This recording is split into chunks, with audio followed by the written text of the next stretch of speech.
Chapter 1 Choosing to become a witch clan and merging with blood lineage of Pang. In the vast and primordial land, at-towering peaks semto pyre sethi heavens, shrouded in ethereal mist, with intermittent sound soft beasts fightin' echoing through the air. What is this place? Sumupaneticize, surveying the boundless forest around him. Thetris restonishing Latal, requiring dozens soft people to embrace just stone. He on lie remembered working glatina thin eye, toverwhelmed be fatig, had fallen asleep at Thephis. Upano pinning his eyes, have found himself here. The divine selection system mass been successfully loaded. Before Sumu cold ponder further, a cold, mechanical voice resonate in his mind. Having often stayed to play two reading novels, Sumu full to jolt of surprise. Please secusayo your identity. Option 1 Beko Meta plunder 3 pure ones. Reward innate human race to body. Option 2 Becoming a demon clan member. Reward top tier root soft demon clan. Option 3 Becoming a witch clan member. Reward blood lineage of Pangu, fate line. Upon hearing the voice in his mind, Sumu is momentarily stunned. 3 pure ones, demon clan. Which clan? It seems he have arrived in primordial world. With the information provided by the system, Sumu quickly realized the Thuas indeed in the primordial world. Among the 3 options, he immediately dismissed demon clan. To become a member of demon clan would inevitably involve participation in, whereof witches and demons in with top tierats, survival uncertain. The safest choice who soon doubted Leto Bekomi disciplio 3 puras. However, knowing the eventual fates of 3 pure, Sumu, after some contemplation, found himself less inclined to the path. Turning his gaze to which clan option, the blood lineage of Pangu was particular lighting. It showed beno Ted Thath 12 ancestor whiches were remer liformed from a single drop-off Pangus essence. If where to possessed blood lineage of Pangu, his roots alone would surpass in Hongjuan. Most importantly, that fate line. Fate line can bind fates, regardless of gender, ignoring cultivation level, whether angio-family only. Seeing the gender-neutral aspect, Sumu smirked, thinking that the system was indeed thorough in its considerations, thof hadden winteristinman. What mattered mistwast hat these fate line could overlook cultivation levels. If he could find an opportunity to bind with Hutu, or even with Lady Nuwa, either of these would ensure his safety during his developmental phase. Roar. Just as Sumu was lost in thought, a deep growl start led him from his reverie. Headern swiftly, only to see a colossal beast, towering hundreds soft meters tall and drezombeling gable and defalio part and attiger, scrutinizing him. The creature size, akin to Thosiophahuman, revealed a hint of confusion. It seemed to ponder how a feeble being had come to the foot off thy unyielding mountain. However, off freemeal was not something Tober rejected, especially easing seat sensed, thought consuming these insignificant creature would bring it great benefits. I'd immediately extended its claw, intending to poke Sum one lift them in toitsma. Witnessing this scene, Suma's pupil sconted, and headed na the seat to longer. Option 3 Becoming a witch clan member. Ding! Selection complete. The hostess nomerging with blood lineage of Pangu, and the fate, Linus been placed into the system's backpack. The system will temporarily fall in tas lumberacetal ters the host's root sand bloodline. As the system scold notification echoed, Sumu full fist blood within yim surge, boiling gas feeded in water. A wavio fin tinsa pain compelled him to tight, lyshithices, gritting his teeth in agony. Were it not for reason sufficient cultivation, preventing him from introspecting, he would have seen his blood slow transforming from red to gold. Simultaneously, his previous slender physique would begin to swell. It was as if he were being inflated, with muscles bulging forth. The nearby beast was momentarily taken aback by the sight before it, particular lithe emitted by Sumu, which medite instinctively when to flay, Yeti's legs fell tweakund immobile. In a flash, under that creature's terrified gaze, Theonchi frailly gradually expanded until her reached nearly 1,000 feet in height. Waiton si pired petiti before the beast nor indered the creature kinto amerikitan. Before long, Thepin subsided, replaced by an overwhelming sense of comfort, as if he were now intimately connected with his realm. Sumus lolio penedices, his pupils noting it with faint gold. Gently clenching his fist, he marveled at the transformation of his body, feeling a profound sense of astonishment. Hinavir anticipati Thatmer Libby merging bloodlines, without Tevin commencing, is cultivation, Hugh Dalridia Tangerfagrate. In the witch clan, the most formidable weareth 12 ancestor witches, follow Edbeth like Sof Ho Yai and Xing Tian, Alof Wamware great witches. In terms of the cultivation hierarchy in the primordial world, Sumu Hadu Nekwa Vokalariched the combat prowessofa great Luo golden immortal. Even in the current context of primordial world, het could be considered a formidable force. Sholdo Thursynth primordial world learned that Sumu had descended from being gamer immortal to great Luo golden immortal in such a brief moment. They would like clip lefty nutter disbelief, suspecting he had practiced at a counterfeit pay-twa mortality. Ugamorn fulcresone ted from beneath him. Suma looked down and couldn't help but chuckle I almost forget a buddy. With that, Helite Lippo into disfinger into the air. Unleash Shin Gazerjofinner Geiter the beast. Boom. Staring at the massive equator spanning thousands soft meters before him, Sumu was dumbfounded. Had underestimated the power of a great twitch, initial lighting king Emeraflico Fistfinger would suffice to deal with the beast. To his astonishment, Suchamin's force had been unleashed. It seems a need to familiarize himself with the capability of this body. Sumu Kazili walked in a direction, hoping to encounter members soft Twitch clan. No Theta had become a witch clan member, Itways imperative to hoint unyielding mountaineerly otherwise, I fura discovered by demon clan, Hueld Bane Gravedinger. Wathu Asunawari of Wast hat severa l'individual Ceresweef lie approaching him. Originally, the three pure ones, Nuwa, and Other Sweer waiting Gathun yielding mountain for thy nata Gordvintimetra Toziza Thegords. However, upon sensing an overwhelming la powerful and divine heart-pounding blood Linra, the all hurried over to investigate. Elder brother, I just sensed their Father God. This must be our opportunity for sanctification. Yuan Shizai es brimed with urgency a shekin vate histoleos I besida him. Tonti and wasikuli filled with excitement. Elder brother, we miss sizeth askance. Lousy, bewildered I contemplative, nodded slightly, urging that wada hast in their pace. The three pure once were the manifestation soft pangus primordial spirit divided to three, viewing pangus their Father God. Hurry. Let's not get beaten tot, punch Bethosiothers. Sensing that three pure once real so racing toward the era, Jurong cold Thelput. The 12 ancestor witch escarged reckless lie towards Sumu, causing a wave funisi among Thwitch clan members say top unyielding mountain. Heavens! The 12 ancestor witches sarial mobilizing gay taunts? Erwabauto engage in a battle with demon clan? Particularly witnessing the anxious demeanor of the 12 ancestor witches incited speculation among witch clan members.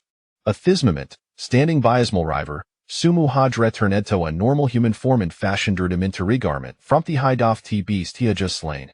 After experiencing the changes in his body, Sumu discovered a significant issue.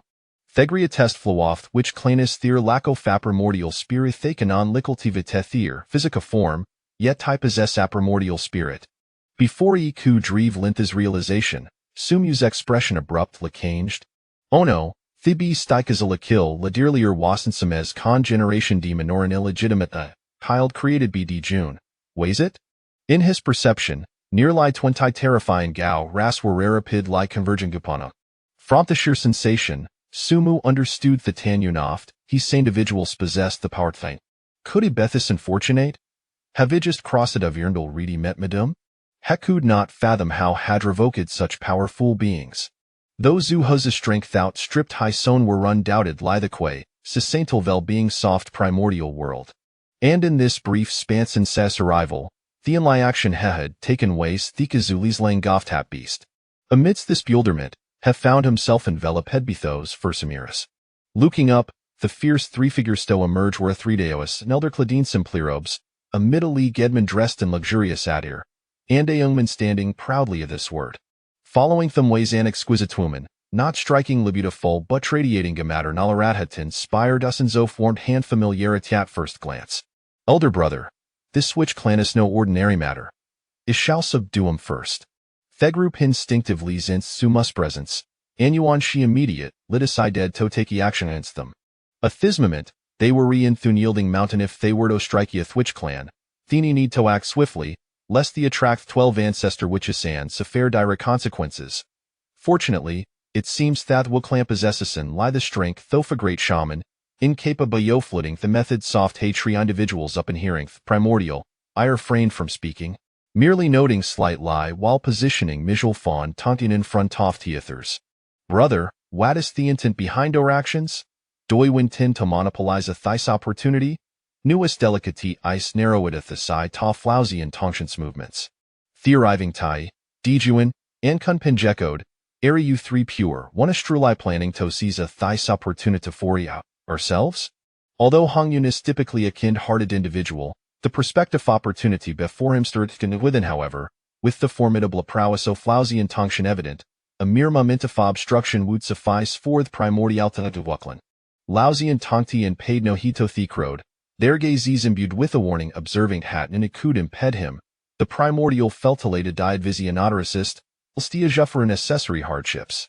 Ash spoke. Harryakadao to capture Sumu at that moment. Sumu felt an overwhelming sense of dreadess the middle league Edmundshire closer, leaving him powerless to resist, especially having just acquired this newfound strength. He had no time to adapt, appearing significantly weaker than an ordinary Delogentian. Just as Sumu believed he was about to seized by the middle league Taoist, a noon expected turn of events unfolded. Get lost. Do you wish to be? Theto wearing figure soft 12 ancestor shamans manifested before the onlookers upon their arrival. They spotted Sumu, particularly knitting Thetis bloodline, rivaling Thyroun, wast had of the ancestor shaman their joy palpable. The Wuklan, distinct from Atheris's, placed submest importance in bloodliness Houdini tain Tepuritiofan ancestor shaman's bloodline, their futuris a formidable ancestor shamanis assured. However, these wast the veracent the system had concealed Sumus bloodline shuth panga blood lean berevealed, event Dao ancestor would be compelled to eliminate him. But now, upon discovering future ancestor shaman, Tawitness primordial preparing to strike Huasena toy night the fury of ancestor shamans when it comes to protecting Thyroun, the 12 ancestor shaman shaven ever been outdone. Zurong immediately summoned the full Mytoft Pat Hoff fire, his forms oring toastig jaring high toff 7,777 zang, enveloped in flames, the temperature of which was terrifyingly closado black without a moment's hesitation, Hunli Shadadavastating punch towards primordial. Chapter 3. Misunderstanding? A ruthless beating. You seek death. Upon hearing Zhu Rong's furious roar, Yuan Shi was taken aback. Damn, this is going to be troublesome. In the primordial chaos, although the two dominant factions were the Yao clan and the Wu clan, the Sanqing would rather provoke the Yao clan than incur the wrath of the madmen from the Wu clan. After all, the Wu clan not only possessed formidable strength, but also had an irascible temperament. Once a conflict arose, they would rush in with a vengeance, leaving no room for negotiation. Even though Yuan Shi was on the verge of subduing this great witch before him, the moment he sensed Zhu Rong's unreserved and powerful strike, he decisively chose to retreat. Otherwise, even if he managed to capture this member of the Wu clan, receiving a solid punch from Zhu Rong would undoubtedly leave him severely injured. Despite his reluctance, Yuan Shi could only helplessly cast a glance at the unfamiliar great witch before retreating. Boom. As Yuan Shi withdrew, Zhu Rong's fist struck nothing but air. After all, his punch was never intended to kill. It was merely meant to force Yuan Shi back and protect this unfamiliar clansman. After Yuan Shi retreated, the punch created a chasm that stretched for hundreds of miles through the forest, with the edges still smoldering with black-red molten lava. Sumu, witnessing the chasm behind him, couldn't help but click his tongue in astonishment. Good heavens, if that punch had connected, would he have been turned to ash? Simultaneously, he had already deduced the identity of the giant. Being a member of the Wu clan and wielding the power of fire, it was undoubtedly Zhu Rong. The other ancestral witches also wore grim expressions as they stood beside Sumu, shielding him. Although they had never encountered this member of the Wu clan, the bloodline within him was unmistakable. Regardless, today, Sumu could not afford the slightest mishap. After all, he was destined to be their 13th ancestral witch. Observing the situation on Yuan Shi's side, Laozi and Tong Tian were also filled with frustration. There was no longer any need to continue obstructing everyone, so they simply stood beside Yuan Shi. The others had initially intended to capture Sumu. But now that the 12 ancestral witches had arrived, who would dare to confront them head-on? They opted to feign indifference and waited to witness the Sanqing's misfortune. Typically, even provoking one or two ancestral witches would lead to considerable distress. Today, the Sanqing had actually confronted 12 at once, and it was hard to foresee a favorable outcome, especially since the innate gourd vine atop Buzhou Mountain was ripe for the taking. If the Sanqing were heavily injured, it would be a fortuitous turn of events for them. Before the ancestral witches could speak, Laozi interjected, "It's a misunderstanding, merely a misunderstanding. My brothers and I were simply intrigued by this member of the Wu clan and wished to engage in dialogue." Yuan Shi and Tong Tian echoed in agreement. "Indeed, it's just a misunderstanding. We shall withdraw immediately." Upon hearing their words, Zhu Rong let out a cold laugh. "Oh, you say it's a misunderstanding and that makes it so? Here on Buzhou Mountain, if you dare to lay a hand on a member of my Wu clan, it seems the Sanqing are not showing us any respect. Big brother, what should we do about this?" Zhu Rong glared fiercely at Yuan Shi before turning his gaze to his elder brother, Dijiang. When Dijiang looked at the Sanqing, his expression was cold. Zhu Rong was correct. The Sanqing were indeed showing blatant disrespect. It was one thing to act recklessly elsewhere, but to attack someone from the Wu clan on Buzhou Mountain was utterly unacceptable. They were aware that the ancestral witches had been waiting to seize the gourd vine. But the Wu clan lacked primordial spirits and could not utilize treasures, thus they had refrained from intervening. Now, however, they dared to take advantage of the situation. As Dijiang pondered how to handle this matter, a voice broke through, "Thank you all for saving my life." Sumu bowed deeply to the gathered ancestral witches, his expression sincere. Hearing his words, the youngest among the 12 ancestral witches, Ho-Tu, felt a pang in her heart. What a splendid child, what a wonderful clansman. How could he have nearly been captured in his own home? Ho-Tu, possessing a kind heart and having suffered the least pollution during her formation, softened at the sight of Su Mu's aggrieved demeanor and hurriedly helped him to his feet. "Su Mu, my little brother, do not fear, we will support you from now on." Since Su Mu bore the bloodline of the ancestral witches, he was destined to become one himself, and thus could naturally be considered a brother. The other ancestral witches, upon hearing this, began to roll up their sleeves in readiness. "Indeed, from now on, we fear no one. If trouble arises, your brothers will handle it," Gong Gong proclaimed, revealing his massive ancestral witch form as he stood beside Zhu Rong. Seeing this, Dijiang no longer hesitated. "Let us beat them ruthlessly." The ancestral witches had always relied on their fists to communicate, eschewing any notion of decorum. Upon hearing Dijiang's words, all the ancestral witches fixed their fierce gazes on the Sanqing, revealing their true forms. They cared not for numbers or what was deemed fair play. They only knew that if they provoked the Wu clan, they would administer a thorough beating. 11 ancestral witch forms ascended from the ground, encircling the Sanqing. Ho-Tu remained by Su Mu's side, ensuring he would not be taken hostage by the Sanqing. Witnessing this, Su Mu felt warmth in his heart. It seemed his choice to join the Wu clan was indeed wise, regardless of anything else. With this fierce loyalty to protect their own, he would ensure the Wu clan would not be annihilated during the war between the Wu and the Yao. The Sanqing, seeing the ancestral witches preparing to strike, were engulfed by panic, thinking to themselves, "This is bad." Chapter 4. The Sanqing yield, Yuan Shi severing an arm. "Big brother, what shall we do now? The innate gourd vine is ripe for the taking. If we engage in conflict with them, will we not be relinquishing our opportunity?" Yuan Shi's face was grim. He had initially believed he could easily subdue a mere great witch, but how had he provoked an ancestral witch? Even if it were just one or two, it would be manageable. However, the problem now was that all 12 ancestral witches had arrived. Not to mention whether they could win, the very possibility of retreating unscathed was in question. Hearing Yuan Shi's words, Tong Tian scoffed internally, feeling his brother was being rather shameful. What is the worst that could happen? We can just engage them in a fight. With that, Tong Tian reached for his sword, only to be stopped by Laozi. Laozi pondered for a moment before slowly speaking, "Everyone, my brothers and I truly have no intention of becoming your enemies."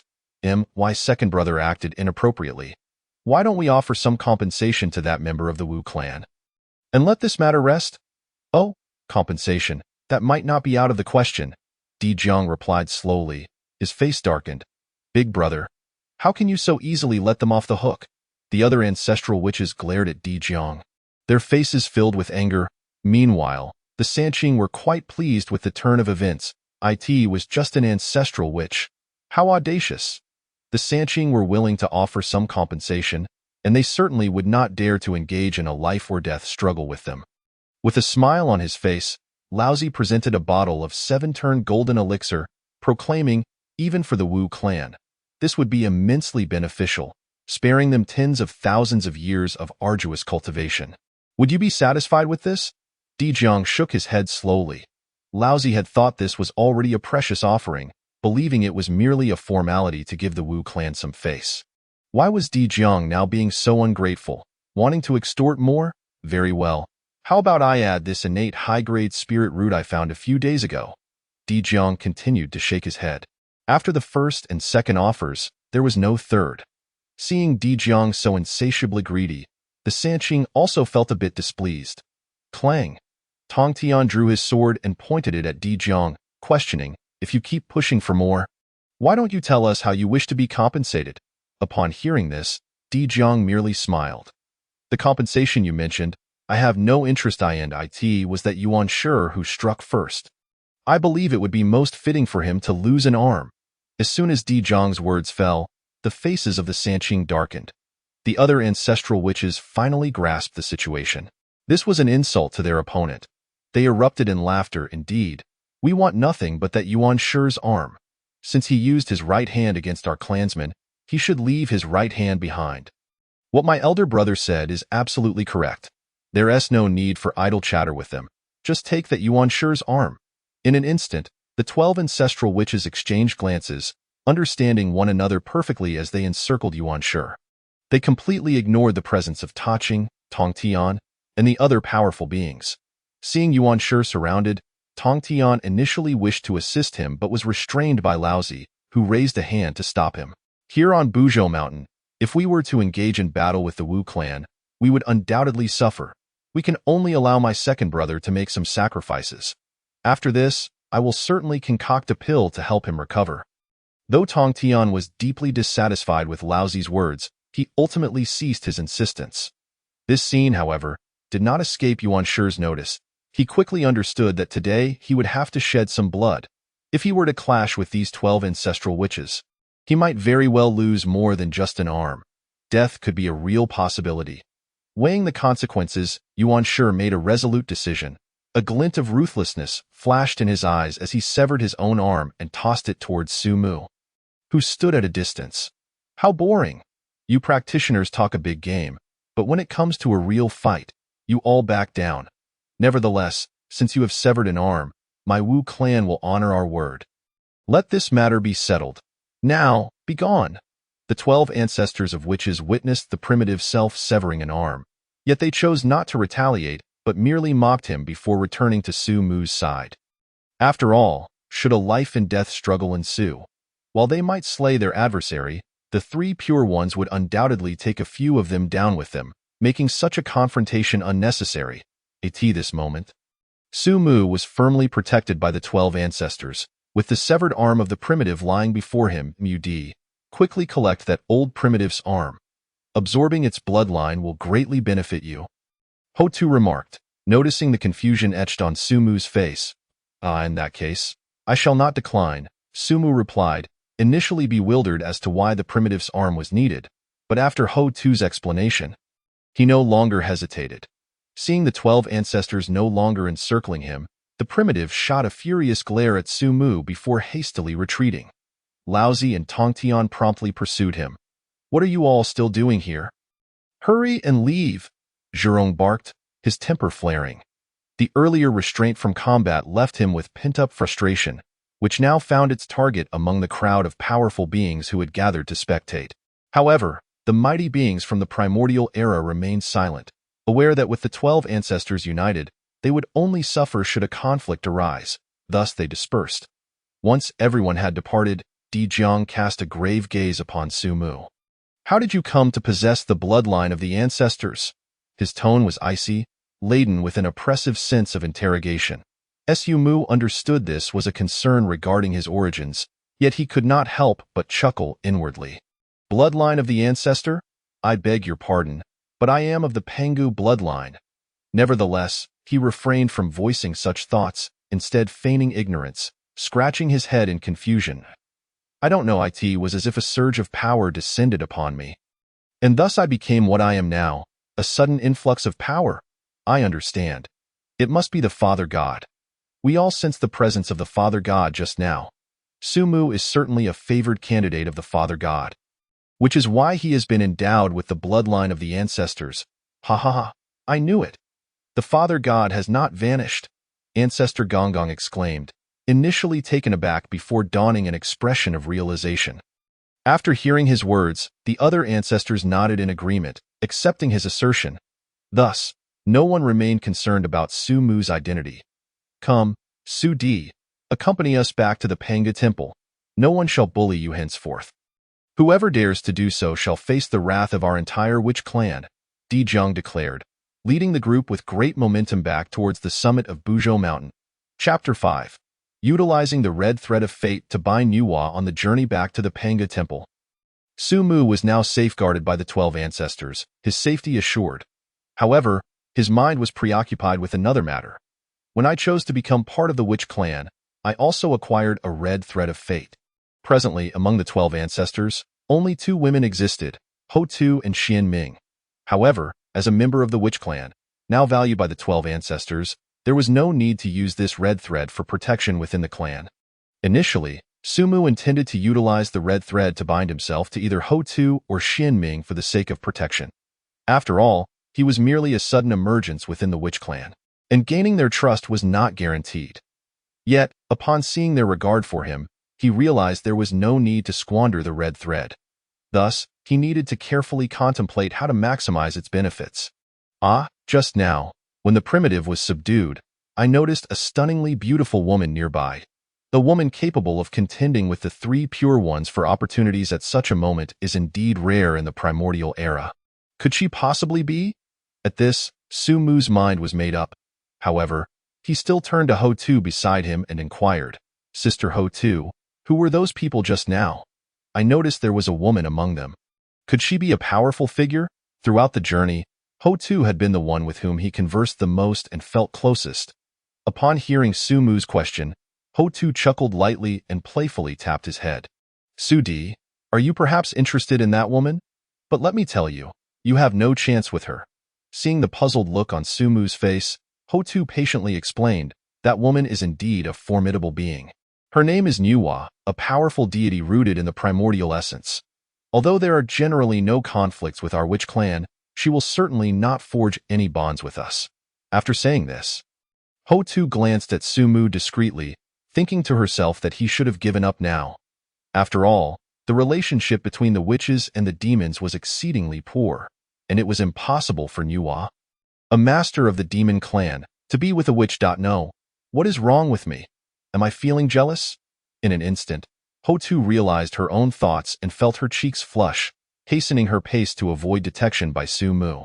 Little did she know that this attraction stemmed not from the ancestor bloodline, but rather from the pure Pangu bloodline within Sumu, which naturally elicited a sense of affinity from the witch clan. Sumu remained oblivious to this exchange, his focus entirely on what Ho Tu had just said. Indeed, that stunning beauty is none other than Lady Nuwa. It is true that animosity runs deep between the witches and the demons. Although Nuwa has no past grievances with the witch clan, she would undoubtedly favor the demons during the battle between the 2 factions. However, who says it is impossible for Nuwa to have any intersection with a member of the witch clan? At this moment, Nuwa had only just departed, and surely she had not ventured far enough out of reach for the use of the red thread. With this thought, Sumu silently resolved, use the red thread of fate to bind Nuwa. Upon completing his mental command, he found no indication of success. However, the red thread within the system space vanished, suggesting it had taken effect. Binding the red thread of fate to Nuwa would mean that during the impending war between the witches and the demons, the witch clan would not have to face a sage. At the very least, Nuwa would not side with the demons. Having accomplished this, a weight lifted from Sumu's heart, and he quickened his pace to follow the 12 ancestors towards the Pangu Temple. Meanwhile, a gathering of mighty beings from the primordial era had reconvened at the site of the innate gourd vine after the previous commotion. Among the 3 pure ones, despite the primitive losing an arm and significantly diminishing in strength. The unity of the three Pure Ones, supported by Laozi and Tongtian, commanded respect. The crowd remained fixated on the innate gourd vine, awaiting its ripening to seize their opportunity. Yet, at this moment, Nuwa appeared distracted, her thoughts wandering at such a critical juncture. The image of Su Mu, the self-proclaimed member of the witch clan bearing the ancestor bloodline, frequently flickered in her mind. Though he was merely a great witch in strength, he possessed striking features unlike the other witches, who tended to be coarse. Even Nuwa herself was unaware of the extent of her fixation on a witch man. This was undoubtedly the effect of the red thread of fate. Unfortunately, as a member of the witch clan and she of the demon clan, they were fated to remain apart. Suddenly reminded of her own origins, Nuwa felt a pang of melancholy. However, just as this thought surfaced, she quickly recognized something was amiss. A rosy hue crept upon her pure and sacred visage. How could I entertain such thoughts? Who would want to be with a witch? She chided herself, flustered. How embarrassing. Never mind, I must focus on seizing the opportunity before me. Fearing further contemplation on the matter, Nuwa promptly seated herself atop a cloud and began her meditation. Beside her, Fushi felt a wave of guilt wash over him. No wonder his sister's cultivation progressed so much faster than his own. With the opportunity at hand, she still remembered to meditate and cultivate. He felt ashamed. The other mighty beings shared in this sentiment of admiration. Indeed, the powerful Nuwa of the demon clan demonstrated a stable heart of Tao. Even with a great opportunity at hand, she could still find the time to cultivate. How shameful for the rest of us. Fortunately, Nuwa remained unaware of their thoughts. Otherwise, her embarrassment would have deepened. At this moment, Su Mu had arrived at the summit of Buzhou Mountain, gazing at the Pangu Temple before him, entranced. The Pangu Temple emanated an ancient aura, enveloped in profound Tao rhythm. Even sages could not step foot inside. Only those whose bloodlines were recognized by Pangu could enter, and this standard was none other than the bloodline of the ancestors. Su Di, step inside. Once you enter the Pangu Temple, you shall be one of us, a member of the ancestors. The gaze of Huta revealed a glimmer of hope. As long as Su Mu could enter the Pangu Temple, his identity would undoubtedly be secure. The other ancestral shamans were also fixated on Su Mu.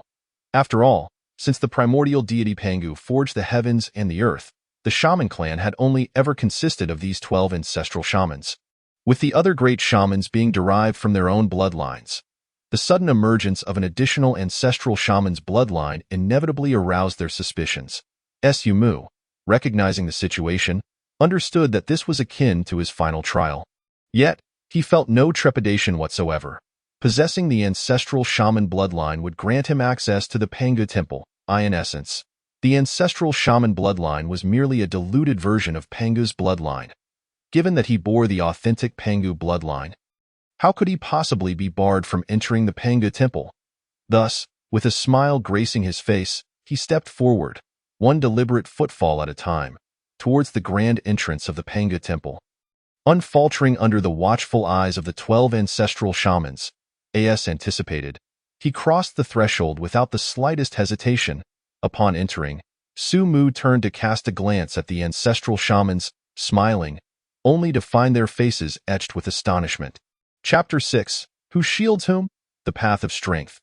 After Su Mu entered the Pangu Temple, he turned back to see the ancestral shamans wearing expressions of shock, leaving him somewhat perplexed. What was the meaning of this? Was there something amiss with my entry? Before Su Mu could voice his inquiries, the 12 ancestral shamans spoke up in unison. Sud, did you experience any peculiar sensations when you entered the Pangu Temple? Di Jiang inquired, hastily stepping into the temple alongside Su Mu, inspecting him closely as if searching for something extraordinary about his physique. The other ancestral shamans also wore incredulous expressions, gazing at Su Mu as if he were a rare anomaly. Hearing this, Su Mu felt a bit dazed. A peculiar sensation? None at all. It was merely a matter of walking in. Upon hearing his nonchalant response, the ancestral shamans appeared even more bewildered. No, this cannot be. When we entered the Pangu Temple, we all endured considerable hardship. The first time I entered the temple, I was suppressed by the aura of our father deity for a full half-month before I could rise. Indeed, Su-di, when I first entered the Panga temple, it took me 10 days to regain my ability to move. Why did nothing happen to you? Upon hearing their words, Su-mu suddenly comprehended the situation. It became evident that his possession of the authentic Pangu bloodline was the reason he had not faced any resistance from the Pangu temple. The moment he stepped into the temple, he realized that the Pangu temple was, in essence, the very heart of Pangu. Bearing the purest bloodline, he naturally would not be rejected. In contrast, although these ancestral shamans possessed the highest bloodline within the shaman clan, they were ultimately not of the pure Pangu lineage. Their rejection was, therefore, entirely reasonable. It was only after the Pangu temple gradually acclimated to their presence that they were no longer repelled. However, despite his understanding, Su-mu could not reveal the truth, for doing so would expose his possession of the Pangu bloodline, inviting the Tao ancestor himself to come for his life. Thus, Su-mu feigned ignorance, stating, perhaps, after countless epochs, "The aura of our father deity has weakened? That must be why I felt nothing." Upon hearing Su-mu's explanation, the 12 ancestral shamans appeared skeptical but had no choice but to accept it. Regardless, as long as Su-di could enter the Panga temple, his roots were assuredly sound. From now on, Su-di, you shall be the 13th ancestral shaman of our shaman clan, Hutu joyfully proclaimed. The other ancestral shamans, hearing Hutu's words, did not dispute them. As long as one could enter the Pangu temple, their identity as the 13th ancestral shaman would be unquestioned within the shaman clan. By the way, which principle do you embody? Di Jiang suddenly inquired with curiosity. After all, every ancestral shaman possessed a principle of the great Tao, such as time, space, fire, water, and so forth. Hearing this, Su-mu remained remarkably composed as he replied, "It seems I lack the might of my brothers. It is merely strength." Upon hearing this, Zhu Rong, the ancestral shaman of fire, and Gong Gong, the ancestral shaman of water, burst into hearty laughter. "Oh, Su-di, there is no need for you to feel ashamed. After all, you were born later. Even if your principle is slightly inferior, your brothers will ensure you can thrive in the primordial realm. Indeed, in the future, if you find yourself facing someone you cannot defeat, simply invoke the name of your brother Gong Gong, and let us see who would dare to lay a hand on you." Both were quite pleased, having not anticipated this new brother would be so eloquent. They both embodied the principles of water and fire within the 5 elemental laws, which were not particularly powerful among the ancestral shamans, far inferior to those of time and space. However, the day they defended Su-mu, Zhu Rong's terrifying punch had indeed been quite intimidating. Moreover, no one shall dare to bully you. So, Su-di, which principle do you embody? Other ancestral shamans inquired with friendly curiosity. Although they were aware that the path of strength was the great Tao of the primordial deity Panga, revealing it outright would raise suspicions. Thus, Su-mu could only whisper, "I embody the path of strength," after all, while the other ancestral shamans wielded the power to control time and space, and even the elements of water and fire. What did he possess? Just a bit more strength, however. Upon hearing Su-mu's words, the ancestral shamans were left utterly astonished. What did you say? Speak a bit louder. I can't believe my ears. Did Su-di just claim to embody the path of strength?" They all stared wide-eyed, their mouths agape as if they could fit a fist inside. Observing their reaction, Su-mu feigned greater humility. "I must have been too weak. You all were trying to console me, and I had to say something. It's just the path of strength, nothing special. How can I compare to my brothers, who can summon winds and rain?" After speaking, Su-mu wore an expression of shame, as if he had suffered a great injustice. Yet, this time the ancestral shamans finally grasped the meaning of his words, confirming what Su-mu had said. "The path of strength, Su-di, do not frighten me. That path of strength is a great Tao mastered solely by our father deity Pangu. You dare to claim it is merely a bit of strength. Do you understand what it means to break myriad laws with a single force?" The astonishment on their faces deepened, and Di Jiang could not help but place his hand on Su-mu's shoulder to examine the source of his power. Moments later, Di Jiang's face flushed with excitement. Su-di did not lie. It is indeed the path of strength. Ha ha ha. It must be the manifestation of our father deity. Our shaman clan shall surely thrive. Hearing Di Zhang's words, the other ancestral shamans, regardless of their previous shock, finally believed that Sumu truly possessed the path of strength. Indeed, it must be a blessing from our father deity. With an ancestral shaman of strength, what can that little Hongjun do? Ha ha ha. Our shaman clan is destined to become the rulers of this primordial realm. From their dialogue, Sumu understood everything. The self-doubt that once clouded his face dissipated, and he cheerfully remarked, I see now. That puts my mind at ease. I shall rely on all of you brothers in the future. Suddenly, Zhu Rong interjected, I understand. It must be that Su Di embodies the path of strength, which is why he was not affected by the aura of our father deity when entering the Pangu temple. Yes, that must be it. Such reasoning indeed made sense. The ancestral shamans once again concocted a series of explanations to rationalize Su Mu's earlier lack of unusual experiences upon entering the Panga temple. Naturally, Su Mu did not feel the need to clarify further and simply nodded in agreement. Zhu Rong and Gong Gong, seemingly struck by a thought, suddenly appeared somewhat embarrassed. Well, Su Di, it seems that in the future, your brothers may not be able to shield you. Rather, you might have to protect us. Indeed, Su Di, do not let down the path of strength. You must swiftly ascend to the realm of ancestral shamans. At that point, all the three pure ones and the demon clan shall kneel before our shaman clan. The two, who had initially vowed to protect Sumu, now expressed their desire for protection upon realizing he possessed the path of strength. Brothers, there is no need for such sentiments. Without you, I would have been captured by that primordial being just now and in the future. I shall never let down the shaman clan. Chapter 7. The Jade Dish of Creation. The nine-turn divine art. Upon hearing Sumu's words, the ancestral shamans felt an overwhelming sense of satisfaction.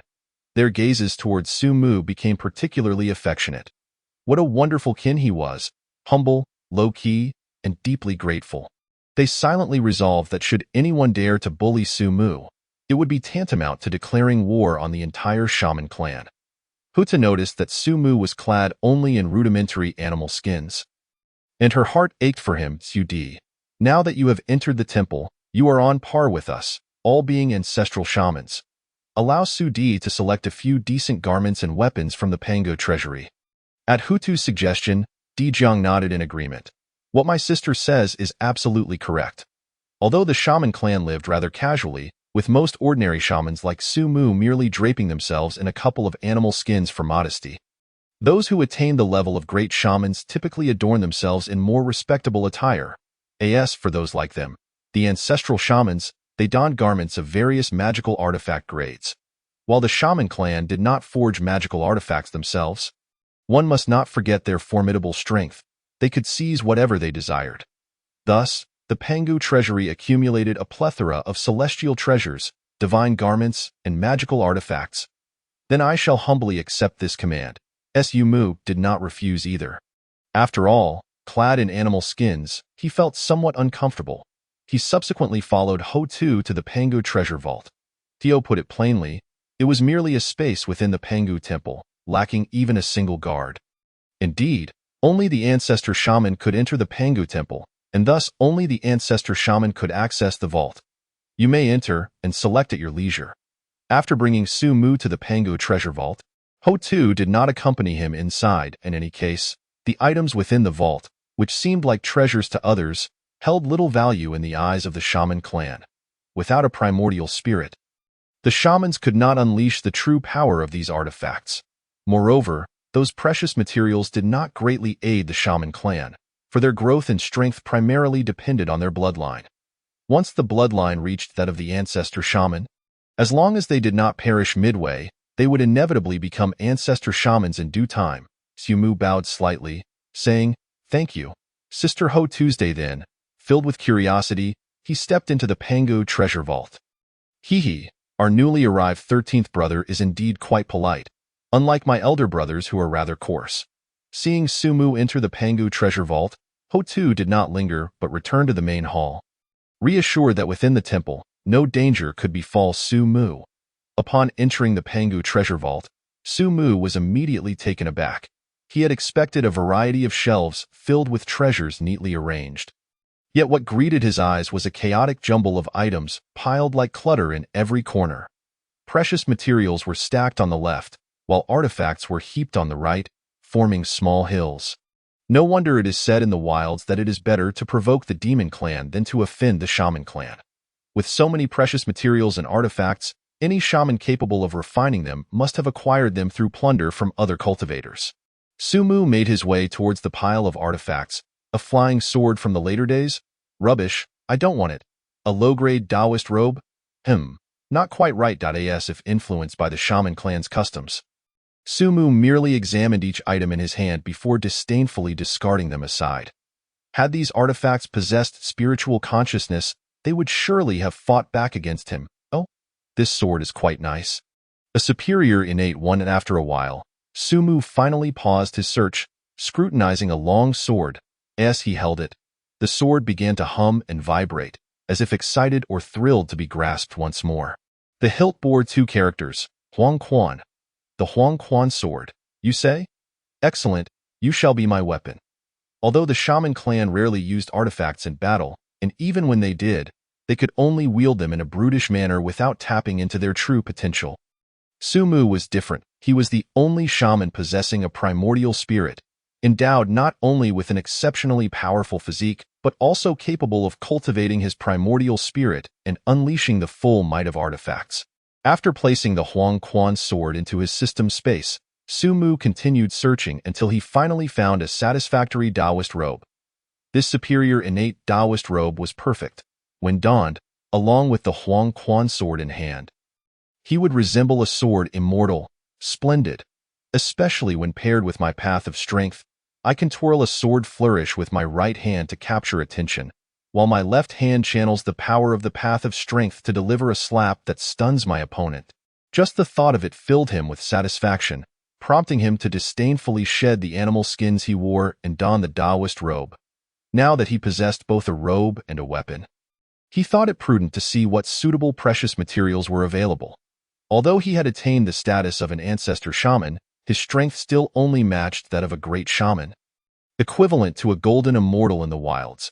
Should he find appropriate precious materials, they could significantly shorten his growth period, hastening his ascension to the realm of ancestor shaman and enabling him to contend with quasi-saints. As Sumu turned to approach the small mountain of precious materials, he suddenly halted. What was this? A small fragment of a jade disc caught his attention. Suddenly recalling something, Sumu hurriedly picked it up. The moment he touched it, he understood its purpose. He exclaimed in excitement, "The creation jade disc!" To his astonishment, the shaman clan's treasure vault even contained a creation jade disc fragment. Alas, the shaman clan lacked primordial spirits and had thus failed to recognize the disc's efficacy. From his earlier contact, Sumu comprehended the significance of this item. Even the strongest in the wilds, the Tao ancestor, achieved his current level through continual insights gained from a piece of the creation jade disc. This fragment in his hand, though it recorded only one path, was the most critical, the path of strength. Furthermore, aside from the path of strength, this creation jade disc also documented the cultivation method of the great Panga himself. The 9 Transformations Divine Art. The original cultivation method of Pangu was named the 9 Transformations Divine Art, allowing for the simultaneous cultivation of both body and primordial spirit. However, after Pangu created the world, his body shattered, transforming into all things in the wilds. The 9 Transformations Divine Art subsequently split into 2 methods, the 9 Transformations Mysterious Art and the 9 Transformations Primordial Art. Pangu's primordial spirit divided into 3, becoming the 3 purities, and the 9 Transformations Primordial Art further divided into 3 methods, the Taiji Immortal Decision, the Yuqing Immortal Decision, and the Shangqing Immortal Decision. The Taiji Laozi, the Yuanshi Tianzuan, and the Tongtian Jiaozhu each comprehended 1. Meanwhile, the 9 Transformations Mysterious Art merged into the bloodlines of the 12 ancestor shamans. Su Mu had initially intended to cultivate the 9 Transformations Mysterious Art and seek an opportunity to acquire the 9 Transformations Primordial Art from the 3 purities, attempting to fuse them into the 9 Transformations Divine Art. However, now he had directly obtained it from the creation jade disc. This meant that not only did he possess the bloodline of Pangu, but his cultivation method was also identical to that of the great Pangu. Although Su Mu's physique had already reached the great shaman realm, his primordial spirit cultivation was still merely slightly stronger than that of an ordinary mortal. Now that he had acquired the 9 transformations divine art, he could not help but begin to comprehend it immediately. Chapter 8. Terrifying speed of cultivation, ancestor shaman's astonishment. Due to bearing the purest bloodline of Pangu, Su Mu found his cultivation to be remarkably effortless, as he entered a state of cultivation. While the progress of his physical cultivation was almost negligible, the enhancement of his primordial spirit was astonishing. Had others witnessed this, they would have been left agape in disbelief. From the moment Su Mu began cultivating, his primordial spirit surged at a visible pace. Early human immortal, mid-human immortal, late human immortal, perfected human immortal. In less than a day, he had ascended from a state barely above that of a mortal to perfected human immortal. However, at that moment, Su Mu felt a wave of fatigue. Evidently, while the progress was rapid, the consumption of his primordial spirit was immense, requiring some time to rest before continuing his breakthroughs. With this thought, Su Mu felt somewhat unsatisfied. The exhilaration of such rapid advancement was simply too delightful. Suddenly, Su Mu froze. He was currently in the shaman clan's treasure vault, surrounded by a plethora of precious materials. Surely, there would be spiritual roots and fruits that could replenish his primordial spirit. As this notion crossed his mind, Su Mu's eyes gleamed with excitement. He quickly approached the small mountains of precious materials, and within a short time, selected several spiritual fruits and roots capable of replenishing his primordial spirit. With these, he could continue his breakthroughs. He promptly grabbed a handful of innate spiritual roots and consumed them. If other cultivators in the wilds were to witness this, they would undoubtedly cry out in despair at such waste. However, Su Mu paid them no mind. After consuming them, the fatigue of his primordial spirit indeed dissipated significantly, allowing him to sit cross-legged and resume his cultivation. Perhaps having reached a bottleneck, the transition from perfected human immortal to earth immortal took 3 days. During this period, whenever he felt fatigued, he would consume innate spiritual roots for replenishment. Early earth immortal, mid-earth immortal, late earth immortal, perfected earth immortal, celestial immortal. As he progressed, the speed at which he consumed spiritual roots was no longer sufficient to counterbalance the fatigue of his primordial spirit. Consequently, he transformed into the form of a great shaman, towering hundreds of zhong, stuffing his mouth with spiritual roots in large handfuls. Time in the wilds is endless. By the time Su Mu concluded his cultivation, 8 years had passed. During this time, Ho Tu had visited once, but upon discovering that Su Mu was in no danger and appeared to be cultivating, she refrained from approaching to disturb him. Throughout these 8 years, Su Mu's primordial spirit cultivation progressed through celestial immortal, true immortal, mysterious immortal, golden immortal, and Tai golden immortal, ultimately breaking through to the initial stage of the great Luo golden immortal. Exhaling a breath of turbid air, Su Mu opened his eyes, only to find that his gaze had turned one of the innate mid-grade spiritual treasures before him into nothingness. Moments later, the divine light in his eyes receded. 8 years have actually passed. I've been cultivating for so long? Truly, time flies when one is absorbed in cultivation. No wonder some ancient fiends closed themselves off for millennia. Thankfully, there were no onlookers here. Otherwise, he would surely have been infuriated to the point of spitting blood. 8 years. Is that a long time? You have ascended from having no primordial spirit cultivation to the great Luo golden immortal realm in just 8 years. Which great Luo golden immortal in the external world does not require several epochs to break through. Unless they are those born with divine roots, like Dong Huang Tai Yi or Di Jun, who are exceedingly rare. Otherwise, the transition from Tai golden immortal to great Luo golden immortal typically spans hundreds of thousands of years. However, once reaching the great Luo golden immortal stage, the pace of advancement was noticeably slower. It is likely related to the formidable physical form of his own grand attainment. Perhaps due to the bloodline of Pangu, his original realm should have been that of a dual great Luo golden immortal, embodying both the primordial spirit and the physical body. Now, he has merely returned to a standard state. Nevertheless, even if he is currently only at the initial stage of the Great Luo Golden Immortal, Sumu possesses the confidence to engage in a contest of strength with those at the peak of the Great Luo Golden Immortal realm. After all, others either cultivate their primordial spirit or their physical form. Only Sumu practices both. Were it not for the fact that he has never truly battled against other formidable beings, he might even feel that those at the early stage of quasi-sainthood would not surpass him by much. Moreover, at the moment when Sumu's primordial spirit cultivation broke through to the Great Luo Golden Immortal realm, new information emerged within his mind. The might of the 9 transformations divine art is not solely rooted in its cultivation aspect, but also in its divine abilities. At this moment, Sumu's mind comprehended 36 major divine abilities and 72 minor divine abilities. The major divine abilities include summoning the winds and calling forth the rain, reversing the sun and moon, moving mountains and filling the seas, among others. The minor divine abilities consist of traversing the mysterious, driving away spirits, creating clones, and immobilizing foes, etc. The distinction between major and minor divine abilities lies merely in their efficacy, not in their worth. In certain scenarios, minor divine abilities may prove to be even more advantageous than major ones.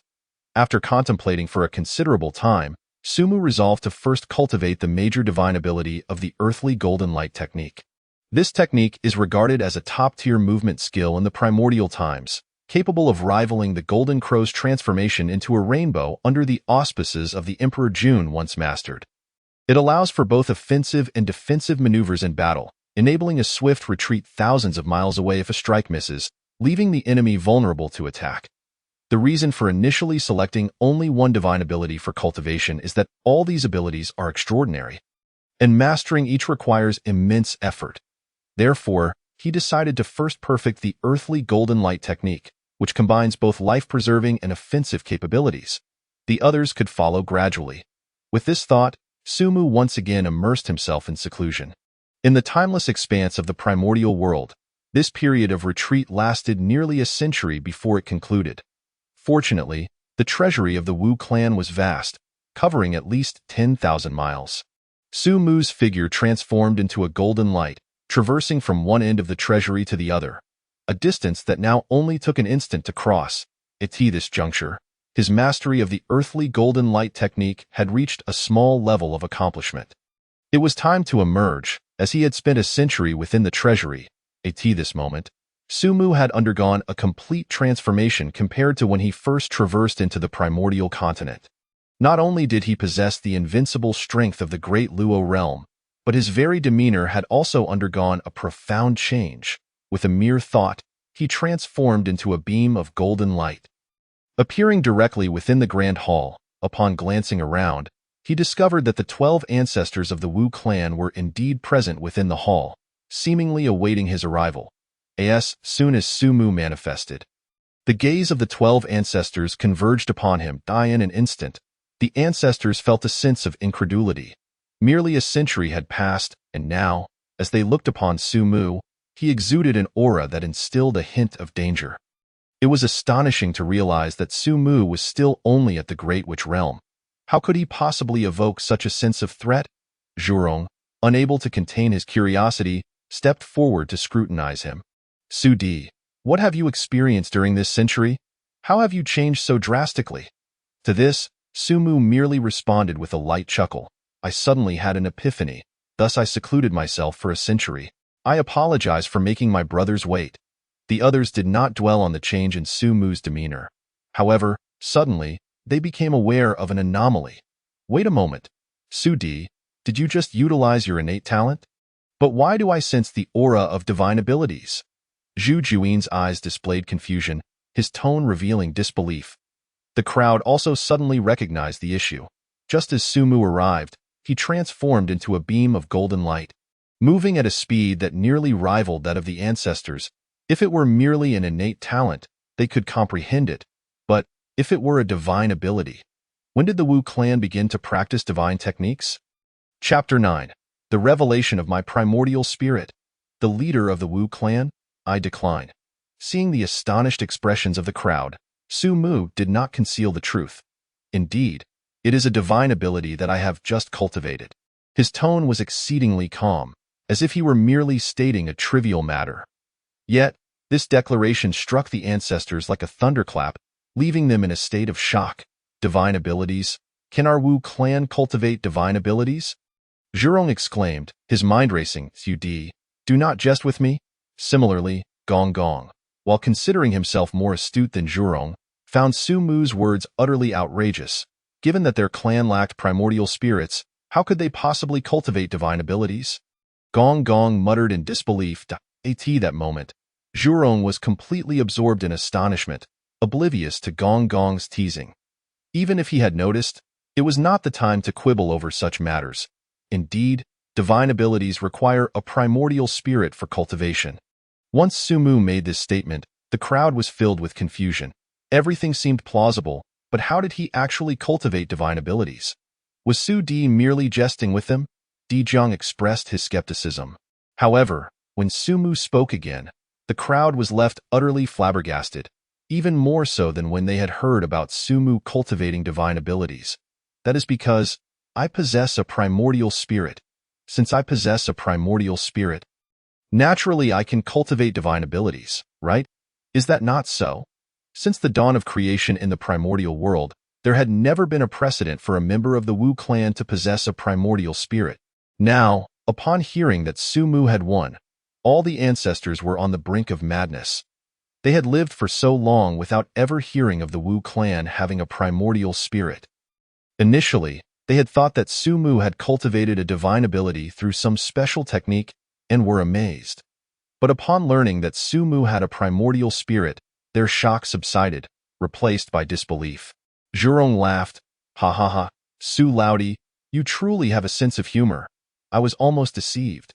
Su Di, you little rascal, how could you trick your elder sister?"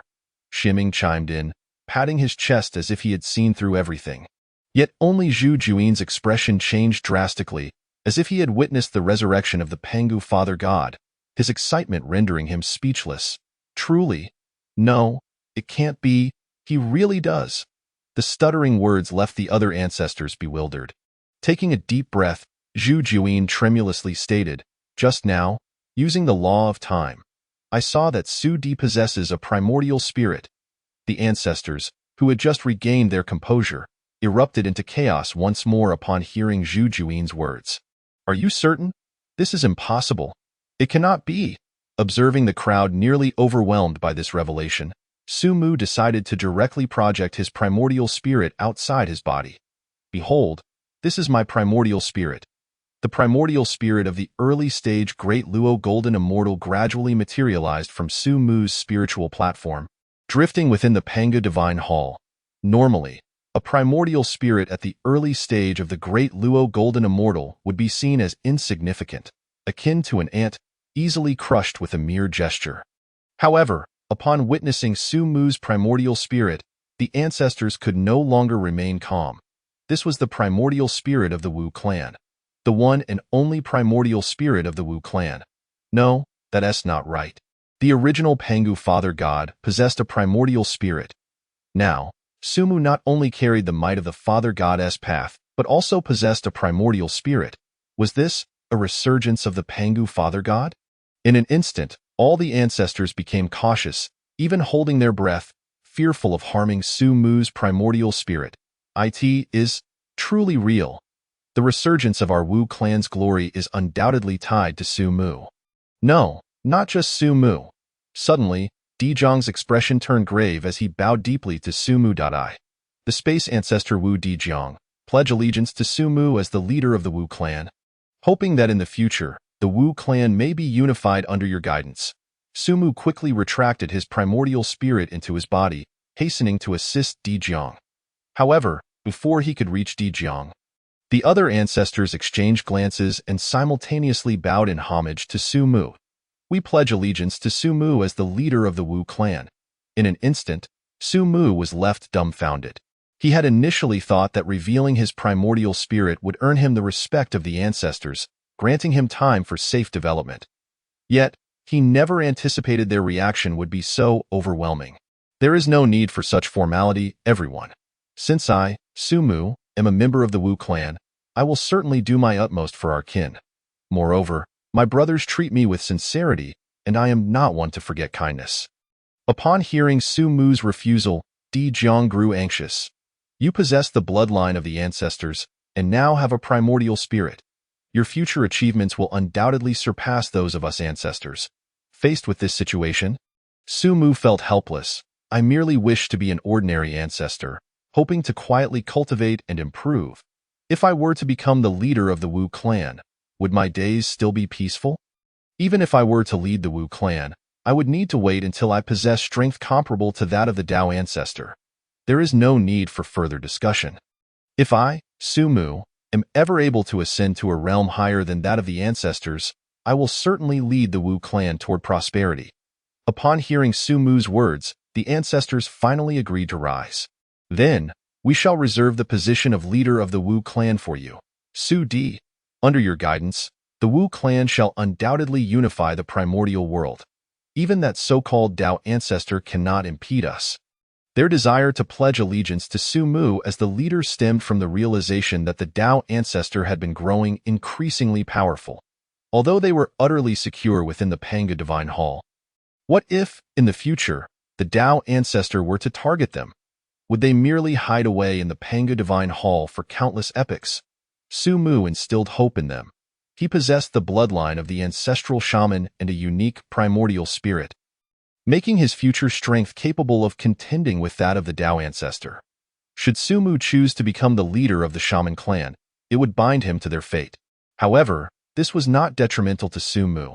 After all, if the Dao ancestor sought to target the shamans, he would be implicated as well. Although Su Mu had not yet accepted the role, he had tacitly agreed, with the understanding that once he surpassed the ancestral shaman in cultivation, he could assume leadership of the clan. Boom. Just as Di Jiang proposed to summon all the great shamans to celebrate Su Mu, a tremendous sound resonated. "Oh, it appears the opportunity for those venerable old Taoists has finally arrived. Should Su Di join in the revelry?" Zhu Rong's face lit up with excitement as he rubbed his fists in anticipation. Under normal circumstances, Di Jiang would have scolded him for neglecting his training in favor of brawling, branding him a brainless brute. Yet today, Di Jiang's eyes gleamed with realization. Since Su Di possessed a primordial spirit, he could utilize magical artifacts. Previously, they refrained from vying for opportunities because they were unable to do so. It was a waste of time. But now, the situation was different. They could seize the opportunities for Su Di's use. Instantly, all eyes turned to Su Mu, awaiting his command to embark. Initially, Su Mu had no intention of attending, as he was well aware of what lay upon the gourd vine, and those items were likely determined by the heavenly Tao, destined for certain individuals. If he were to monopolize them, it could attract the attention of the heavenly Tao, resulting in dire consequences. However, the thought of Nuwa being present piqued his curiosity, especially since he had already intertwined their fates with the bond of the marriage thread. "Then, shall we go and observe, partake in the excitement?" Su Mu inquired tentatively. "Excellent, excellent." Upon hearing Su Mu's agreement, Zhu Rong and Gong Gong rushed out in a flurry. Before his words had fully dissipated, the two brash figures had transformed into fleeting shadows, disappearing from sight. Witnessing this, Di Jiang felt a headache coming on. These two shameful fellows, Sud, shall I take you there? After all, Su Mu was currently only at the realm of a great shaman, and Di Jiang thought it best to carry him along to ensure the two reckless youths did not suffer any misfortune.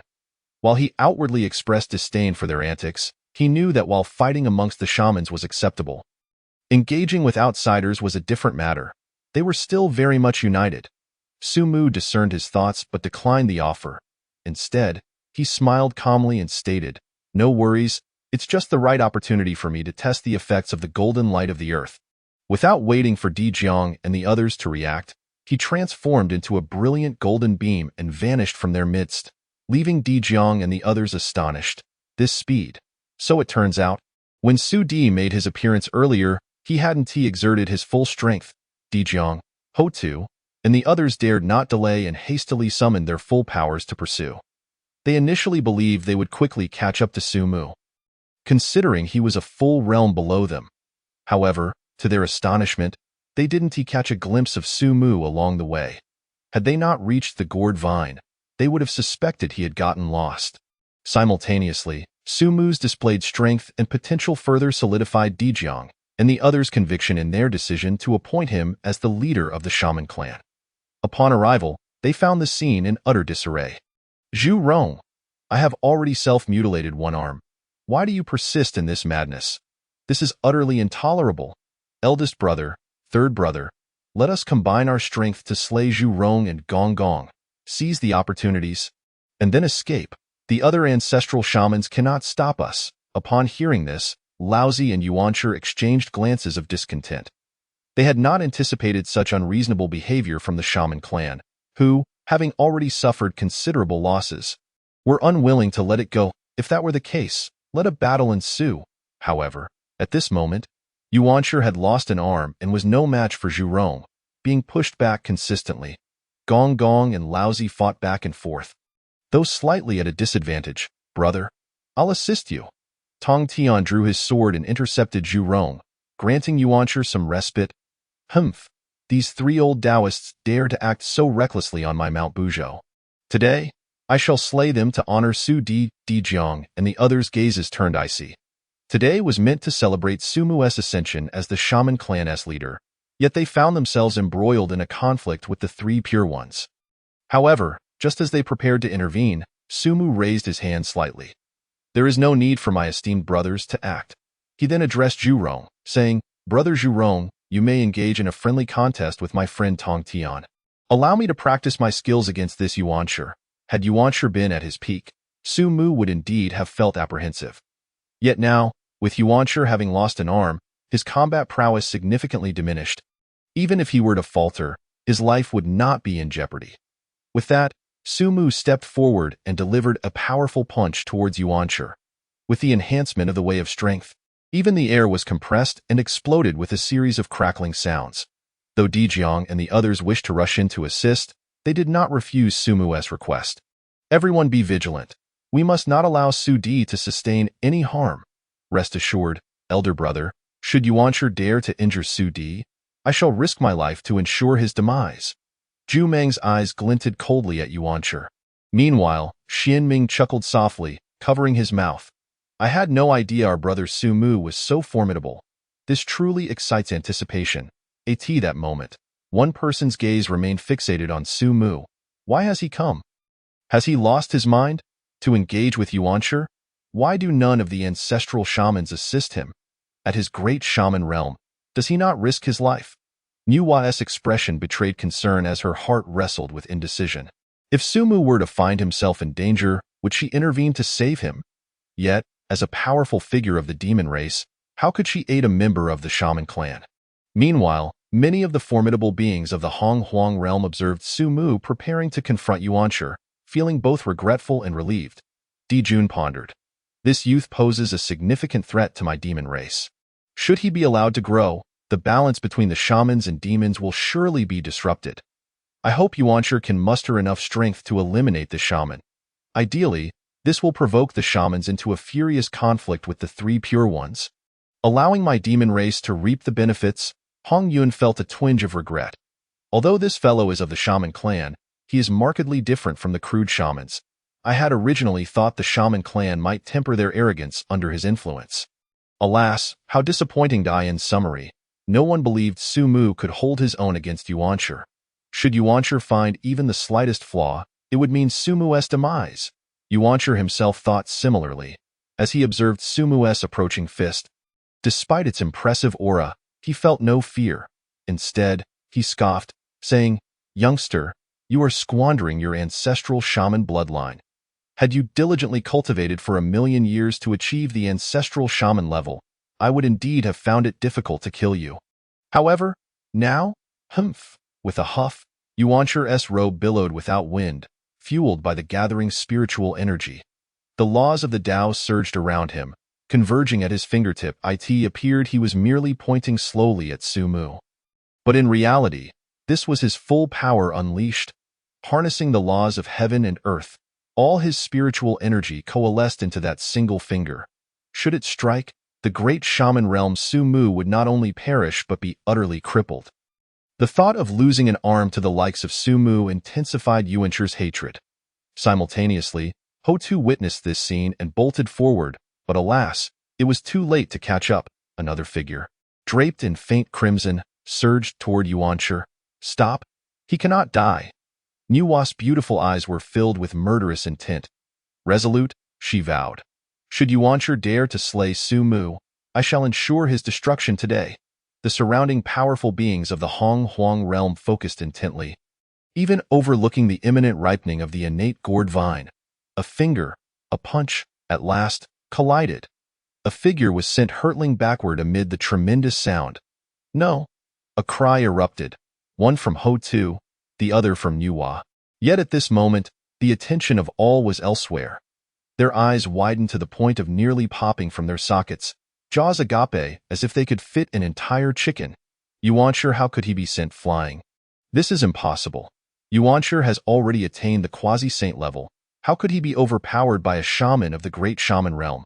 Could it be that this shaman had reached the ancestral shaman realm in just a century? Jun, who had anticipated Yuanshi's full-force strike, had a smile on his face, which now froze in shock. This is the great shaman? That punch earlier had fully reached the strength of an ancestral shaman. Tai Yi, witnessing this scene, was equally astonished, but his expression soon turned cold. This shaman clan has acquired such power in merely a century. He can no longer be allowed to grow unchecked, brother. Today, we must assist Yuanshi in eliminating that shaman. If not, he will surely become a significant threat in the future. As Tai Yi's words left his lips, Jun had not even had the chance to respond before he realized that the two of them had already attracted attention. Jiang, Zhuo Juyin, and Zhu Meng, three ancestral shaman, stood directly in front of them. If you two dare to make a move today, our Wu clan will obliterate the demon race. In that moment, the atmosphere teetered on the brink of chaos as the battle between the shamans and demons seemed poised to erupt. After a long pause, Jun finally exhaled slowly. Today, my brother and I seek only opportunities, with no intention of provoking a war with the Wu clan.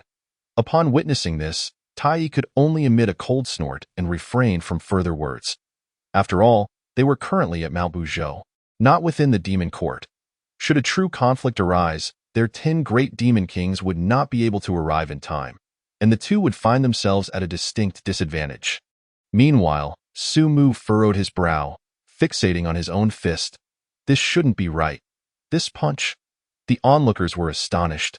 Could it be that he himself was surprised by the overwhelming power of this strike that even sent the primordial being flying? However, Su-Mu continued, why is its power so feeble? Even the severely injured primordial could withstand my blow. The crowd staggered in disbelief. Yet, unbeknownst to them, Su-Mu's seemingly ordinary punch had already invoked the Tao of Strength, which inherently possessed the characteristic of overcoming myriad laws with a single force. In combat, it typically multiplied the force many times over, even to the extent of dozens of times, while also allowing one to disregard the opponent's strength. Su-Mu had initially believed that this punch would shatter the primordial's arm, yet it merely sent him flying, causing a deep sense of dissatisfaction within him. The old man and Tong Tian were equally astonished.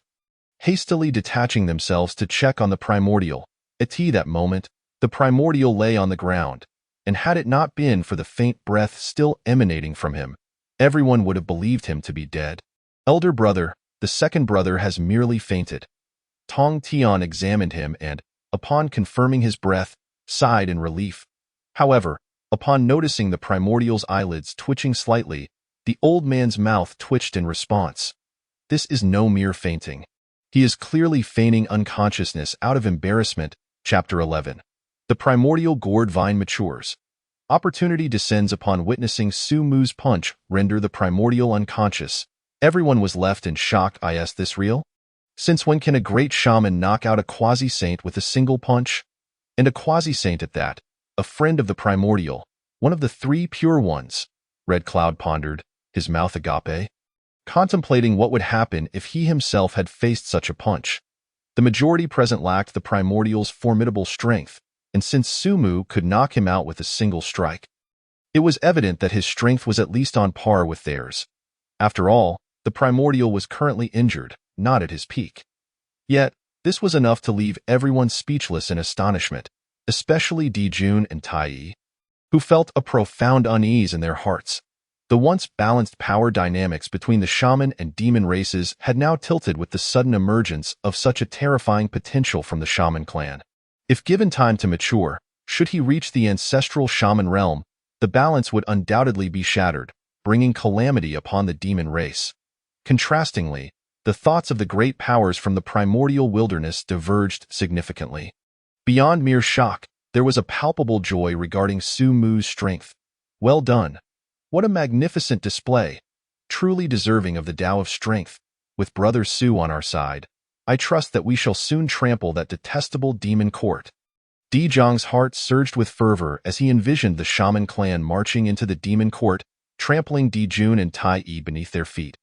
Xian Ming's beautiful eyes, crescent-shaped, glimmered with an indescribable sentiment as she gazed at Su Mu. My dear younger brother brings me increasingly delightful surprises. How charming! The shaman clan revered strength, and now witnessing Su Mu, merely at the great shaman level, able to contend with the quasi-saint, Xian Ming's thoughts began to shift. Upon seeing Su Mu effortlessly repel the primordial without a scratch, Ho Tu sighed in relief. Initially fearing that Su Mu would be slain or severely injured by the primordial's full-force strike, she had resolved to risk her life to eliminate the primordial. However, Ho Tu quickly sensed something amiss. It seemed that she was not the only one who had intervened. There was, as this thought crossed her mind, Ho Tu glanced curiously at Nuwa. Sensing the confusion in Ho Tu's eyes, Nuwa momentarily panicked. Damn it, how did I fail to restrain myself from intervening? And this fellow is unexpectedly formidable? I was so worried for him. Countless thoughts raced through Nuwa's mind, yet she remained uncertain how to explain herself. Surely, she could not admit to having taken a liking to Su Mu? That would be far too embarrassing. With her cheeks slightly flushed, Nuwa decisively suppressed her thoughts and returned to her usual serene and holy demeanor. Without addressing Ho Tu, she gracefully made her way back to her brother Fu Shi. Sister, were you attempting to save that shaman? As soon as Nuwa settled beside him, Fu Shi could not help but inquire. Nuwa offered no explanation, merely shooting a fierce glare at Fu Shi before resuming her meditative posture. Leaving the nature of her cultivation ambiguous. Observing her, Fu Shi dared not speak further, knowing well that he was often most intimidated by his sister. He chuckled awkwardly and pretended that nothing had occurred. Yet, he could not help but mutter under his breath, "Could it be that my sister is lonely, seeking a companion?" With this thought, Fu Shi couldn't resist casting a few more glances at Su Mu. Unlike other shamans, who wore haphazard attire, he donned a Taoist robe, exuding an air of celestial grace.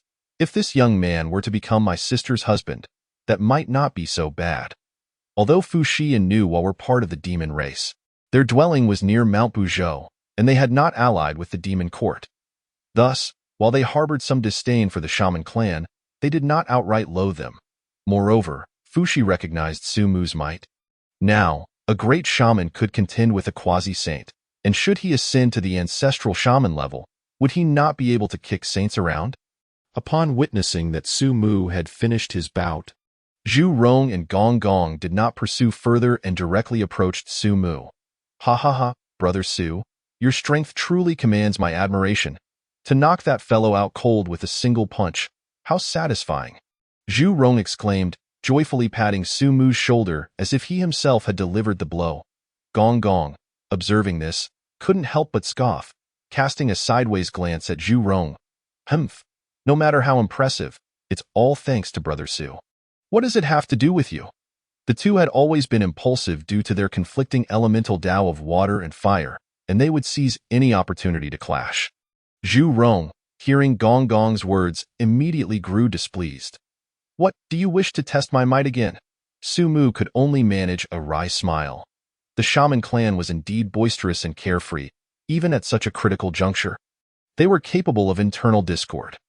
The term fools finally made sense to Su Mu. It was no wonder that despite their overwhelming strength and advantages, they ultimately faced annihilation, beyond the schemes they fell victim to. Was it not also due to their own obstinacy? Esteemed ones, I believe this is not the time for such discussions. If a fight is to ensue, should we not first resolve the current matter and return to Mount Buzhou to spar at our leisure? Upon hearing Su Mu's words, the two ceased their bickering. for there was a genuine risk of conflict erupting. The other ancestral shamans present did not interject either, evidently accustomed to such scenes.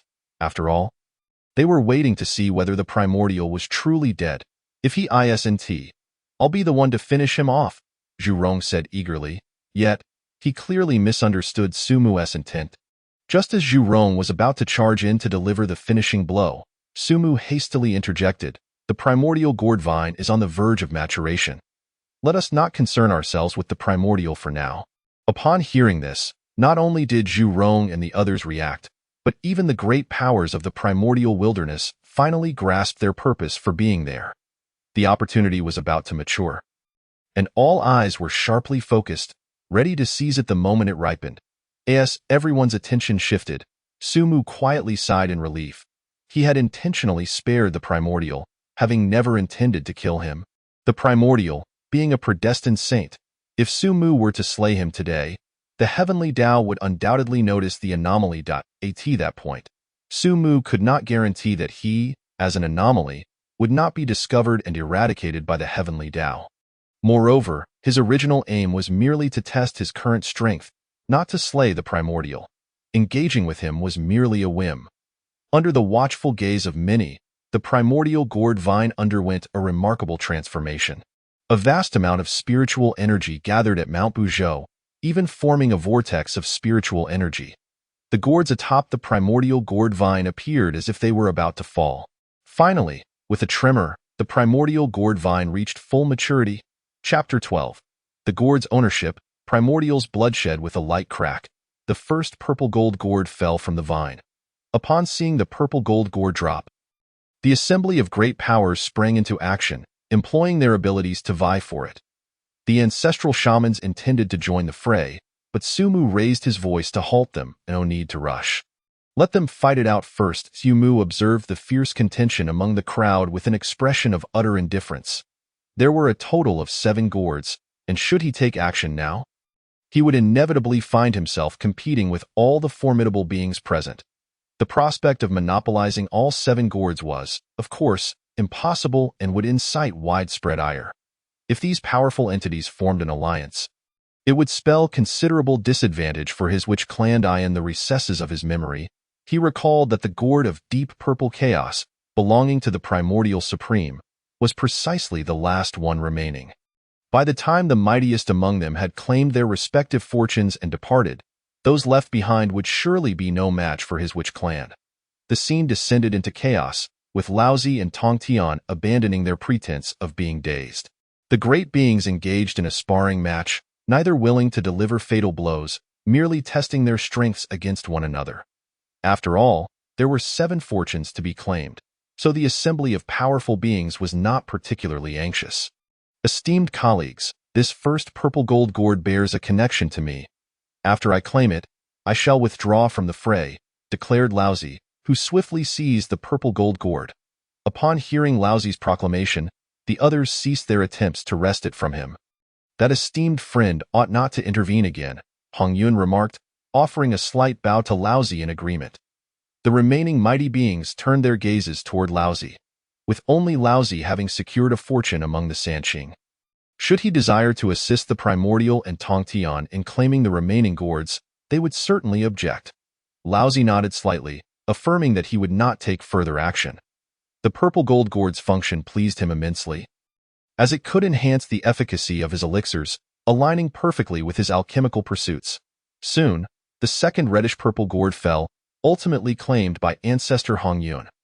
This gourd was later refined into the 9-9 dispersing soul gourd, capable of emitting crimson mist that would dissolve any soul it touched.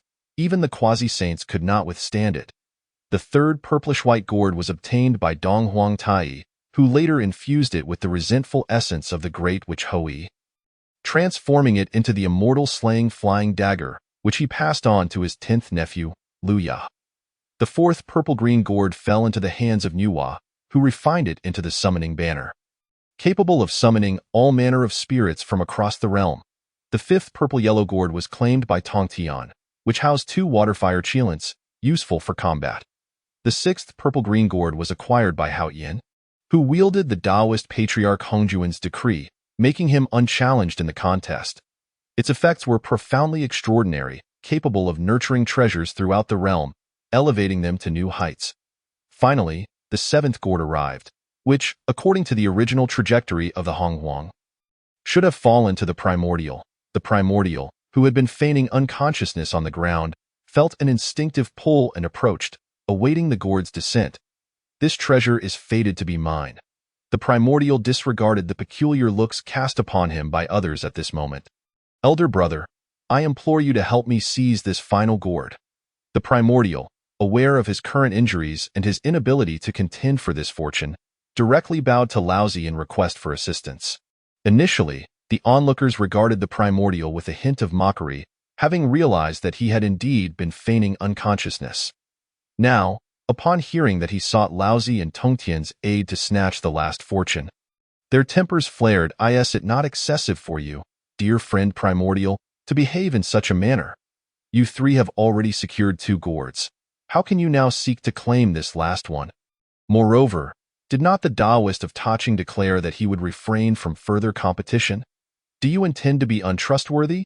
In an instant, the faces of all the great beings who had not yet acquired fortunes turned crimson with indignation. Laozi, witnessing the uproar, simply smiled serenely. Rest assured, esteemed colleagues, I have declared my withdrawal from the ensuing contest, and my word is my bond. The crowd sighed in relief. Without Laozi's assistance, the primordial, injured as he was, might indeed struggle to prevail against them. However, Laozi soon spoke again. Yet, my third brother has not made such a promise. With a knowing glance exchanged with Tongtian, the latter instantly understood. Though Tongtian felt a twinge of disdain for the primordial's actions after the earlier incident, the unity of the Sanqing compelled him to lend his aid nonetheless. He drew his sword and approached the primordial, awaiting the gourd's descent to assist him in seizing it. Observing this, the other powerful beings, though seething with anger, found themselves powerless, for their might paled in comparison to that of the Sanqing. Many chose to abandon their pursuit upon witnessing Tongtian's involvement. After all, the truly formidable had already claimed their fortunes and departed, leaving behind those who, while still powerful, were mostly at the Deluo Golden Immortal Realm, with perhaps only a few quasi-saints present. Compared to Tongtian, they were leagues apart in strength. Can the Sanqing act so tyrannically without regard for reason? At that moment, a voice pierced the air, drawing the attention of the crowd. Xiumu approached the primordial gourd vine, gazing at the last gourd, the deep purple chaotic one that was originally destined for the primordial. Indeed, the Witch clan has yet to make their move. It appears they are merely waiting for this final gourd. Xiumu continued, in my view, should this gourd fall into the hands of the Witch clan, it would be far better than it falling to that fellow primordial. I never anticipated the Sanqing would so shamelessly leverage their superior cultivation. The spectators who had relinquished their claims began to voice their grievances in their hearts. It was quite laughable, for they often accused the Witch clan of being overbearing. Yet here they were, allowing the Witch clan to claim 6 gourds before contesting for the last one. Meanwhile, the Sanqing sought to monopolize half of the fortunes. Had they possessed overwhelming strength, would they not have attempted to hoard all the fortunes for themselves? The pent-up resentment erupted fully within the crowd as Xiumu spoke. Upon witnessing the 12 ancestral witches and Xiumu encircle him, the primordial's expression darkened. Cursed fate! This fortune should have been mine. The Witch clan has truly gone too far. The primordial felt an unshakable connection to the purple-black gourd. Yet, in the face of overwhelming strength, he had no hope of claiming the last gourd, even with Tongtian's assistance. As he beheld the triumphant and mocking expressions of the surrounding crowd, his ire surged. Zhurong, noticing the primordial's distress, raised his head and addressed him with disdain. We have set our sights on this purple-black gourd. What do you intend to do about it? We are here solely to seize your fortune. The other ancestral witches revealed malicious grins, familiar with the art of snatching treasures. After all, where else could the mountain of treasures in the Witch clan's vault have originated? Were it not for Xiumu's intervention, they would have aimed to seize all 7 gourds. You bandits! You severed my limb, humiliated me, and now you dare to covet my fortune. The primordial felt utterly wronged. How dare you? With a trifecta of blows to his psyche, the already gravely injured primordial found his blood boiling, and he spewed forth a mouthful of blood before losing consciousness. What on earth? The Sanqing again. In such a short span, he has fainted twice. Pathetic. Zhurong scoffed at the spectacle. The other Honghuang great beings exchanged incredulous glances, questioning whether they had overestimated the Sanqing, witnessing yet another fainting spell. Chapter 13. Digging a pit for Nuwa, the primordial's antics were so laughable that even a dog would shake its head in disapproval. As one of the Sanqing, though not yet a saint, he was among the most elite quasi-saints in the Honghuang. Now, in a fit of rage, he had succumbed to unconsciousness. Tongtian, witnessing this, felt a surge of frustration. He opted to take the primordial away, no longer participating in the contest for the final gourd. After all, he had already secured a waterfire gourd. If his second brother proved ineffective, he could hardly be blamed. Laozi, feeling a sense of embarrassment at the unfolding scene, silently turned to leave. Esteemed colleagues, we of the Witch clan shall claim this final gourd. Do any have objections? Sumu had not anticipated the primordial to crumble so easily under pressure. However, this development suited him just fine. It saved him from having to confront the Sanqing. Should a conflict arise, he feared the ancestral witches might inadvertently harm the primordial, drawing the attention of the heavenly Tao to his unusual presence. We have no objections. Since the fortunes have been distributed, I shall take my leave, one declared. Let us all depart together. In an instant, all the Honghuang great beings hurriedly made their exit. It was not out of anything more than the piercing gaze of Zhurong, which seemed to relish the prospect of treasures. If they did not flee quickly, they might find themselves stripped bare by the ancestral witches. After all, such occurrences were not unheard of. A bunch of rodents. Upon witnessing the scene, Zhurong and Gonggong exchanged disdainful glances. Moments after the crowd dispersed, the last purple-black gourd fell. Sumu slowly extended his hand to catch it, not even glancing at it before promptly storing it within his system space. While those individuals had resorted to all manner of tactics to secure the first 6 gourds, by the time it reached Sumu, there was not a single soul bold enough to make a move. After accepting the purple-black gourd, Sumu finally turned his gaze to the surroundings. The 12 ancestors of the Witch clan stood beside him, their terrifying presence causing the remaining powerful beings to dare only watch from a distance. Too intimidated to approach, however, the concerns of those formidable figures were of no consequence to him. Ultimately, Sumu's attention settled upon the striking figure of Nuwa, clad in red. He had already bound the fateful red thread gifted by the system to her. Moreover, during his confrontation with the primordial, Nuwa had instinctively intervened on his behalf, further confirming the efficacy of the red thread. Nevertheless, this effect was subtle and would not compel Nuwa to suddenly pursue him fervently. I extend my gratitude to you, fellow Taoist Nuwa, for your timely assistance earlier. May I inquire if there is anything you require of me before you depart? At this moment, Nuwa had yet to leave, and Sumu was acutely aware of the reason behind it. The innate gourd vine not only bore gourds of extraordinary significance, but, given that it had produced 7 such remarkable gourds, it itself was undoubtedly a rare and exceptional spiritual root. Furthermore, the soil nurturing the growth of the innate gourd vine was equally remarkable. The gourd vine and the 9 heavens soil represented Nuwa's future opportunity for sanctification. Although Sumu understood Nuwa's intentions, he refrained from voicing them. After all, receiving a favor from Nuwa was hardly something to be dismissed. Fellow Taoist Su, you are overly modest. I merely could not abide by the primordial's oppressive tactics.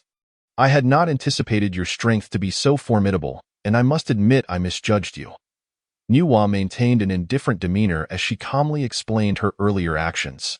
Yet, this statement was not only disbelieved by Sumu, but even Hutu, Xianming, and even Fushi shook their heads in disbelief upon hearing it. That display was hardly mere dissatisfaction with the primordial's bullying. After all, the 12 ancestors of the Witch clan were present. And it was not Nuwa's place to take the lead. Sumu merely chuckled softly, recognizing that Nuwa still cared for her reputation. However, she had deliberately evaded his second question while speaking. Seizing the opportunity, Sumu decided to stoke the fire further. Since this gourd vine can yield such extraordinary treasures, it stands to reason that it is indeed an exceptional spiritual root in its own right. Sister Hutu, would you kindly collect it? I wish to take it back to the Pangu temple for thorough study. Without hesitation, Hutu approached and, with sheer force, uprooted the gourd vine. This sight filled Nuwa with anxiety. Fearing that Hutu might inadvertently break the vine, her level of cultivation, she could sense the Tao's presence and felt a profound connection with the gourd vine, believing it would be crucial for her future sanctification. Since the soil can nurture the gourd vine and assist its growth, it too must possess remarkable qualities. Sister Hutu, would you kindly collect that as well?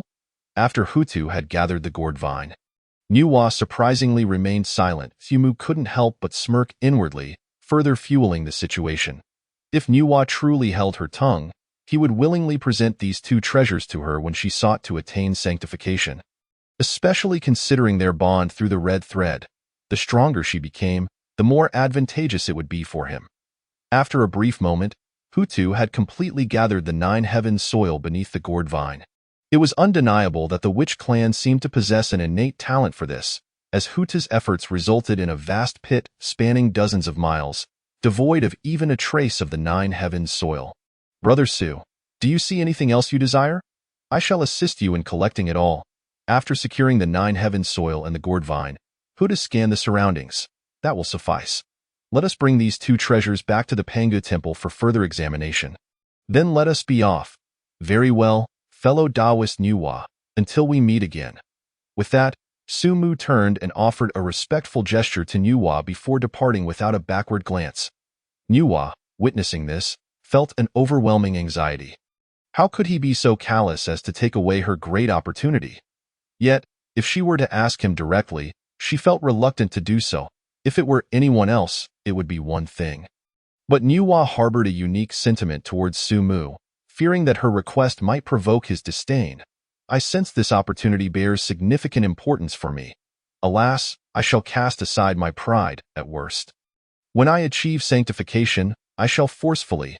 Nuwa contemplated, and a plan began to form in her mind. As Fushi looked on in confusion, Nuwa hastily pursued the direction of Buzhou Mountain, as the witch clan had only just departed and had not strayed far. Sister, where are you off to? With no time for further inquiries, Fushi could only hastily follow. Before long, the two beheld the imposing 12 ancestors of the witch clan, along with Sumu, who appeared to be leisurely strolling as if on a casual walk. Notably, Sumu deliberately moderated his pace, seemingly awaiting Nuwa's arrival. Sensing her approach, a subtle smile crept upon Sumu's lips. It appeared she had ultimately succumbed to her impulses. Chapter 14. To be continued. What is it that tempts her so? Sumu, aware of her pursuit, was entirely unsurprised. After all, the innate gourd vine and the 9 heavens soil were crucial to Nuwa's path to sanctification. It would have been illogical for her not to chase after them. He silently began to count down in his mind. 10, 9, 8, 2, 1. Just as he reached the count of 1, Nuwa's melodious voice rang out. Fellow Taoist Su, please wait.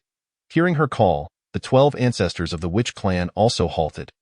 Turning their curious gazes toward the hurriedly approaching Nuwa, however, for reasons unknown, Hutu's expression was somewhat uneasy. Could it be that Nuwa had taken a liking to my brother Su? I cannot allow her to take him away. With that thought, Hutu subtly positioned herself to shield Sumu, as if fearing that her treasure would be snatched away. Unbeknownst to her, Sumu's Pangu bloodline had unwittingly captivated Hutu. The other ancestors of the witch clan also felt an inexplicable affinity towards Sumu. In an instant, Nuwa's figure reached the group, followed closely by a panting and bewildered Fushi. Sister, listen to your brother. Even if you truly fancy that Sumu, we must approach this matter with caution. Do not act impulsively. Fushi was deeply concerned that Nuwa might rashly snatch him away. After all, they were currently in the territory of Buzhou Mountain, and should a conflict arise with the witch clan, it could be perilous. Yet, Fushi was well aware of Nuwa's stubborn nature. Once she set her mind on something, she would pursue it relentlessly. Initially, Nuwa had made an effort to maintain a calm demeanor to avoid drawing attention to her inner turmoil. However, upon hearing her brother's words, a rosy blush crept across her stunning visage. She seized Fushi's ear and exclaimed, do not speak such nonsense. Otherwise, do not blame me for disregarding my elder brother."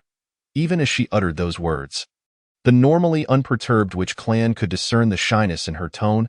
"Ouch, ouch. All right, I won't say another word," Fushi quickly pleaded for mercy. As one of the formidable experts among the demon clan, he was considered among the elite in the vast wilderness. Yet, he was helplessly dominated by his sister, having been reprimanded by her countless times since the dawn of creation. "May I inquire what brings you, fellow Taoist Nuwa, to seek me?"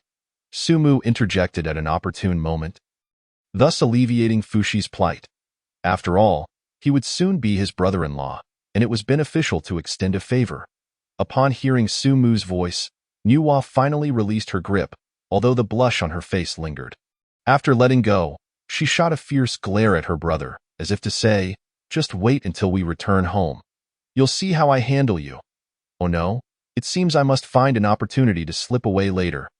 I cannot return to the cave." Fushi recoiled slightly under Nuwa's glare, mentally strategizing where he might hide. Simultaneously, he cast a grateful glance at Sumu, as if to say, "Thank you for saving me."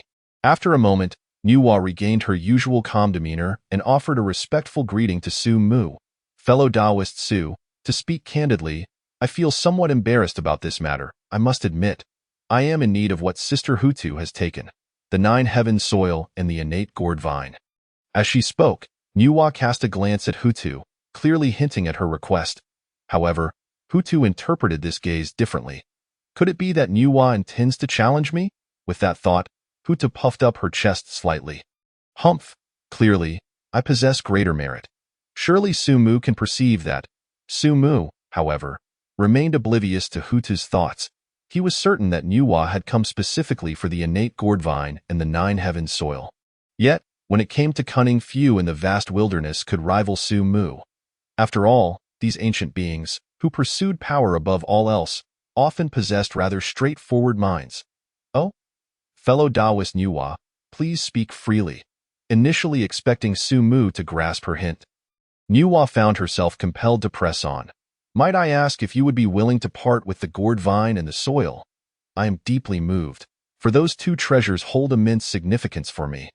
As long as my esteemed friend Sumu is willing to relinquish the treasures, feel free to voice any requests. Whatever Nuwa can fulfill, she shall not refuse." Even if, Nuwa suddenly mustered the courage to express something. A deep blush once again overtook her countenance. Upon witnessing this, Sumu could not help but exclaim in astonishment, "Is this the effect of the fateful red thread? Could it be that Nuwa wishes to confess her feelings to me today? Or perhaps she is tempted by my very being?" In an instant, even Sumu, who had long anticipated the outcome, felt a rush of excitement. Who is this divine being before me? She is none other than the revered Nuwa, the mother of humanity, the great benefactor of creation. Moreover, it is certain that Nuwa will eventually achieve the status of a saint, becoming an indomitable pillar of support for me in the future. Yet, at that moment, an unexpected turn of events occurred. How absurd! It is merely a broken vine and some soil. Take it. Just leave me be at my Bujo mountain." Suddenly, Hutu hurled the innate gourd vine and the 9 heaven soil towards Nuwa. Fearing that she might utter something about offering herself, Sumu was left dumbfounded. This Sister Hutu is truly ungracious. Has she thwarted my good fortune? Seeing the 9 heaven soil and the gourd vine flying towards her, Nuwa had no time to continue her words and quickly gathered them with utmost care. The courage she had summoned to speak was abruptly shattered by Hutu's interruption, leaving her speechless. Though she is a formidable power of the primordial chaos, her strength having reached the threshold of quasi-saint, she remains a woman untouched by the world's complexities. How could she easily utter such shy confessions? Nuwa clenched her delicate hands tightly, even breaking into a light perspiration from her nervousness, yet ultimately lacked the courage to speak again. With a determined stomp of her foot, she addressed Sumu with gratitude.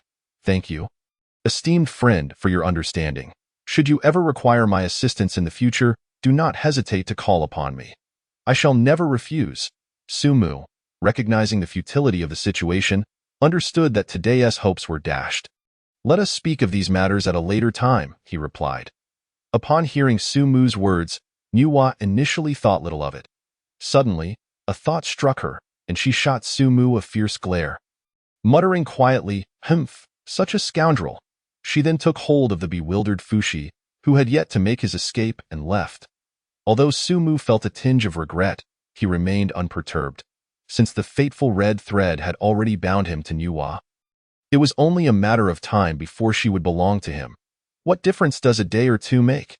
He chuckled inwardly. Sister, you have taken the liberty of gifting those 2 treasures to Nuwa. You wouldn't be angry, would you? After Nuwa departed, Hutu finally exhaled in relief and approached Sumu with a feigned expression of contrition. Sister, you jest? It is merely 2 treasures, no matter. Sumu, genuinely unperturbed, simply smiled with ease. However, upon further reflection, he discerned something amiss with Hutu. Could it be that this sister Hutu harbors a desire for me? Chapter 15. Is the war of witches and demons about to begin? Flee quickly. It is merely 2 treasures, no matter, Sumu reassured. Upon hearing this, Hutu's heart soared as if she had tasted honey. Indeed, she still held considerable weight in Sumu's heart. Otherwise, how could he utter such words? The innate gourd vine is capable of producing 7 innate grade treasures, and though Hutu was unaware of the function of the 9 heavens soil, she surmised it to be no ordinary object. Now that she had unilaterally gifted these 2 treasures to Nuwa, and Sumu showed no anger. It proved her esteemed status in his heart. With this thought, Hutu's spirits brightened. Truly, he is a splendid younger brother. As a form of compensation, I shall return to Bujo Mountain and summon all the great witches and above to celebrate your ascension as the 13th ancestral witch. Upon hearing Hutu's proposal to gather the witch clan for his celebration, Sumu initially intended to decline. After all, it is prudent to maintain a low profile. He did not wish to draw too much attention. However, the other ancestral witches would not grant him the opportunity to refuse. As soon as Hutu made her suggestion, a chorus of approval erupted. Indeed, what Huta's sister says is true. The addition of a new ancestral which is a sign of prosperity. Excellent, excellent. Today, we shall feast at the summit of Bujo Mountain, in front of the Pangu Temple, and notify all clan members of Great Witch status to come congratulate Sumu. Yes, especially so that the younger generation may clearly recognize Sumu's countenance, lest they offend him in the future. Thus, Sumu realized that attempting to decline was futile, and he resigned himself to their plans. Meanwhile, Nuwa and Fushi had arrived at the foot of Bujo Mountain. Having left its sphere of influence, their pace now slowing. Nuwa appeared lost in thought, alternating between smiles and expressions of embarrassment and anger, causing Fushi to feel quite anxious. Ahem, sister, I had arranged to meet some friends for drinks and discussions today. Perhaps I might forego returning to the cave. Fushi had not yet abandoned his plan to slip away. However, as he spoke, Nuwa regained her composure. Humph. While we await the maturation of the gourd vine atop Bujo Mountain, what time did my brother arrange for drinks with friends? How could I be unaware of such matters? Today, you are not to go anywhere. Return to the cave. You are not to leave until you have successfully ascended to the mid-stage of Quasi-Saint. Upon hearing this, Fushi sighed deeply. To have such a sister is truly a misfortune. Oh no, a great blessing. After receiving a stern glare from Nuwa, he hastily corrected himself. Soon, the 2 returned to their training cave, where Fushi silently began his secluded cultivation. Nuwa, seated at a stone table, cradled her flawless face in her hands, reflecting upon the earlier events. Sumu was entirely different from the other witches, possessing a graceful demeanor that radiated an ethereal presence. Then, her gaze fell upon the innate gourd vine and the 9 heavens soil laid out in the courtyard, causing her cheeks to flush. How could I have nearly uttered such words earlier? Had Sumu rejected me? How would I, Nuwa, be able to traverse the primordial chaos thereafter? Would I not become a source of ridicule among my peers? Yet, as a member of the witch clan, he should bear no animosity towards my demon heritage. Should he? With this thought, the joy that had initially filled Nuwa's heart at receiving the innate gourd vine and the 9 heavens soil, which she firmly believed were gifts from Sumu, was replaced by a cloud of worry. Although those treasures were directly thrown to her by Hutu, She was resolute in her belief that they were indeed bestowed upon her by Su Mu. Alas, overthinking is of no benefit. I shall focus on my cultivation. Even if Su Mu holds animosity towards my demon heritage, once I achieve the status of a saint, he shall surely not reject me. Furthermore, even if he does refuse, by then I shall be a saint. And perhaps I could simply bind him to my side. What harm could that bring? Although it is said that a forcibly bent melon is not sweet, it can still quench one's thirst.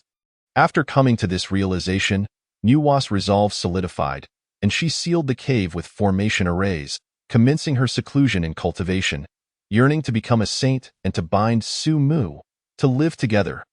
This very desire fortified her resolve, enhancing her cultivation speed. As Nuwa entered her secluded training, the cave fell into utter silence. At this moment atop Buzhou Mountain, the atmosphere was in stark contrast to the tranquility of Nuwa's cave. With the spreading of a single message, the entire witch clan erupted in fervor. Today, under the protection of our paternal deity, we have gained another ancestral witch, the 13th ancestral witch. All clan members of great witch status gathered before the divine temple to celebrate the birth of the ancestral witch. Those below the great witch rank were also welcome to ascend Buzhou Mountain to behold the splendor of the 13th ancestral witch. The voice of Emperor Jiang announcing this news resonated throughout Buzhou Mountain, echoing long after it had been spoken. What? The 13th ancestral witch? Our witch clan has added a formidable being of ancestral witch status. Surely, it is the blessing of our paternal deity. With the presence of the 13th ancestral witch, our clan shall not fail to meet the expectations of our paternal deity and will command the primordial chaos. How splendid! With the addition of another ancestral witch, how can the demon clan possibly obstruct our witch clan's path to dominion over the primordial continent? Our witch clan shall face no rival and will unify the primordial chaos. In an instant, all members of the witch clan atop Buzhou Mountain raced frantically towards the summit. Those engaged in hunting demonkind to gather provisions paid no heed to anything else, hastily bringing their bounty to present to the newly appointed ancestral witch. Excellent. Today, I just happened to slay a demon beast of the golden immortal realm. I shall present it to the 13th ancestral witch. If I can win her favor, I shall surely rise to prominence within the witch clan. Meanwhile, those involved in sparring and combat also ceased their quarrels, exchanging knowing glances and swiftly soaring towards the peak of Buzhou Mountain. Xing Tian, stand down. Our witch clan has gained a new ancestral witch. If we arrive late and incur her displeasure, we shall be in dire straits. Humph. Consider yourself lucky. Had it not been for this, today would surely have been my victory.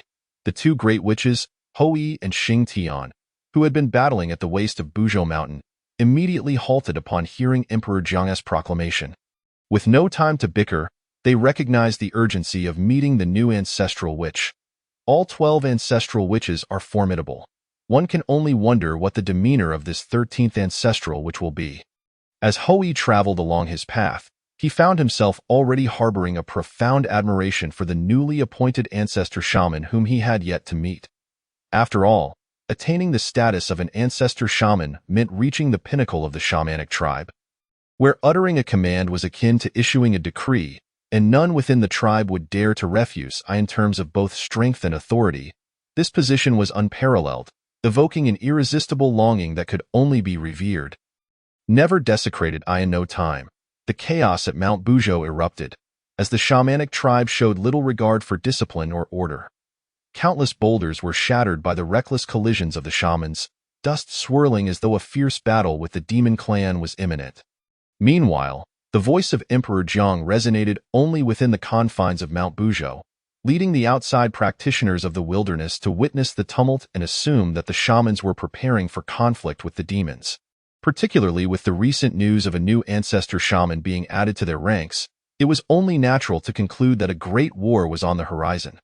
Many practitioners of the wilderness promptly fled from the vicinity of Mount Buzhou, fearing they would be caught in the crossfire of a shaman-demon war.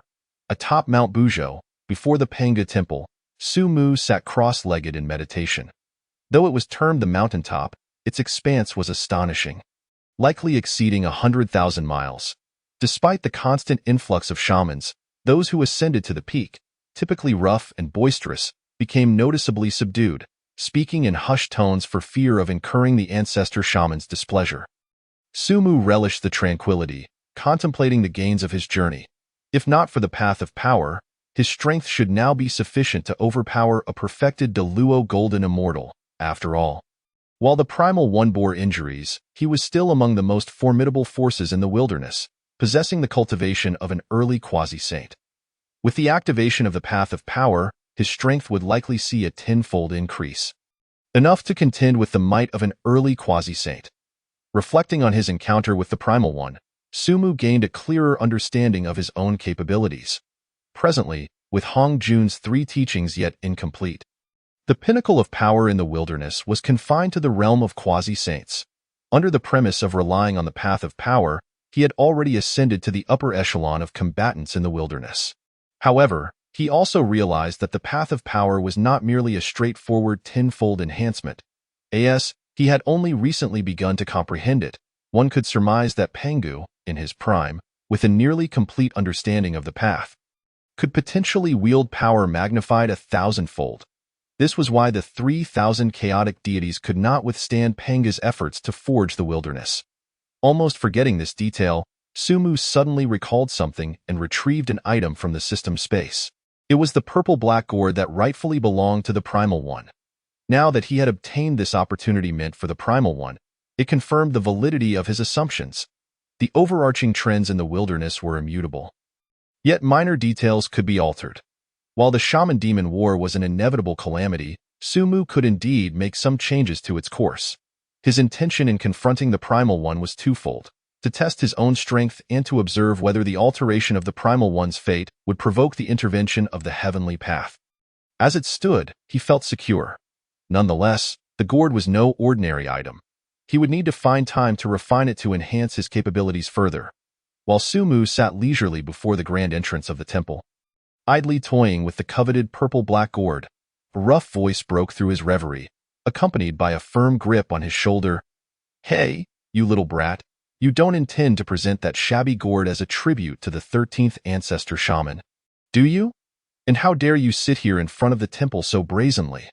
Get up, or you'll surely incur the ancestor shaman's wrath, and no one will be able to save you."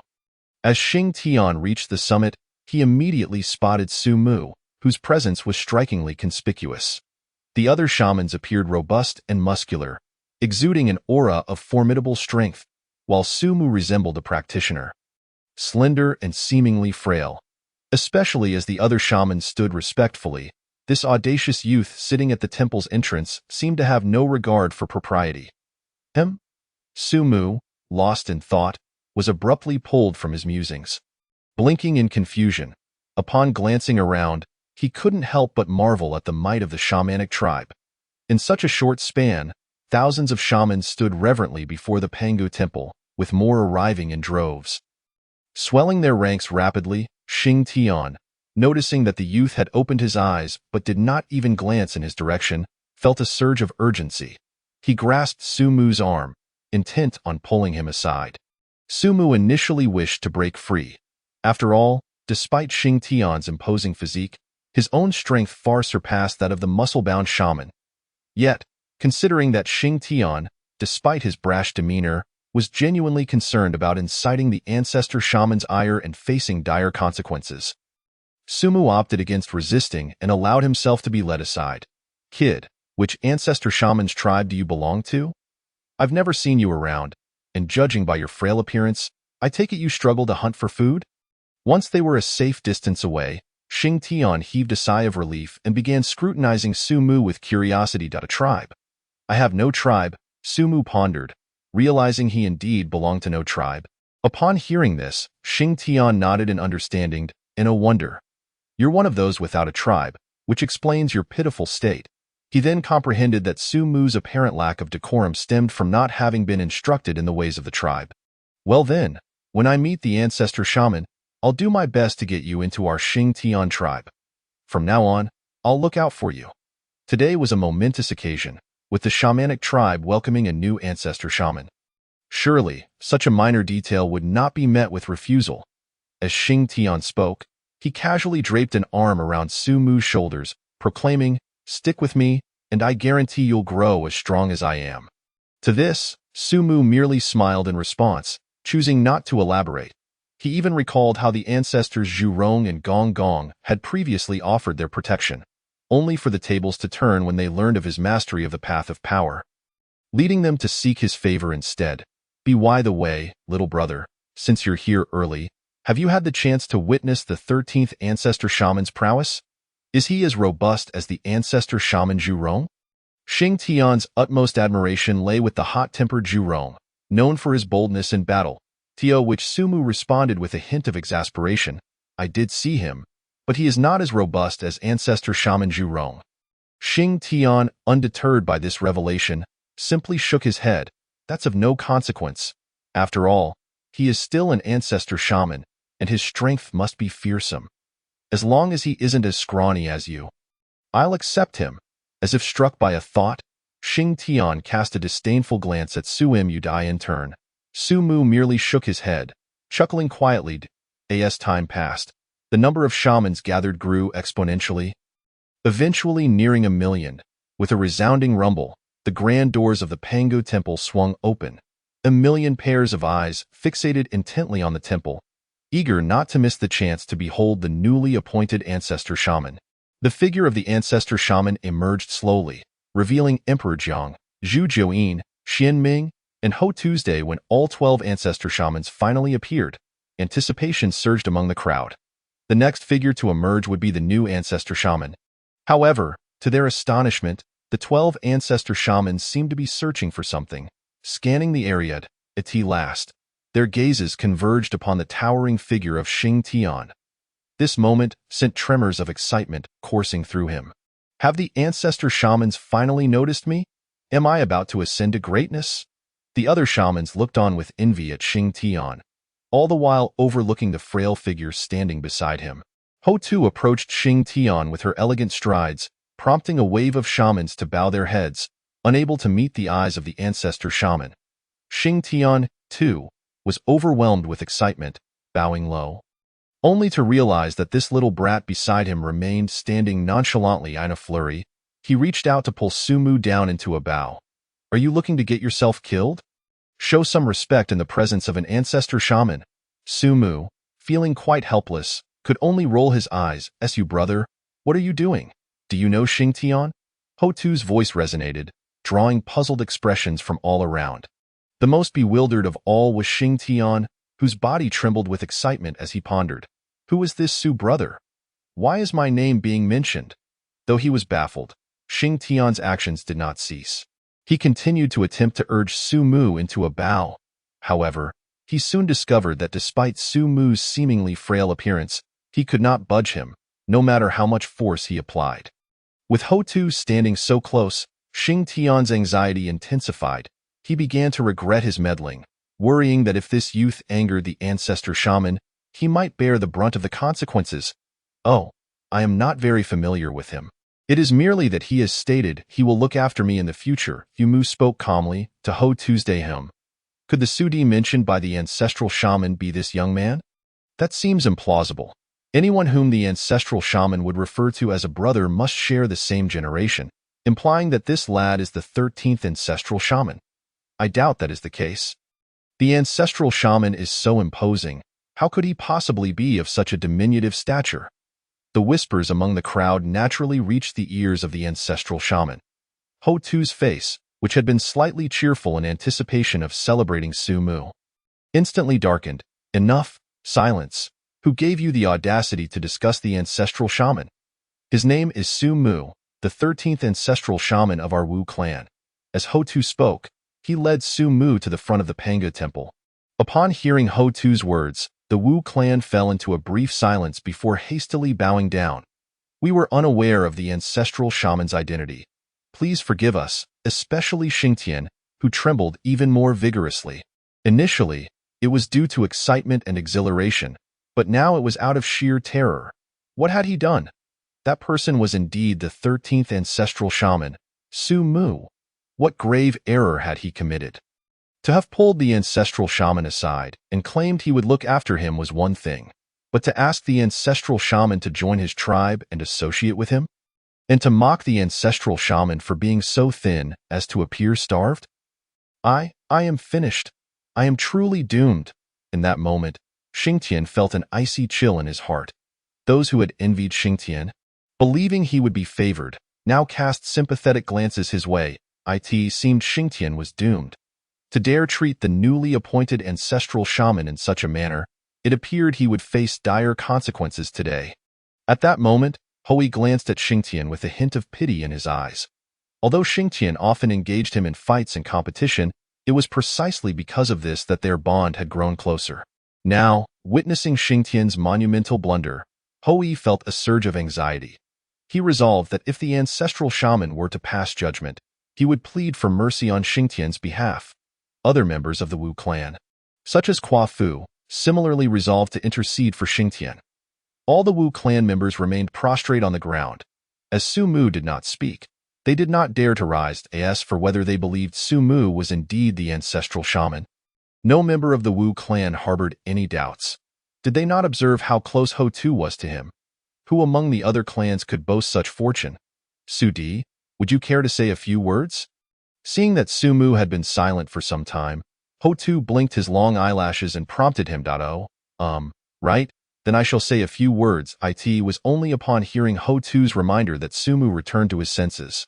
Fellow compatriots, I presume this is the first time you have encountered me. I am quite easygoing, so there is no need for anyone to feel anxious or overly concerned. Now that I, Su Mu, have become the 13th ancestral shaman, I will certainly fulfill the duties that come with such a title. I shall slay the demon emperor, tread upon the skies, and the demon court shall inevitably be crushed beneath the feet of our Wu clan, serving as a sharpening stone for our unification of the wilderness. Well, that will be all.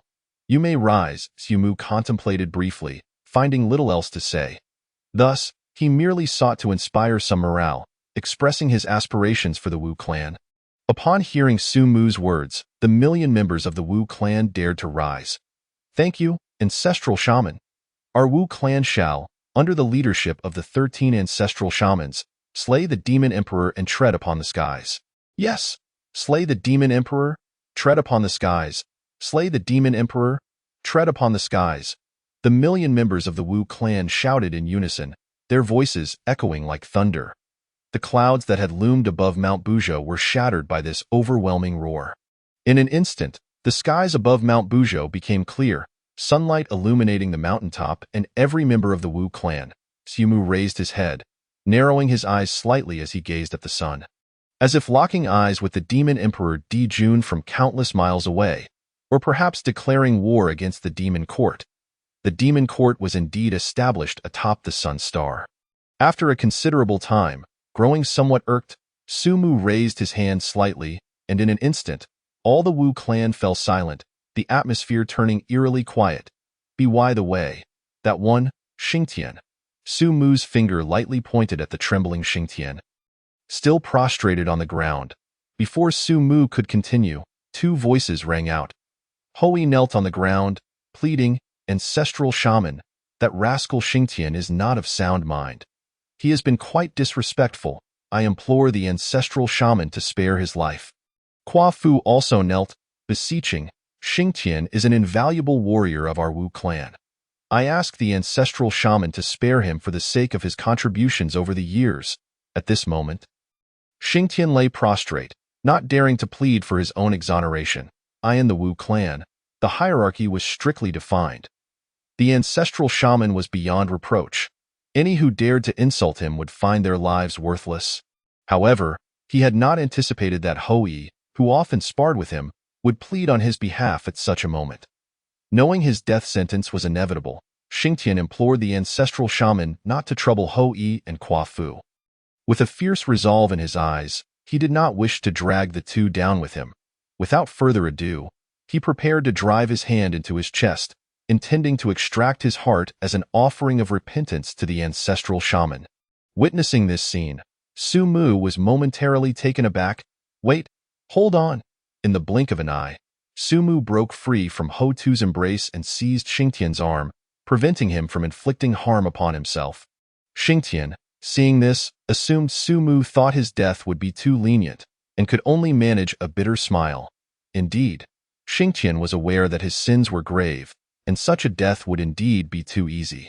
He resigned himself to the ancestral shaman's judgment. After stopping Xingqian, Sumu exhaled in relief. After all, he was a great shaman, a pillar of their Wu clan. If he were to perish, would they not lose a vital strength against the demon race? Moreover, he was not a petty individual. Xingqian's earlier actions had not been without reason, as they were intended to protect him. Sumu adjusted his expression, striving to appear amiable, and said, "When have I ever sought your life?" Chapter 18. The Tribe of Mu, Schemes of the Demon Court. When have I ever sought your life? Seeing Xingqian's expression of impending doom, Sumu felt a twinge of helplessness. Turning to the other ancestral shamans, he inquired, "Just now, I heard Xingqian mention something about a tribe. What is that about?" Upon hearing Sumu's question, Hotu slapped his forehead. "Sud, had you not mentioned it, we would have forgotten. Each ancestral shaman has their own tribe. For instance, Xingqian belongs to the fire tribe of Brother Zhurong, while Hui is of my earth tribe. Logically, now that you, Sud, have become an ancestral shaman, you should rightfully establish your own tribe." Upon hearing this, the other ancestral shamans nodded in agreement. Indeed, it had been overlooked. It was indeed time to establish a tribe for Sud. These ancestral tribes, to put it plainly, are composed of the Wu clan members birthed from the bloodlines of the ancestral shamans. They have continuously multiplied, resulting in the millions of Wu clans today. Having just become an ancestral shaman, Sumu naturally lacked his own bloodline inheritance. Therefore, the matter of establishing a tribe had been neglected. In that case, may I request some personnel from my brothers? To be honest, Sumu did not wish to create a tribe from his own bloodline. Once a tribe was birthed from his bloodline, it would create an inextricable bond, leading to endless troubles in the future. Thus, he planned to directly ask the other ancestral shamans for assistance. That would certainly not be a problem. "Sud, you may select anyone you wish." The other ancestral shamans did not hesitate in their response. After all, regardless of which tribe the Wu clan members belonged to, they were ultimately their kin. Observing this, Sumu patted Xingqian on the shoulder, startling him into a shiver. "I want Xingqian, as well as those two great shamans who just pleaded for him. As for the additional personnel, I would like the 3 great shaman tribes they govern." How does that sound? Upon hearing that Sumu only requested 3 individuals, the other ancestral shamans immediately agreed without a second thought. At this moment, Xingqian's heart felt as though it were on a roller coaster ride. The ancestral shaman did not hold my actions against me? Is he truly planning to support me? While Xingqian and the others were momentarily dazed, Zhu Rong called out, "Did you 3 not hear? Hurry and pay your respects to ancestral shaman Mu." His booming voice jolted the 3, who had yet to regain their composure. Xingqian, Hui, and Quafu hastily approached Sumu, bowing deeply. "Thank you, ancestral shaman Mu. We 3 shall wholeheartedly assist you henceforth." Simultaneously, the great shaman tribes they established also bowed in reverence. Other great shamans and members of the Wu clan looked on with envy. It is worth noting that following an ancestral shaman typically involves assisting him in various tasks. However, if one earns the ancestral shaman's favor, the rewards are immense. The strength of the witch clan is bolstered by their bloodlines, with the ancestor witch embodying the most potent lineage. Those who follow the ancestor witch, after each skirmish with the demon clan, find that the casualties among the lesser demons, those beneath the rank of Great Luo Golden Immortal, are deemed inconsequential by the ancestor witch. Thus, the spoils are left for the subordinate tribes to scavenge. Typically, an ancestor witch commands at least 5 great witches, and the resources shared among them are not substantial. However, Sumu, being an ancestor witch with only 3 great witches at his command, will reap resources that far exceed those garnered by other ancestor witches. With that in mind, let the music play on and the dance continue. Sumu observed the scene with great satisfaction. He realized that he could delegate many trivial matters to these 3 tribes, allowing him to focus on his cultivation and strengthening his power. As the farce concluded, Xingtian and his companions joined Mu's tribe, feeling as though they had been reborn. At once, the atmosphere atop Mount Buzhou became vibrant, filled with the clinking of cups and merriment. Conversely, at this moment on the Sun Star, the ambience in the demon court was in stark contrast. The 2 demon emperors, Dijun and Tai Yi, sat upon their lofty thrones, their brows furrowed as they gazed down at the 10 great demon kings. With the witch clan now boasting an additional ancestor what do you believe our demon court should do? Jun spoke slowly, his eyes sweeping over the 10 great demon kings. When a prolonged silence ensued, Tai, in a fit of anger, crushed the wine cup in his hand. Useless fools. Aren't you all usually quite loquacious? Why is it that now, when it is your turn to speak, you all fall silent? Seeing Tai's fury, the 10 great demon kings hastily prostrated themselves on the ground. Your Majesty, I have a plan. Though I am uncertain whether to voice it, at last, a voice emerged.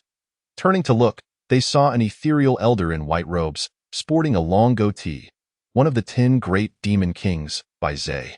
Speak, Tai, relieved to hear someone finally address the matter, urged him on. Bai Zai took the cue and began.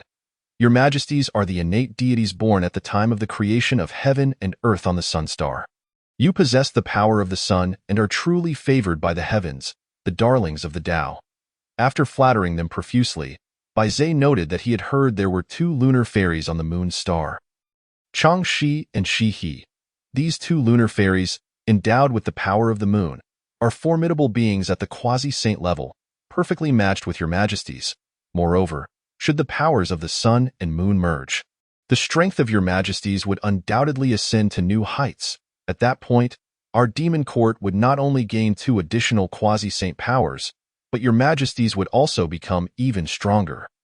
Before Bai Zai could finish, Tai could not help but exclaim, Excellent plan, brother.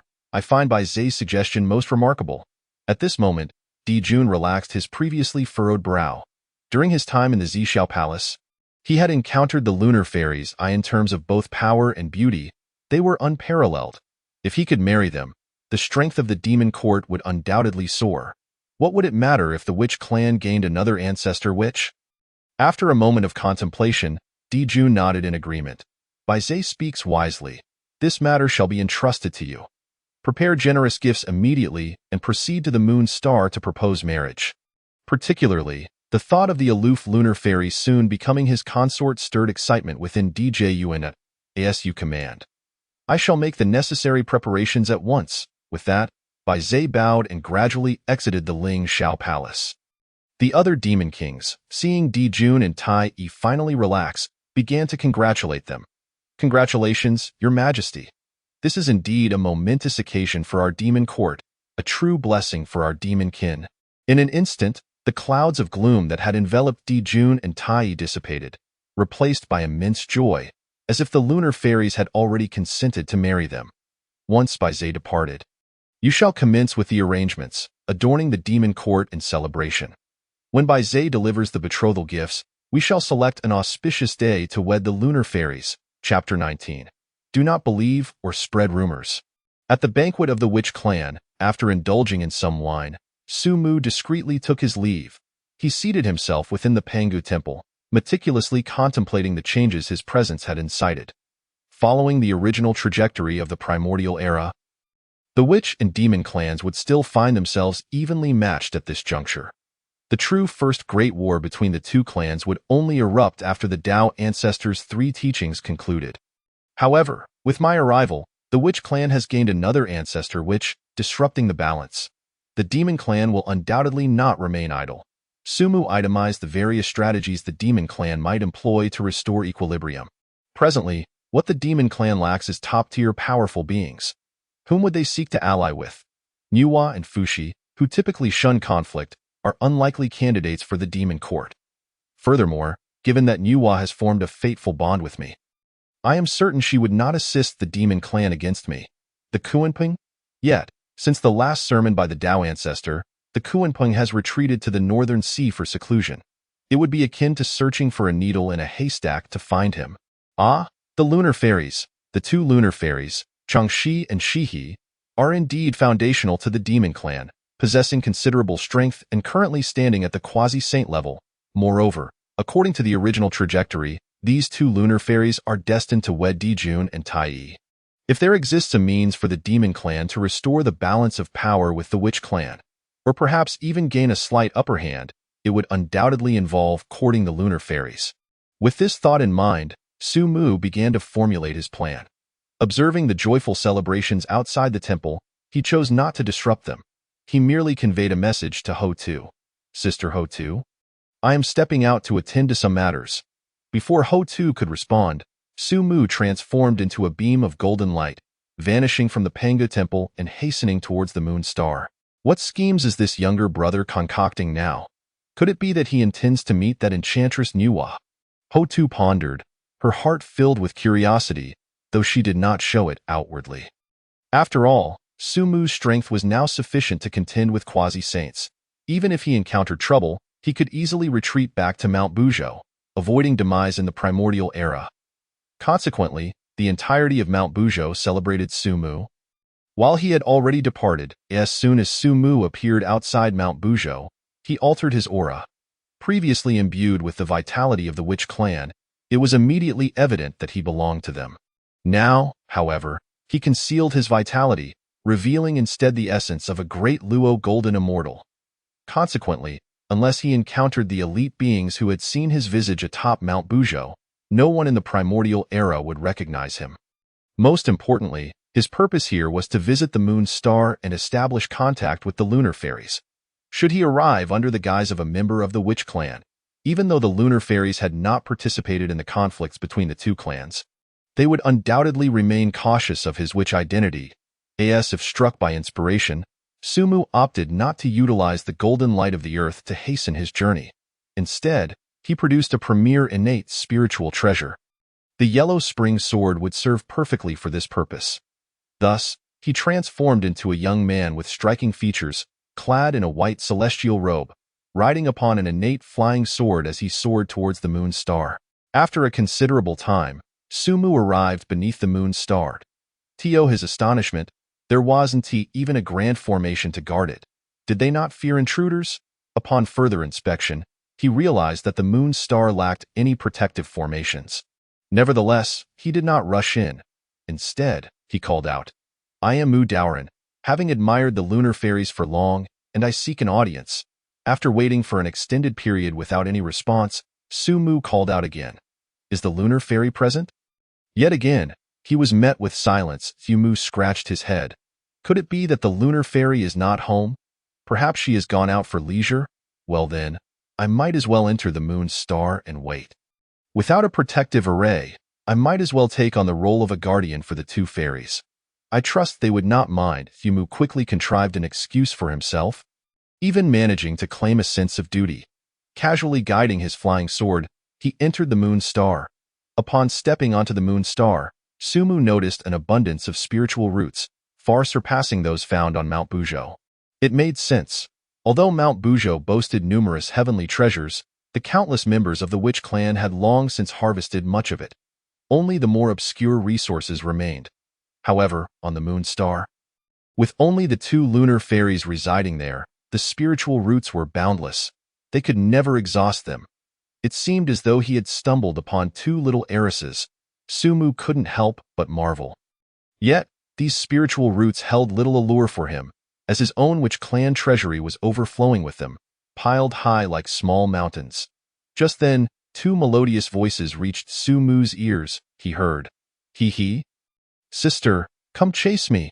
You little minx. Humph, once I catch up to you, I'll make sure to spank you. Hee. But that can only happen once you catch me. Hearing this exchange, Su Mu was utterly astonished. What on earth is happening? However, it was not long before two increasingly approaching figures emerged within his line of sight. For reasons unknown, those two figures were merely draped in a layer of sheer fabric. Cough. Could it be that you two are the Tine fairies? Su Mu awkwardly spoke up to remind them. The two fairies, who had been playfully chasing each other, momentarily froze upon hearing the voice of a man. Then, with a piercing scream, one of them exclaimed, Who is that? Where did this lecher come from? Get lost? In an instant, she drew her sword and swung it at Su Mu, unleashing the terrifying power of a quasi-saint. What is happening? Hey, I haven't done anything. Why are you trying to kill me? Caught off guard, Su Mu hurriedly summoned the Huangquan sword to defend himself. Amidst the flashes of blades and swords, he was struck down by the fairy's sword, crashing into the ground and creating a large crater, dust rising all around. Am I dead? Sister, who was that lecher? Humph, it's better if he is dead. How dare he intrude upon my tiny star? Come, let us go down and see if he is truly dead. How brazen. Chapter 20. This life is now offered to the fairies. At this moment, he and Changshi had already donned elegant garments. Once the dust settled, they beheld the young cultivator lying motionless at the center of the crater. Seeing this, Changshi, feeling a twinge of compassion, said, Sister, I don't think this young man seems like a bad person. Why don't we save him? Hearing Changshi's words, she let out a cold snort. Humph, even if he is not a bad person, what of it? That young man has already seen our figures, which is a blemish on our purity. It is only right to kill him. Though she spoke thus, she felt a pang of guilt in her heart. In her moment of anger, she had not held back. And this young man was clearly just a cultivator at the great Luo golden immortal level. Moreover, judging by his bone structure, he appeared quite young, likely a talented genius, withstanding her full-powered strike, even if they wished to save him now. It would be futile, but how did he manage to enter my tiny star? She seemed to remember something and turned to glare fiercely at her sister. Have you forgotten to activate the defense array of tiny star again? Normally, the tiny star is enveloped by a defensive array, making it impossible for even a quasi-saint to enter unnoticed. What's more, how could a great Luo golden immortal slip in? Changshi, upon hearing her sister's words, was initially taken aback, then her eyes turned red. I just got carried away playing with you and forgot. Sob. In that moment, Changshi could not help but sniffle quietly, unsure whether it was due to her sister's reprimand or her own negligence that had led to the young man's plight. Cough, cough. At that moment, an inopportune voice interrupted, startling both of them. I say, fair maidens, I must insist this is all a misunderstanding. I thought you were not home and only meant to keep watch for you. As for what just happened, I didn't see anything. Well, maybe just a tiny bit. As for your threats of violence, I had actually sustained no injuries from that sword strike earlier. It was merely a slight disturbance in my vitality. However, to avoid provoking the two fairies further and inciting greater trouble, he chose to feign death. Now that the misunderstanding was cleared up, it was evident that it was due to Changshi's oversight in forgetting to activate the defensive array that had allowed him to enter Tine Star. He couldn't be blamed for this, could he? So, he dusted himself off and, pretending to cough up blood that trickled down from the corner of his mouth, he presented himself as gravely injured. You lecher are not dead? He, upon seeing this, immediately drew her sword to deliver a final blow, but was stopped by Changshi beside her. Sister, his entry into Tine Star was due to my negligence. Moreover, he claimed he saw nothing. His crime does not warrant death. Especially upon seeing Sumu's wounded appearance, Changshi felt even more remorseful. This young genius of the great Luo Golden Immortal Realm had withstood a quasi-saint's strike and lived. He was undoubtedly a prodigy destined for greatness, likely to become one of the formidable powers in the wilderness. To kill him simply for stepping into Tine Star would be a grievous loss. She had not genuinely intended to kill him. She merely intended to vent her frustration upon realizing he was feigning death. But once Changshi intervened, she decided to let it go. Humph, you boy possess some skill. To survive my full-powered strike is proof that your fate is not yet sealed. Now, tell me, what brings you to my Tine Star? With she finally ceasing her aggression, Sumu let out a long sigh of relief. His purpose in coming to Tine Star was to disrupt Dijun's schemes. If he were to become enemies with the Tine fairies instead, he would inadvertently aid the demon race. Furthermore, upon encountering the two Tine goddesses, Sumu had already resolved in his heart. Such beautiful fairies must not become the companions of Dijun and Tai Yi. Otherwise, when the day came that he flattened the demon court, it would be a pity for these two fairies. Having thought this through, Sumu put on a pained expression and coughed out another mouthful of blood. Esteemed fairies, I am Sumu, a humble cultivator who has long admired your esteemed names. Today, I have come to pay my respects. Upon seeing you, you are indeed, as the legends say, pure and ethereal, radiating the brilliance of the moon amidst the vast starry sea. Moreover, Your strength is among the most formidable in the wilderness. I am filled with admiration." As he spoke, Sumu feigned excitement, coughing repeatedly. Cough, cough, cough. "If the fairies believe I have sullied your purity, then this life shall be offered to you." As soon as he finished speaking, Sumu's gaze turned resolute, and he gathered all the energy from his great Luo golden immortal realm into his palm before striking it against his chest. Witnessing this scene, both Taiyin fairies' pupils constricted. Good heavens! It turns out this young man is an admirer of our sisterhood, and undoubtedly a die-hard fan, to the extent of wanting to break his own heart to preserve our purity. After all, both of them were quasi-saint level beings. In an instant, they appeared beside Sumu, their delicate hands gripping his arms. "Hey, what's wrong with you? You survived my strike, and now you want to take your own life?" Even the typically aloof Shi could not help but speak out in concern. Chang Shi, with her innocent nature, had red-rimmed eyes. Yes, we do not blame you. There is no need for this." Seeing this, Sumu did not persist and performed a gesture of gratitude. "If that is the case, I thank the two fairies for your understanding." He felt a wave of relief wash over him. Earlier, he had seen the fairies' forms, which had evidently displeased them. Now, with this approach, he believed he had managed to smooth things over. However, Sumu's intention was not truly to end his life. After all, he merely activated his great Luo golden immortal powers. To the Taiyin fairies, it appeared he had mobilized all his energy as if preparing a full-powered strike. But in truth, as a member of the Wu clan, possessing the bloodline of Pangu, his greatest strength lay within his physique. The strike he delivered would only result in a couple of coughs of blood, not even qualifying as a light injury. Had the two Taiyin fairies not intervened, he would have turned and fled, returning to the mountain of Wu to cultivate, adding only 2 more opponents when he came to conquer the demon court in the future. However, as it stood, everything unfolded as expected. All right, we forgive you. Now, tell us, what brings you to us?" After the earlier episode, the two Taiyin fairies looked at Sumu with significantly softened expressions, especially with this young man appearing with an ethereal demeanor. His sharp brows and starry eyes making him quite handsome. Since their inception, the two had been cultivating on Taiyin Star and had never interacted with male cultivators. The innocent Taiyin fairies had not even considered that Sumu had been acting. Chapter 21 The Heavenly Tao Owes Me a Little Golden Figure by Zay calls out to Taiyin Star.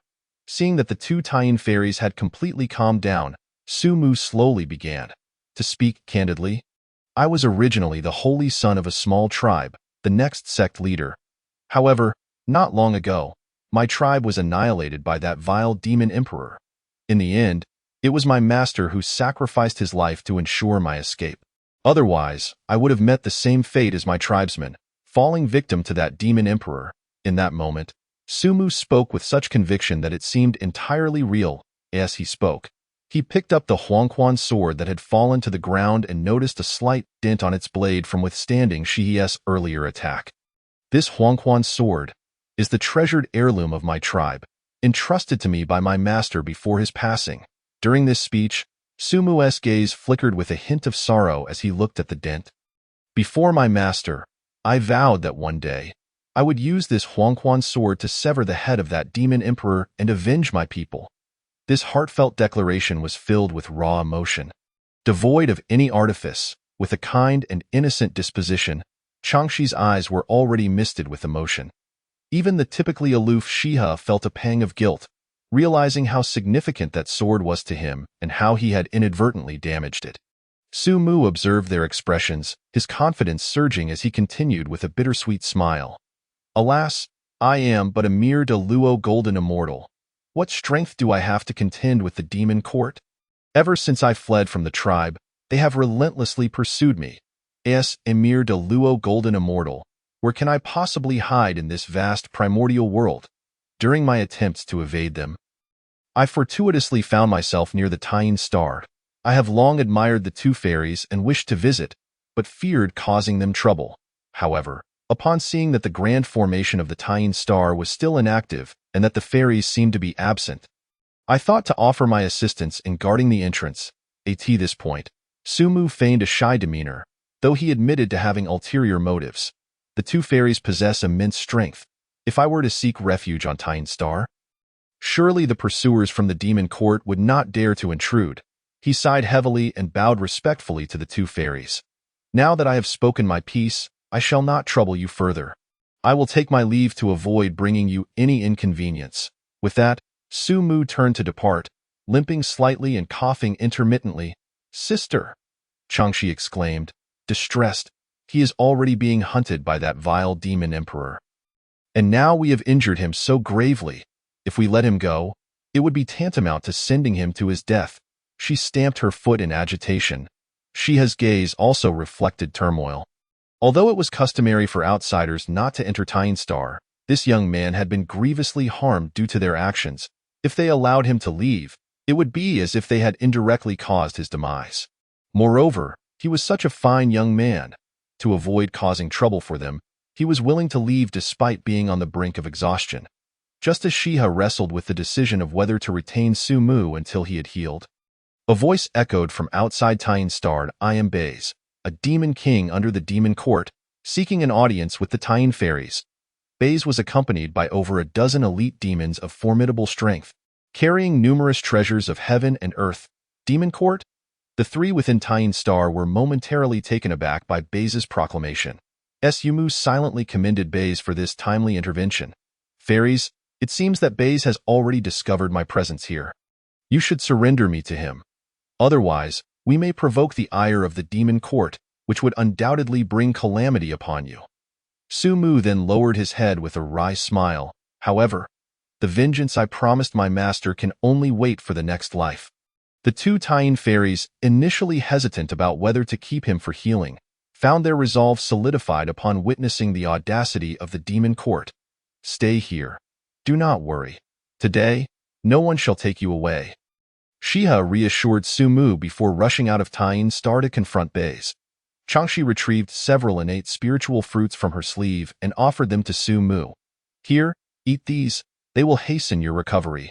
Rest assured, my sister and I are not afraid of that demon emperor. Stay here and recuperate while I accompany my sister to drive Baze away. With that, Changshi gracefully took to the skies. Once they departed, Su Mu plopped down on the ground, inhaling the fragrance of the spiritual fruit Changshi had given him. A subtle aroma wafted into his nostrils, although he couldn't discern whether it was the fruit's fragrance or the fairy's scent. Regardless, he wasted no time and devoured it, having grown parched after his long performance. After all that acting, a little golden figurine should not be too much to ask for, right? Besides, most of what I said was true.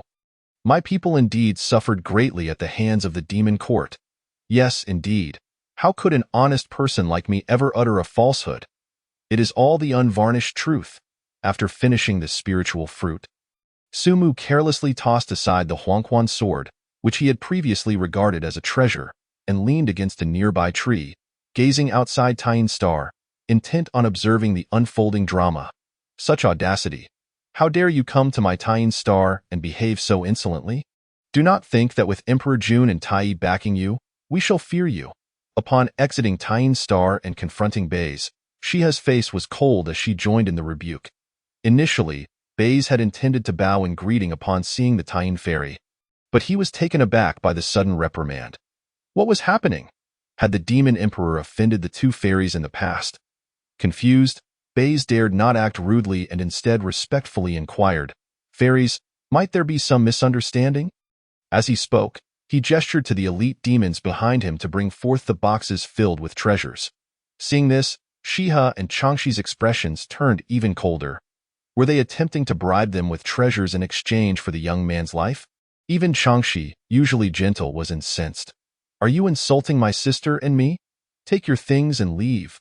Otherwise, you shall pay with your life. In that moment, the two fairies drew their swords, unleashing their early-stage quasi-saint cultivation. A terrifying pressure descending upon Baze and his entourage. For a fleeting moment, Baze managed to withstand the pressure with his quasi-saint strength, but the elite demons behind him could not endure it. Collapsing under the weight and unable to rise, Baze attempted to speak, but the fairies offered him no opportunity. As he opened his mouth, a graceful figure appeared before him. Shiha glared coldly, her sword poised against Baze's neck. Even Bei's prized goatee was severed by the blade, leaving a wound on his neck. Gulping nervously, Bei's refrained from questioning the situation further, understanding that if he persisted, his head might soon part ways with his body. Chapter 22. A loss? A grave loss. The atmosphere grew tense in an instant. Bei's dared not utter a word, fearing he would meet a swift demise. He took a few steps back and respectfully declared, "In that case, I shall not further disturb the fairies." With that, he signaled for his subordinates to depart. Humph. Is this the best that Emperor June can send to invade my Tyne star? Does he look down upon my sister and me? Indeed. When we meet Emperor June again, we shall make him pay. The two Tyne fairies, seeing Bei's concede, did not press the matter further. Surely, given their formidable presence, the demon court would no longer pursue the young man. As they spoke, the Tyne fairies turned their backs on Bei's and returned to Tyne star, activating the defensive formation to prevent further disturbances. Upon their return, Su Mu sprang to his feet.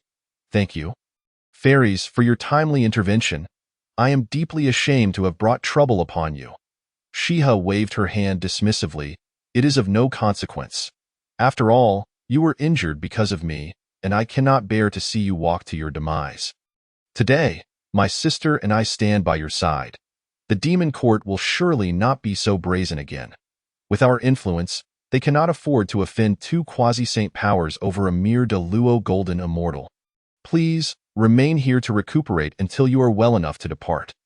Shiha seemed reluctant to engage further with the young man, and with that, she waved her sleeve and vanished from sight. Changshi, however, was much more welcoming, guiding Su Mu to a place to stay. "From now on, you shall reside here. Do not take my sister's words to heart. She meant no offense." Changshi was concerned that this spirited young man might insist on leaving after hearing her sister's remarks. So she felt the need to clarify. Su Mu readily accepted her offer and settled down in Tyne star. It seemed his predictions were correct. The demon court truly intended to win over the two fairies. However, if they were to join the demon court, it would be an utter waste. He needed to seize the opportunity to instill in them the notion that they must not fall into the demon court's trap. If they were to leap, let it be onto the pirate ship of his witch clan. In the days that followed, Changshi would visit Su Mu daily to chat for extended periods. The two Tyne fairies had never traversed the primordial realm, having only ventured out to the Zixiao Palace to listen to the Taoist teachings. With Su Mu's presence, Changshi now had endless questions about the myriad wonders of the primordial world. Su Mu, fulfilling her curiosity, not only regaled her with tales of the primordial realm but also shared many stories from his past life. Throughout this time, he continually impressed upon her the notion that the demon court was a perilous place destined for demise. Though Shiha did not visit often, she often lurked in the shadows, listening intently to Su Mu's stories. After all, even the most aloof goddess possesses a sense of curiosity. Su Mu, today, please tell me how the Monkey King managed to storm from the southern heavenly gate to the Lingxiao treasure hall. In the timeless expanse of the primordial era, Su Mu had resided on the moon star for several years. His bond with the moon goddess had grown considerably closer. At this moment, Changshi, with an eager expression, cradled her face in her hands, squatting before Su Mu, awaiting the next tale. "Changshi, how long has it been since you last practiced cultivation? You spend your days requesting stories from Su Mu. Remember, in the path of cultivation, stagnation is akin to regression. Such laxity is unacceptable." A graceful figure approached, her face adorned with a blend of warmth and ire. "Sister, I promise, as soon as I finish listening to the story of the Monkey King's havoc in heaven, I will retreat to cultivate. No, you shall commence your cultivation immediately. If not, Su Mu shall no longer regale you with stories." She remained resolute. Faced with this, Changshi could only pout in dismay as she retreated to her cave abode. After Changshi departed, she shot Su Mu a reproachful glance.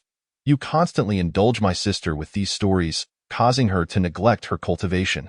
Should she fall behind, will you take responsibility?" Hearing Shi's words, Su Mu shrugged nonchalantly. "If so, I shall bear the consequences." A silence fell between them. Moments later, she gently rested her head on Su Mu's shoulder. "I know my sister harbors feelings for you. However, Each time this topic arose, Shihi felt an internal conflict.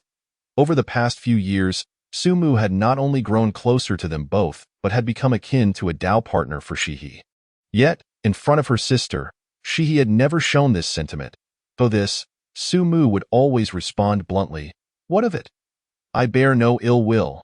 This would earn him a sharp glare from Shihi or a playful pinch at his waist. "I understand my sister's nature. She surely has affections for you but lacks the courage to express them. Yet, can it be that my sister and I must both serve but one person?" Upon hearing Shihi's words, Sumu mused to himself, "Not merely the two of you, nevertheless, within the primordial realm, the notion of monogamy was virtually non-existent. Many formidable beings maintained numerous spouses.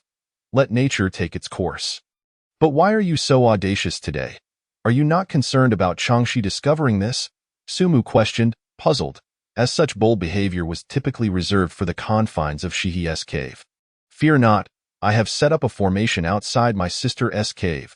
Henceforth, I shall not be discovered." This. A blush crept across Shihi's face. After a lengthy pause, Sumu donned his garments. Shihi gazed at him with a soft expression, starkly contrasting her usual icy demeanor. "Su Lang, you will not abandon me one day, will you? Rest assured. My heart is true to you, and I shall not betray you." Sumu replied gently, planting a kiss on her forehead. "If you doubt my sincerity, feel free to extract my heart and examine it." Upon hearing this, Shihi rolled her eyes. Was it not this very phrase that had kept Sumu on the moon star? Originally, she had intended for him to recover and depart, but after years of companionship, she realized she had developed feelings. No, it was not merely her. Even her sister had fallen for him, albeit the young girl lacked the courage to voice it. "You scoundrel!" Shihi playfully punched Sumu. After sharing a tender moment, she declared her intention to return to her cultivation, not lingering any longer. Once Shihi had left, Sumu reclined comfortably in his cave, savoring the spiritual fruits gifted by Changshi. "How curious it is, why are they so enamored with my being? Initially, my intent was merely to disrupt the plans of the demon court, yet here I am. Entangled." He lamented silently. What a significant loss. Alas, such musings could only remain internal. Should other powerful beings of the primordial realm hear him, they might be inclined to spit blood in indignation. What of the common folk? That Shihi is none other than the moon goddess, a primordial deity. Others yearn to catch but a glimpse of her beauty, not to mention the possibility of becoming her Tao partner. Yet here I am, reaping the benefits while feigning ignorance. Chapter 23. Bai Zhe returns to the demon court, primordial ascension on Ling Mountain, while Sumu enjoyed a comfortable existence on the moon star. Turmoil brewed in the primordial realm. On the sun star, Bai Zhe returned to the demon court. The court was festooned with vibrant red lanterns, radiating an atmosphere of celebration in the Ling Shao Hall. Upon Bai Zhe's return, Emperor Jun and Tai Yi eagerly inquired, "Bai Zhe, have you secured a marriage agreement with the moon goddess?" Hearing the inquiry from the demon sovereign, Bai Zhe internally lamented. "A marriage agreement? I nearly lost my life." However, this was not the moment for self-pity, as the union with the moon goddess was his own proposal. Now, having personally journeyed to the moon star to seek her hand, returning empty-handed would surely invite reprimand. Noticing Bai Zhe's prolonged silence, Tai Yi's displeasure grew. "Bai Zhe, what is the matter?" Simultaneously, he observed that the 10 chests of precious materials Bai Zhe had taken with him were also returned. Could it be? The moon goddess refused? Understanding he could no longer conceal the truth, Bai Zhe bowed and confessed, "Bai Zhe bears guilt. I did not secure a marriage agreement with the moon goddess." Subsequently, Bai Zhe recounted his experiences upon arriving at the moon star. Upon hearing that Bai Zhe had been met with a sword at his throat as soon as he encountered the moon goddess, Emperor Jun felt perplexed and asked, "Bai Zhe, did you offend the moon goddess? Or were you dismissive upon meeting her?"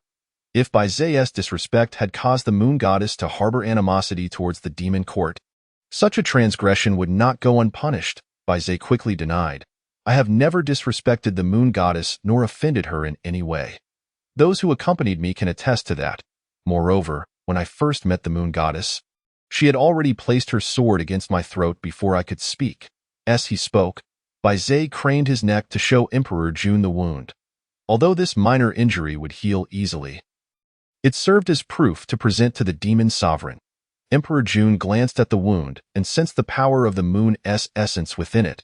Thus he believed Bai Zai's account. Yet, if you have never offended her, why does she harbor such animosity towards our demon court? Emperor Jun pondered aloud, his confusion evident. Bai Zai, equally bewildered, thought, was it not a past grievance between the demon sovereign and the moon goddess? I do not know. Beside him, Tai Yi, known for his fiery temperament, became incensed. Does the moon goddess look down upon our demon court? Brother, why not allow me to confront her directly? Even if she refuses, I shall bring her back. Although both moon goddesses were at the initial stage of quasi-sainthood, Tai Yi brimmed with confidence, believing his possession of the Eastern Sovereign Bell afforded him the strength to do so. However, after a moment of contemplation, Emperor Jun shook his head. Patience, we must investigate this matter thoroughly and deliberate carefully. Forcing matters will yield no sweetness.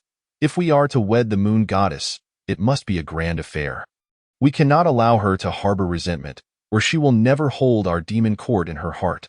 Upon hearing this, Tai Yi relented, for the demon court sought to ally with the two moon goddesses, and forcibly abducting them would only breed discontent. Bai Zai, Jiming, you two shall proceed to the vicinity of the moon star and uncover the truth behind the moon goddess's hostility towards our demon court. Emperor Jun, feeling somewhat vexed, departed without further delay. After Bai Zai and Jiming received their orders, they left the demon court, setting off once more towards the moon star. Meanwhile, tranquility was elusive in the small courtyard of the Three Purities.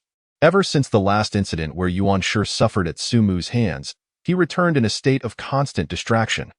Particularly vexing was witnessing his elder brother and third brother attain fortuitous opportunities, while his own chance was seized by the rogue Sumu.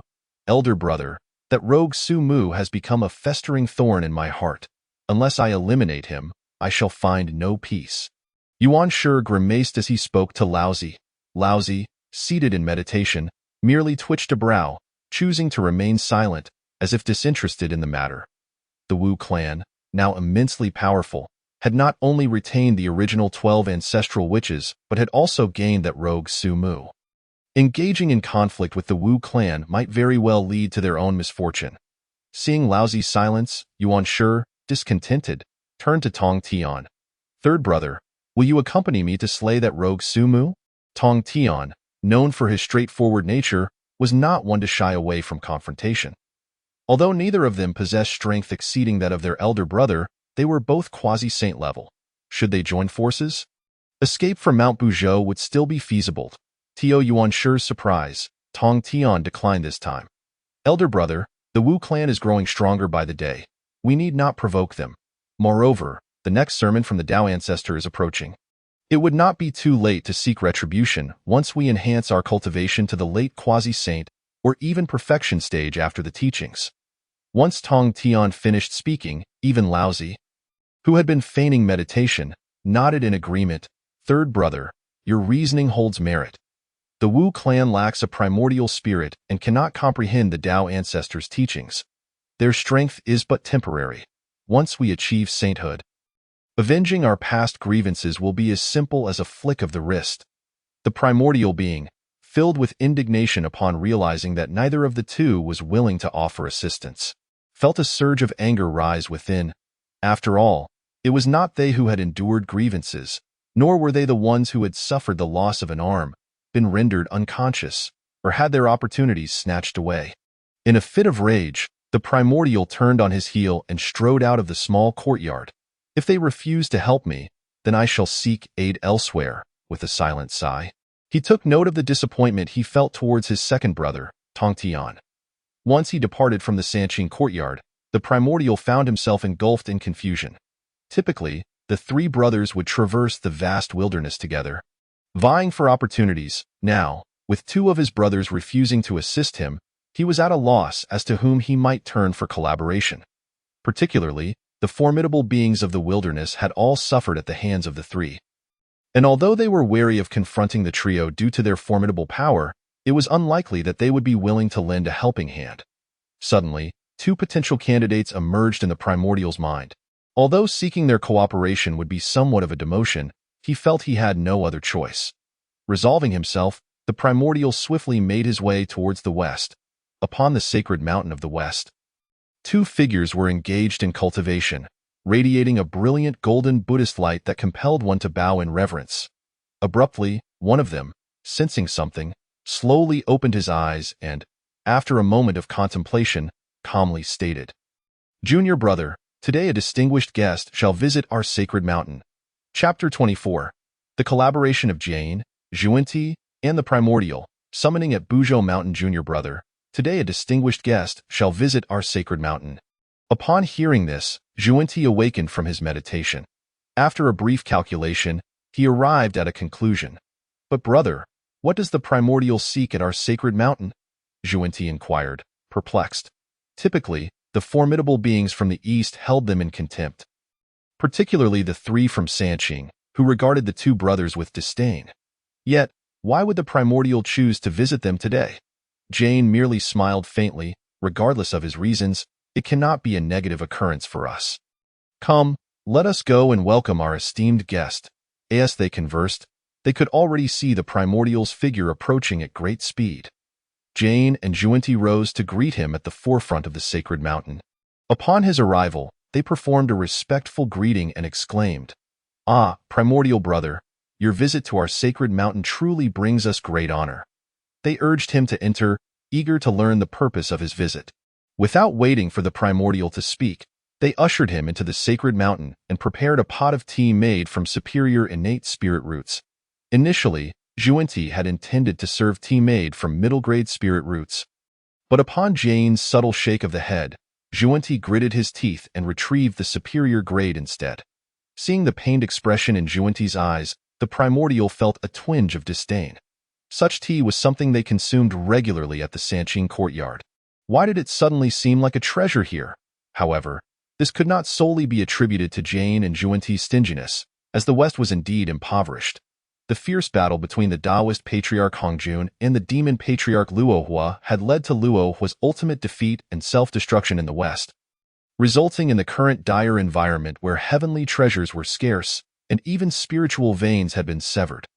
After pouring a cup of spiritual tea for the primordial, Xuanti finally inquired, "May I ask what brings you to our sacred mountain?"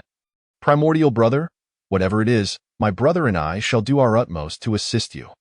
Typically, Jane and Xuanti had often contemplated strengthening their relationship with the Sanqing, as these three were the most elite beings in the East.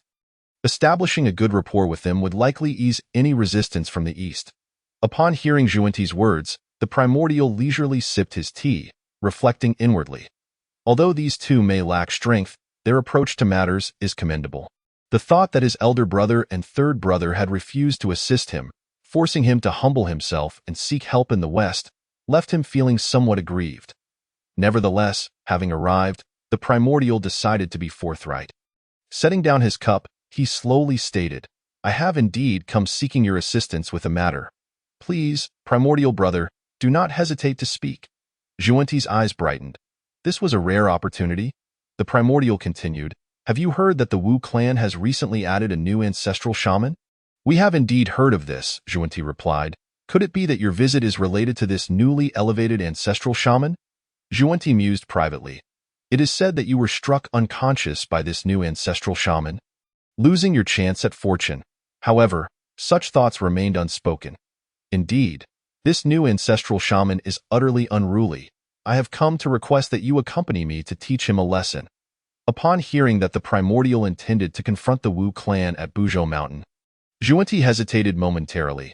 Why did the primordial not seek assistance from our elder brother and Tongtian? It was common knowledge that the two most powerful factions in the wilderness were the Yao court and the Wu clan. While they in the West sought to ally with the Sanqing, offending the Wu clan could lead to unforeseeable consequences. Noticing their apprehension, the primordial spoke with displeasure, "Hmph, the Wu clan consists of mere savages. If you are afraid or unwilling to assist me, then I shall take my leave." With that, he prepared to depart, his heart brimming with indignation. If my elder brother and third brother were willing to help, would I have to come crawling to you two? Truly ungrateful. Before the primordial could exit, Jane's drooping eyelids fluttered slightly. Primordial brother, wait. We shall assist you with this matter. 3 days hence, we shall meet at the foot of Buzhou Mountain. Upon hearing Jane's agreement, the primordial's expression brightened. He offered a respectful gesture to Jane and Zhuanti, saying, "Then I shall make my way to Buzhou Mountain and await your arrival." As he spoke, it seemed as though he wished to avoid lingering in this impoverished west, and he vanished into the distance upon a cloud. After the primordial departed, Zhuanti could not contain his curiosity. "Brother, are we not being foolish? Even the Sanqing may not be able to contend with the 12 ancestral shamans. Why should we wade into such murky waters?" However, Jane remained calm, his eyelids closing once more. "Junior brother, we must adopt a broader perspective. Although the Wu clan is currently formidable, their potential for growth is limited. The Sanqing, on the other hand, are our direct mentors, and we are merely nominal disciples. The Sanqing are fully initiated, and we both have opportunities to attain enlightenment. Why should we regard the Wu clan with such trepidation? Establishing a good rapport with the primordial will play an indispensable role in the future of our West." Seeing Zhuanti still harboring concern, Jane sighed and added, "By assisting the primordial, he will owe us a debt of karma. Regardless of the outcome, even if we are forced to flee from Buzhou Mountain, he will still bear that debt." With that explanation, Jane chose to remain silent. Zhuanti contemplated for a moment, ultimately understanding the pros and cons of the situation. "Brother, your insight is commendable. I am truly impressed." 3 days later, at the edge of Buzhou Mountain, the primordial sat cross-legged, awaiting Jane and Zhuanti as agreed. "Primordial brother, do you have a plan?" Zhuanti inquired. "Within Buzhou Mountain, the 12 ancestral shamans are present. It will be difficult for us three to find an opportunity to confront this new ancestral shaman." Hearing their concerns, the primordial scoffed disdainfully. "Why must I employ such schemes to execute my plans?" As he spoke, the primordial soared into the air, his Taoist robe billowing in the fierce winds above. Gathering spiritual energy, he boldly called out to Buzhou Mountain, "I, the primordial, have arrived. Come forth and meet me at once." Witnessing the primordial's audacity, Zhuanti felt an uneasy chill run down his spine. Good heavens, has the primordial lost his senses? With such a declaration, won't he be pummeled into a pulp by the 12 ancestral shamans? However, seeing Jane remain silent, Zhuanti could only anxiously await on the sidelines. Before long, a tremendous crashing sound reverberated through the air. "Primordial brat, have you healed from your previous injuries, only to rush back for another beating?" Chapter 25. The primordial blocks Buzhou. My fate is sealed. I am exposed. Accompanied by a thunderous roar, countless ancient trees toppled. The figures of Zhu Rong and Gong Gong appeared before the crowd.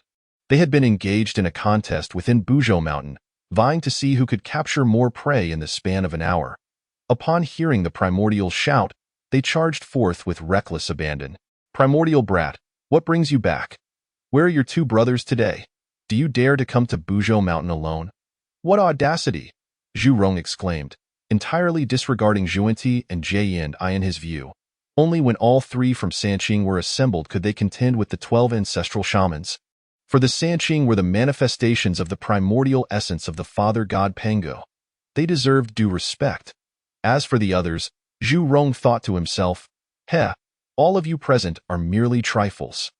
Upon hearing Zhu Rong's words, Zhuanti's expression darkened instantly.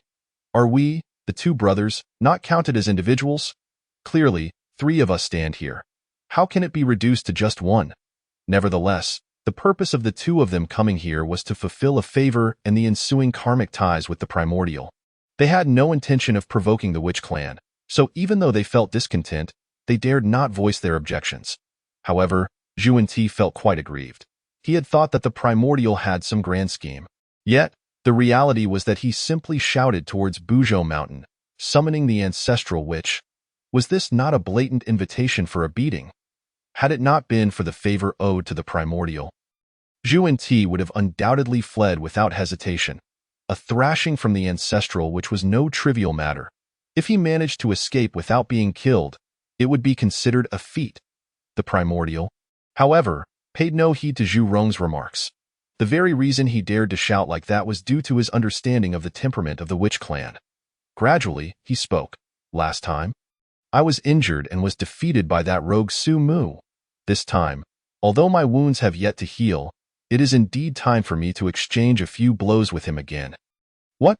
Does your newly ascended ancestral witch lack the courage to confront me? Such a cowardly individual can now claim the title of ancestral witch. As he spoke, the primordial noticed that Su-mu had not approached, but several other ancestral witches had gradually arrived. He seized the opportunity to mock them, aiming to provoke this group of ancestral witches. He was well aware that the more he spoke in this manner, the less likely they were to attack him collectively. After all, these ancestral witches were exceedingly self-satisfied. Since my younger brother Su is absent, if you feel restless, the few of us can certainly entertain you. Xian Ming stepped forward, his gaze icy as he fixed it on the primordial. Oh? Are you perhaps frightened? If so, then let it be. It's just a pity. Upon hearing the primordial's sarcastic remarks, Zhu Rong was immediately incensed. What a pity! If you are unconvinced, come and fight. To this, the primordial smiled and shook his head, saying, what a pity indeed, that the newly ascended ancestral which is a weakling, a cowardly turtle, since you claim he is absent. I shall remain here before Buzhou Mountain, awaiting this cowardly turtle to emerge and spar with me. As soon as the primordial's words fell, Zhu Rong and Gong Gong could no longer restrain themselves and transformed into their true ancestral witch forms. Their figures soared to a staggering height of 7,777 zhang, as if they were about to pierce the heavens themselves. Stop. Just as the two were about to strike, Xian Ming intervened, halting them. If you two attack and drive him away, what will happen to Su's reputation? Would it not spread among the myriad beings of the Hong Huang that our Su brother was afraid of the primordial, prompting us to step in for him? Hearing Xian Ming's words, Zhu Rong found himself in a dilemma. Then what do you suggest we do? Su is not here now. We cannot allow this fellow to block our Buzhou Mountain and flaunt his power. In response, Xian Ming merely cast a cold glance at the primordial before turning to leave. His voice echoed, let him block it. When Su returns, we shall settle both new and old scores together. Seeing this, Zhu Rong and Gong Gong, though filled with fury, had no choice but to endure. Since you wish to wait, then wait you shall, they said, turning their backs and returning to the Panga temple. Fearing that the longer they lingered, the more likely they would engage the primordial in conflict. Humph, truly a bunch of mindless brutes, the primordial sneered inwardly. Although these ancestral witches possessed formidable strength, they were excessively arrogant. Nonetheless, the primordial was somewhat intrigued. Could it be that Su-mu truly was absent? Regardless, whether he was present or not, he would remain here. It mattered not if Su-mu was around, as long as he obstructed Buzhou Mountain. It would only be a matter of time before other powerful beings of the Hong Huang learned of this incident. Why then, even if he had no chance to teach Su-mu a lesson, he could at least regain the dignity he had lost earlier. Zhu Ti, witnessing the departure of the ancestral witches, breathed a sigh of relief. He then turned to his senior brother Jie-in, only to find him with drooping eyelids, maintaining a demeanor of calm indifference. Zhu Ti could not help but admire him. It seemed he still had a long way to go to match his senior brother. Unbeknownst to him, at this moment, Jie-in's palms, hidden behind his back, had already broken out in a fine sheen of sweat. Thankfully, they did not engage in conflict. Otherwise, they would have undoubtedly faced a severe beating today. Meanwhile, Su-mu was free from such burdensome matters. Lying in his cave abode, having just sent off Changshi after she finished listening to a story, he welcomed Qi once more. How about we take a break today? I've been feeling rather out of sorts lately. Upon seeing Shihi, Su-mu's expression soured slightly, who claimed that the moon goddess, Shihi, resembled an ice queen, beautiful yet untouchable. Ever since Shihi had savored the sweetness of intimacy with him, she would seize every opportunity to visit his cave. Initially, it was quite delightful, but too much pleasure could also be exhausting. Who could comprehend my troubles? Stop the nonsense. Upon hearing Su-mu's words, Shi's face flushed slightly before she shot him a fierce glare. After a while, Su-mu feigned a sense of grievance, curling up at the edge of the bed. Shihi, witnessing this, rolled her eyes in exasperation. Don't play the victim. You're making it seem as though I coerced you. Just a moment ago, You were quite proactive. The recollection of Su Mu's vigorous demeanor from earlier made Shihi's face flush even deeper. In response, Su Mu could only wink back at her. Well then, next time, you can take the lead. Alright, enough of that, it's mortifying. By the way, while I was out gathering materials yesterday, I heard some news. Su Mu shook his head repeatedly, indicating that he was too tired to hear any news. However, Shihi paid him no mind and continued, it's quite interesting, actually. The witch clan recently gave birth to a new ancestral witch. This ancestral witch is rather crude and has greatly offended one of the three pure ones. The primordial, not only severely injuring him but also seizing his opportunity, causing him to lose face. Now that the primordial's injuries have healed, he has actually gone to block the entrance of Buzhou Mountain, proclaiming he will teach that newly ascended ancestral witch a lesson. Oh, such a thing has occurred. Su Mu was momentarily taken aback upon hearing this news, quickly feigning a look of surprise. Oh, this. She fixed her gaze on Su Mu's starry eyes, slowly saying, Do you know what the most astonishing part is, Su Lang? Oh? What is it? How would I know? He replied with a chuckle. The most astonishing part is that the name of the newly ascended ancestral witch that the primordial threatens to discipline is actually Su Mu. Chapter 26. Su Mu returns to Buzhou Mountain.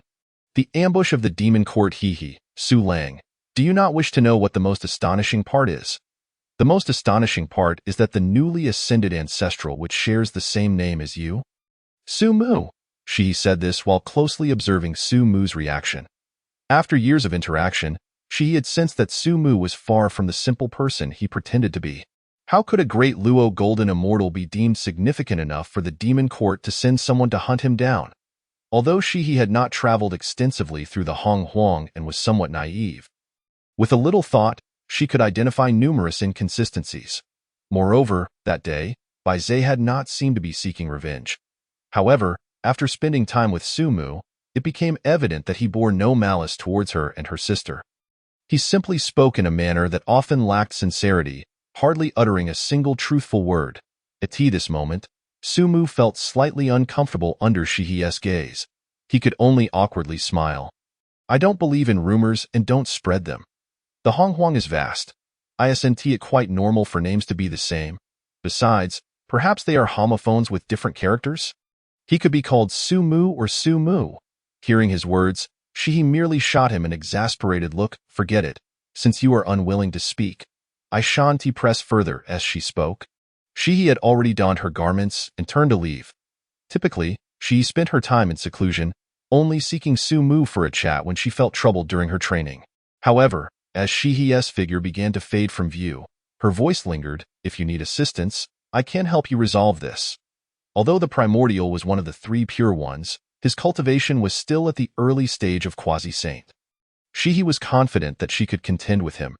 After Shihi departed, the cave was left in silence, with Su Mu reclining quietly on his bed. This primordial truly was relentless in his pursuit of unrest.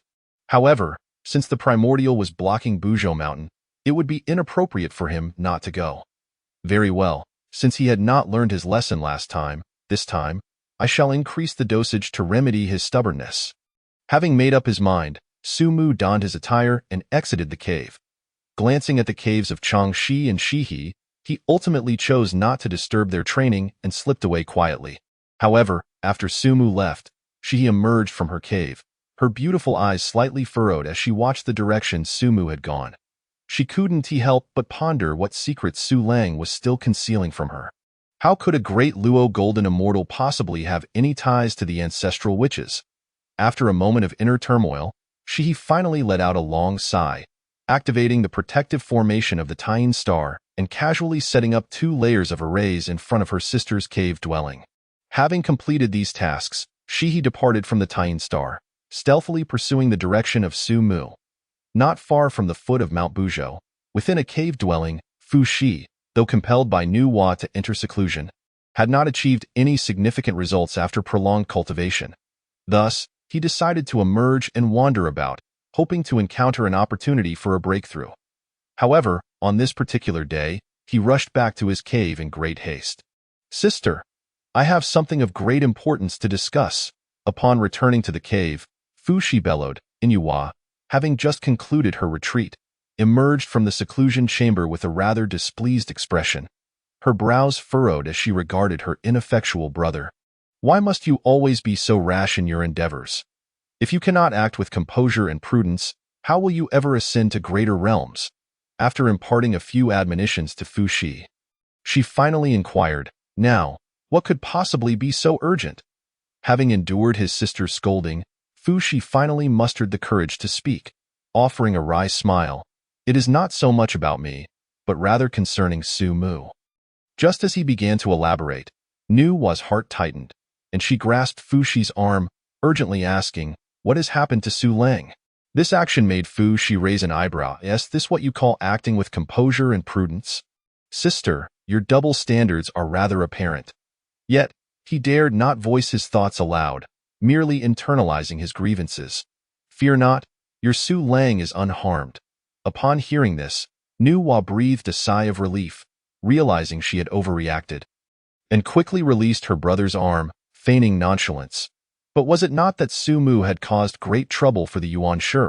He must feel quite shamed and wishes to regain his dignity by confronting Su Mu again. At present, he is blocking the entrance to Mount Buzhou, declaring his intent to engage Su Mu in battle. Upon hearing Fu Shi's words, Nuwa replied with dissatisfaction, and what of it? Within Mount Buzhou, the 12 ancestors of the Wu are present. Even if it were 3 pure ones, do you truly believe they could harm Su Mu? Fu Shi, however, shook his head gravely. Sister, you misunderstand. If the 3 pure ones were to arrive together, the 12 ancestors of the Wu could certainly drive them away. However, if it is merely Yuan Shi who comes to challenge, should the 12 ancestors intervene, they would be subject to criticism. This battle can only be undertaken by Su Mu. Nuwa, upon reflecting on his words, grasped the underlying reasoning. Brother, you remain here to guard the cave. I shall go and ascertain Yuan Shi's intentions. Before she could finish her sentence, Nuwa's figure had already vanished within the cave. Fu Shi could only smile wryly, thinking to himself, oh, my foolish sister, the Wu tribe is not afraid of offending the 3 pure ones. I can only hope she does not forge a conflict with Yuan Shi over Su Mu. Meanwhile, within the demon court, news had also reached them. Dijun sat upon the Ling Shao throne, listening to the report from Zhou, one of the 10 great demon kings. Since Yuan Shi intends to deal with Su Mu, we might seize the opportunity to strike. If Yuan Shi engages him in battle, we could find a chance to ambush and assassinate Su Mu, which would surely enrage the Wu tribe. At that point, the 3 pure ones would also become targets of their vengeance, and we would find ourselves bound together in this conflict. With the strength of the 3 pure ones, we shall be able to subdue the Wu tribe. Dijun analyzed the current situation with calm deliberation. Once he had concluded, Tai Yi, unable to contain his eagerness, interjected, Brother, this is a rare opportunity. If we can eliminate Su Mu this time, it may very well mark the downfall of the Wu tribe. As the great battle commences, Yuan Shi will inevitably become embroiled in it. How could Lao Zi and Tong Tian refrain from coming to our aid? Brother, what are we waiting for? Issue the command. As soon as Tai Yi finished speaking, the original 10 demon kings, Bai Zhe and Ji Ming, were dispatched to lie in wait outside the Tian Star, while the 8 great demon kings within the Ling Shao Palace all bowed and requested orders, proclaiming, this is a divine opportunity bestowed upon us by the heavens. We beseech the demon emperor to issue a command. Seeing this, Dijun's gaze became resolute as he surveyed the 8 great demon kings. Very well, since you all possess such confidence, let us set forth for Mount Buzhou. We shall follow your command. In an instant, various factions began to converge upon Mount Buzhou. Chapter 27. Su Mu's Hidden Cards. Nuwa's intervention on the journey to Mount Buzhou, Su Mu began to contemplate internally. Over the years on the Tian Star, he had not merely indulged in the comforts of life, although his cultivation level remained unchanged. Still at the initial stage of Deluo Jin Xian, his prowess had become fully manageable. Most importantly, he had comprehended the innate divine abilities within the Pangu bloodline. Just like the other ancestors of the Wu, each possessed their own innate divine abilities, the strength of which was determined by the purity of their bloodline. The divine ability Su Mu had grasped was, in fact, a formation, the 12 capital heavenly gods' great formation. Originally, This formation was the ultimate trump card of the 12 ancestors of the Wu, requiring the collective sacrifice of their essence blood to establish. Once activated, it could summon the true form of Pangu. During the War of the Wu and Yao, the 12 ancestors jointly set up the 12 capital Heavenly Great Formation, and the Pangu true form they summoned wielded power at the saint level. However, Su Mu was different. Possessing the purest Pangu bloodline, he did not need to collaborate with the other ancestors. He could independently unleash the true form of Pangu. Unlike the ancestors of the Wu, who could only summon a mere shadow of Pangu's true form, Su Mu's innate divine ability allowed him to manifest the true form of Pangu directly, channeling the power of the great deity through himself. Without invoking his innate divine ability, he could still fend off threats from those at the initial stage of quasi-saint. However, should he unleash his innate divine ability, even a quasi-saint like Yuan Shi might not be able to escape unharmed. Though Su Mu now possessed this formidable strength, he was reluctant to reveal it easily. Throughout the journey, he contemplated how best to respond. After all, Yuan Shi was a preordained saint, and he must not be allowed to perish. Even if he were to summon the true form of Pangu, he could not strike him down, for that would squander a significant trump card. In the midst of his thoughts, he soon arrived at the vicinity of Mount Buzhou. At a glance, Su Mu spotted 3 figures seated before the mountain. The 3 individuals were enveloped in the essence of Tao, inhaling and exhaling vast amounts of spiritual energy like whales, as if sensing Su Mu's presence. Yuan Shi suddenly opened his eyes, a beam of divine light shooting from his gaze towards Su Mu. Yuan Shi, my fellow Taoist, it has been a while. Su Mu casually extinguished the divine light while also scrutinizing the 2 figures beside Yuan Shi. Initially distant, Su Mu had thought them to be the 3 pure ones, but upon closer inspection, he realized they were unfamiliar faces. Nevertheless, he was unconcerned about their identities. Even if the 3 pure ones were present today, it would pose no issue. Humph, you finally dare to show yourself, Yuan Shi grunted, rising slowly and adjusting his resplendent Taoist robe. Seeing this, the 2 others, Zhu Ti and Jie Yin, raised their brows, recognizing that this young man was indeed the newly emerged ancestor of the Wu. Look at how you speak, my fellow Taoists. I returned promptly upon hearing you sought me, Su Mu replied. But before Yuan Shi could respond, Su Mu raised a hand to halt him. There is no need for further words. I am already aware of your intentions. Yuan Shi squinted slightly. If that is the case, why waste breath? He began to prepare for confrontation, signaling to Zhu Ti and Jie Yin to keep an eye on Mount Buzhou.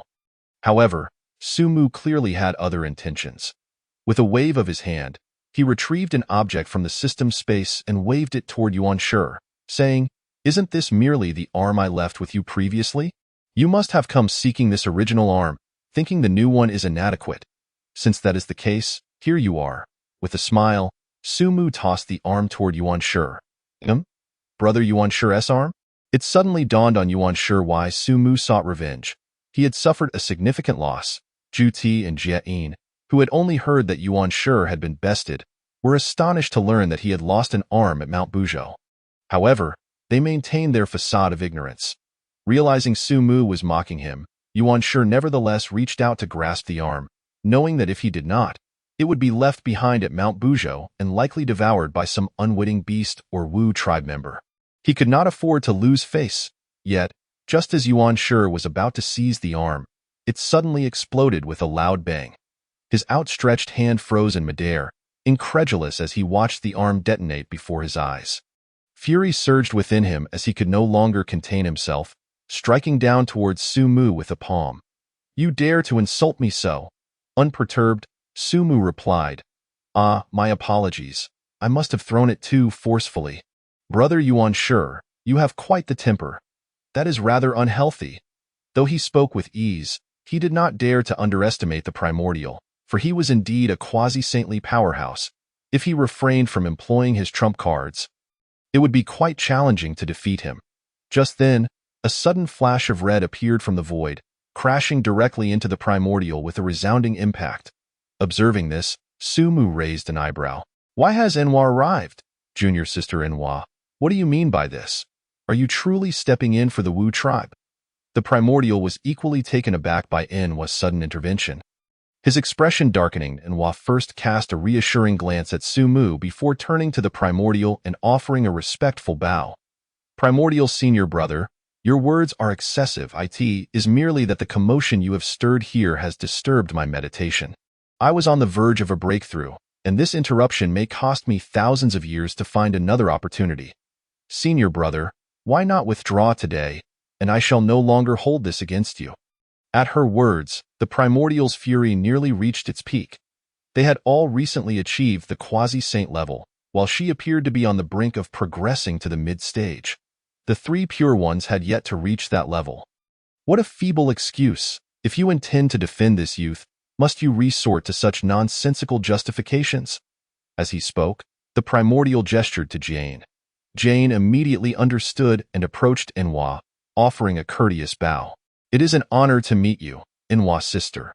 Seeing this, the Primordial disregarded Nuwa and raised his hand, preparing to attack Sumu once more.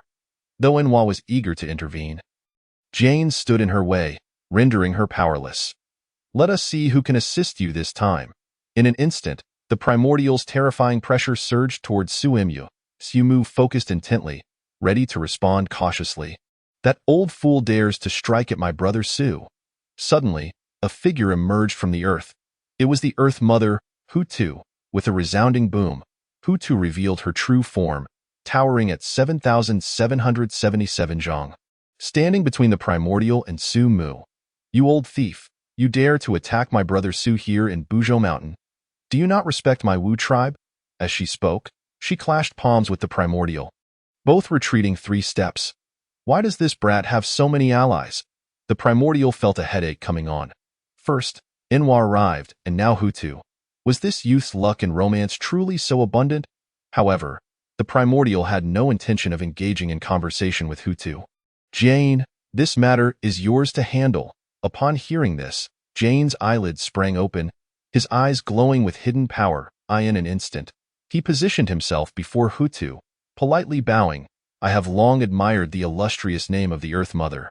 Today, encountering you is indeed extraordinary.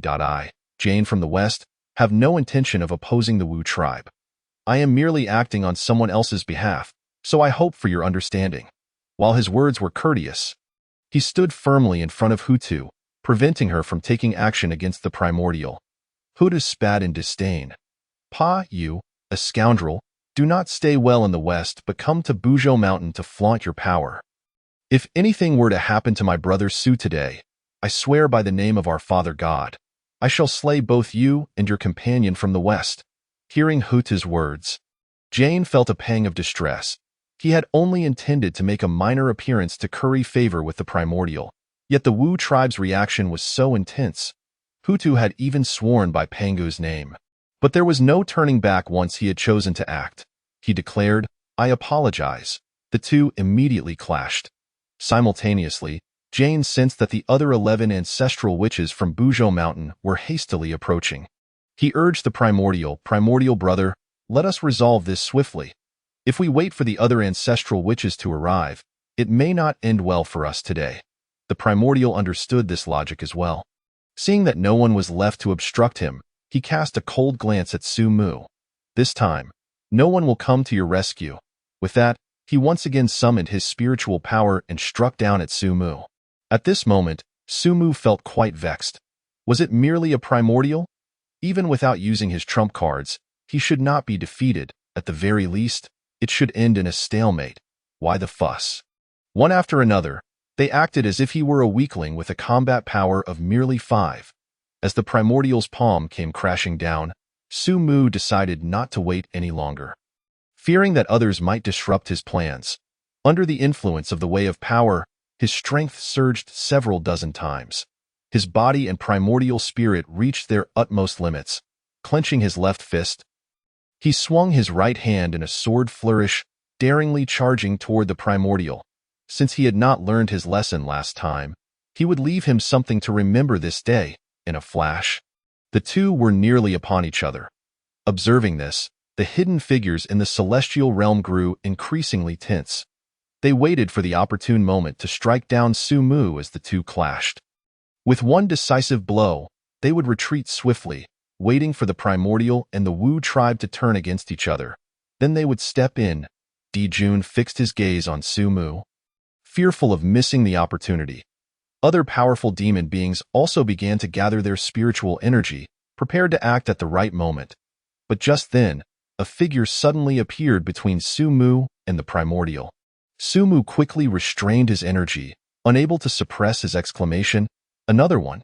The figure slashed toward the Primordial with a sword, who hurriedly dodged. After evading the strike, the Primordial noticed that the newcomer was yet another woman. His expression darkened instantly. "Sumu, when will you be done? You dare to call yourself an ancestral which yet rely on women for assistance in battle." Yet, even as he spoke, there was a tinge of envy and resentment in his gaze towards Sumu. The three Pure Ones had roamed the primordial world for countless years, yet none had formed a Tao partner. And now, how long had it been since Sumu emerged? He was already surrounded by powerful quasi-saints. What was the principle of heaven in this? Upon hearing this, Sumu couldn't help but smirk, raising an eyebrow. "Are you angry? Do you envy me? Go ahead, bite me. Jealous, are you? But I doubt you could ever achieve my prowess." The Primordial scrutinized the newcomer once more, realizing that this time it was indeed the Goddess of the Moon. "Goddess of the Moon, why do you block my path? Do you have some connection with Sumu? If he has offered you some benefit, I, the Primordial, can give you double." The three Pure Ones lack for treasures. Upon hearing the Primordial's words, Shihi's expression turned icy. "Today, no one shall harm my Su Lang. Not you, Primordial, nor even if all three Pure Ones gather." Everyone was taken aback by Shihi's declaration. "Su Lang. What is the nature of their relationship?" Especially Hutu, who, as she gazed at Shihi, was filled with trepidation. How had this younger brother, who had only been away for a short time, managed to win over the Goddess of the Moon? It seemed he could no longer be allowed to venture out freely. Otherwise, he would be surrounded by rivals. Nuwa, too, furrowed her brows upon hearing Shihi's address of Sumu.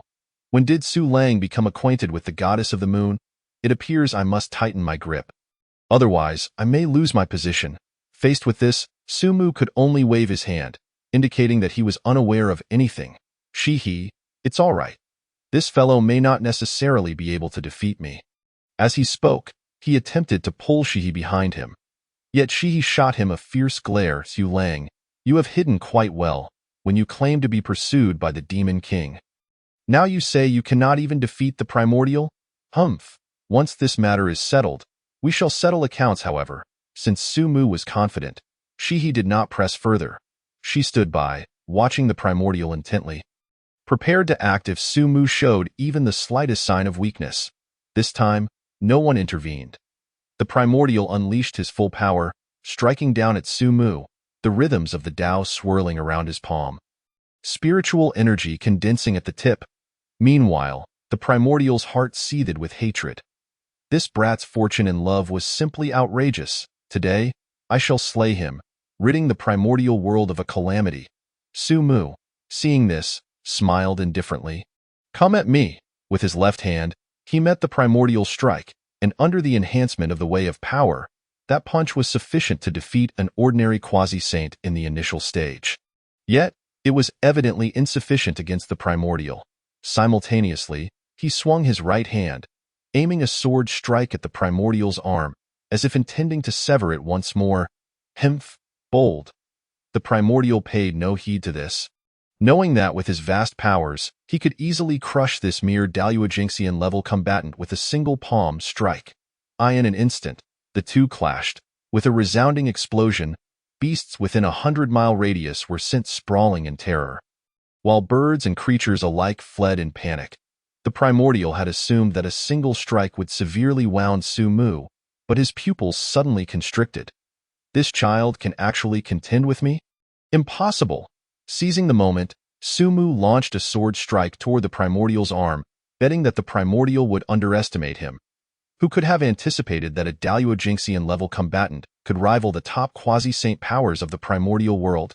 The chasm between them is insurmountable. However, it is regrettable that Sumu is no ordinary great shaman, nor is he merely a typical Daluo, with the dual cultivation of both primordial spirit and corporeal form.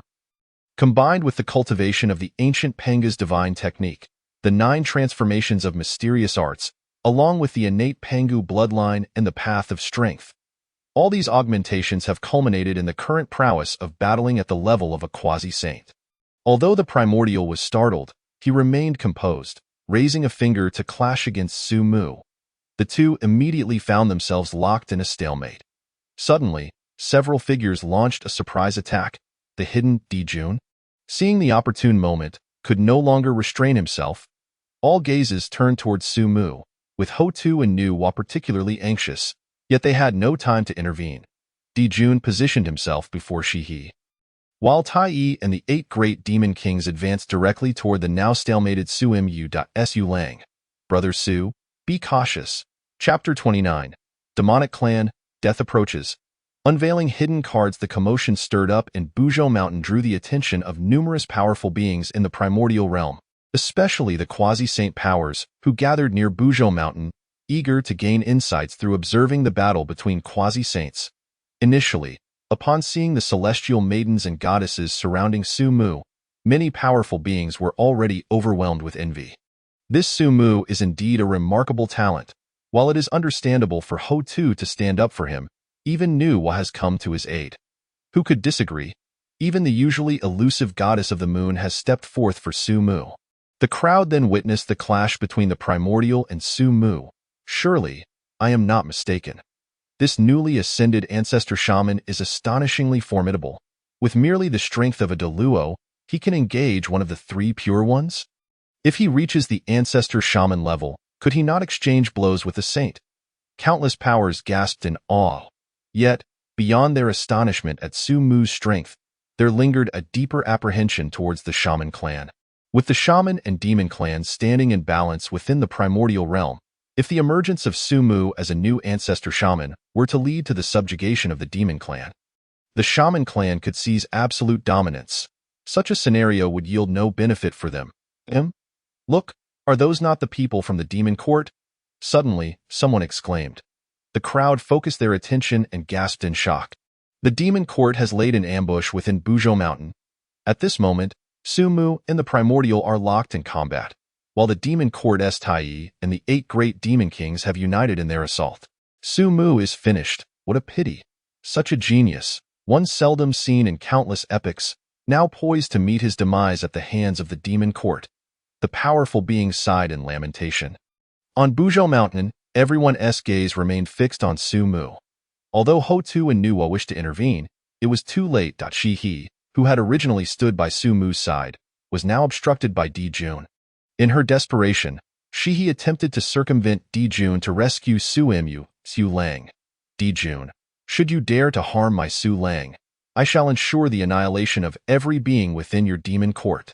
Shihi seethed through gritted teeth at Dijun, yet Dijun appeared unfazed by her threat. His eyes were icy. Who would have thought that the esteemed goddess of the moon would condescend to the shaman clan?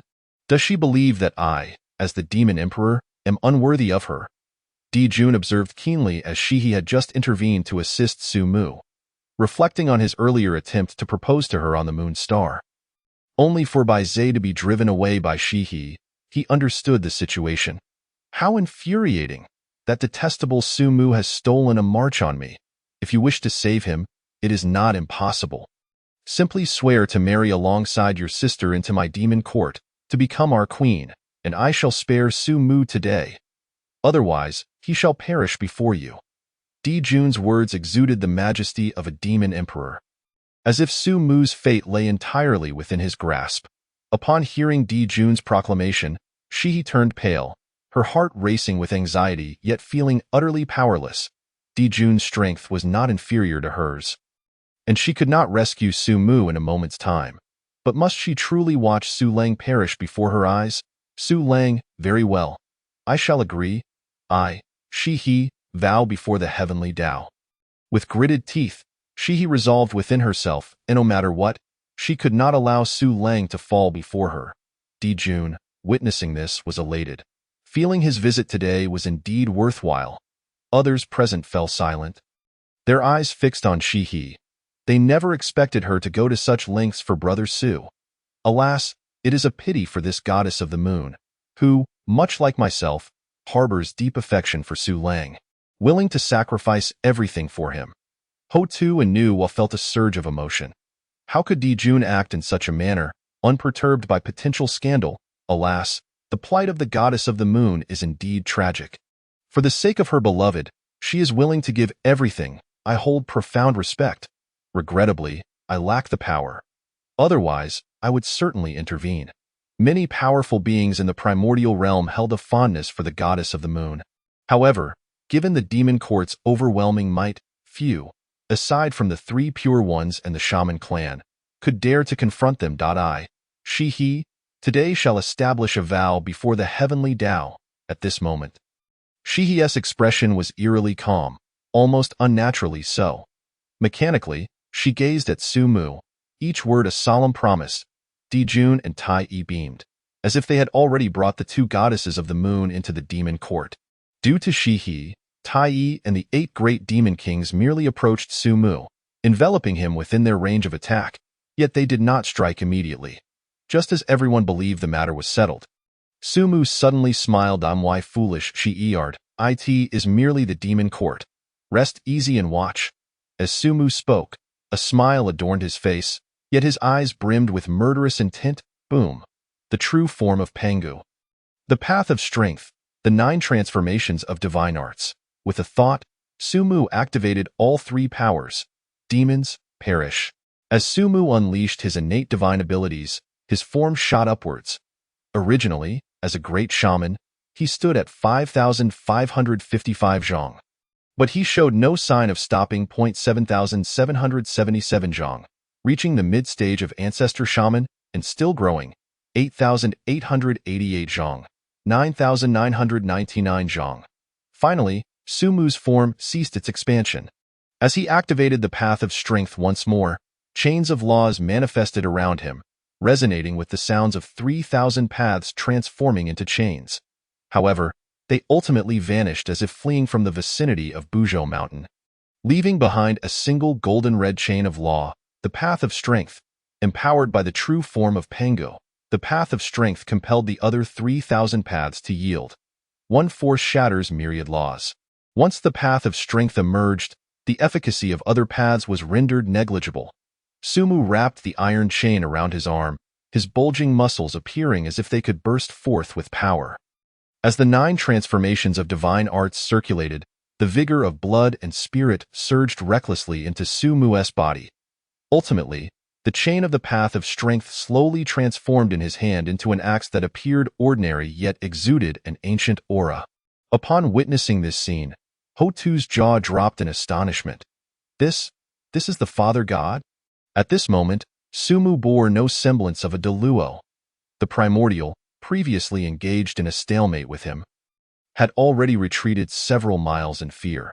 How could this fellow be so powerful? Is it truly possible for a Deluo to possess such strength? Cold sweat trickled down the primordial's brow. Moments ago, he had matched Su Mu blow for blow. If he were to engage him now, he feared he would be defeated within 10 moves. If one were to describe Su Mu's current realm, it would be the complete strength of a quasi-saint. Chapter 30. You call this Deluo? The demon court acknowledges defeat. This fellow undoubtedly possesses the complete strength of a quasi-saint. The primordial felt a wave of terror wash over him. Now that Su Mu has revealed his hidden card, all combat ceased.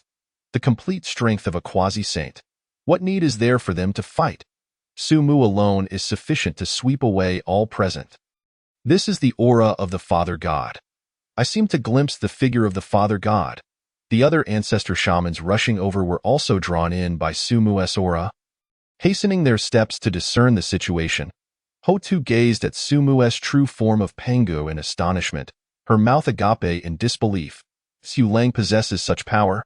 It seems my own cultivation has been too sluggish. I must enter the saint realm before Su Lang, to bind him, and properly invite him back to my abode. Nuwa Tu wore a shocked expression, whispering to herself in a tone only she could hear. Zhuan Ti and Jia Yin, upon witnessing Su Mu's true form of Pangu, no longer dared to act. They feared Su Mu would notice them and reduce them to dust with a single strike. Senior brother, I feel as though we have been thoroughly deceived by the primordial this time. Zhuan Ti's face turned pale. Jie-in, upon hearing this, trembled at the corners of his eyes, giving a bitter smile without responding. What a colossal loss indeed! In light of that primordial bond of humanity, one must ponder what kind of monster has been offended today. In this vast expanse of the primordial world, it seems only the Tao ancestor could hope to subdue such a being. That is a formidable power at the level of a perfected quasi-saint. The mighty beings originally gathered near Buzhou Mountain, who were merely spectators, are now in a frenzy. I must have damaged my intellect through cultivation. How could a Deluo possibly possess the strength of a perfected quasi-saint? Ha! I must still be dreaming. Fellow Taoist, if you were to strike me, I would surely believe I am ensnared in a dream. Alas, is it appropriate for you to deliver such a blow to my heart? Yet, what manner of monster has the witch clan summoned? Such terrifying might that even the 3,000 great Tao laws seem to hesitate to approach within 100 miles. Initially, these primordial powers unanimously believed that Su Mu would surely perish under the onslaught of the experts from the demon court. Yet now, with Su Mu's trump card revealed, all are left dumbfounded. Surrounding him? A jest, indeed. With their quasi-saint initial stages, even possessing the Eastern Emperor Bell, how could they hope to besiege a perfected quasi-saint? Once one reaches the Deluo level, each breakthrough within the minor realms is measured in millennia. A late quasi-saint alone is sufficient to sweep away the forces of the demon court, let alone a perfected quasi-saint. Furthermore, a perfected quasi-saint is on the cusp of the saint realm. One more step and they are at the threshold of a half-step saint. Once one touches upon the saint realm, the disparity becomes as vast as that between mortals and immortals. After all, not everyone is like Su Mu, who, despite appearing as a Deluo, conceals a plethora of hidden cards. Su Lang, what is this? She gazes in astonishment at Su Mu's towering figure, as if it were destined to pierce the heavens. Once resigned to despair, her expression now betrays her inability to contain her emotions. Glimmering tears gently trace down Shihi's exquisite visage, leaving a faint, ethereal trail of sorrow. Observing this, Su Mu quickly offers words of comfort. Silly Sheer, why weep? Is it merely the demon court? Just watch as I scatter their ashes. As he speaks, his hand extends, effortlessly grasping the 8 great demon kings and the Eastern Emperor Tai who had encircled him. Even the usually arrogant Tai felt a sense of trepidation. Brother, save me! With a thunderous shout, Tai summoned his Eastern Emperor Bell, attempting to escape Su Mu's grasp. Yet, from Su Mu's palm emerged countless golden red chains, ensnaring them tightly. Even the Eastern Emperor Bell could not shatter the chains forged from the might of the great Tao. Observing this, Dijun, though aware of his own inferiority, did not choose to flee. Recognizing that the demon court was no match for Su Mu, Dijun pondered deeply. Alas, I did not expect you to conceal your strength so profoundly. Why must you go to such lengths? Had you revealed this power sooner, how could we have dared to oppose you? Today, the demon court concedes defeat. I implore you to spare Tai's life. I will accept any condition. Upon hearing these words, Su Mu raised an eyebrow. Dijun is indeed perceptive. Initially, he had intended to reserve all his trump cards for the first battle between the witches and the demons. However, given the urgency of the situation, if he did not act now, he might truly vow to the heavens. Now that he has taken action, blood must inevitably be shed. Moreover, this intervention is to prevent future troubles like today's. Lest the primordial beings flee, only to return to Buzhou Mountain to provoke him again, Yu Mu mused internally. Dijun and Tai, being amidst the calamity of the witches and demons. If I were to kill them now, it might provoke a backlash from the heavenly Tao. But to slay a few demon kings would hardly be an issue, would it? With this thought, Su Mu suddenly bestowed upon Dijun a warm and amiable smile. For a moment, Dijun mistakenly believed Su Mu had acquiesced. As long as you show mercy today, my demon court will never again invade the witch clan, nor will we enter the vicinity of Buzhou Mountain. Additionally, my demon court is willing to offer 10 boxes of heavenly materials and earthly treasures. I beseech you to show mercy. Hearing Dijun's words, Su Mu nodded with a smile. Dijun and the others from the demon court breathed a sigh of relief. As long as their lives were spared, All was well. A soft sound akin to a watermelon bursting echoed through the air. Ing Zhao, esteemed one, what is your intent? As Sumu nodded with a smile, the head of the Demon King Ing Zhao exploded. The demon court was thrown into chaos. Why does he smile so eerily? What does he truly mean? Esteemed one, if you find 10 boxes of heavenly materials and earthly treasures insufficient, then let it be 15 boxes. No, 20 boxes. As he uttered these words, Di Jun felt his heart bleed. The entire treasure trove of the demon court could scarcely muster 100 boxes of heavenly materials and earthly treasures, accumulated since their inception. In response, Su Mu continued to nod with a smile. With another soft sound, the head of the Demon King Fei Lian burst apart. Di Jun was left dumbstruck, as were the others from the demon court. What once appeared as a kind and amiable smile now felt utterly chilling. Esteemed one, if there is anything that displeases you, please speak freely. My demon court will accept it all. Yet, the only reply to Di Jun was yet another soft sound. Fei Dan, the Demon King, in the span of mere breaths. 3 demon kings had already met their demise at Su Mu's hands. Di Jun's countenance turned ashen. He never anticipated that they had come to slay Su Mu, only to find themselves akin to ants. Unable to even control their own lives, heaven seeks to extinguish my demon court. It seeks my demise. How unjust the heavenly Tao is! As rage and blood surged within him, Di Jun could not help but unleash a howl towards the heavens. Su Mu, with a casual glance towards the skies, was about to continue his onslaught. Just as he intended to annihilate another demon king, a sigh echoed from beyond the heavens. Alas, let this matter conclude here. The figure of an old Taoist clad in white appeared before Su Mu before anyone could react. Chapter 31.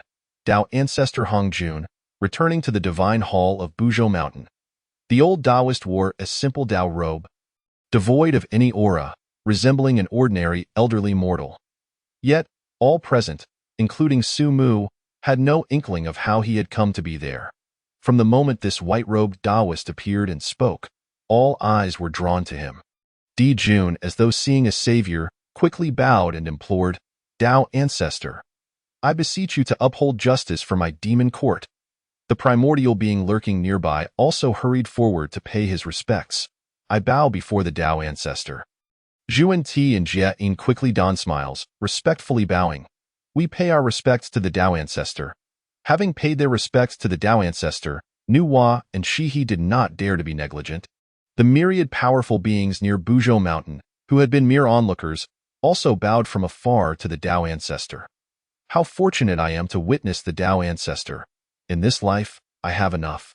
Some of the weaker beings, who had never even had the privilege to enter the Purple Cloud Palace to listen to the Tao, had never seen the Tao Ancestor before. Little did they expect that this newly ascended ancestral which could summon the Tao Ancestor to personally mediate. But why would the Tao Ancestor aid those from the Demon Court? Just moments ago, it was clear that the Demon Court had initiated the ambush. Tread carefully. The Tao Ancestor's actions are not for us to discuss. At this moment, the other ancestral witches also arrived. Upon noticing Su Mu's Pango true form, the ancestral witches erupted in joyous exclamations. It is the breath of the Father God. Then they spotted the old Taoist standing before Su Mu. His expression calm and slightly amused. The 12 ancestral witches quickly gathered, their expressions turning grave.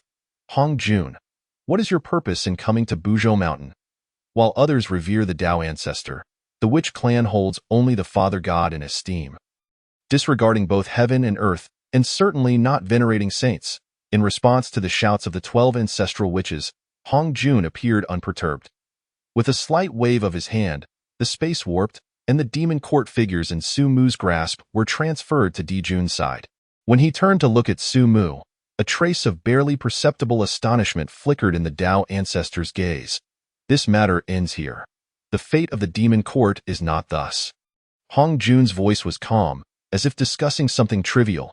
Observing this, Su Mu raised an eyebrow. Is it not somewhat inappropriate for the Tao Ancestor to act in such a manner?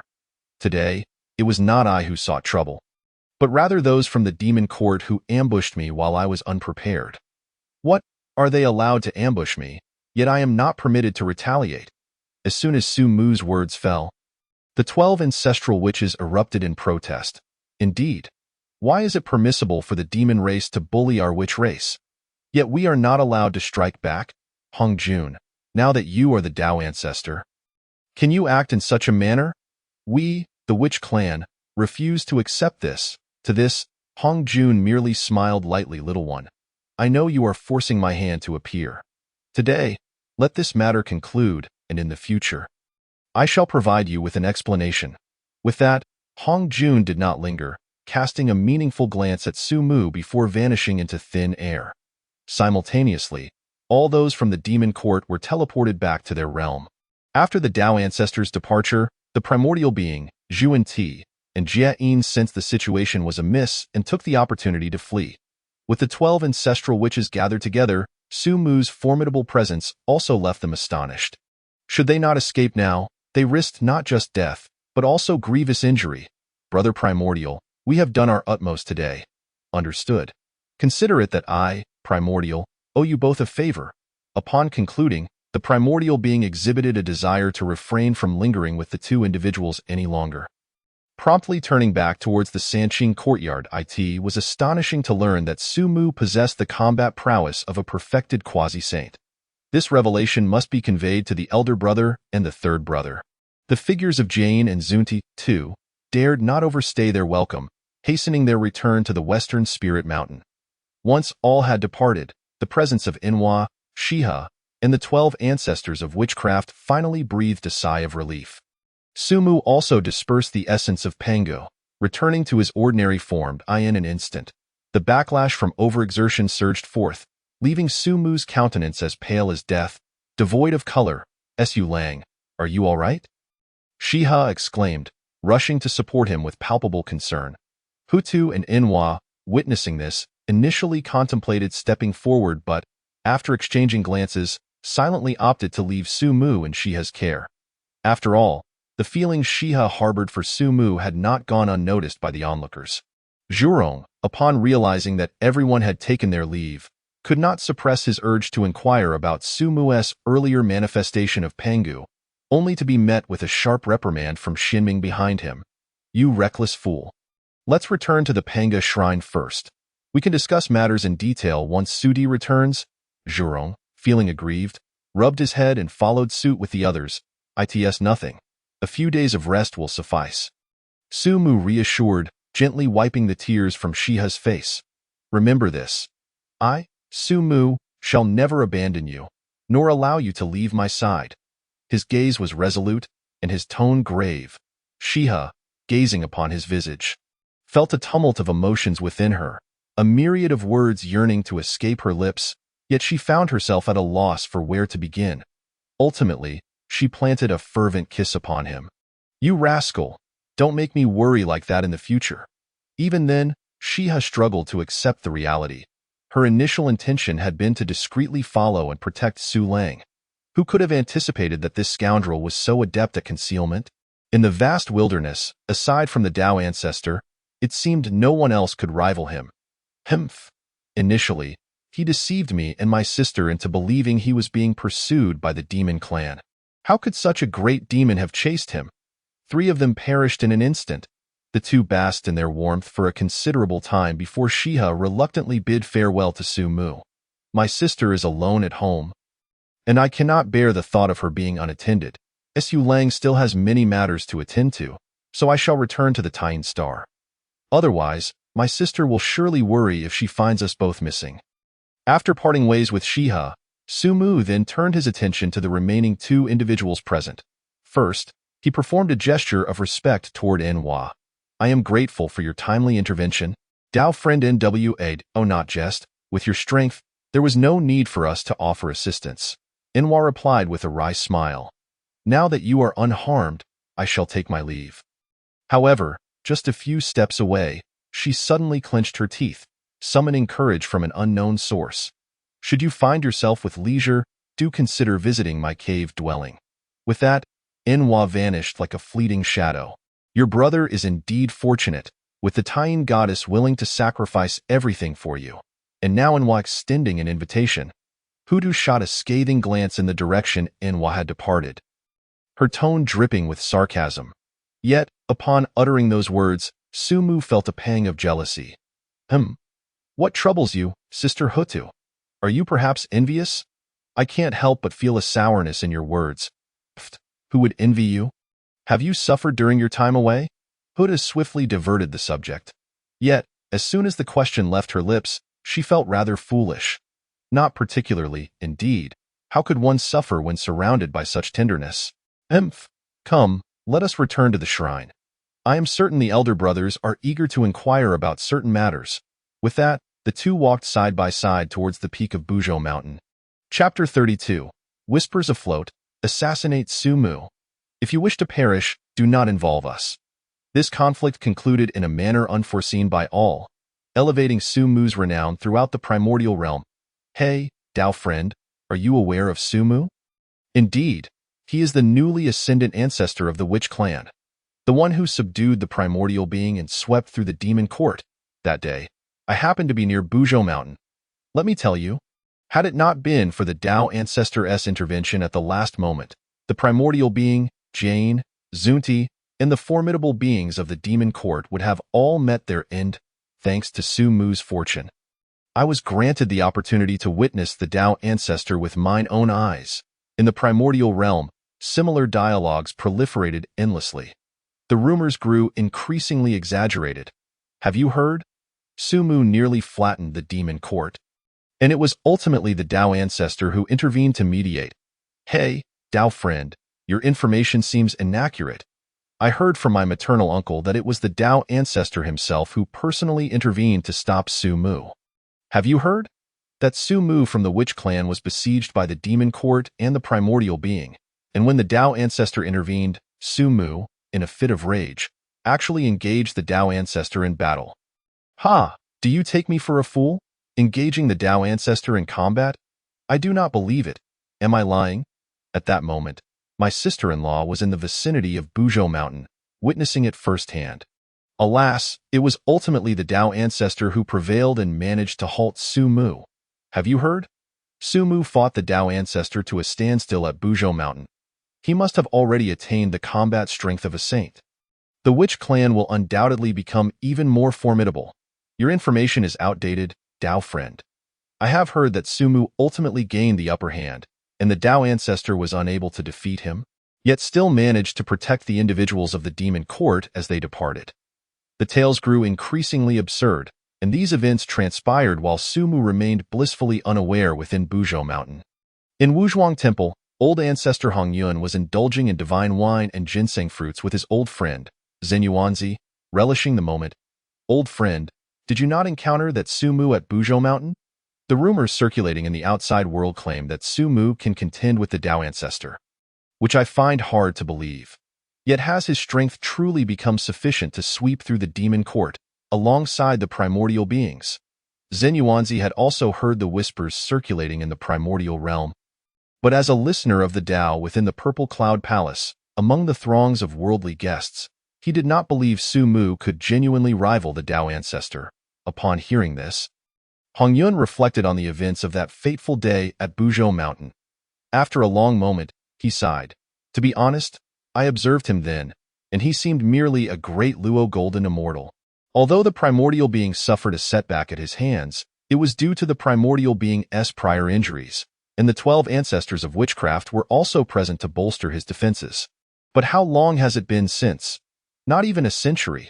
If he had concealed his strength back then this youth possesses a depth of cunning that has outwitted everyone.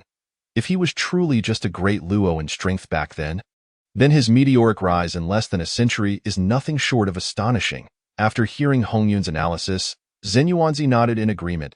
However, the two of us typically just drink and discuss the Dao here at Wuzhuang Temple. We should not concern ourselves with him. Indeed, let us drink, Hongyun retorted. You old ghost, are you attempting to shortchange me again?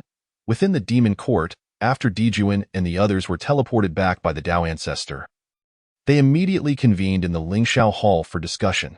Your Majesty, Sumu's strength has evidently reached the pinnacle of quasi-saint. What are we to do? This time, the Dao Ancestor intervened on our behalf. If Sumu were to set foot in our demon court again, would the Dao Ancestor come to our aid once more? A wave of unease swept through the demon court. Having failed to eliminate Su Mu during the ambush and losing 3 demon kings in the process was already grave. What was even more terrifying was that, had it not been for the Dao ancestors' intervention, they might have all perished at Su Mu's hands. Dijuan pondered deeply, his brow furrowed in contemplation. Elder brother. We must devise a plan. Tai, seeing his silence, could not restrain his anxiety. However, Dijuan paid him no heed. He was engrossed in contemplating the meaning behind the Dao ancestors' words. The fate of my demon court should not be this way. There must be some profound significance behind it. What could it be? Dijuan found himself at a loss.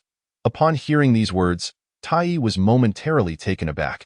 Elder brother, could it be that fate has decreed our demon court shall eventually unify the primordial realm and govern all beings? If not, why would the Dao ancestors spare our court? He could have simply allowed Su Mu to annihilate us. The remaining 5 demon kings, upon hearing this, suddenly had their eyes light up. Indeed, Your Majesty. This reasoning seems plausible. Exactly. Your Majesty, our demon court must be destined by fate.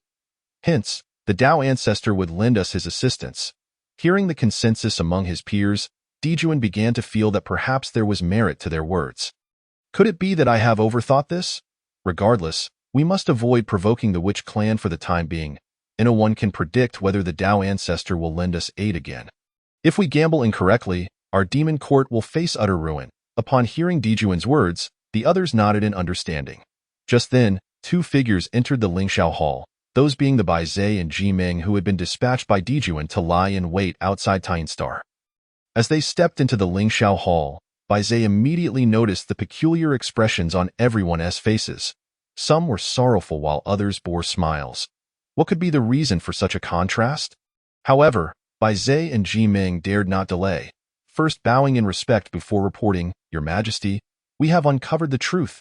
That day, we witnessed a young man departing from Tian Star, followed closely by the fairy Shiha. It must be because of that man that the Tian goddess has refused to ally with our demon court. However, based on our observations, that man appears to possess only the cultivation of a great Luo golden immortal. Hardly worth mentioning. As the conversation unfolded, Ji Ming took the initiative to speak first, saying, Your Majesty, why not allow me to behead that youth? This way, the Tian fairy will be free of her concerns. With that, Ji Ming made a gesture around his neck as if to indicate decapitation. Upon hearing this, Bai Zhe inwardly cursed, This scoundrel seeks to usurp my credit. He hastily contemplated, proposing that he accompany Ji Ming. Yet, an inexplicable sense of unease loomed over him. As a primordial auspicious beast, Bai Zhe inherently possessed the gift of averting calamity and attracting fortune. Although the words lingered on the tip of his tongue, he found himself inexplicably hesitant to utter them, as if the matter were fraught with peril. However, how dangerous could a great Luo Jinxian truly be? Suddenly, Bai Zhe noticed that the reactions of those around him were somewhat amiss. Ji Ming had waited a considerable time, but still had not received an order from Dijuan, prompting him to look up in confusion. He also realized that 3 demon kings were conspicuously absent from the Lingxiao Palace today. Unable to restrain himself, he queried, Your Majesty, where are Fei Lian and the others? Could it be that you have already received word and dispatched them to slay that youth? Upon hearing this, Jiuying, who had a closer relationship with Ji Ming, attempted to intervene. Yet, it was too late. With a wave of his hand, Dijuan delivered a resounding slap to Ji Ming, rendering him momentarily dazed. Your Majesty? What does this mean? Ji Ming stammered, taken aback. Dijuan's expression darkened ominously. A youth of the great Luo Jinxian realm. One who has emerged from the Tian Star? You intend to slay him? Are you certain you are not courting death? If you wish to perish, sever your ties with my demon court and do not entangle me in such a colossal predicament. Just recently escaped from Su Mu's clutches, and now you wish to kill him? That youth is named Su Mu, the newly ascended ancestor witch of the Wu clan. Fei Lian and the others perished at his hands. Jiuying whispered urgently in Ji Ming's ear. Hearing this, Ji Ming was left dumbfounded. How could a great Luo possibly slay 3 of his colleagues? Great Luo? Ha! You have yet to witness a fully realized perfected saint of the great Luo. Were it not for the intervention of the Dao ancestor, our demon court would have already been obliterated. Relay the order. Under no circumstances are we to engage with the Wu clan. Those who defy this order shall be expelled from the demon court. Understood. Chapter 33. The great close of the wilderness chessboard in an instant, the entire demon court was engulfed in anxiety. When Bai Zhe returned to his residence, he was still shaken. No wonder, he felt a sense of impending doom earlier. It turned out that the youth was indeed Su Mu, the newly ascended ancestor which of the Wu clan. Moreover, his strength was alarmingly formidable. Thank heavens he had refrained from intervening. Bai Zhe sensed that the wilderness had become exceedingly chaotic of late and deemed it best not to venture outside. Thus, he promptly announced his intention to enter seclusion. Simultaneously, he began to secretly plot his escape route, for now a monstrous entity had emerged from the Wu clan. Should Su Mu truly set foot in the demon court in the future, he would not share the fate of the demon court. Preserving his life was paramount. Upon returning to her cave abode, Nuwa was quickly approached by Fushi. Sister, what was the outcome? Were you able to rescue that young man? Su Mu? Fushi knew that his sister's journey was to extricate Su Mu from the hands of the primordial. Observing Nuwa's demeanor upon her return, which showed no signs of sorrow, Fushi inferred that Su Mu must be safe. However, upon hearing his words, Nuwa couldn't help but let out a bitter laugh. Ha! Save him? Does he even require saving? Were it not for the Tao ancestors' intervention, not only would the primordial have perished, but the demon court would have been annihilated as well. With that, Nuwa turned without a backward glance and entered her retreat. Having witnessed Su Mu's power, Nuwa felt an even greater urgency to break through. If she could not keep pace with him, how could she hope to stand by his side in the future? After Nuwa departed, Fushi was left in a state of utter bewilderment. Huh? What do you mean? Sister, please clarify before you enter seclusion. I cannot comprehend your words. What do you mean that if it weren't for the Tao ancestors' intervention, not only would the primordial perish, but the demon court would be destroyed? Could it be that the 12 ancestor witches had gone berserk over this matter? Yet within the retreat, Nuwa offered no response, leaving Fushi with a headache. He then left the cave to seek answers. Just a short distance from the cave, he overheard two great Luo Jingxians engaged in a spirited discussion over drinks. I truly admire that Su Mu. Upon hearing Su Mu's name, Fushi immediately halted. Eager to listen, as he absorbed their conversation, Fushi's expression shifted dramatically, his shock mounting with every word. Su Mu fought the Tao ancestor? And narrowly triumphed in a single exchange? Unable to contain himself, he approached the two and inquired.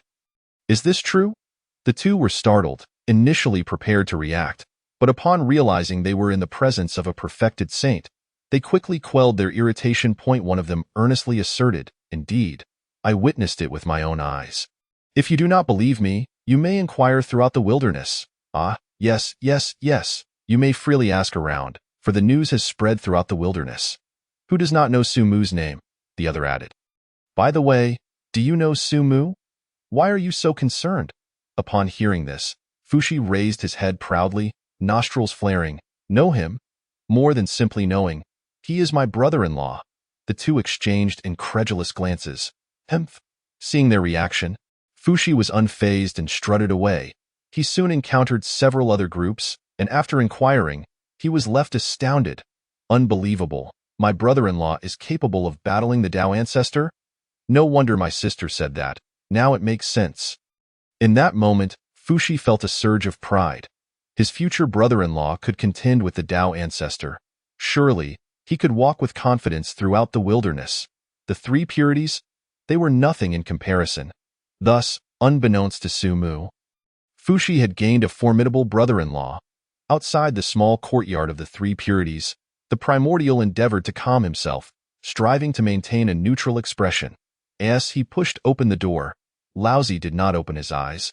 Remaining seated in meditation, seemingly indifferent to anything that could pique his interest. Sensing this, the primordial exhaled in relief, intending to return to his own seat to meditate. Second brother, how did it go? Tongtian's voice interrupted unceremoniously. The primordial frowned slightly, reluctant to elaborate, as he had originally sought to reclaim his dignity, only to suffer a setback at Su Mu's hands. Speak. Laozi's drooping eyelids twitched slightly as he slowly uttered two words. Thus, The primordial recounted the events that transpired on Buzhou Mountain. Upon hearing the account, Tongtian's eyes widened in disbelief. Second brother, you must be jesting. That Sumu truly possesses the capability to unleash perfected saint-level power at the Great Luo level? This is utterly astounding. Even the usually placid Laozi felt a tempest brewing within him at this revelation. To crush a perfected saint with a Great Luo? To unleash the full power of a perfected saint?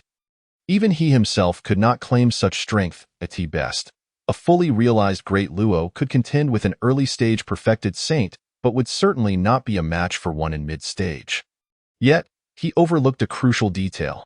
At this moment, Sumu was merely at the initial level of Great Luo. Soon, both brothers accepted this reality, for the primordial had no reason to jest with his own dignity. Wait, second brother, you actually chose to collaborate with those two shameless fellows from the West? If this gets out, what will become of the Three Purities' reputation? Tongtian quickly identified another issue. The primordial had allied with Jane and Juanti? In response, the primordial scoffed coldly, "Humph. Were it not for the fact that third brother and eldest brother refused to assist me, would I have to lower myself to seek help from Mount Ling?" Despite currently being at a disadvantage, once he achieved the Saint Realm, everything would be rectified. With that, the primordial immersed himself in meditation, wishing to avoid further discussion with Tongtian. Observing this, Tongtian's regard for his second brother diminished considerably. Unbeknownst to them, the presence of Sumu had inadvertently created a rift among the Three Purities. Upon returning to the Taiyin Star, she discovered that her sister was still in seclusion and felt relieved that she had not noticed her departure. I must also strive to cultivate diligently. Otherwise, how can I assist Su Leng in the future? Much like Nuwa, after witnessing Sumu's prowess, she felt a twinge of worry about keeping pace with him. Thus, she activated the formation of the Taiyin Star and entered her cave abode to begin her own seclusion. Beyond the 33 heavens, in the rear courtyard of the Zixiao Palace, a small world took shape where Hongjun sat at a stone table, contemplating the chessboard before him, lost in thought. While it was termed a chessboard, it would be more accurate to refer to it as a microcosm of the wilderness, with the wilderness as the board and all beings as pieces. Yet, at this moment, a transparent piece that should not have existed had appeared on the board. After a long while, Hongjun murmured softly, "This young man has calculated that I cannot act against him for the time being. However, he has shown some restraint by not taking the lives of Dijun and Tai Yi. Very well, let us see what kind of waves he can stir up. Once I fully align myself with the heavenly Tao, I shall extinguish this unstable anomaly," as he murmured. The Tao ancestor removed 3 pieces from the white pieces on the chessboard. He then lifted several pieces and slowly placed them back onto the board. How many years has it been? Finally, this poor Taoist feels a flicker of interest once more. I wonder how far he can go. How intriguing, how fascinating. Regarding the rumors circulating within the vast expanse of the primordial realm, it is said that Sumu narrowly triumphed over Daozu with a single move, at the level of Hongjun. A sage's disposition would long have rendered such matters inconsequential. Chapter 34. Am I perhaps of a special constitution? The acts of creation? In the primordial realm, whispers spread like wildfire, and Sumu's name became known to all. Meanwhile, within the Panga temple, Sumu remained blissfully unaware. Upon returning to the temple, he was immediately surrounded by the 12 ancestor witches. Bombarded with inquiries, "Su brother, what divine ability did you just employ? Why did I sense the aura of our Father God? And what exactly is your current realm? Why does the might you exude feel insurmountable even to us ancestor witches?" In that moment, Zhu Rong and the others clamored, leaving Sumu with a throbbing headache. After a lengthy explanation, the crowd finally accepted the reality. It was utterly astonishing. Despite being merely at the Great Witch level, his physique could attain the zenith of an ancestor witch. Should he advance further, he would reach the sage realm. However, Su brother, your innate divine ability is truly remarkable. Even at the Great Witch level, you possess such power. When you reach the ancestor witch level, it may well be that even Daozu Hongjun cannot contend with you. Upon hearing this, Sumu outwardly appeared unperturbed, yet inwardly he harbored some trepidation. If it were merely the sage realm, upon attaining the ancestor witch level, he would indeed possess the means to fight back. However, Hongjun was different. His current goal was to unify with the Tao of Heaven. Once he grasped the authority of the heavenly Tao, he would not be a typical sage to contend with it. Seemed the plan needed to be expedited. With this thought, Sumu feigned exhaustion. Presenting himself as one who had just emerged from a fierce battle, brothers, I am somewhat weary. Upon hearing this, Shiming immediately ushered everyone else away, exclaiming, "Come on, can't you see Su brother is tired? Why linger here chattering?" However, Sumu retained Ho-Tu, claiming he had some matters to discuss privately, as the ancestor witches departed. Shiming cheekily winked back, "Su brother, if you feel lonely, just let your sister know." This remark instantly displeased Ho-Tuesday. "Hurry and leave, you chatterbox." Upon hearing this, Shiming snorted and strode away with long strides. In an instant, only Sumu and Ho-Tu remained within the Pangu Great Hall. Ho-Tu couldn't help but feel an inexplicable tension. Could it be that Su brother wishes to confess his feelings for me? If he were to confess, how might I respond in a way that appears more reserved? Or perhaps Su brother has tasted sweetness on Tyne Star and can no longer endure the pangs of solitude upon returning to Buzhou Mountain. Yet, if he truly were to act upon such feelings, would I refuse? As these thoughts swirled, a rosy hue crept across Ho-Tu's cheeks. Observing this, Sumu wore a puzzled expression. What could be the matter? Why the sudden frown, then bashfulness? "Hey, Sister Ho-Tu, what are you thinking about?" "Ah, it's nothing, nothing at all, just suddenly." Never mind that. Now, do tell, what is the purpose of keeping sister here?" Upon hearing this, Sumu, though baffled by her thoughts, adopted a much graver demeanor.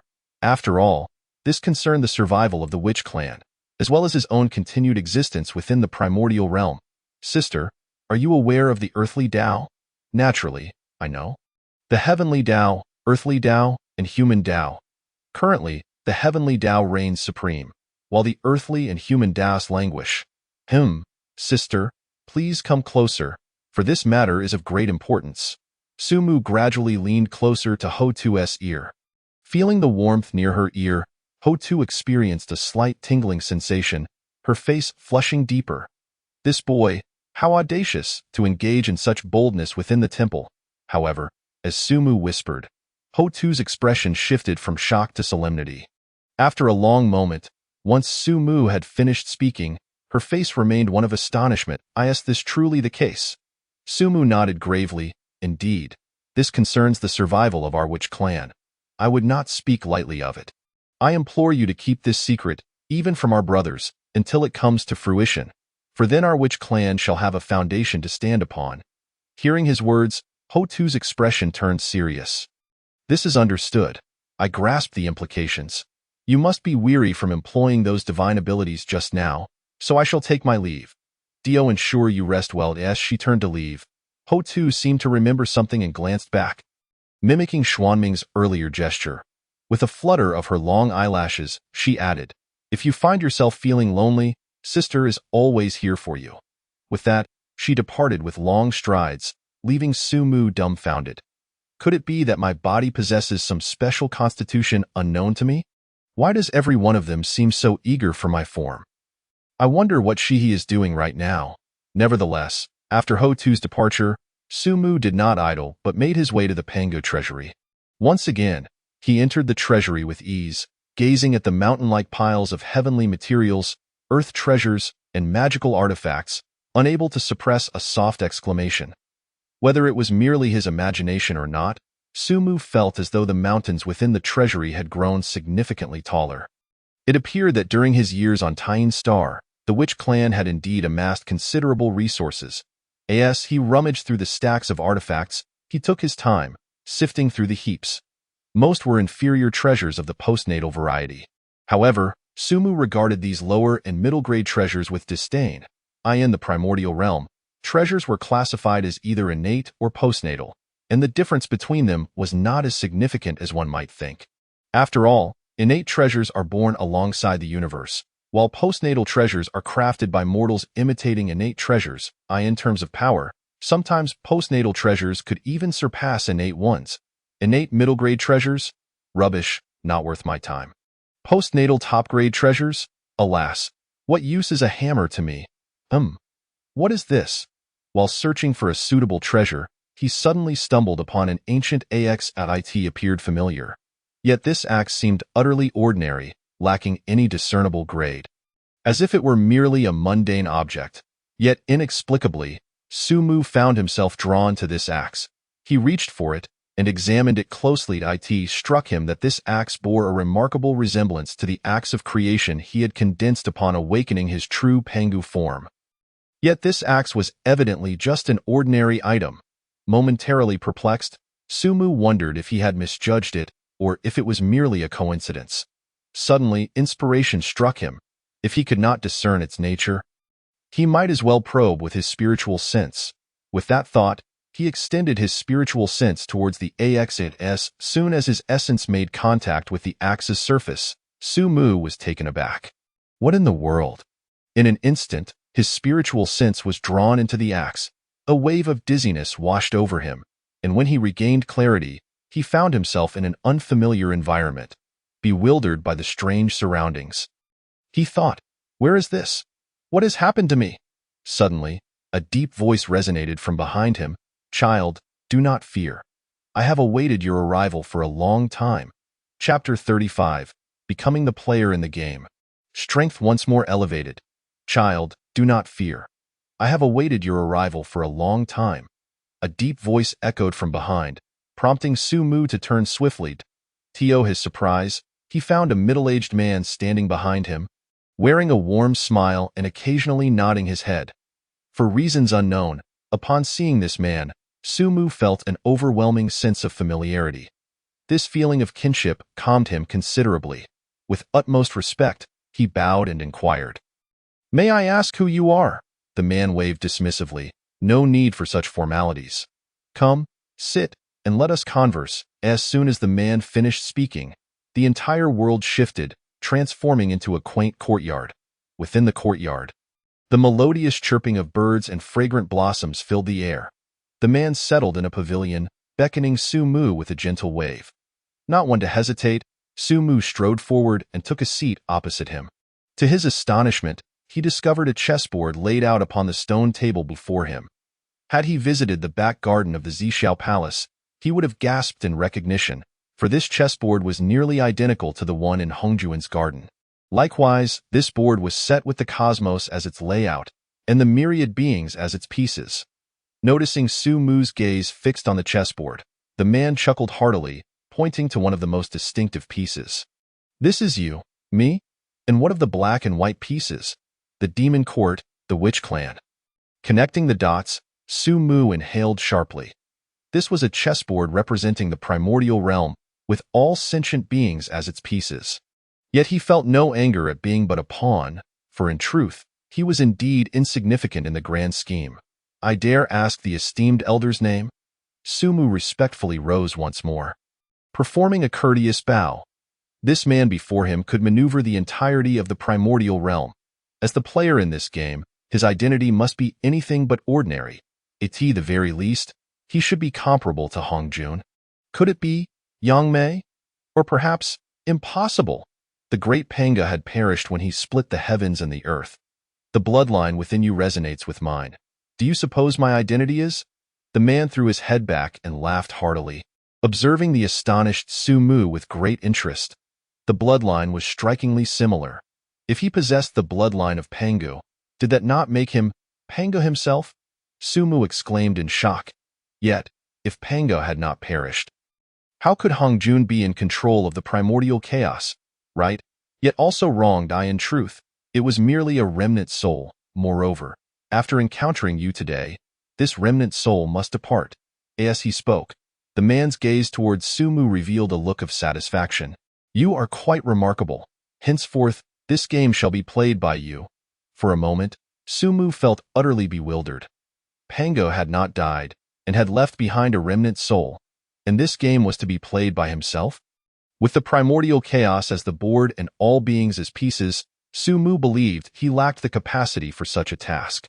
His singular ambition had always been to secure a place for the witch clan and his loved ones amidst the chaos, ensuring they would not be entangled in the calamities of fate.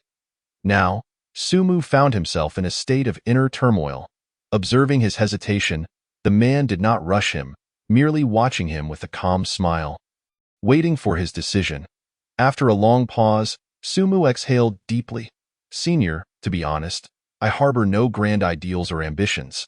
I do not wish to be the puppeteer of all beings. I merely wish for the Witch clan and my beloved to live peacefully. Upon hearing this, a flicker of regret crossed the man's eyes. The energy expended in drawing Sumu's consciousness into the heaven-piercing axe was considerable. Before long, this remnant soul would dissipate. If Sumu refused to accept the position of the Game Master, all would be lost. However, suddenly, Sumu pivoted his statement, causing the man's dimmed gaze to brighten with hope. I shall accept this position. If I do not wish to be a mere pawn, the only way is to become the Game Master.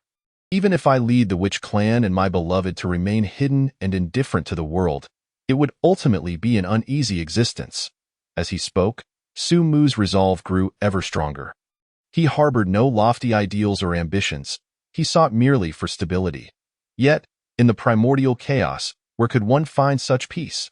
A single calamity could annihilate any formidable being. The mighty dragon, phoenix, and Chelan clans could not withstand the calamities.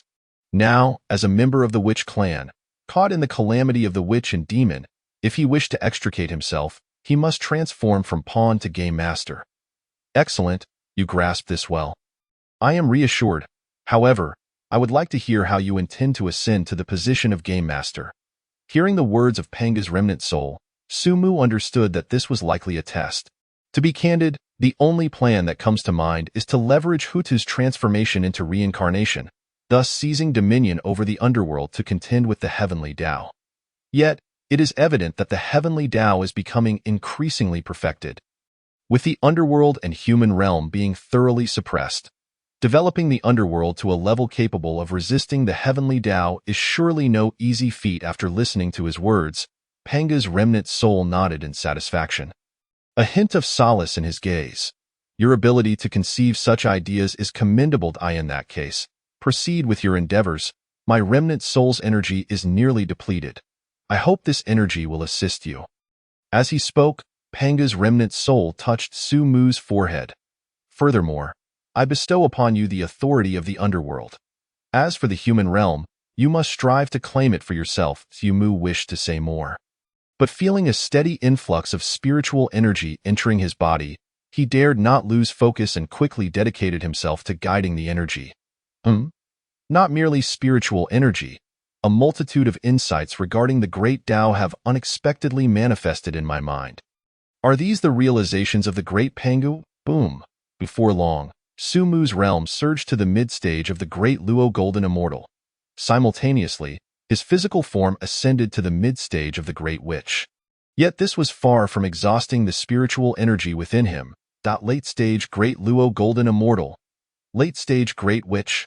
His power soared again, having crossed 2 realms. Yet the ascent did not cease. Ultimately, when Sumu opened his eyes, he found that the remnant soul of Pango had vanished from the pavilion. He reverently bowed to the spot where Panga's remnant soul had been. Thank you, Senior. If one day my realm permits me to assist you in returning to the world, I shall repay your kindness. Having completed this, Sumu glanced at the chessboard before him, confidence radiating from his gaze. This game, I, Sumu, shall undertake. Chapter 36. The third sermon begins. Who dares to ambush me? Sumu. After a considerable time, Sumu withdrew his consciousness from the heaven-piercing axe. He found himself back in the Pango treasury. Feeling the transformation in his strength, he also noticed a token slowly floating above his spiritual platform. The token bore a simple character. Earth deity seemed this was the authority of the underworld. However, the underworld was still not sufficiently mature, and its rise awaited Hutu's transformation into reincarnation. Sumu smiled confidently. Should I encounter the primordial being now, there would be no need for Panga's true form. Empowered by the great Tao of strength, I could easily suppress him.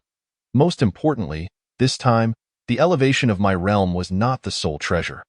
The most precious gain was Panga's insights into the great Tao. Even if my strength remains at the initial stage of the great Luo, armed with Panga's realizations, My power is sufficient to multiply several times. Yet, I never expected that the great Pengu still had a remnant soul in the primordial chaos, the Tao ancestor. This opponent is indeed rather formidable. The thought of facing the Tao ancestor in the future made Sumu feel a twinge of anxiety. After placing the heaven-piercing axe into the system's space, Sumu collected numerous heavenly materials and earthly treasures before returning to his divine hall to enter seclusion. He did not mention the incident regarding Pengu's remnant soul to anyone. Time in the primordial chaos is unmarked, and in the blink of an eye, several millennia had passed. Yet, on this day, countless powerful beings ceased their seclusion. The reason was simple. The Tao ancestor announced the commencement of the third sermon. In 9 years, I shall deliver my final sermon for all beings at the Zhixiao Palace. This sermon shall expound upon the path to sanctification.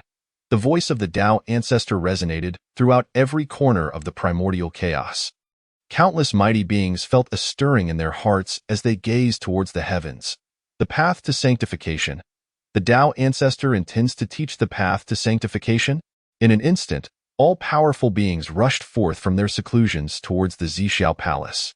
Within the Pengu Divine Hall, the 12 ancestral witches gathered, and soon after, Sumu emerged from his retreat. Brother Su, how have you elevated your strength so significantly? In merely a few millennia, you have achieved the pinnacle of the great witch realm? Even your primordial spirit has reached the great Luo's consummation. It seems Brother Su is indeed the harbinger of our witch clan's resurgence. As soon as Sumu appeared, the others were taken aback. Had they not seen his stable aura, they would have urged him to take care not to rush his training, emphasizing the importance of solidifying his foundation.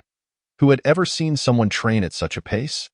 For others, breaking through a realm required millennia, while for Sumu, it seemed as effortless as eating and drinking. This was primarily due to Sumu having spent nearly a millennium digesting Pengu's insights, resulting in less direct cultivation. Otherwise, he might have already reached the ancestral witch realm or attained a quasi-saint primordial spirit. After the initial shock, Emperor Zhang's expression turned serious as he spoke. Hongjun will once again impart teachings at the Zhixiao Palace. Furthermore, this sermon will focus on the path to sanctification, which should not be underestimated. Although our witch clan remains the foremost power in the primordial chaos, we ultimately lack the combat strength of a saint. Alas, our witch clan has no primordial spirits and cannot comprehend Hongjuan's teachings. Previously, they had attended the Zhixiao Palace to listen, but Hongjuan's teachings had been of no benefit to them. Fortunately, they did not attend the second sermon. But now, the situation has changed. The witch clan has gained a Sumu. Brother Su possesses a primordial spirit. Should we not attend Hongjuan's sermon? Otherwise, once other powerful beings attain sanctification, our witch clan's position may become precarious. Especially with the 3 pure ones, who have a significant grudge with you, Brother Su. After hearing their words, Sumu pondered for a moment before slowly nodding. I emerged from seclusion precisely to visit the Zhixiao Palace. After concluding their discussions, it was decided that Hutu and Xianyuan would accompany Sumu to the Zhixiao Palace, while the other ancestral witches remained at Buzhou Mountain. After leaving Buzhou Mountain, the 3 flew directly toward the 33 heavens. Sister Hutu, have there been any developments regarding the matter I mentioned earlier? Hearing Sumu's words, Hutu's expression dimmed slightly as she shook her head. Upon seeing this, Sumu said nothing further. He had originally urged Hutu to attempt to establish a connection with the underworld. But now, the authority of the underworld was already within his consciousness, a delightful surprise bestowed by Pengu's remnant soul. Now, it awaited Hutu's transformation into reincarnation after the third sermon for the underworld to rise. Xianyuan, overhearing their conversation, felt puzzled. Did these two possess some secret? Had Hutu perhaps gotten ahead of him? This simply would not do. Upon reaching this point, Shiming directly embraced one of Sumu's arms. "Su brother. Sister is feeling a bit tired. Do you mind?" With that, she playfully blinked at Suimudai in response. Sumu smirked. "You've already wrapped your arms around me. Does it even matter if I mind?" Hutu, witnessing this, became flustered and promptly clutched Sumu's other arm. "I'm feeling a bit tired too." In an instant, Sumu felt as though his arms were ensconced in 2 large puffs of cotton. He found himself at a loss, unable to move or remain still. Hutu and Xinming glared at each other fiercely, embracing even tighter as if guarding their prize. The three of them proceeded in this peculiar posture to the outer realms of the 33 heavens. Beyond lay the vast expanse of Chaos Sea, a realm Su Mu was visiting for the first time, and he couldn't help but curiously observe his surroundings. As they exited the Hong Huang, a fierce and perilous gale assailed them. Unless one possessed the strength of a Deluo golden immortal, it would be impossible to withstand such winds. Those below that realm would be reduced to mere fragments by a single gust.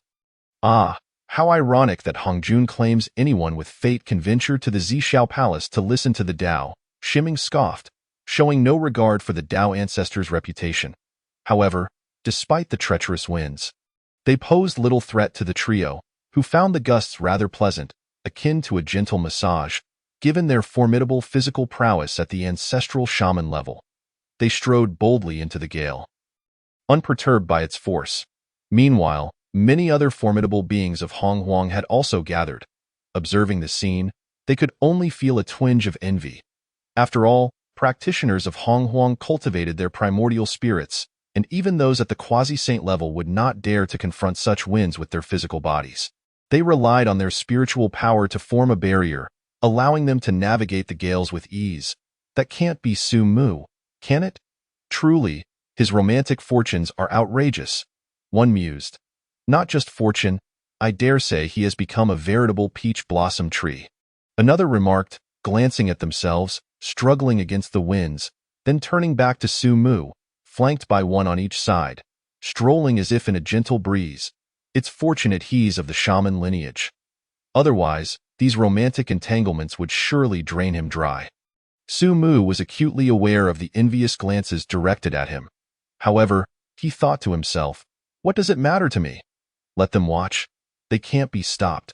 Suddenly, Su Mu felt a chill creeping up his back. Who dares plot against me? He swiftly turned around, only to be met by a fist, crystalline and slightly flushed, soaring towards him. How dare you ambush me, Su Mu? Bold indeed. He instinctively prepared to retaliate, but upon closer inspection, he halted, allowing the punch to land directly on his face. The assailant was none other than Shi He. With a resounding thud, Shi's fist struck Su Mu's face, prompting the onlooking powers of Hong Huang to perk up. Good heavens! It seems this fellow's romantic luck has finally run out, they thought. Now that Shi He has seen this, Su Mu is doomed. The initial envy in their hearts swiftly turned to amusement as they anticipated the unfolding drama. Shi He, taken aback by Su Mu's unexpected surrender and allowing her fist to connect, felt a twinge of concern. Fortunately, she had not exerted much force, and Su Mu's body had grown significantly stronger. After the impact, he merely rubbed his face a bit, feeling no pain. What? After such a long absence, do you intend to murder your husband upon our reunion? Su Mu jested, causing Shi He to breathe a sigh of relief. You promised to visit me on Tyne Star once your matters were resolved. Yet here we are, thousands of years later, and I have yet to see your shadow. You have no idea how many times my sister has inquired about your whereabouts over the millennia. Shi He's eyes glistened with unshed tears as she spoke. Hearing this, Su Mu could only sheepishly apologize. My fault. My fault? I encountered some matters that delayed me. I recently emerged from seclusion and intended to seek you out. But upon hearing that the Tao ancestor would soon impart teachings, I figured you would attend. Thus, I came early to reserve a spot for you. He spoke with a serious expression, as though this had been his plan all along. Though Shi felt wronged, the earlier punch had alleviated some of her frustration.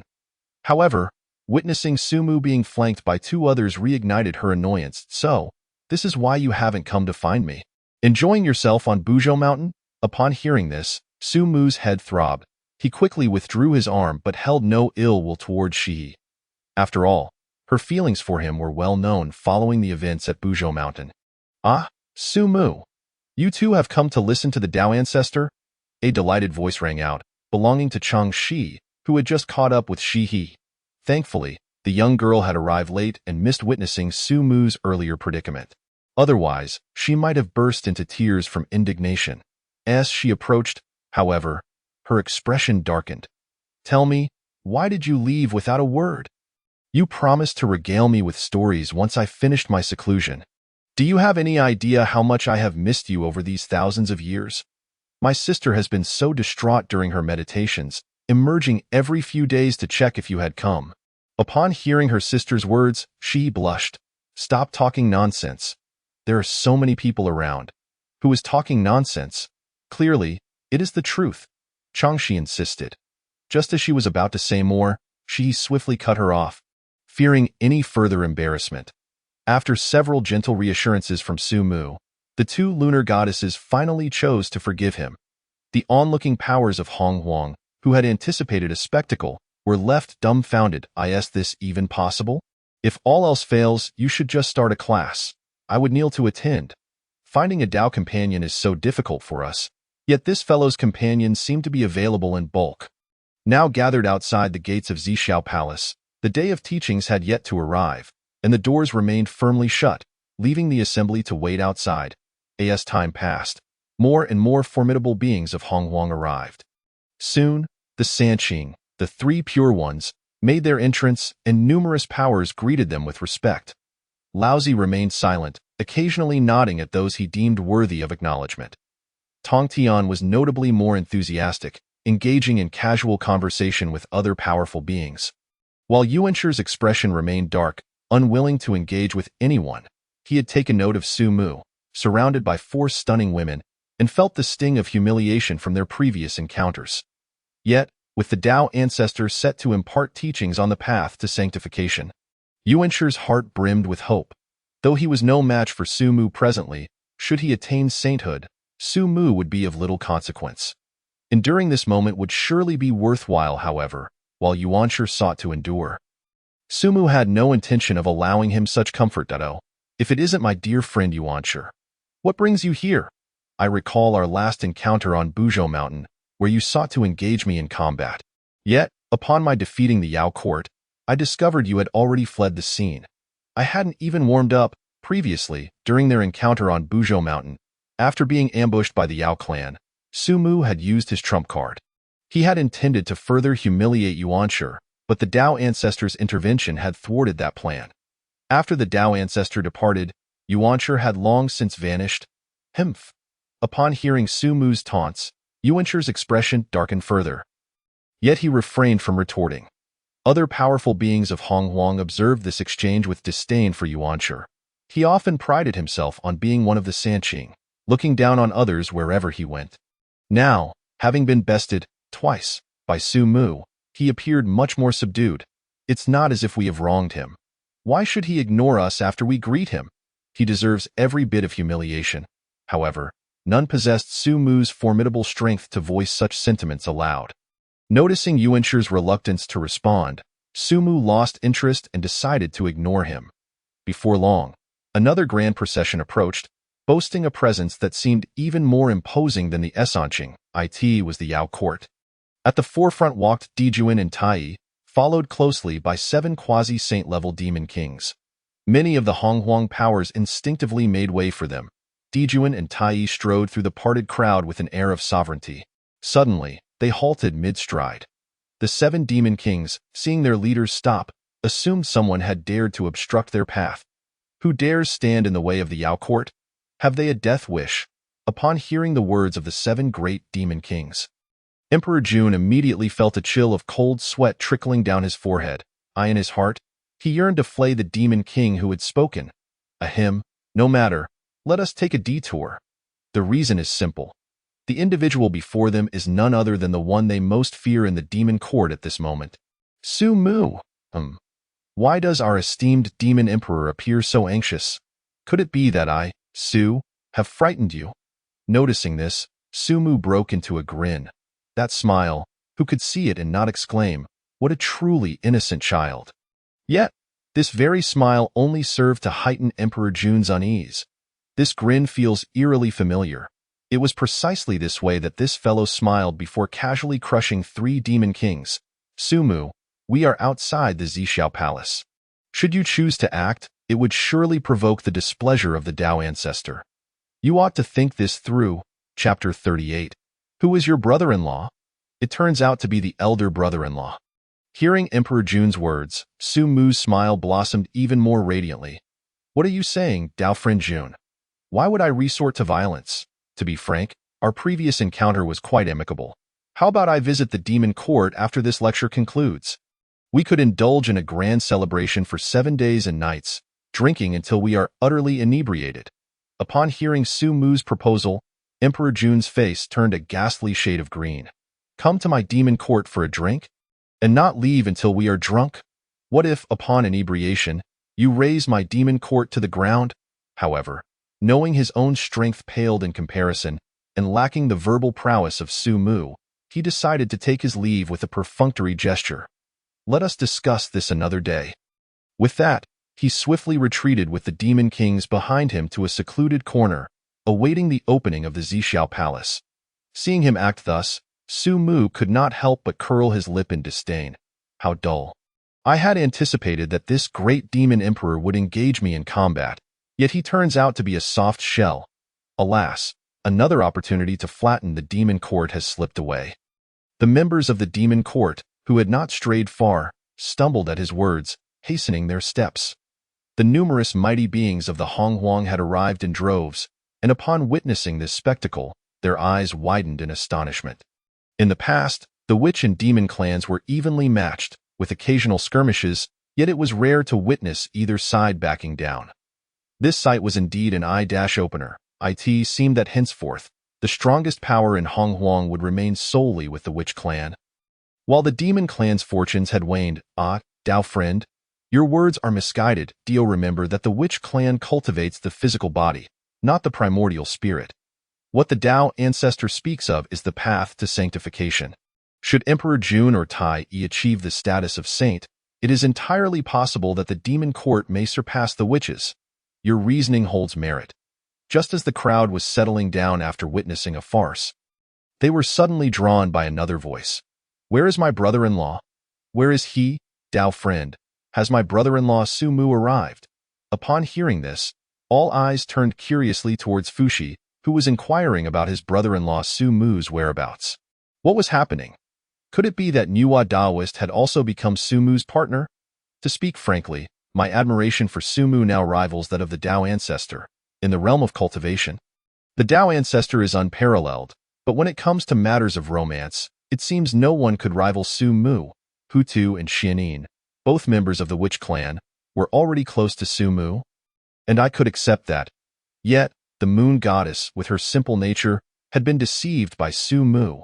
I could forgive that too. But now, even Nuwa Daoist seemed to have an ambiguous relationship with him. Regardless, Fushi did not concern himself with their thoughts. After some inquiries, he learned that Su Mu had indeed arrived. His eyes lit up as he hurried towards Su Mu's location. Su Mu was currently reminiscing with the two moon goddesses when he spotted a somewhat familiar figure waving at him from afar. Exclaiming, "Elder brother-in-law, long time no see. I've missed you terribly." As Fushi called out, he hastened towards Su Mu.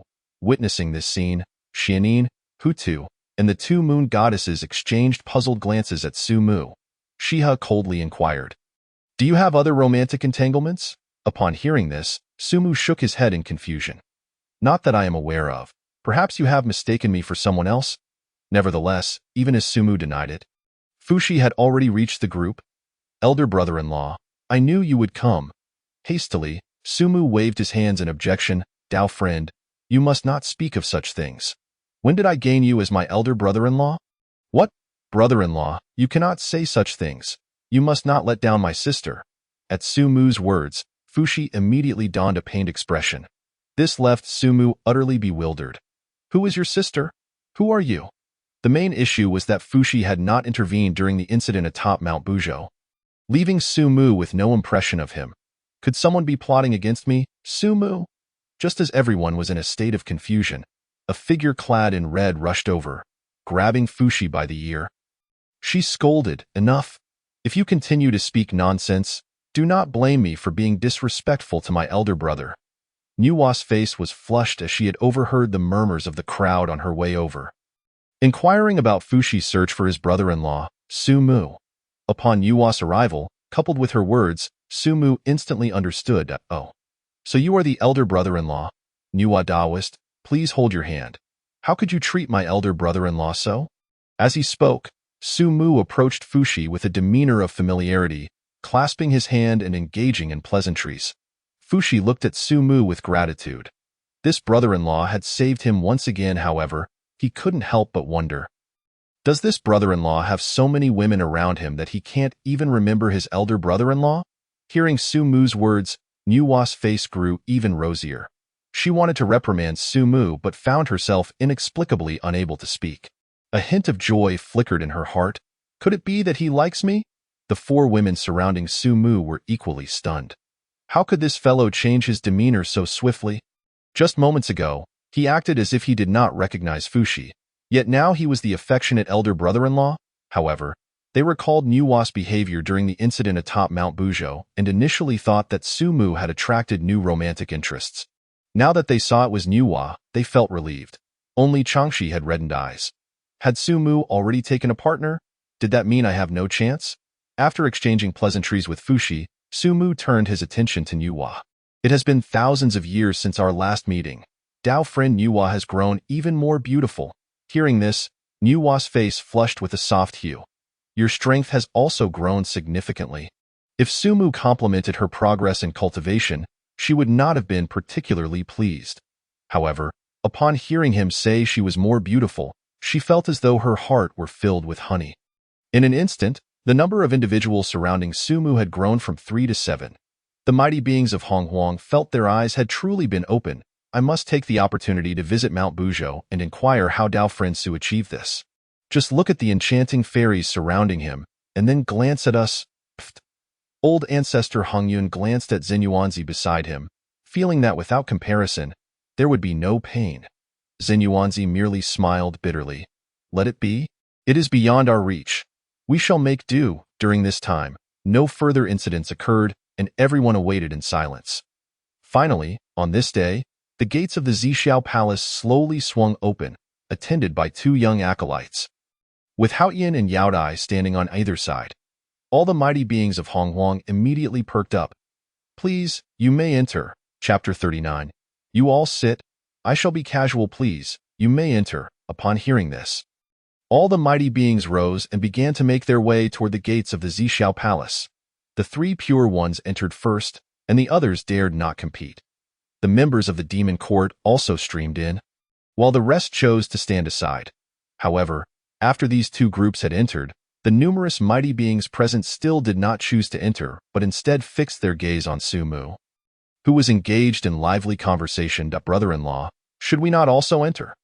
Fushi felt somewhat uneasy under the scrutiny of the crowd. Upon hearing this, Su Mu looked around and discovered that all the mighty beings were waiting for him to enter. It seemed they feared that entering before him might provoke his displeasure. Nevertheless, he certainly would not be so petty as to hold such grievances. Otherwise, even the 3 pure ones would not have dared to enter before him. Then let us proceed. However, observing the crowd's demeanor of if you do not enter first, we shall not enter either, Su Mu boldly led everyone into the Zixiao Palace. Upon witnessing this, the assembled powerful beings finally breathed a sigh of relief and began to enter one after another. The display of strength exhibited by Su Mu was overwhelmingly formidable, leaving them fearful of incurring his wrath. Once inside the Zixiao Palace, Su Mu curiously surveyed his surroundings. 3,000 meditation cushions were meticulously arranged within the grand hall. Among them, the 6 golden cushions at the forefront stood out conspicuously. These 6 golden cushions were evidently far more extraordinary than the ordinary ones. Yet, each cushion had long been designated for specific individuals, and everyone took their assigned places to sit down. Changshi, Shihi, and Nuwa also parted ways with Su Mu to occupy their own cushions. Although they had initially considered offering their spots to Su Mu, he showed no inclination to accept. Once all had settled, Su Mu glanced at his companions, Xian Ming and Ho Tu, deep in thought. Sisters, I noticed that 2 of the golden cushions remain unoccupied. Why not take those seats? With a flicker of insight, Su Mu observed that 2 of the golden cushions were indeed vacant, presumably reserved for the yet-to-arrive Jia Yin and Zhuan Ti. Ho Tu furrowed her brow slightly upon hearing this. Little brother, this is Zixiao Palace, and each cushion has already been assigned. If we were to occupy those, it might provoke Hong Jun's displeasure. To this, Su Mu chuckled and shook his head. Nonsense. How could the Tao ancestor be such a petty person? Just as I suggested, you two should sit on those golden cushions. Saying this, he took hold of both women and placed them firmly upon the golden cushions. The assembly of powerful beings in the Honghuang realm regarded this audacious maneuver with astonishment. Was this fellow truly so brazen as to act so freely in Zhixiao Palace? Did he not fear incurring the Tao ancestor's ire? Yet, none dared to admonish Su Mu. Even the Sanqing could only avert their gazes, adopting an air of indifference. Once the two women were seated, Ho Tu couldn't help but inquire, "But little brother, what will you do now that we are seated?" Hearing this, Xian Ming felt uneasy and was about to rise to yield her position to Su Mu. Observing this, Nuwa added, "If you wish to occupy a more prominent position, I can relinquish my seat for you." In response to their offers, Su Mu repeatedly waved his hands. "No need, no need. I am perfectly content as I am. You sit where you please. I am indifferent." As he spoke, he produced a sofa crafted by himself from the depths of space, placing it directly in front of the 6 golden cushions. Without hesitation, he reclined upon the sofa, comfortably closing his eyes. Witnessing this spectacle, the entire assembly was left agape. Was this truly what he meant by being indifferent? Good heavens, was he jesting? This fellow dared to behave so casually within Zhixiao Palace? Particularly those nearest to him. Nuwa initially gasped in surprise but, recalling Su Mu's usual outrageous behavior, fell silent. Though Ho Tu and Xian Ming felt a twinge of concern about provoking Hong Jun's displeasure, they chose not to voice their worries. Regardless of Su Mu's actions, their witch clan would unconditionally support him. Even in opposition to Hong Jun, the witch clan would not cower. The Sanqing observed this scene, and Tongtian's eyes sparkled with admiration. Su Mu's audacity was truly remarkable. "I like it." In that moment, Tongtian found himself somewhat in awe of Su Mu. Primitive silently mused, "I hope the Tao ancestor will take the opportunity to discipline him later." Even the usually composed Laozi felt a flutter of excitement at this spectacle. "No wonder he is my brother-in-law. How impressive!" Upon witnessing Su Mu's antics, Fushi began to applaud vigorously, eagerly whispering to the powerful beings flanking him. "Did you see that? That is my brother-in-law. Isn't he remarkable?" The two beside him could only nod vigorously, their expressions a mixture of disbelief and admiration. Before long, 2 figures entered through the grand doors. And as they did, the assembly was complete. Haoyan and Yaoqi slowly closed the doors of Zhixiao Palace behind them. When Haoyan and Yaoqi turned their gazes towards Su Mu, a flicker of surprise flashed in their eyes. "Junior sister, shall we place a wager on whether the old ancestor will intervene to address that individual?" Haoyan suddenly felt playful and proposed to Yaoqi. "Humph, how boring," Yaoqi retorted, turning to walk away, unperturbed by the prospect of being punished with 1,000 years of seclusion by the old ancestor. Haoyan chuckled awkwardly and followed Yaoqi out. The two newcomers were, of course, the Western duo, Jiayin and Zhuan. Upon entering, they immediately spoke. Apologies, our journey from the West was long, and we were slightly delayed." In truth, the two were overjoyed. All the powerful beings from the East had gathered in Zhixiao Palace to listen to the Tao, and they had secretly collected numerous heavenly materials and earthly treasures in the East over the years. It was only at the last moment that they had managed to arrive at Zhixiao Palace to listen to the Tao. This was a tremendous windfall, however. As they surveyed the hall, their expressions turned to astonishment. Why were all 6 golden cushions occupied? Where were they to sit? They were eager to discover who dared to occupy their designated spots. Though the West was impoverished, the strength of the two was undeniable. They feared no one other than the Sanqing. As they approached the golden cushions, Zhuan Ti's countenance darkened. "Do you two know whose positions these are? Get up and yield your seats to my brothers." Upon reaching the golden cushions and recognizing who occupied them, Jiayin and Zhuan Ti's expressions shifted sharply. The witch clan? Fortunately, it was merely Xian Ming and Ho Tu, not that monstrous figure. Yet their tone became noticeably more subdued. "Esteemed friends, this position belongs to us. We kindly ask you to vacate it." Nonetheless, they sensed something was different about Zhixiao Palace today, as if something was amiss. Suddenly, a voice echoed from behind them, causing cold sweat to break out on their brows. "Oh, yours? Is there a name written on this position? I allow them to sit." and today they are permitted to do so. Is there an issue? Chapter 40. Jie-in and Juan-Ti concede. The Tao ancestor appears. Is there a problem? Upon hearing that familiar voice, Jie-in and Juan-Ti felt their hairs stand on end. They were all too familiar with this voice. It belonged to that monstrous figure. Instantly, they turned to look and finally understood what was different about today's Zhixiao Palace. In front of the 6 golden cushions was a massive sofa, upon which Su Mu reclined comfortably, leisurely observing them. Under the intense gaze of Su Mu, the two felt a wave of discomfort wash over them. However, the golden cushions represented a tremendous opportunity, one that could potentially lead to their own sanctification. Reluctantly, they were not willing to relinquish their claim. Jie-in managed a bitter smile and offered a respectful bow. Esteemed friend, this position has always been ours. Furthermore, in Zhixiao Palace, the 3,000 seats have their designated assignments and cannot be altered. Otherwise, should we provoke the displeasure of the Tao ancestor, that would not bode well. As he spoke, Jie-in attempted to leverage the Tao ancestor's authority for support. Yet Su Mu was evidently unimpressed. Previously, during the incident at Buzhou Mountain, these two had aided that primitive in attacking him. Had it not been for the Tao ancestor's timely arrival, he would have relished the opportunity to deal with them severely. Thus, Su Mu flashed a grin. What you say is amusing. Do you truly believe the Tao ancestor is as petty as you claim? It is merely a seat. Besides, I am not seizing the Tao ancestor's position. Am I? Why would the Tao ancestor be angered? As he spoke, Su Mu pointed toward the Tao ancestor's cushion on the high platform before the 3,000 cushions. Upon hearing his words, Jie-in hurriedly bowed toward the empty seat of the Tao ancestor. Please do not speak so recklessly. When have I ever said the Tao ancestor is petty? Furthermore, by occupying our positions, how shall we find a place to sit? At this, Su Mu chuckled. Isn't that simple? How about my seat? Is it comfortable? You can even lie down and sleep on it. In fact, I happen to have several of these. Should you require one, I can generously offer it to you. As he spoke, Su Mu produced 2 identical large sofas from his spatial realm, placing them beside himself and warmly inviting the two to take a seat.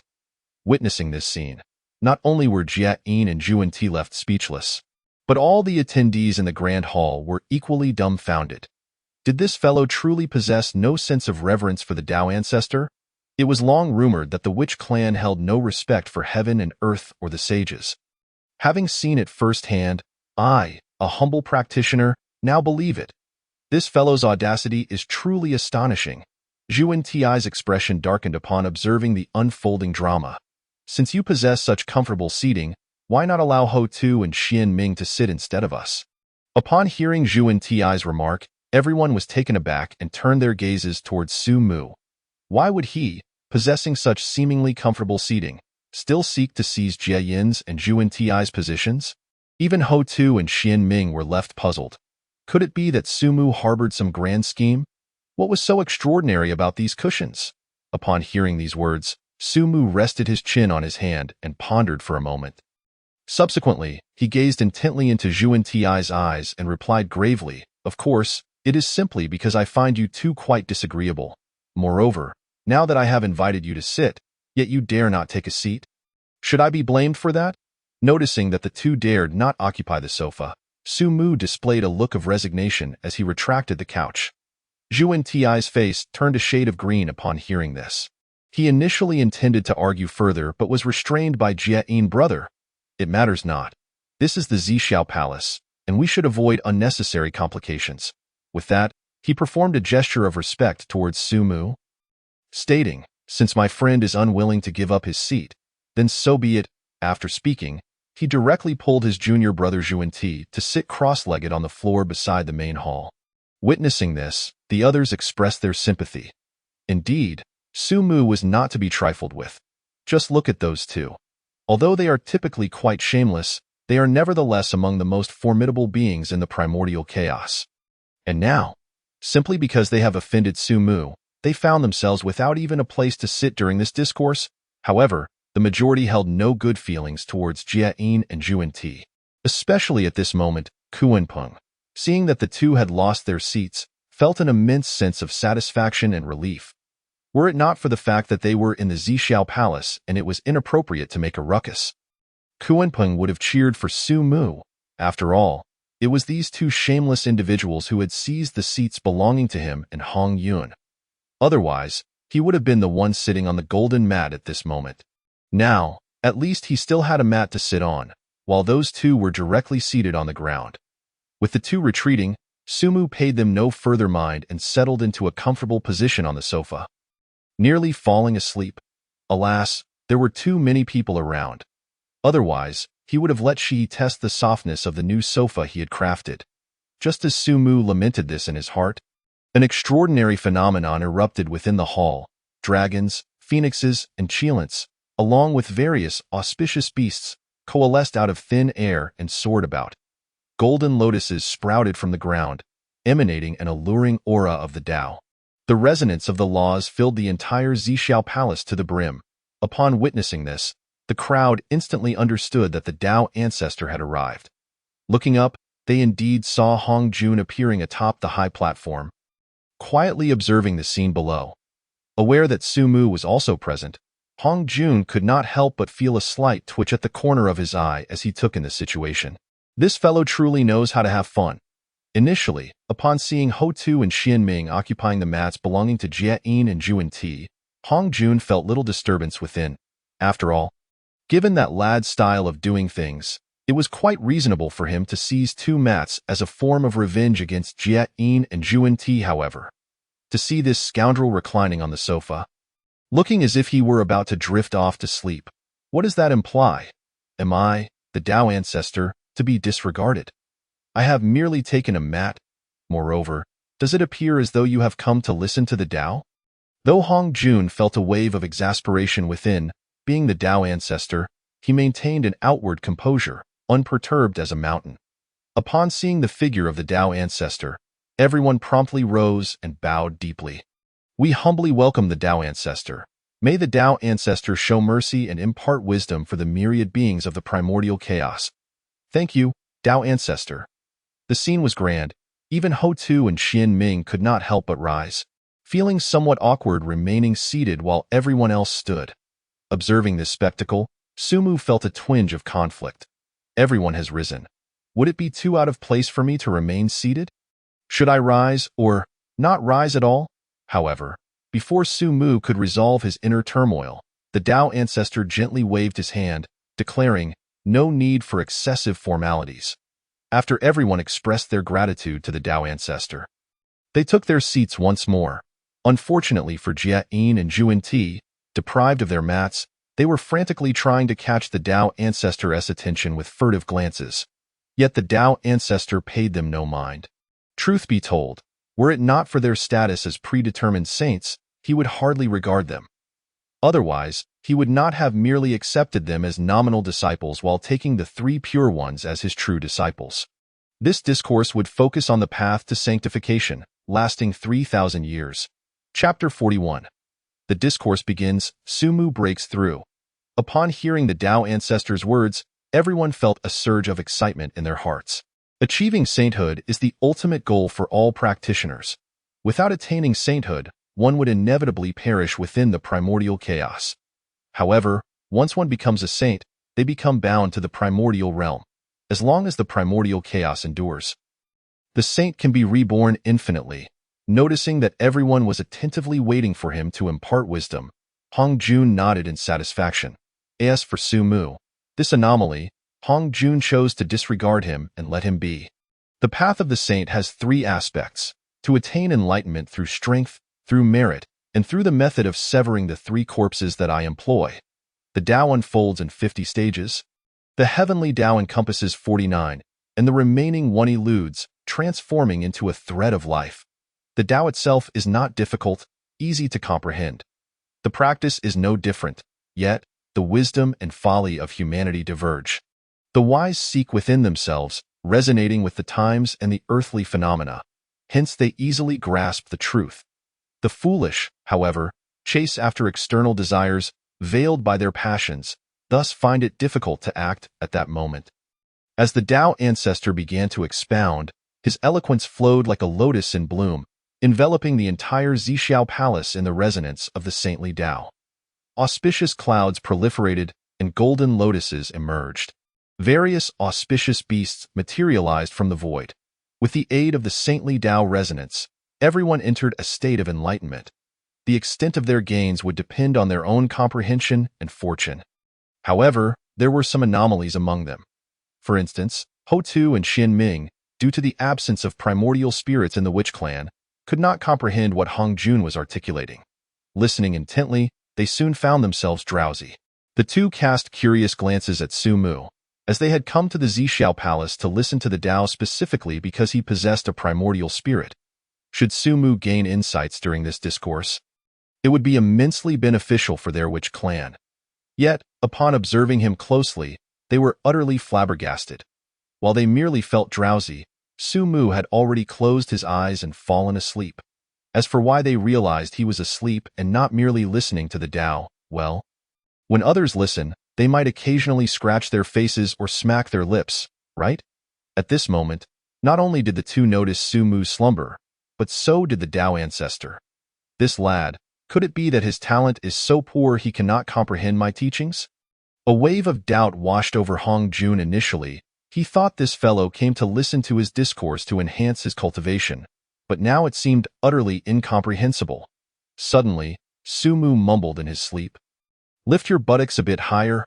The only two awake, Ho-Tu and Xian Ming, felt their faces flush with embarrassment upon hearing this. It was one thing for this shameless younger brother to sleep here. But how could he be having such dreams? The key point was that he was speaking in his sleep. Hearing Su Mu's dream talk, even the Tao ancestor froze momentarily. His discourse was momentarily interrupted, causing many to nearly awaken from their state of enlightenment.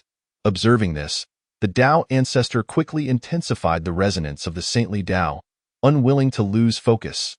Time flowed in the primordial chaos, and over 2,000 years passed in the blink of an eye.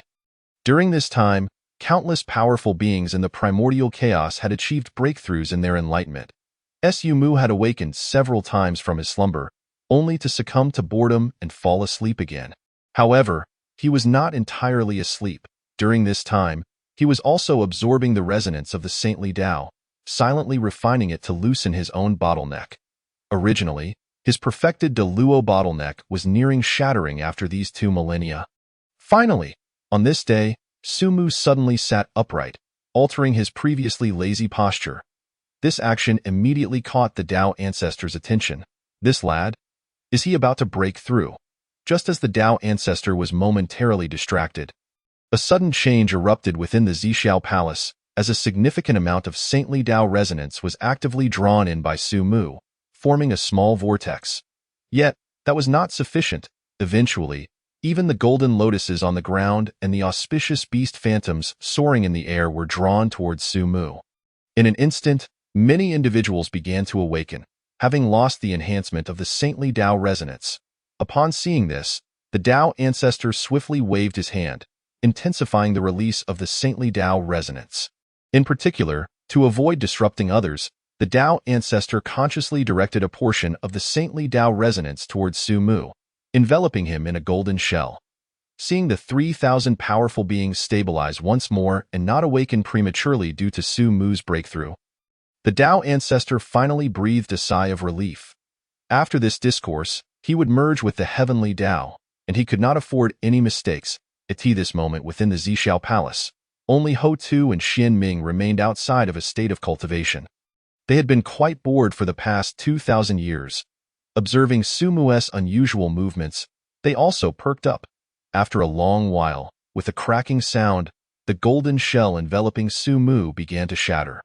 Su Mu's aura emanated forth, causing the Tao ancestor's eyes to brighten. Good lad. Has he truly broken through? Ho-Tu and Xian Ming quickly turned to look, and upon witnessing the force radiating from Su Mu, both felt a wave of relief wash over them. It seemed that their younger brother had reaped significant rewards from this visit to listen to the Tao. Upon awakening from his breakthrough, Su Mu first took stock of his newfound power. His physique had ascended to the realm of the primordial ancestor, and his primordial spirit had attained the status of a quasi-saint. Originally, his advancement could have been swifter.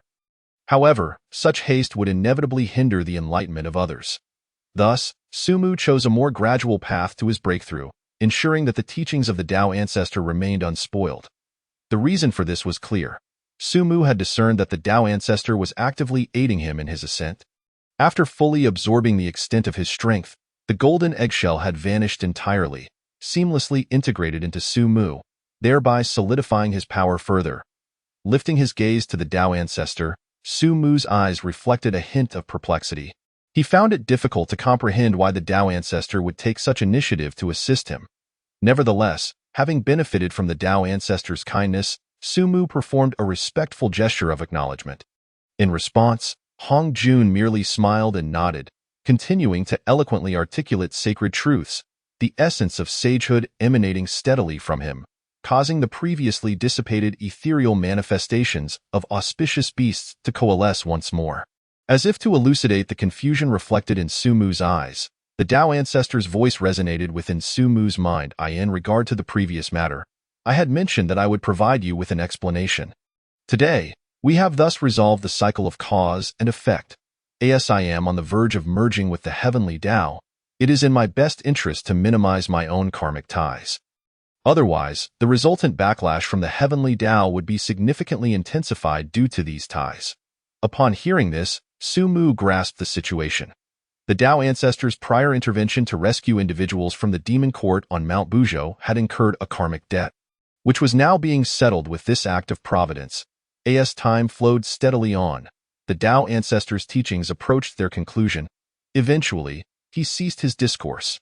Numerous mighty beings of the primordial era gradually awakened, with those rousing first feeling a pang of self-reproach, for their early awakening indicated minimal gains from the teachings. 3 years, 5 years, 10 years. Only the 3 pure ones, Nuwa, Jain, and Zhuanti remained in slumber. Other powerful beings, though awakened, dared not disrupt the tranquility. The Tao ancestor patiently awaited their awakening. Jain and Zhuanti stirred after 28 years, while Nuwa awakened after 35 years. Ultimately, the 3 pure ones did not awaken until the 49th year. Observing this, the Tao ancestor nodded in satisfaction.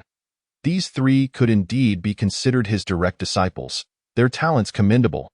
As the teachings concluded, the atmosphere shifted, and everyone rose to deeply bow before the Tao ancestor, expressing their gratitude.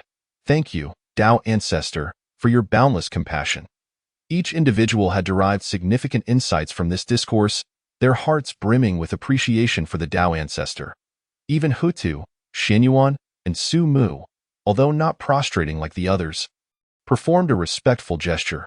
After all, Sumu had also received the Tao ancestor's favor, and his clan was not devoid of gratitude.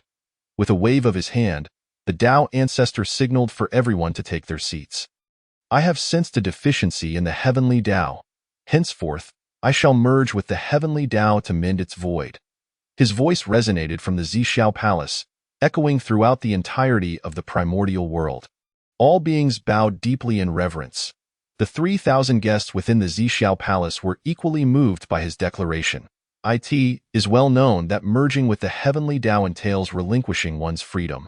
Now that the Tao ancestor had reached the pinnacle of sagehood, the foremost figure in the primordial realm, he was prepared to undertake such a profound sacrifice.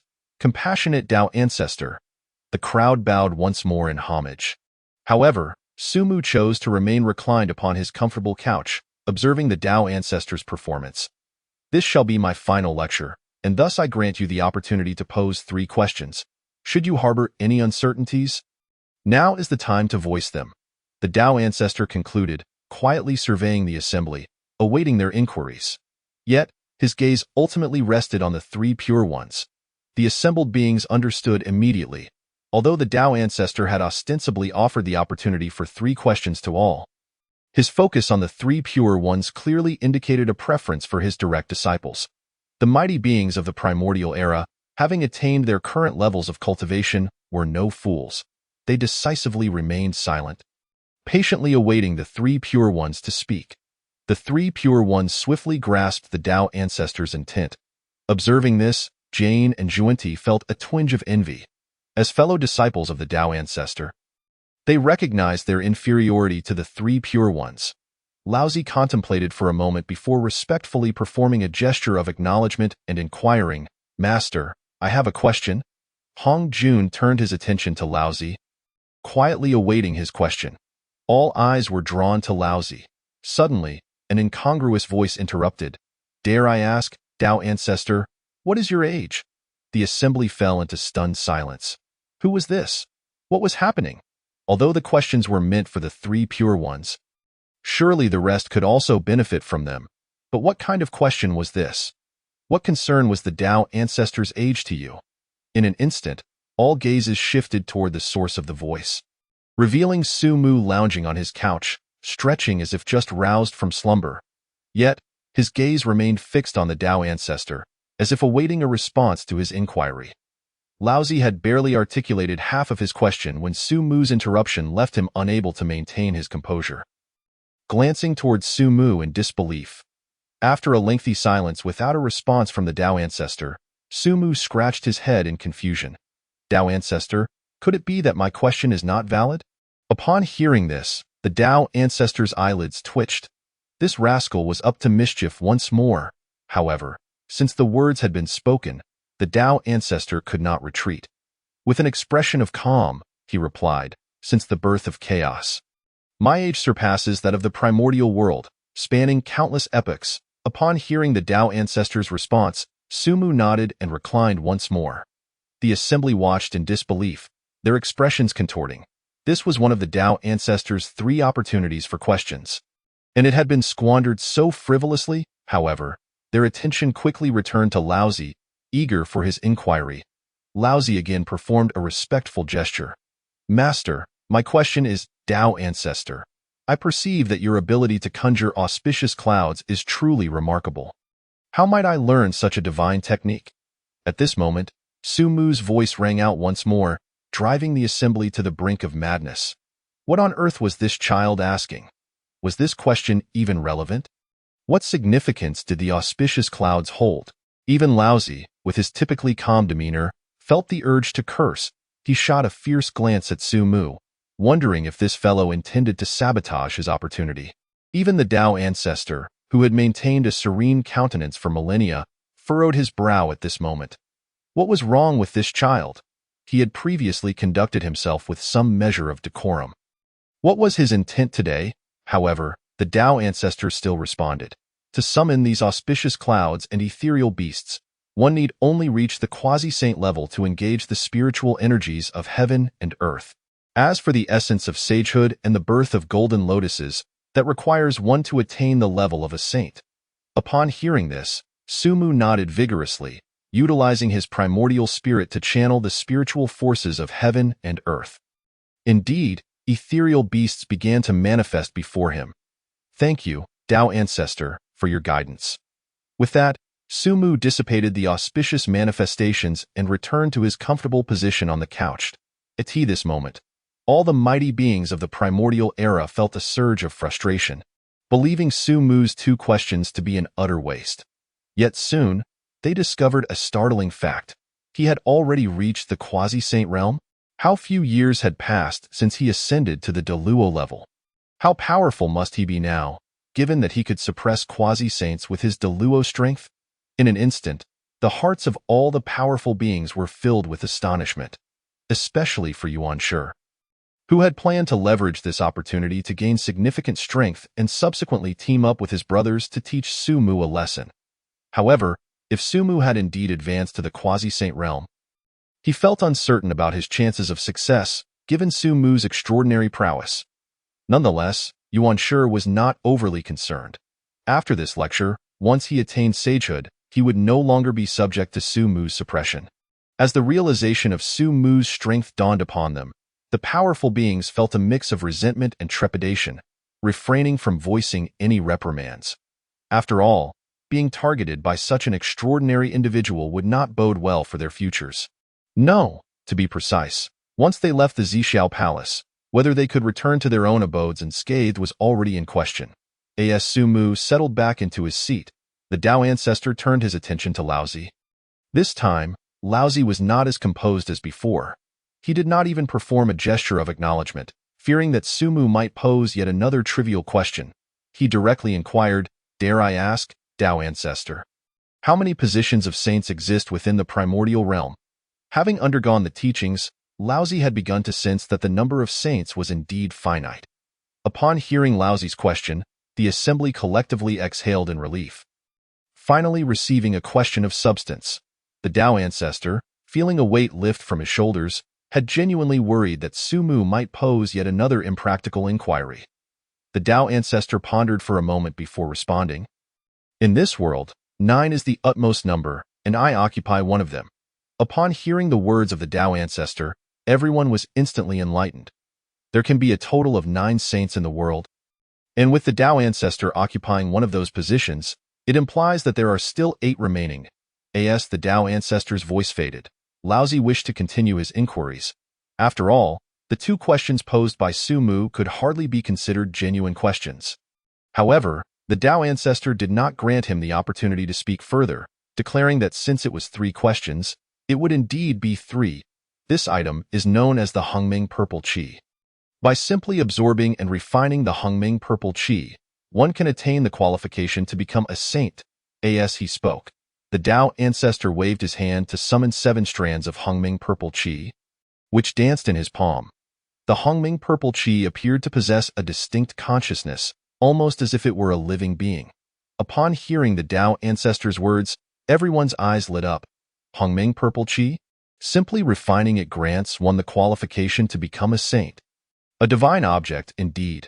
Yet, for us 3,000 worldly guests, there are only 7 strands of Hongming Purple Qi, which is hardly sufficient to share. However, it was evident that the crowd was overthinking. The Tao Ancestor's Hongming Purple Qi had long been predetermined, and he had no intention of distributing it among them. The Tao Ancestor turned his gaze toward the 3 purities and slowly spoke. "You 3 are transformed from the primordial spirit of Pangu. Your roots are pure, and thus you may enter under my tutelage as my direct disciples. These 3 strands of Hongming Purple Qi shall be bestowed upon you, assisting you in attaining sainthood." As he spoke, the Tao Ancestor waved his hand, sending 3 strands of Hongming Purple Qi before the 3 purities. Upon witnessing this, the 3 purities were filled with immense joy. They hastily accepted the Hongming Purple Qi and performed a ritual of 3 bows and 9 kowtows before Hongjun. Expressing their gratitude, disciple thanks Master for the precious gift. Seeing this, the Tao Ancestor slightly nodded in acknowledgement, then turned his gaze once more to the 3,000 worldly guests. In that moment, a wave of envy surged within everyone's hearts towards the 3 purities, while simultaneously, they hoped that the Tao Ancestor's gaze would next fall upon themselves. Even disregarding the Hongming Purple Qi, merely being accepted as a disciple of the Tao Ancestor would be enough. Now that 3 strands of Hongming Purple Qi had been allocated, it meant that there were 3 fewer positions for saints, leaving only 5 remaining, alongside the 3 purities. Ultimately, the Tao Ancestor's gaze settled upon Nuwa. Once again, he gently waved his hand, sending forth a strand of Hongming Purple Qi. Nuwa, possessing excellent talents and a flawless character, was granted a strand of Hongming Purple Qi to achieve a saintly position. However, we share no master-disciple bond, so let it be counted as a nominal disciple of this humble Taoist. Originally, Hongjun had intended to accept Nuwa as a direct disciple, but considering the anomaly that was Sumu, and the close relationship between Nuwa and Sumu, he ultimately decided to accept her merely as a nominal disciple. Upon hearing the Tao Ancestor's words, Nuwa was equally elated. She promptly accepted the Hongming Purple Qi and respectfully bowed, saying, "Disciple thanks Master for the precious gift." Instantly, the envious gazes of the crowd shifted from the 3 purities to Nuwa. Although Nuwa was only accepted as a nominal disciple, the Hongming Purple Qi was undeniably a true treasure. With this strand of Hongming Purple Qi, she would surely attain sainthood in the future. Now, with 9 saintly positions, 5 have already been filled, leaving only 4. At the same time, everyone noticed a peculiar pattern. It seemed that the Tao Ancestor's selections always fell upon those seated upon the golden lotus pedestal. However, if this were the case, a new question arose. All eyes turned to Hutu and Xinyuan, seated upon the golden lotus pedestal. If the Hongming Purple Qi were distributed according to the seating, then 2 strands would undoubtedly fall into the hands of these 2 from the Witch clan. At this moment, Jane and Juanti naturally figured out this logic as well. Their hearts burned with urgency. Had they known that such great fortune awaited at the conclusion of this discourse concerning the sacred treasure of sainthood, the Hongming purple chi, they would never have relinquished their seats. They fervently hoped that the Tao ancestor would not bestow those 2 strands of Hongming purple chi to the witch clan. Yet the witch clan lacked primordial spirits, rendering the Hongming purple chi rather useless to them. Surely the Tao ancestor would not grant it to them. Though they thought thus, Jane and Juanti could not help but sweat nervously. However, only the 2 of them felt a sense of equilibrium in their hearts. Meanwhile, Hongyun and Kuenping felt much more balanced. Originally, the golden lotus pedestal had belonged to the 2 of them, but they had ultimately ceded it to the 2 from the west. The Tao ancestor once again surveyed the crowd, as if pondering something. Unbeknownst to them, Hongjun was feeling quite troubled. This young man truly knows how to stir up trouble, and now I find myself in a difficult position.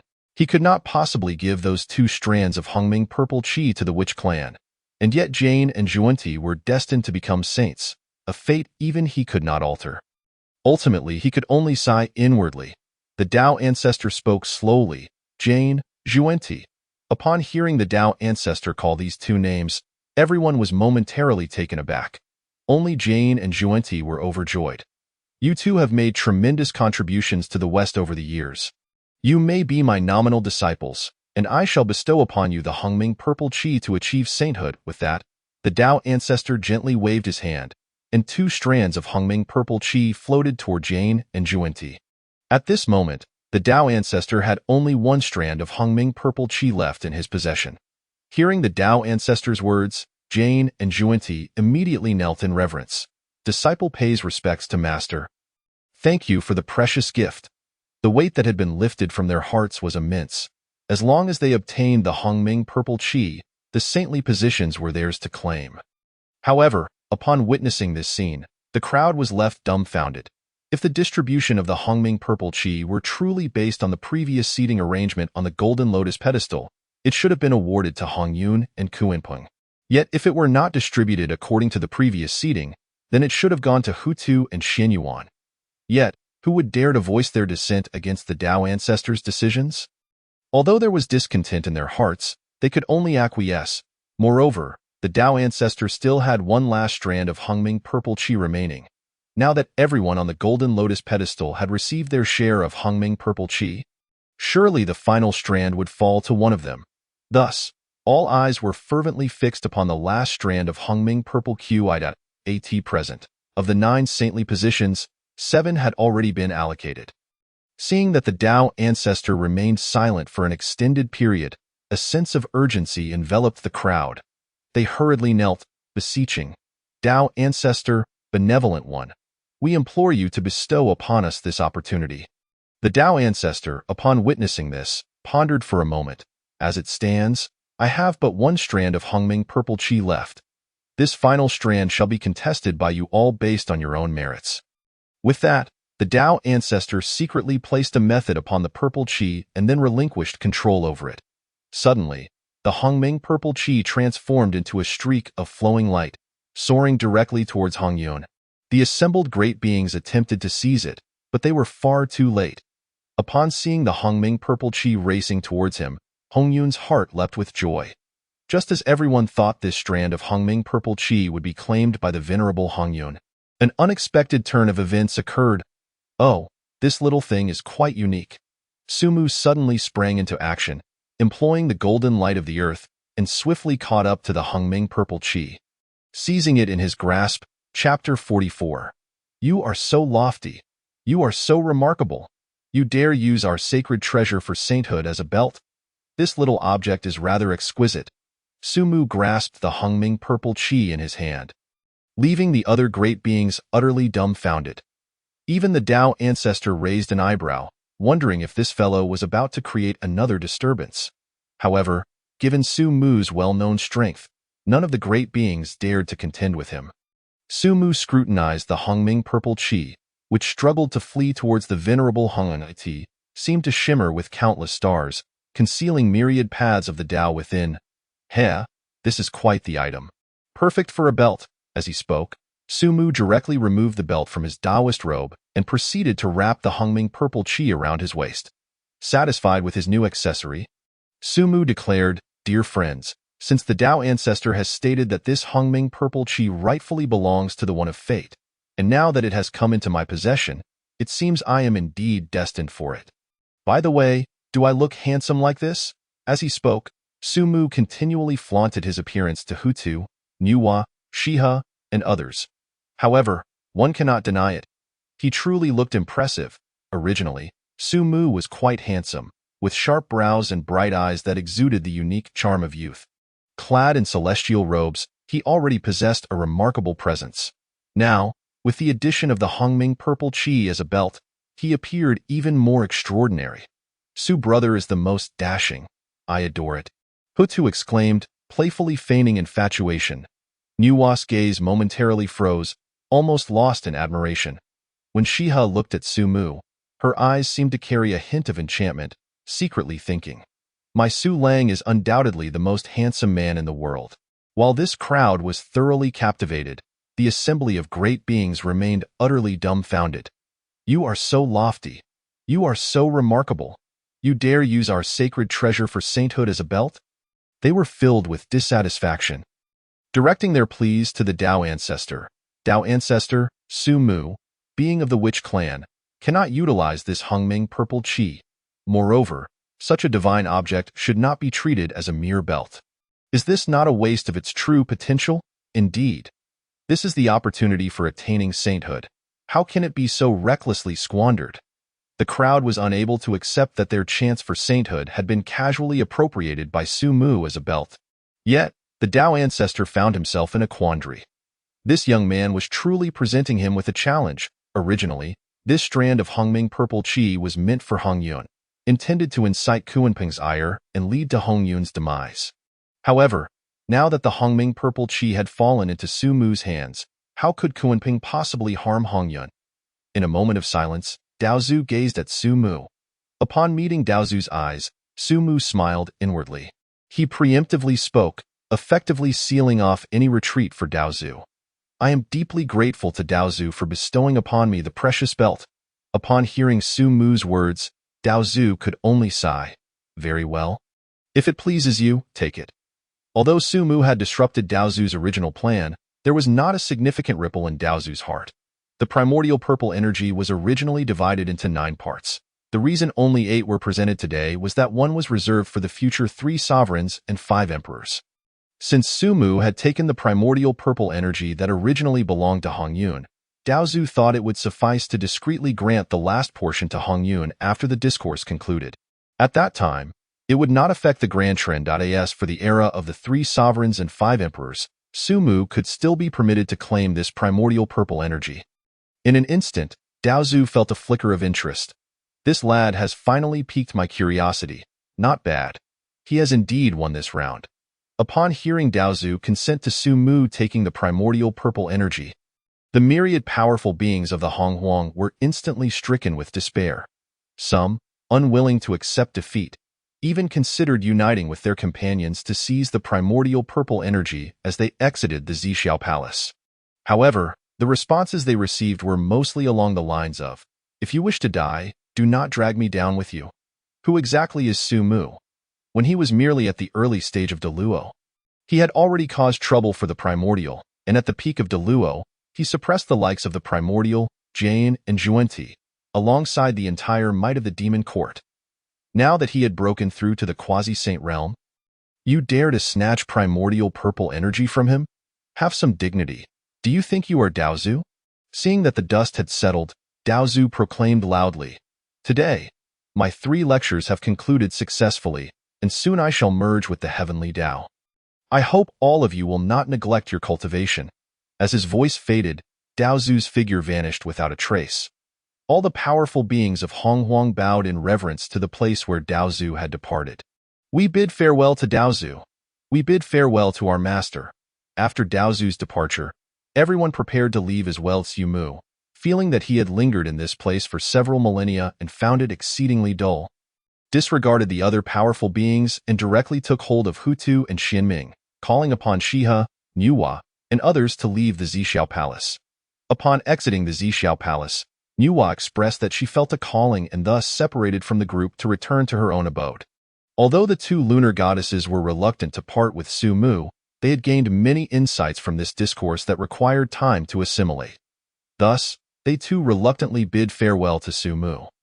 As she had departed, she did not forget to remind him, "Remember to visit us on the Tying Star. If I emerge from my retreat, and you have yet to come, I shall take my sister and find you at Mount Buzhou." Changxi nodded vigorously at her sister's words, shaking her fist. "Yes, if you forget us again, we shall come to Mount Buzhou to confront you." Seeing this, Su Mu could only hastily assure them that he would definitely not wait for several millennia before visiting them again. At which point they finally relented. Once the two lunar goddesses departed, Su Mu had no intention of lingering in the chaos any longer and, accompanied by Hu Tu and Xin Ming, made his way toward the Honghuang continent. Within the Zixiao Palace, the three Pure Ones, Jane, Zhuenti, and others hurriedly left.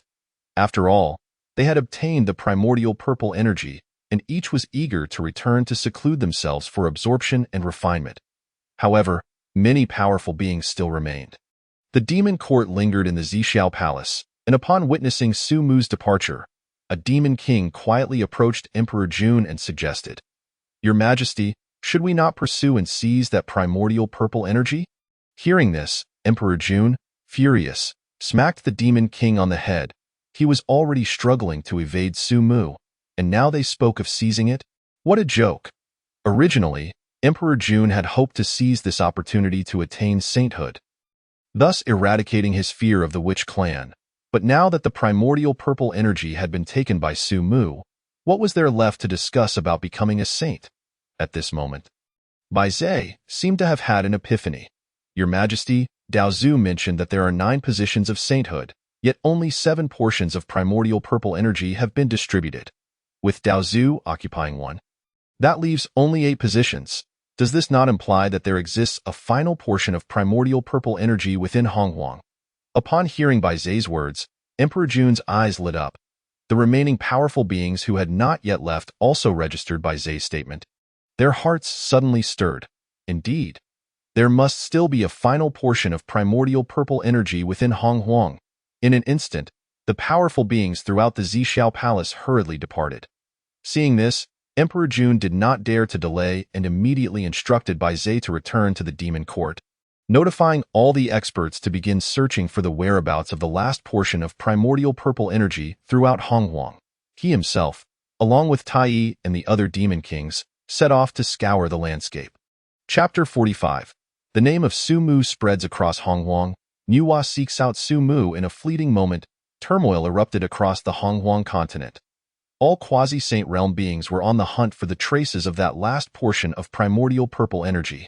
Many Deluo golden immortals also hoped for a stroke of luck, though most were self-aware. Observing those seeking fortune, many Deluo scoffed. The primordial purple energy, a divine object that bestows sainthood. Is it something we can aspire to? Even if you were to find it, you would likely be obliterated by those quasi-saint realm seniors.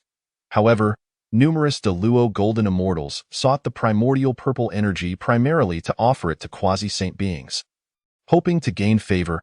Alas, for the sake of a single portion of primordial purple energy, the Honghuang continent was being turned upside down time and again. Even I, residing in this humble cave, have been visited several times by quasi-saint beings seeking to investigate. Who could argue otherwise? I have decided against remaining in my cave. Otherwise, I would soon be summoned for questioning by quasi-saint beings. Yet, have you heard? That divine object capable of bestowing sainthood, the witch clan's powerful Su Mu possesses a portion as well.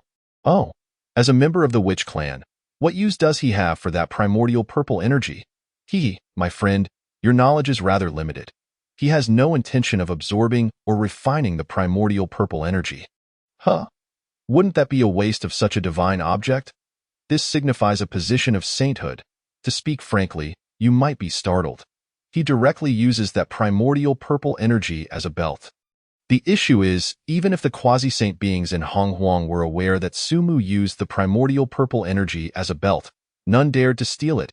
In an instant, The news that Sumu utilized primordial purple energy as a belt spread throughout Hongwang. What transpired in the Zhixiao Palace became the topic of conversation among Deluo cultivators across the realm. Have you heard about Daozu's 3 inquiries in the Zhixiao Palace? Are you aware of the longevity of our ancestor? Originally, Sumu's name was already well known throughout Hongwang, but after this incident in the Zhixiao Palace, it reverberated once more in the ears of every cultivator. In fact, unbeknownst to Sumu, he gained a considerable number of devoted fans in a short span. My friends, we have just formed the support team for the great Sumu. Would you like to join? If you few early-stage Deluo Golden Immortals think you are worthy to be the lackeys of the great Sumu, go play elsewhere. Many female cultivators even proclaimed that they would not marry anyone but a prodigy like Sumu de Rong. I have now broken through to the peak of Deluo. Will you not agree to become my Dao partner? Haha, can you battle quasi-saint beings with your peak Deluo prowess? Can you match the charisma of Senior Sumu? You cannot, so I am afraid I must refuse. Pa, how could someone like you be worthy of the great Sumu? You must be blind. Unfortunately, they were neither top-tier beings like Nuwa, who was about to attain sainthood, nor primordial goddesses like the lunar deities, nor even ancestral witches like Haoyu. To say nothing of marrying Sumu, it would be a challenge even to catch a glimpse of him. Upon returning to Mount Buzhou, Sumu and the others were surrounded by the ancestral witches, who bombarded them with questions. After Shiming elaborated on how Sumu had broken through to the quasi-saint realm while asleep in the Zhixiao Palace, and how he had nearly driven the ancestor mad by answering 2 questions, he finally mentioned that Sumu had seized the last portion of primordial purple energy to use as a belt. The ancestral witches erupted into raucous laughter. Su Di is mighty and imposing. When it comes to stirring up trouble, it must be my Su Di. The group reveled in the excitement, lamenting that they had not witnessed it firsthand. After conversing for a while, Emperor Jiang turned his gaze to the primordial purple energy adorning Sumu's waist.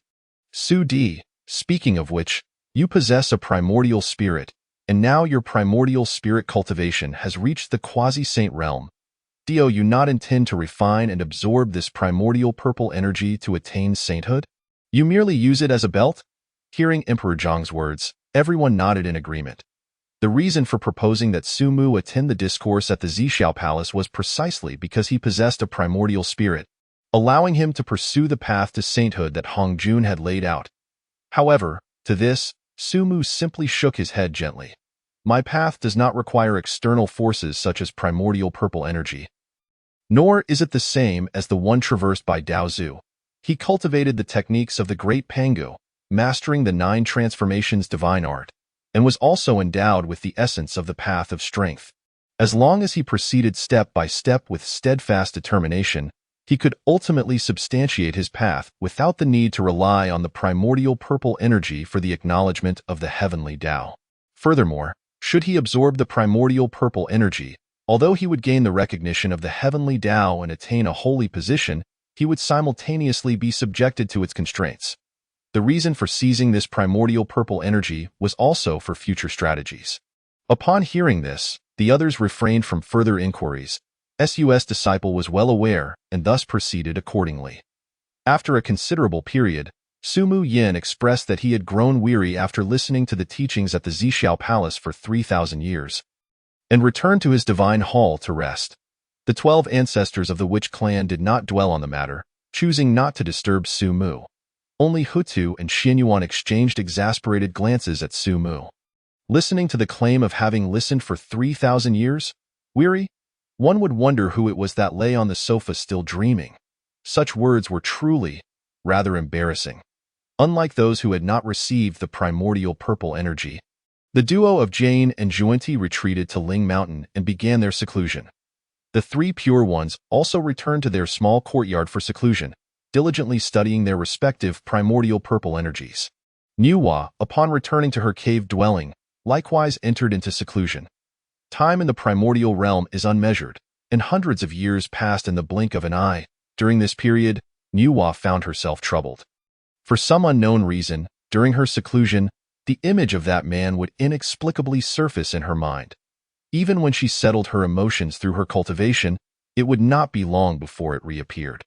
After numerous attempts, Nuwa still found herself unable to enter a deeper state of enlightenment. Just as she was frowning in distress, a sudden flash of inspiration struck her mind. Could it be that Su Lang was connected to my attainment of sanctity? Upon this thought, Nuwa felt a surge of possibility. Having fully digested the teachings of the Tao ancestor, she had already reached the peak of quasi-sainthood. She could even faintly sense a thread of the heavenly Tao's principles. Since the image of Su Mu continuously emerged in her mind, it was highly likely that he was indeed closely related to her attainment of sanctity. With this realization, Nuwa decisively retracted her aura and concluded her seclusion. After exchanging greetings with Fushi, she made her way directly to Mount Buzhou. Before long, Nuwa's figure arrived at the summit of Mount Buzhou. Before the Panga Divine Hall.as, the Witch Clan was aware of the deep connection between Nuwa and the 13th ancestor Su Mu. They did not impede her progress. Might I request the presence of my fellow Taoist Su? Nuwa's voice resonated outside the hall. At that moment, Su Mu was intently focused on the primordial chessboard within his divine hall. Contemplating his next moves, the familiar voice from outside the hall abruptly interrupted his thoughts. Since the Panga Divine Hall was accessible only to the ancestors, he stored the chessboard away and slowly emerged from the grand door of the hall. Fellow Taoist Nuwa, it has only been a few hundred years since our last parting at the Zhixiao Palace. What brings you to Mount Buzhou? Could it be that you miss me? As he spoke, a warm smile graced Su Mu's face, yet his words were laced with mischief. Chapter 46. A hint to Nuwa. O you Tao ancestor. What bad luck. Could it be that you miss me? Upon hearing Su Mu's flippant remark, Nuwa felt a slight flush on her cheeks. However, emboldened by an unknown courage, she locked her gaze onto Su Mu's eyes. After a moment, she slowly nodded and whispered, almost inaudibly, "Mem. So, does Su Lang miss me?" The moment the words escaped her lips, Nuwa felt her face burn intensely. What have I done? How could I have asked such a thing? Surely, Su Lang won't he misunderstand? Hearing Nuwa's words, Su Mu was momentarily taken aback. He had merely intended to tease her, yet today's Nuwa was unexpectedly bold. The situation left him somewhat flustered, and he could only awkwardly suggest, "Let us not dwell on that. Let us discuss serious matters. Is there something of importance that my dear Taoist Nuwa requires my assistance with?" Observing his demeanor, Nuwa shot him an exasperated glance. Clearly, it was he who had made the irreverent remarks first. Yet now he appeared to be the one being teased. However, upon broaching the serious topic, her expression grew considerably grave. After all, matters concerning attaining sanctity took precedence over personal sentiments, which could be set aside for another time, preferably until after she achieved her sanctity. And then she might directly push Su Mu. "To be honest, I have indeed come seeking your assistance. You had obtained a primordial purple energy during your time at the Zhixiao Palace. I wonder if you have made any progress in your research over the years?" As she posed this question, Nuwa's gaze inadvertently drifted, noticing that the primordial purple energy still rested at his waist as it had in the Zhixiao Palace. At that moment, she felt as though her inquiry was utterly in vain. Initially, she had thought Su Mu's earlier remarks were merely to provoke the experts of the primordial realm.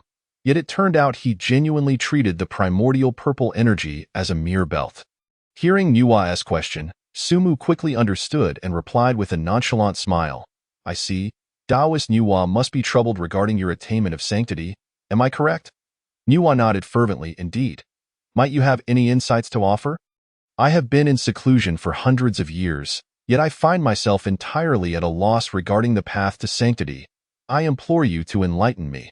She herself did not comprehend why. Despite Su Mu only being at the initial stage of quasi-sainthood, she, as a fully realized quasi-saint, felt that he could assist her. Yet her intuition was not misplaced. Upon hearing her words, Su Mu pondered for a long while. Nuwa's attainment of sanctity was a predetermined fate, an inevitable trend. Even if he provided her with slight guidance to expedite her path, it would not be detrimental. After contemplating for some time and confirming that her early attainment would not disrupt larger trends, Su Mu finally spoke. According to the Tao ancestor, as long as one possesses sufficient merits and utilizes the primordial purple energy, one may attain sanctity. The path you cultivate is the path of creation. If you wish to achieve sanctity, I suggest you contemplate how to leverage your path of creation to accumulate merits from the heavenly Tao. With that, Sumu fell silent, patiently awaiting Nuwa's epiphany. Upon hearing his words, Nuwa became engrossed in thought. As she pondered, her eyes gradually brightened. The great Pango had opened up the primordial realm, a monumental act of creation, thus accumulating immense merits. Although Pango had perished, those merits remained dispersed throughout the primordial realm. If I were to emulate the great Pango, no, how could I possibly open up a world of my own? Suddenly, Nuwa shook her head with a wry smile. However, at that moment, she inadvertently noticed Sumu idly amusing himself by watching two small beasts fight. Of course, living beings. If I were to create living beings, I would certainly acquire a vast amount of merits. I understand now. Nuwa's heart cleared, feeling as if she had grasped the opportunity for her own sanctity. In an instant, her heart brimmed with joy. Who would have thought that a few words exchanged with him would lead her to discover her path to sanctity? Thank you, dear Taoist. I now know the path I must take. Yet, in her excitement, she was still uncertain about how to proceed with creating life. Not long ago, the Tao ancestor bestowed this treasure upon me. Could it be that this item will assist me in attaining sanctity? With this thought, Nuwa waved her hand, summoning the red embroidered ball. Sumu, upon seeing this, shook his head slightly. No, dear Taoist, do you recall the innate gourd vine? Since that innate gourd vine can condense 7 innate superior treasures, it should be more than capable of aiding you in creating living beings. Sumu thought to himself, since Nuwa was already on the brink of success. He might as well clarify further. Upon hearing this, Nuwa's eyes lit up. When she first laid eyes on the innate gourd vine and the 9 heavens essence, she felt an inexplicable connection to the item. Little did she know, it was intricately linked to her opportunity for sanctity. In that moment, Nuwa could hardly contain her excitement. After hastily bidding farewell to Sumu, she returned to her cave dwelling, eager to experiment with creating life using the 9 heavens essence in conjunction with the innate gourd vine. Once Nuwa departed, Sumu, wearing a smile, swaggered back into the divine hall, eager to continue contemplating his next strategic moves. However, after taking only a few steps, his smile abruptly faltered, and the corners of his mouth twitched. When did Nuwa acquire the red embroidered ball? How was I unaware of this? Oh, you old Tao ancestor. I wondered what felt amiss during the teachings. How could there have been no treasure distribution segment this time? It turned out that after the teachings concluded, everyone returned to their respective cave dwellings. And it was only then that the old man distributed the treasures. Initially, Sumu felt that he had triumphed over the Tao ancestor by obtaining the primordial purple energy. Yet now it appeared that the Tao ancestor had not lost at all. Clearly, he had held back, choosing not to distribute the treasures at the Zhixiao Palace. Since other mighty beings had not witnessed the distribution, the subsequent episode at the treasure distribution cliff did not occur. Could it be that this old Tao ancestor is worried I, Su, would seize the treasure distribution cliff? Do you think I am that kind of person? Would I seize the treasure distribution cliff? This is truly absurd. Bah, what bad luck. As he spoke, Sumu absent-mindedly toyed with the primordial purple energy coiled around his waist, completely oblivious to the fact that this very essence was something he had seized from the Zhixiao Palace. The sage is beyond words and sight. Within the Zhixiao Palace, the Tao ancestor sensed someone uttering his name, and immediately felt a stirring in his heart. With a flick of his fingers, he grasped the intricacies of the situation, and a rare smile graced his usually serene face. He chuckled softly, "Ah, little one." Only just now realizing it, upon returning to her cave dwelling, Nuwa swiftly retrieved the innate gourd vine and the 9 heavens soil from within. Gazing at these two treasures, she found herself in a quandary. When creating living beings, surely they ought to possess some semblance of beauty. Otherwise, producing a horde of grotesque beings would hardly be fitting. Alas, had she known, she would have inquired further with Su Lang. Ah, Su Lang. Perhaps I shall fashion these beings in his likeness. Chapter 47. The Creation of Humanity, Establishing a Sect, the 6 Saints of Heaven. The primordial purple energy emerges. Having conceived her idea, Nuwa wasted no time and immediately began molding the 9 heavens soil into figures resembling Su Mu. After a considerable while, she crafted a total of 3,000 identical clay figurines. With a gentle lift of her hand, she infused them with the essence of creation, and forthwith, the figures began to take on flesh and blood. Before long, they were frolicking joyfully across the land. Simultaneously, a surge of heavenly merit descended upon Nuwa. Seeing that her method was indeed effective, Nuwa's heart swelled with joy. However, molding them one by one was far too slow. When would she accumulate enough merit to attain sainthood? Her gaze shifted to the innate gourd vine set aside nearby. Aha! Nuwa placed the gourd vine into the 9 heavens soil and pulled upwards, causing thousands upon thousands of clay figures to scatter across the ground. With the power of creation at work, as soon as the figures touched the earth, they instantly sprouted flesh and blood. Accompanying this transformation was a continuous stream of immense, heavenly merit showering down upon Nuwa. In an instant, the skies above her brimmed with auspicious clouds, and countless ethereal creatures swam amidst them.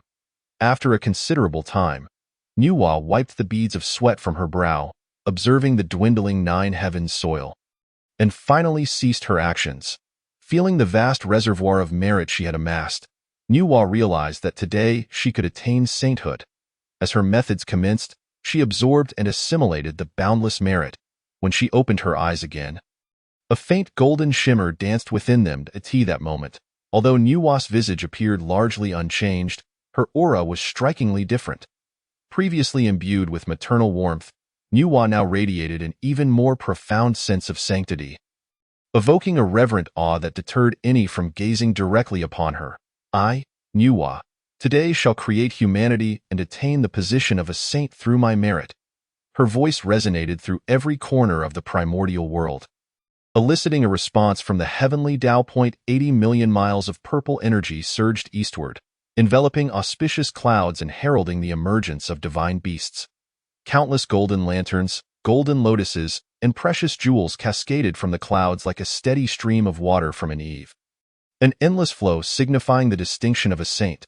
Simultaneously, the voice of the Tao ancestor echoed throughout the primordial realm. Congratulations, Nuwa, on achieving the saintly position. With Nuwa's ascension as a heavenly saint, the Tao ancestor's alignment with the heavenly Tao progressed further. Upon hearing the Tao ancestor's words, Nuwa respectfully bowed toward the heavens, expressing her gratitude. Thank you, Master. She then turned her gaze toward the multitude of newly created humanity. I have bestowed upon you life. The path ahead requires your own diligence. However, to afford humanity adequate time for survival and adaptation, Nuwa conveyed to the primordial realm, I shall protect humanity for 1,000 years. During this time, should anyone trouble them, do not blame me for my ruthlessness. With that, Nuwa turned and departed towards the heavens, having attained sainthood. She intended to establish a small world for herself beyond. As Nuwa left, the multitude of humanity bowed deeply, exclaiming, Thank you, Holy Mother. We bid farewell to the Holy Mother. In that moment, the entire human race revered Nuwa as their Holy Mother. Following her departure, the human populace began to disperse, even forming various tribes. The 3,000 primordial beings that Nuwa had initially shaped with her hands received the blessings of the heavenly Tao, their cultivation directly reaching the golden immortal realm. Thus, they could secure some space for humanity's survival. At the very least, during this millennium, no quasi-saint would dare to act against humanity, for no one would risk offending a saint. Within Mount Buzhou, Su Mu was in deep meditation within his divine hall. Naturally, he heard Nuwa's proclamation echoing throughout the primordial realm. A slight smile tugged at the corners of his mouth. Oh, has she achieved sainthood already? After making a move on the chessboard before him, he closed his eyes once more, entering a tranquil state. The game was finally about to commence. In the Zixiao Palace, the Tao ancestor also opened his eyes to gaze at the chessboard, moving several pieces. The news of Nuwa's ascension to sainthood sparked excitement among many in the small courtyard of the Three Purities. Those who had been in seclusion suddenly emerged, venturing forth into the primordial realm in search of opportunities to attain their own sainthood. Within the Ling Mountain, the two figures, Jane and Juenti, upon hearing of Nuwa's success, felt a twinge of envy, yet they chose to remain in seclusion for rigorous training. After all, the West was barren, and wandering would yield little reward. Time in the primordial realm was unmeasured. After Nuwa's ascension, the second to achieve sainthood was Laozi of Taiji. While journeying, Laozi felt a sudden stirring within his heart as he observed the humanity striving to survive in the primordial realm. Since Nuwa has created humanity and attained sainthood, I shall establish a doctrine for humanity. Thus, he selected a disciple from among the 3,000 primordial beings, known as Xuandu, and established the human sect. Wishing to avoid entanglement in excessive karma, Laozi only took Xuandu as his disciple, founding the human sect on Shouyang Mountain. However, as the human sect forged a connection with humanity, it ultimately shared in a portion of humanity's fortune, thereby enabling Laozi to achieve sainthood. Next came Yuan Shi and Tong Tian. Witnessing their elder brother's success, they each followed suit. Yuan Shi established the Yusu Palace upon Kunlun Mountain, recruiting disciples of righteous roots and profound fortune from the primordial realm, ultimately founding the Chan sect. Thus, Yuan Shi Tianzun attained sainthood. Tong Tian, however, had a different vision. He sought out an island in the eastern sea, naming it Jinao Island. Tong Tian today established the Jie sect upon Jinao Island. Anyone with the heart to cultivate may join my Jie sect. The Tao has 50 aspects, and the heavenly transformations are 49. I once was a being of this world, seizing a fleeting chance for life. In an instant, countless immortals flocked to the Jie sect, with numerous beings journeying to the eastern sea to pledge allegiance. Thus, Tong Tian also attained sainthood, however, due to their differing paths and underlying tensions. The three purities began to drift apart. Taiji established his sect on Shouyang Mountain, nurturing only one disciple, Xuandu. Yuan Shi Tianzun set up the Chan sect not far from the original three purities courtyard on Kunlun Mountain. Tong Tian ventured far to the eastern sea, establishing the Jie sect on Jinao Island. The three purities, each achieving sainthood, within Ling Mountain, Jane, and Zhuanti, having observed the successive attainments of those who received the primordial purple energy, felt the urgency of their own stagnation. They thus emulated Laozi and jointly established the Western sect upon Ling Mountain. However, perhaps due to their joint endeavor, the heavenly merit bestowed upon them was insufficient for either to attain sainthood.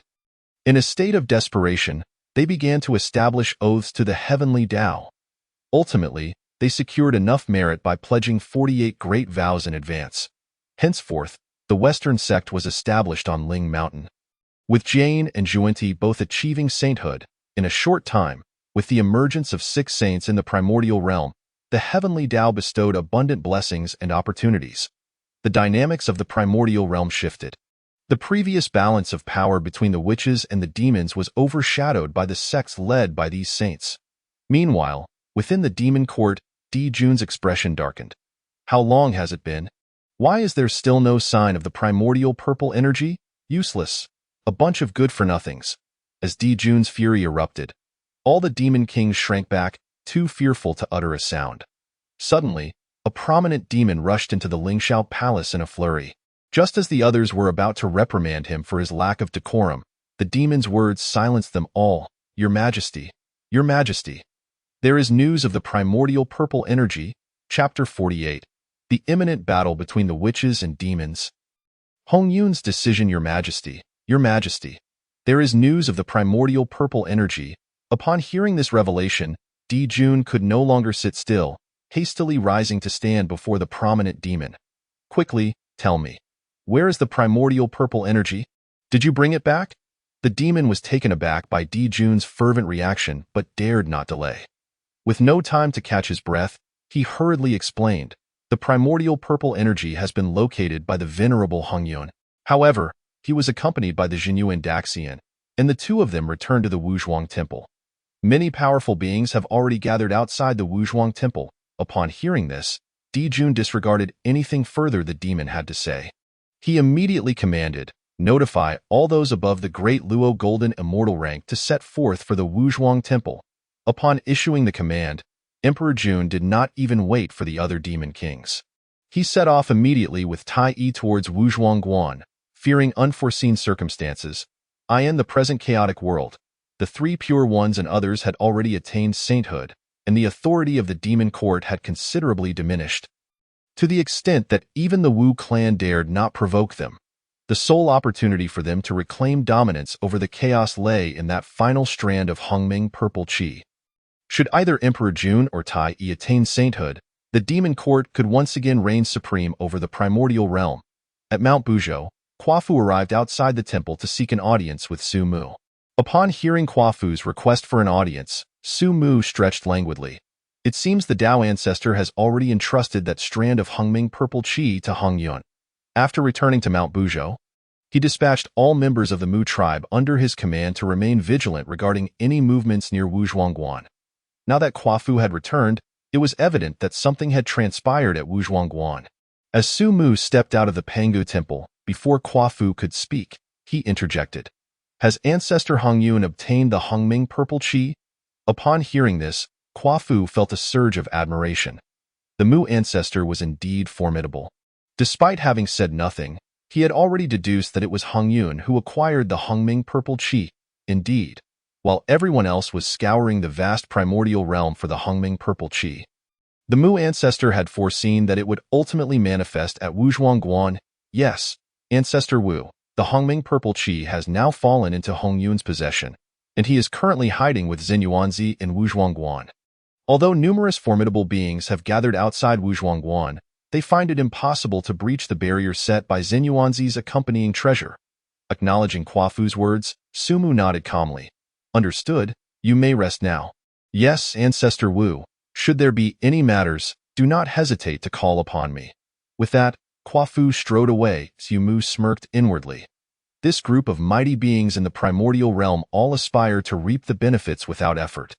Although Xinyuanzi's Earthbook is indeed extraordinary, capable of withstanding several beings of equal caliber, it is utterly incapable of resisting the collective assault of so many powerful entities surrounding Wuzhuangguan. The reason they have yet to strike is that none wish to be the first to act. Otherwise, should they breach Wuzhuangguan's grand formation, the others who have refrained from action would gain the upper hand. It matters not whose hands the Hongming purple qi ultimately falls into, as long as it is not the demon court's. Finally, we have reached this pivotal move. After pondering for a moment, Su Mu returned to the temple and notified the other 12 ancestors of Wu. Su Di, the demon court will undoubtedly make a move to seize the Hongming purple qi. What should we do? Indeed, as long as others obtain the Hongming purple qi, it is inconsequential, but we must not allow the demon court to seize it. At this moment, the others had subtly begun to rally around Su Mu as their leader. They awaited his decision on this significant matter.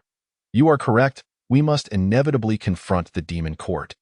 However, to be frank, I cannot intervene this time. The matter of the demon court is left to you all. Su Mu spoke these words sincerely. Previously, when he acquired the Hongming purple qi in the Zhixiao Palace, it could be considered a victory over the Tao ancestors' progeny. However, the circumstances outside Wuzhuangguan were such that a clash between the Wu and demon clans was inevitable. Should he intervene, the Tao ancestor would undoubtedly take notice. Moreover, he need not act. The Wu clan was currently far more formidable than the demon clan, and even without his intervention, the Wu clan was assured victory in this battle. Upon hearing Su Mu's declaration of inaction, the other ancestors of Wu responded nonchalantly. Su Di, do you perhaps look down upon us? Not to mention that 3 of the top 10 demon kings have already been slain by you. Even if all 10 remained, they would not stand a chance against our Wu clan. Zhu Rong chuckled. Are you perhaps afraid that your intervention will attract the Tao ancestors' attention? It must be said that Zhu Rong's guess was correct. And the others came to the same realization, and no matter, let us set forth. Di Zhang's expression remained calm, showing no regard for the demon court. In an instant, the 12 ancestors of Wu marched majestically towards Wuzhuangguan. Su Mu, however, did not reveal himself but followed discreetly. Within Wuzhuangguan, both Hong Yun and Xinyuanzi bore grim expressions. Hong Yun, if matters become dire, shall we release this Hongming purple qi and allow them to seize it? Would it not be more pleasant for the 2 of us to enjoy a drink and discuss the Tao here at Wuzhuangguan? Why must we complicate matters? Listening to Xinyuanzi's counsel, Hong Yun felt torn. Truth be told, prior to encountering this Hongming purple qi, he had not contemplated attaining sainthood. This strand of Hongming purple qi had not even been sought out by him. He had merely intended to collect some spiritual roots for brewing wine when, inexplicably, he stumbled upon it. Yet, Even though he had not previously aspired to sainthood, how could he willingly relinquish the Hongming purple chi once it was within his grasp? Alas, my old friend, I do not wish to implicate you. Allow me to go. These individuals are here for me and the Hongming purple chi. If I leave, they will no longer besiege Wuzhuangguan. After pondering for a long while, Hongyun ultimately could not let go of his obsession with attaining sainthood. Zhen Yuanzi's face flushed with anger upon hearing Hongyun's words. Hongyun, what nonsense are you speaking? How could I possibly allow you to venture out to your demise? Just as he spoke, Zhen Yuanzi suddenly felt the bottleneck of his mid-stage quasi-saint realm loosening. If he did not hasten to seclude himself and break through, it might backfire and harm him. Thus, his expression shifted slightly as he quickly summoned his accompanying treasure, the Earth Book. Why, friend? I do not know why. But I am on the verge of a breakthrough. With my Earth Book's protection, as long as you do not venture out, nothing will go awry. Once I break through, we shall have even greater assurance. Upon hearing this, Hongyun's face brightened. How splendid! You must hurry. Observing this, Zhen Yuanzi promptly entered seclusion to commence his breakthrough. However, unbeknownst to him, after he departed, the previously joyful expression on Hongyun's face abruptly changed. He gazed calmly at Zhen Yuanzi's seclusion and then at the ginseng fruit tree in the courtyard. With a bitter smile, he murmured, "My old friend, I cannot drag you down with me." No sooner had he spoken than Hongyun surged forward towards the barrier surrounding Wuzhuangguan. Chapter 49. Kuan-Ping intercepts. Hongyun's self-destructs affected by the impending catastrophe, the saints could now observe that the primordial continent was veiled in a faint red calamity, rendering even the saints unable to discern the heavenly secrets. At this moment, although dozens of powerful beings from the primordial realm had gathered outside Wuzhuangguan, most were merely Deluo Jingxian seeking to profit from the chaos. There were only a few quasi-saint level beings present, and the top-tier forces like the Demon Court and the Wu clan had yet to arrive. Everyone was fixated on Wuzhuangguan, fearful of missing their opportunity. Esteemed colleagues, it is likely that the Demon Court has already received word. If we wait for them to arrive, our chances of obtaining the Hongming purple chi will be exceedingly slim. It would be wiser for us to join forces and break this barrier first. After waiting for a considerable time without anyone taking action, one of the quasi-saint beings began to grow anxious. Upon hearing his words, the others found them reasonable. Very well. Let us unite to breach this formation. The Hongming purple chi shall be contested based on our respective abilities. If we wait for the Demon Court to arrive, we shall surely lose our chance. However, just as everyone was preparing to act, they suddenly noticed a figure flying out from Wuzhuangguan. They focused their gaze, and it was none other than Ancestor Hongyun, carrying the Hongming purple chi. He has emerged. Pursue him. As Ancestor Hongyun flew out of Wuzhuangguan, the others no longer hesitated and vigorously gave chase. Yet most present were merely quasi-saints at the initial stage, unable to match Hongyun's speed. Seeing that the crowd behind him had been drawn away and no longer surrounded Wuzhuangguan, Hongyun breathed a sigh of relief. My old friend, though you are willing to accompany me to death, how could I, Hongyun, ever consent to such a fate? Nonetheless, Hongyun's decision to emerge was not without its own confidence. At this moment, few quasi-saint beings had arrived in the primordial realm, and he did not fear those outside Wuzhuangguan. In no time, Hongyun's figure had vanished from sight, leaving the pursuers behind. Just as he contemplated seeking a concealed cave to slowly refine the Hongming purple chi, he was suddenly intercepted by a figure. Hongyun was taken aback. Kuan-Ping. Hongyun, hand over the Hongming purple chi. In the Zixiao Palace, there was originally one golden lotus seat for me. Logically, that Hongming purple chi should also belong to me. Yet you chose to relinquish your seat, thus incurring a debt of fate. Today, should you hand over the Hongming purple chi, I shall let bygones be bygones. Kuan-Ping had received word swiftly and arrived at Wuzhuangguan. But he had not revealed himself, instead lying in ambush. Now that Hongyun had exited Wuzhuangguan, Kuan-Ping awaited his chance to intercept after Hongyun had shaken off the crowd. Moreover, Kuan-Ping held absolute confidence that with his speed, Hongyun could never escape from him. Kuan-Ping, regarding the matter in the Zixiao Palace, I did not benefit either. If you allow me to depart today, I shall owe you a favor. Hongyun recognized that his speed could not match Kuan-Ping's. and thus could only smile wryly while offering a proposition. However, Kuanpeng was evidently unwilling to accept. Originally, after both had relinquished their seats, neither had acquired the Hongming purple qi, leaving Kuanping rather balanced in spirit.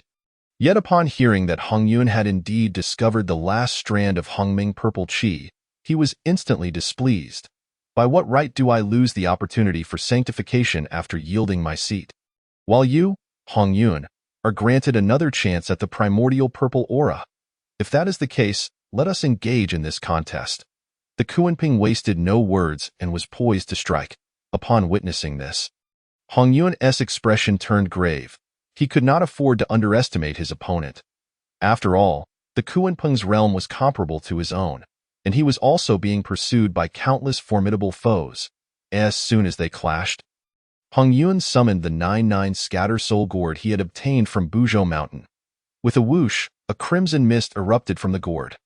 This mist, upon contact, would dissolve the very soul, leaving only a lifeless body. The Kuanpeng, seeing this, hastily activated his own innate treasure, the Demon Master Palace, to shield himself from the mist. For a moment, neither party gained the upper hand. "Your Majesty, Hongyun is there." Suddenly, a voice rang out, startling Hongyun. He raised his gaze and discovered that the forces of the demon court had arrived. The Kuanping felt an urgent pang in his heart and urged, "Hongyun, the demon court has come. You cannot escape. Surrender the primordial purple aura to me." The Kuanping was confident in his speed and familiar with the geography of the Northern Sea. If he could seize the primordial purple aura, he was certain he could shake off the demon court. However, Hongyun lacked such capability, and a whirlwind of conflict brewed within him. Just then, a red tribulation descended from the skies of the primordial world, enveloping Hongyun in a swirling embrace. In an instant, the turmoil in Hongyun's heart vanished. "Kuanpeng, you have forced me into this corner. Let us depart together." In that moment, Hongyun's eyes were bloodshot, and the madness within them instilled a sense of dread in the Kuanpeng. "What do you intend to do?" "Quickly hand over the primordial purple aura to me." Yet this time, Hongyun offered no reply, merely fixing his icy gaze upon the Kuanpeng, even advancing toward him with relentless determination. From afar, Emperor Jun and Tai, upon spotting Hongyun, immediately unleashed their innate divine ability, transforming into golden crows and swiftly arriving at Hongyun's side. Just as they were about to intervene, their expressions changed abruptly. "Retreat. He is going to self-destruct." Emperor Jun's face turned pale as he hastily signaled Tai to fall back. It is known that confrontations among equals might not yield significant disparity. Even enduring a full-force strike from a peer would not typically result in demise. But self-detonation was a different matter entirely. The horror of self-detonation lay in the release of all accumulated power since one's own cultivation, enough to reduce any peer within the blast radius to ashes. At this moment, the Kuanping realized Hongyun's intentions. He could not even retract the Demon Master Palace in time and instead accelerated to distance himself from Hongyun. "Madman, you lunatic!" The Kuanpeng's eyes were filled with terror as he fled at breakneck speed. Meanwhile, Hongyun's expression was one of maniacal glee, his aura reversing as his entire being began to expand. "Why, old friend, we shall never share a drink again. Was it my fault?" In the final moment, Hongyun cast a glance toward the direction of Wuzhuang Temple. The madness in his eyes faded, leaving only tranquility and regret. Yet, at this juncture, there was no possibility of reversal. Boom! Hongyun's body exploded, transforming the surrounding area of 10,000 miles into nothingness. Even the fabric of space itself was torn, slowly beginning to mend. Although the Kuanpeng had done his utmost to distance himself, he was still within Hongyun's relentless pursuit and suffered injuries from the blast. The Kuanpeng promptly summoned the damaged Demon Master Palace and retreated into the distance. That damned Hongyun. He would rather self-destruct than yield the primordial purple aura to me. Emperor Jun and Tai, who were not directly targeted by Hongyun, also sustained light injuries and coughed up blood. "Quickly search for the primordial purple aura." The two dared not rest and rushed forward as soon as the chaotic energies from Hongyun's explosion began to disperse. Chapter 50. Has the system reappeared? A fortuitous surprise. Once the effects of Hongyun's self-detonation had slightly diminished, Emperor Jun and Tai immediately employed the Golden Crow transformation to plunge into the heart of the explosion, searching for any trace of the primordial purple aura. Yet another golden light surged in even faster than the two, darting into the center of the explosion before the effects had fully dissipated. Sumu had initially concealed himself, intending to observe the unfolding events. After all, during this war between the witch and demon races, it was the demon court that would likely suffer losses. However, just moments ago, he found himself compelled to act. The reason was simple. A familiar voice resonated in his mind. The divine level selection system has been restored. Choice 1. Observe the changes and receive the reward. A millennium of cultivation. Choice 2. Intervene to suppress the demon court and receive the reward. 10 millennia of cultivation. Choice 3. Save the remnants of Hongyun's soul and receive the reward. The 6 paths of reincarnation plate. Sumu had no time to ponder why the system had not appeared for so long.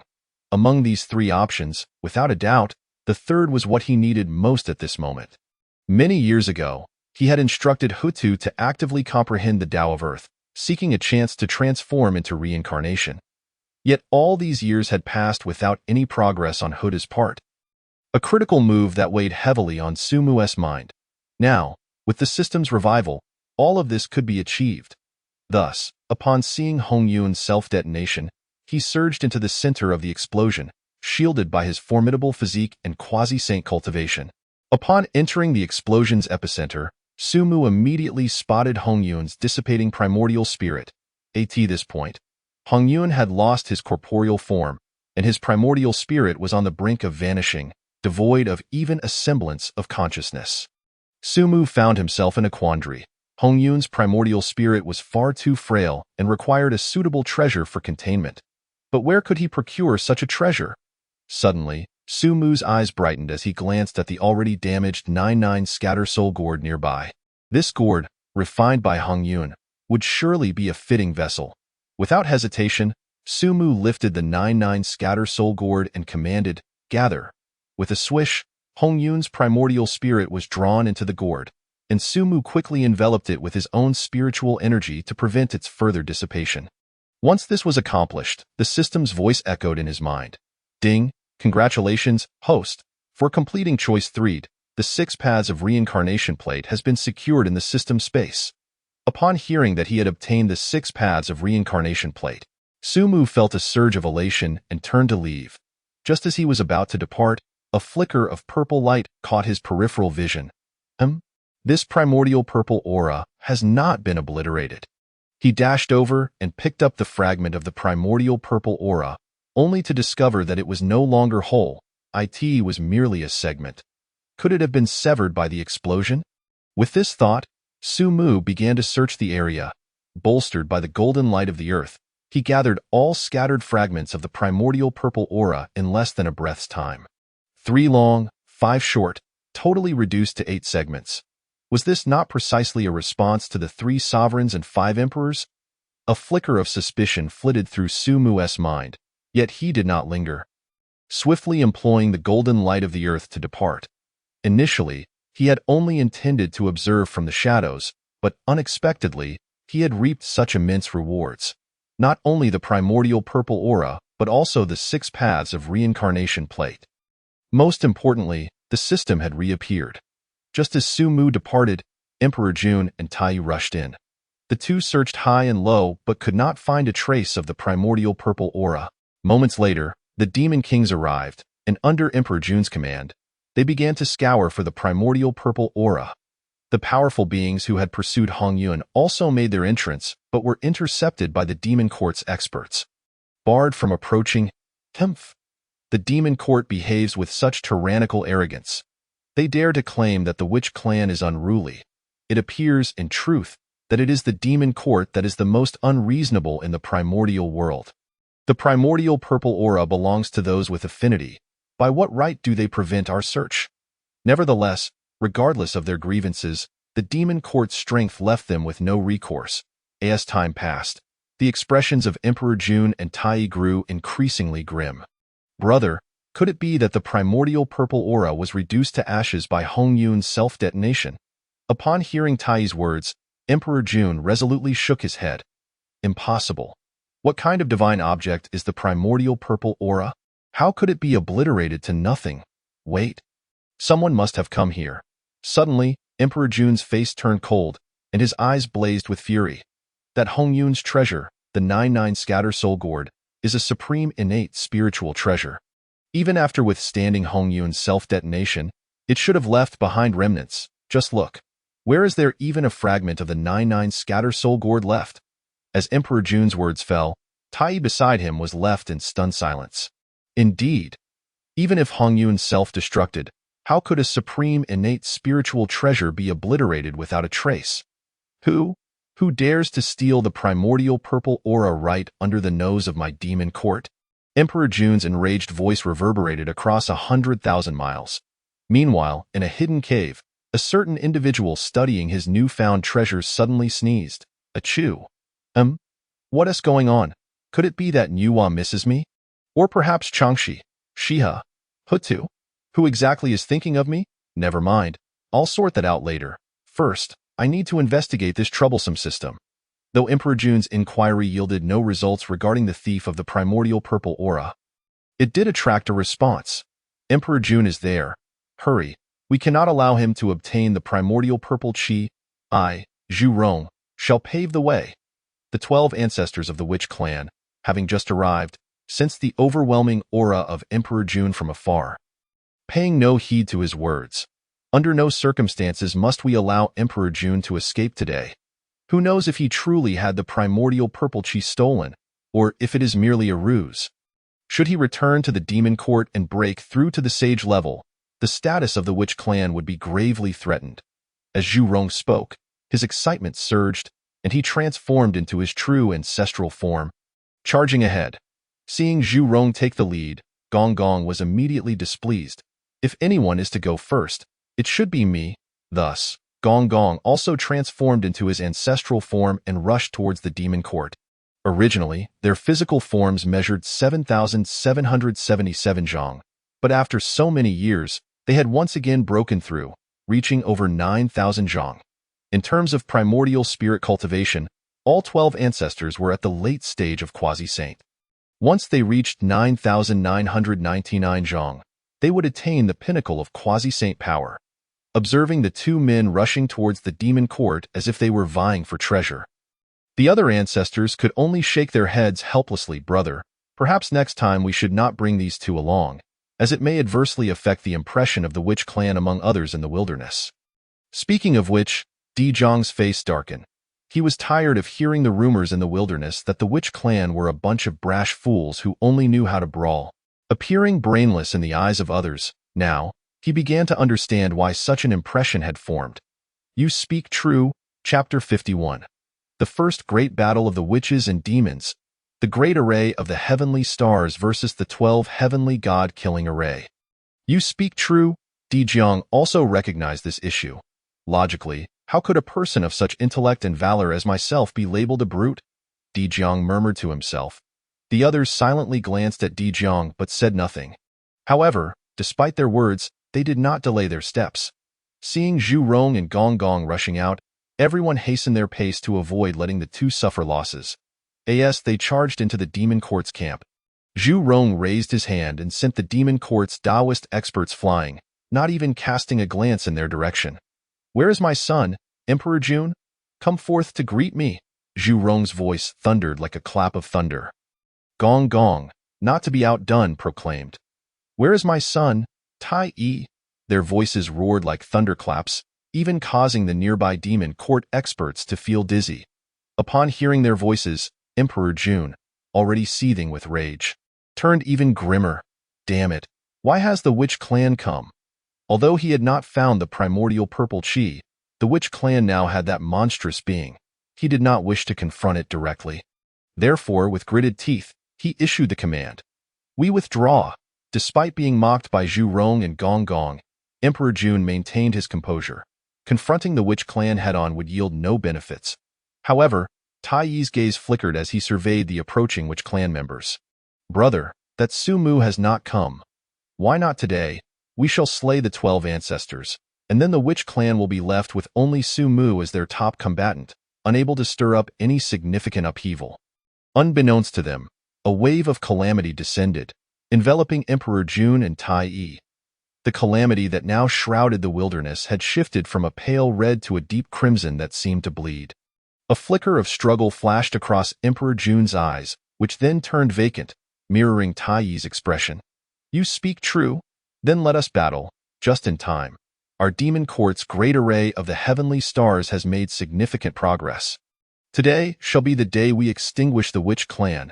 After all, without that terrifying monster Su Mu, Emperor Jun would not have to flee before the 12 ancestors, that moment, the great powers of the wilderness, who had been intercepted miles away, became the onlookers.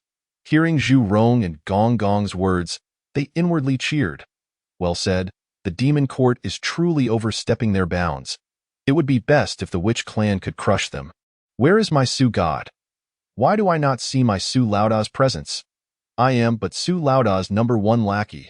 Get lost, you rubbish Taoist. I am Yuan Lingzi, at the initial stage of quasi-saint, priding myself as Su God's top disciple. If you are unsatisfied, come and fight." With the arrival of the witch clan, those who had once resigned themselves to leaving, believing there was no hope of obtaining the primordial purple chi, all halted in their tracks. Many of Su Mu's fans searched desperately for his figure, but regrettably, they found none. "Emperor Jun, my son, what is this? Have you lost even the courage to battle me? If it truly comes to it, you may flee, and I shall guarantee not to pursue you."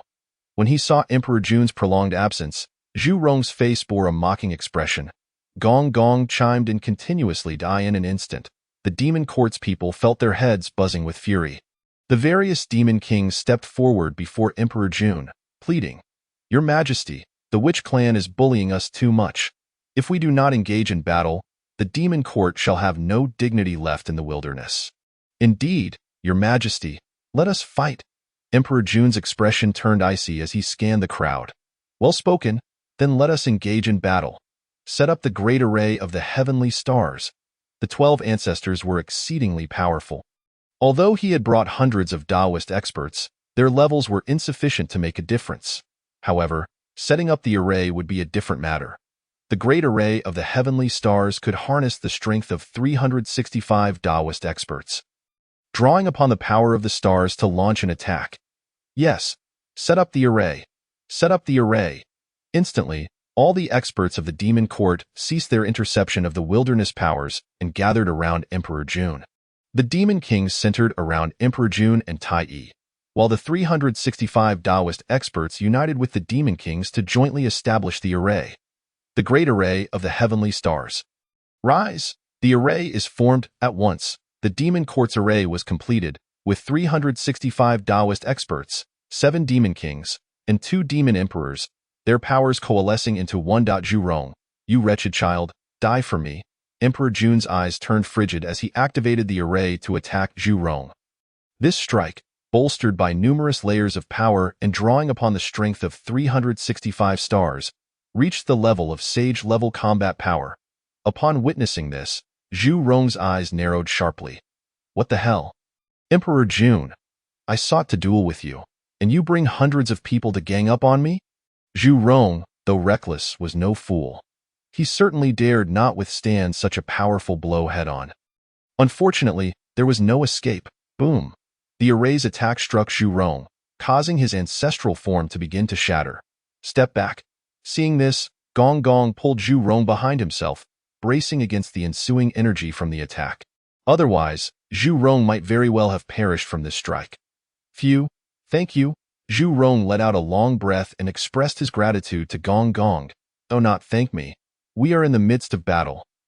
Gong Gong did not even glance at Zhu Rong, his tone dripping with sarcasm. Regardless, the witch clan ultimately stood as one.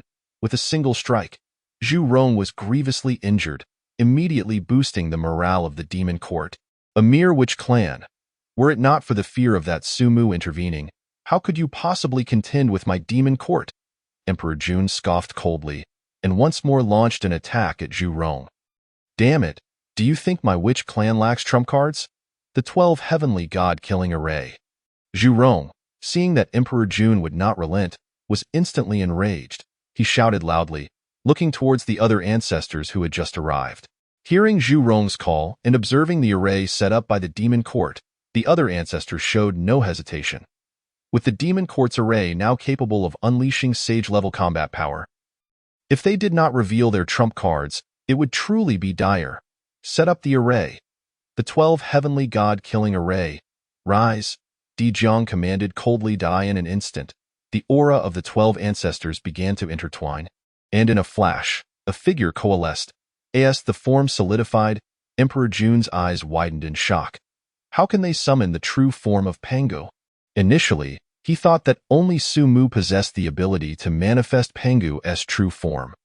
He never imagined that the 12 ancestors could join forces to set up an array and wield Pangu as true body. With the 12 heavenly god-killing array established, Pangu's form fully materialized, effortlessly dispersing the attack launched by the demon court. At that moment, the deep crimson calamity above the wilderness intensified, reaching its peak, the red now beginning to darken. Waves of calamity descended upon the demon court and the witch clan, turning the eyes of both factions blood red.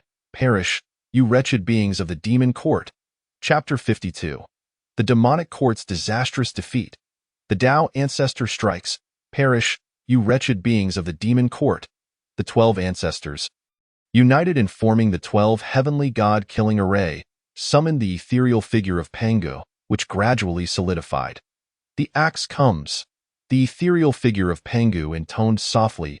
As it spoke, an ancient, rustic axe began to take shape in its hand.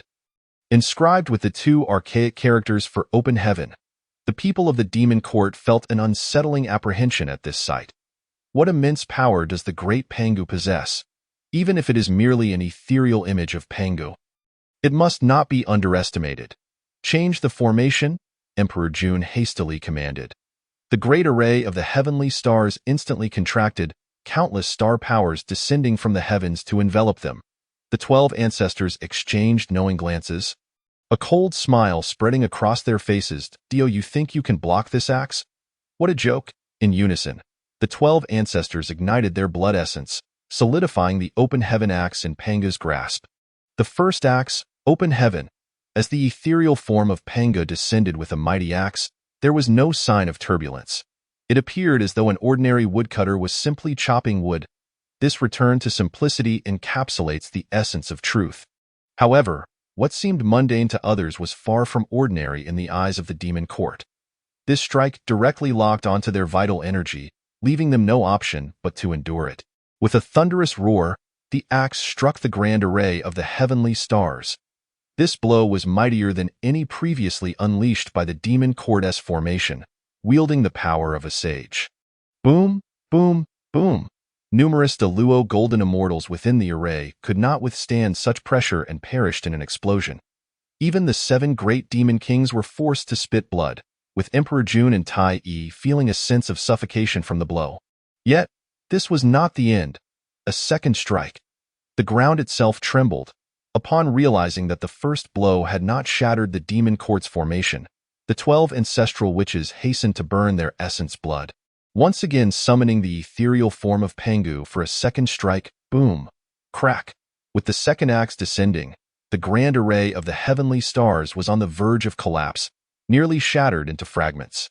Seeing this, Emperor Jun and the others also ignited their essence blood to reinforce the array. Today, the demon court would be eradicated.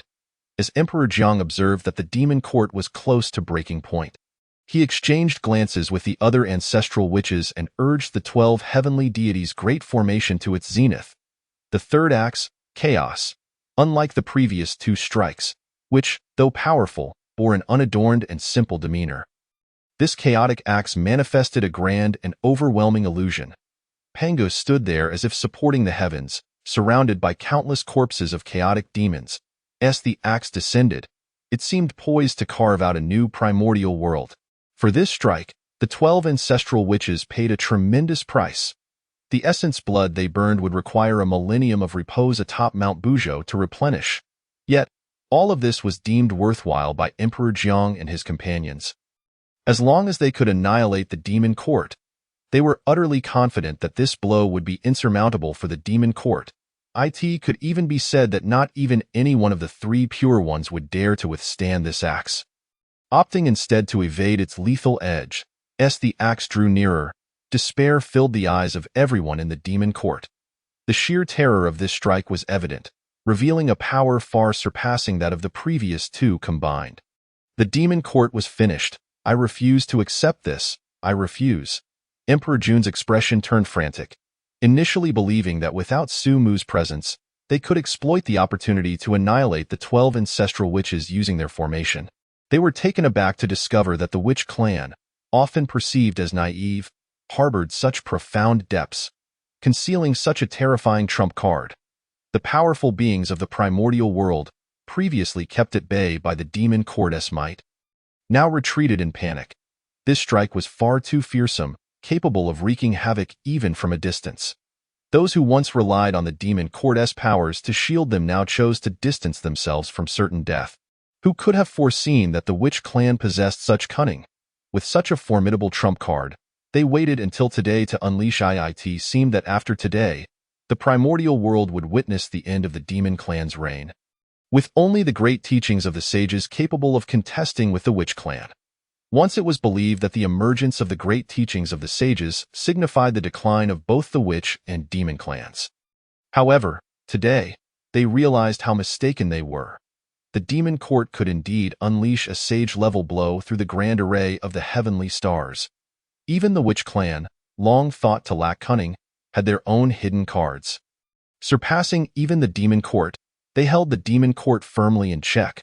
I have heard that Senior Su's innate divine ability allows him to summon the ethereal form of Pangu.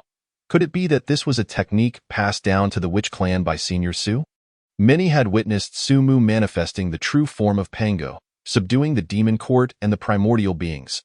Now, upon seeing the witch clan's trump card, many speculated. I believe it is highly probable that the surprises brought to us by the esteemed Su Mu are far from over. Engaging in battle against quasi-sages with the strength of a Deluo in its early stages, and dominating 3,000 worldly guests within the Purple Cloud Palace at the peak of Deluo. I have even heard that even the Tao Ancestor must show respect to the esteemed Su Mu, with the Tao Ancestor lecturing while the esteemed one reclined in slumber within the Purple Cloud Palace. Countless individuals marveled, feeling as though they had witnessed a monumental transformation in the primordial world. After this battle, there would be no more demon court, only the witch clan. At the same time, it significantly altered everyone's perception of the witch clan. Finally, the axe fell.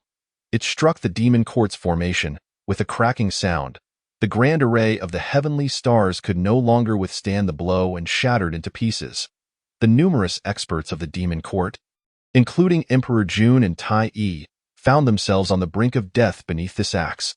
Countless demon beings, their spirits extinguished, bore expressions of despair. Cease this. Let this matter conclude here. A calm voice resounded in the air, halting the axe above the heads of the demon court's members, preventing it from descending any further. The Tao Ancestor Hongjun sat between the witch and demon clans, his hair white yet youthful, his complexion rosy, exuding an air of tranquility. To him, the conflict between the witch and demon clans appeared trivial, akin to children bickering, completely indifferent. From this day forth, the demon court shall govern the heavens, and the witch clan shall govern the earth, a boundary not to be crossed for 10,000 years. Return now. As he spoke, the Tao Ancestor slightly raised his hand, and the members of the demon court vanished from sight. Only the 12 ancestral witches remained, glaring furiously at Hongjun. Hongjun, why do you repeatedly intervene? You claim to be the Tao Ancestor, professing to be one with the Tao, yet you often speak of the Taoist impartiality. Why, then, have you intervened twice to save the demon court? Is it because you believe the witch clan lacks a sage? The 12 ancestral witches dissipated the ethereal form of Pangu, each appearing weakened yet daring to address the Tao Ancestor in such a manner. He is the Tao Ancestor of others, not ours. We, the witch clan, revere only the Father God. Sages are of no consequence. Hongjun, you must provide the witch clan with an explanation today. Chapter 53 Su Mu, Tao Ancestor. Give me an explanation, and Zhun Yuanzi steps into the semi-sage realm. Hongjun, You must provide the witch clan with an explanation today. Upon hearing the outcry from the witch clan, Hong Jun did not even lift his eyelids. His words were law. Even if the witch clan felt discontent, what could they do? No matter how furious a piece on the chessboard may be, it would ultimately remain a piece, incapable of swaying the mind of the player. The Tao ancestor had no intention of offering any explanations. After all, this battle was merely to show the demon court the strength of the witch clan, allowing them a millennium to develop. When the next battle erupted, it would be the day of the complete cataclysm between the witch and demon clans. The figure of the Tao ancestor gradually grew transparent and began to dissipate, preparing to leave. Though the 12 ancestral witches were filled with dissatisfaction, they were powerless. After all, Hong Jun's strength was evident. While they might be combative, they were not foolish enough to seek death recklessly. The onlookers among the primordial beings were also somewhat taken aback, feeling that Hong Jun's actions were indeed unjust. However, they merely bowed respectfully to the Tao ancestor, bidding him farewell, just as everyone thought the matter had settled. A voice rang out, "Tao ancestor, I find this unacceptable. If the Tao ancestor seeks to be one with the Tao, how can you act without fairness? If you conduct yourself in this manner, how can we trust you? Once you merge with the Tao, will you truly uphold justice?" Upon hearing this voice, the Tao ancestor, whose figure was nearly dissipated, gradually solidified once more. While the others might not matter to him, as they were mere pieces, he regarded this individual differently, an anomaly, one that even the Tao ancestor could not fully comprehend. The 12 ancestral witches were thrilled to hear this voice, but were also somewhat apprehensive. It is Su. However, will Su provoke Hong Jun by speaking so boldly? Countless primordial beings gasped in astonishment upon hearing Su Mu's words. Who dared to challenge the Tao ancestor? Who would be so reckless? Goodness, the esteemed Su Mu? Forget I said anything. Within the Purple Cloud Palace, amidst the 3,000 guests, only Su Mu reclined comfortably, while the Tao ancestor shared the purple aura, with Su Mu serving as his belt. Such occurrences were well known throughout the primordial world. So they accepted Su Mu's audacity in addressing the Tao ancestor. "Oh, what further discontent do you harbor? I have yet to reclaim the primordial purple aura from this occasion. Is that insufficient?" When Hong Jun turned his gaze to Su Mu, his previously calm demeanor bore a hint of amusement. "Little one, do not be overly greedy. You have already gained much from this." Hearing this, Su Mu was momentarily taken aback. So, the primordial purple aura was deliberately left by the Tao ancestor to appease the witch clan? Or perhaps merely to placate him? Nevertheless, he had indeed received tremendous benefits this time. Not only the 8 segments of primordial purple aura, but most importantly, the system had reappeared, granting him the 6 paths of reincarnation disc as a reward. During this time, he also learned the reason for the system's prolonged absence. When it first descended into the primordial world, the system had little energy, and after aiding him in altering his foundational bloodline, it had fallen into slumber.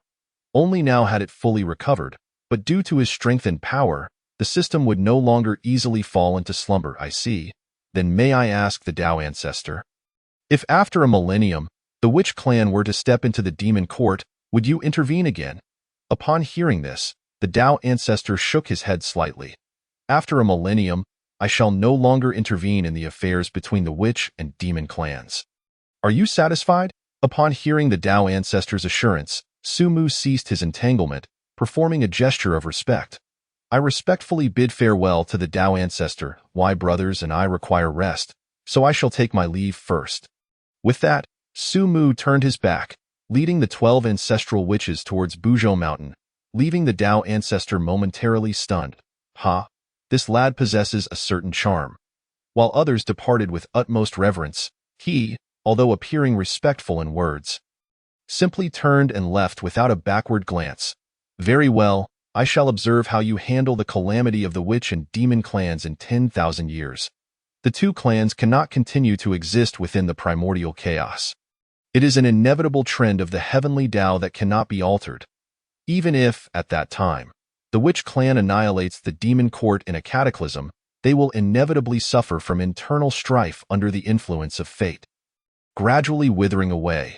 This is an irreversible momentum, and Hongjun harbors no worries. After Hongjun departed, the formidable beings of the primordial realm finally dared to rise. Why heavens! No wonder Emperor Jun bellowed in rage about who had stolen his primordial purple energy.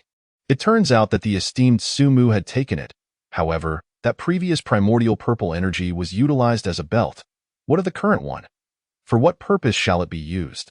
Ah, I had not noticed until now that the item Sumu had tied upon his head bears a striking resemblance to the primordial purple energy at his waist. I understand now. This primordial purple energy seems destined to become an ornament. As countless individuals reflected, they realized that Sumu appeared to have used the primordial purple energy as part of his adornment. They immediately exclaimed at the wastefulness and remarked on the ostentation. Others fight tooth and nail for a single strand of primordial purple energy, yet he possesses two and chooses not to absorb them, instead utilizing them as mere embellishments. What is even more infuriating? Not a single person dares to seize it from Sumu. In the hearts of the mighty in the primordial realm, the Tao ancestor is first, and Sumu is second. Although he has not attained sainthood, Sumu's achievements are undeniably dazzling. They would not be surprised if he could contend with a saint at this moment.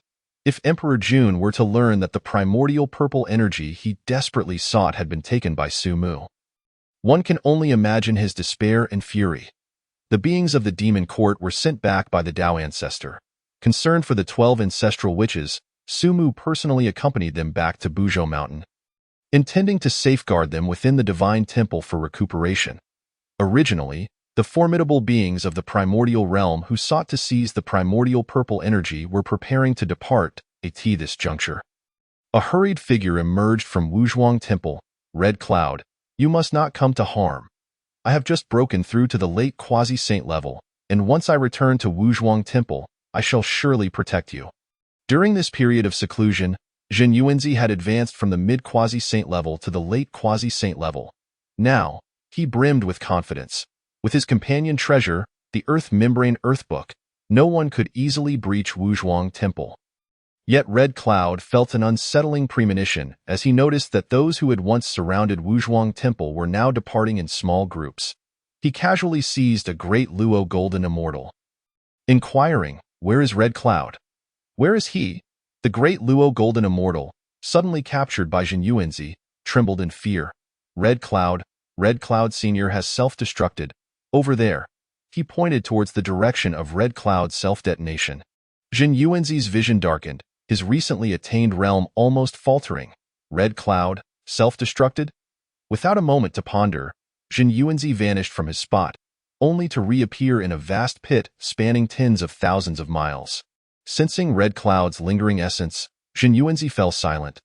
Old friend, how cruel you are, leaving me all alone. With whom shall I drink and discuss the Tao? With whom shall I savor the ginseng fruit? Fear not, I shall avenge you. As he spoke, Zhen Yuanzi felt warmth welling in his eyes. He intercepted another individual to glean the details, learning that Red Cloud had chosen self-detonation under the onslaught of Kuanping and the demon court. Zhen Yuanzi was unaware of Kuanping's whereabouts, only knowing that Kuanping usually practiced in the North Sea. Today, I, a humble Taoist, shall either ascend to sainthood or perish. With a single step, Zhen Yuanzi's cultivation surged from the still unstable late quasi-saint level to the complete quasi-saint level. With another step, his momentum soared, reaching a pinnacle. With yet another step, his aura transcended the complete quasi-saint level, entering the realm of half a saint. Chapter 54. The battle concludes. Sumu heads to Nuwa's palace. Who dares to undermine me? Armed with the forcibly elevated half-saint strength, Zhen Yuanzi scoured the North Sea for over a month, yet failed to find Kuanping's presence. He resolved to directly ascend to the heavenly court.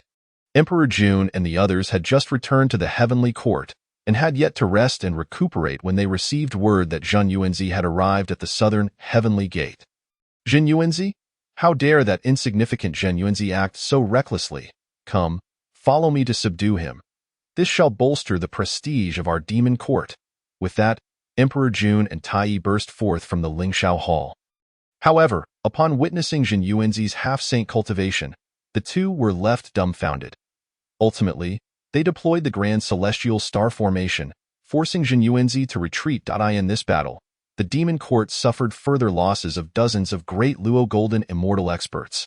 Subsequently, Jin Yuanzi began to track down the formidable beings of the primordial realm who had pursued Red Cloud that day, systematically slaying them. Jin Yuanzi managed to vent his grievances, yet soon found his cultivation beginning to decline. He plummeted back to the mid-quasi-saint level, and even suffered damage to his roots, making future breakthroughs exceedingly challenging. Eventually, Jin Yuanzi returned to Wuzhuang Temple, announcing an indefinite seclusion, refusing to meet anyone in the primordial realm. Activity was rampant. Some discussed the witch and demon war, while others marveled at Su Mu's audacity in acquiring another strand of primordial purple energy, daring even to negotiate with the Tao ancestor. Others lamented Jin Yuanzi's 3 steps into half-saint, furious for his friend.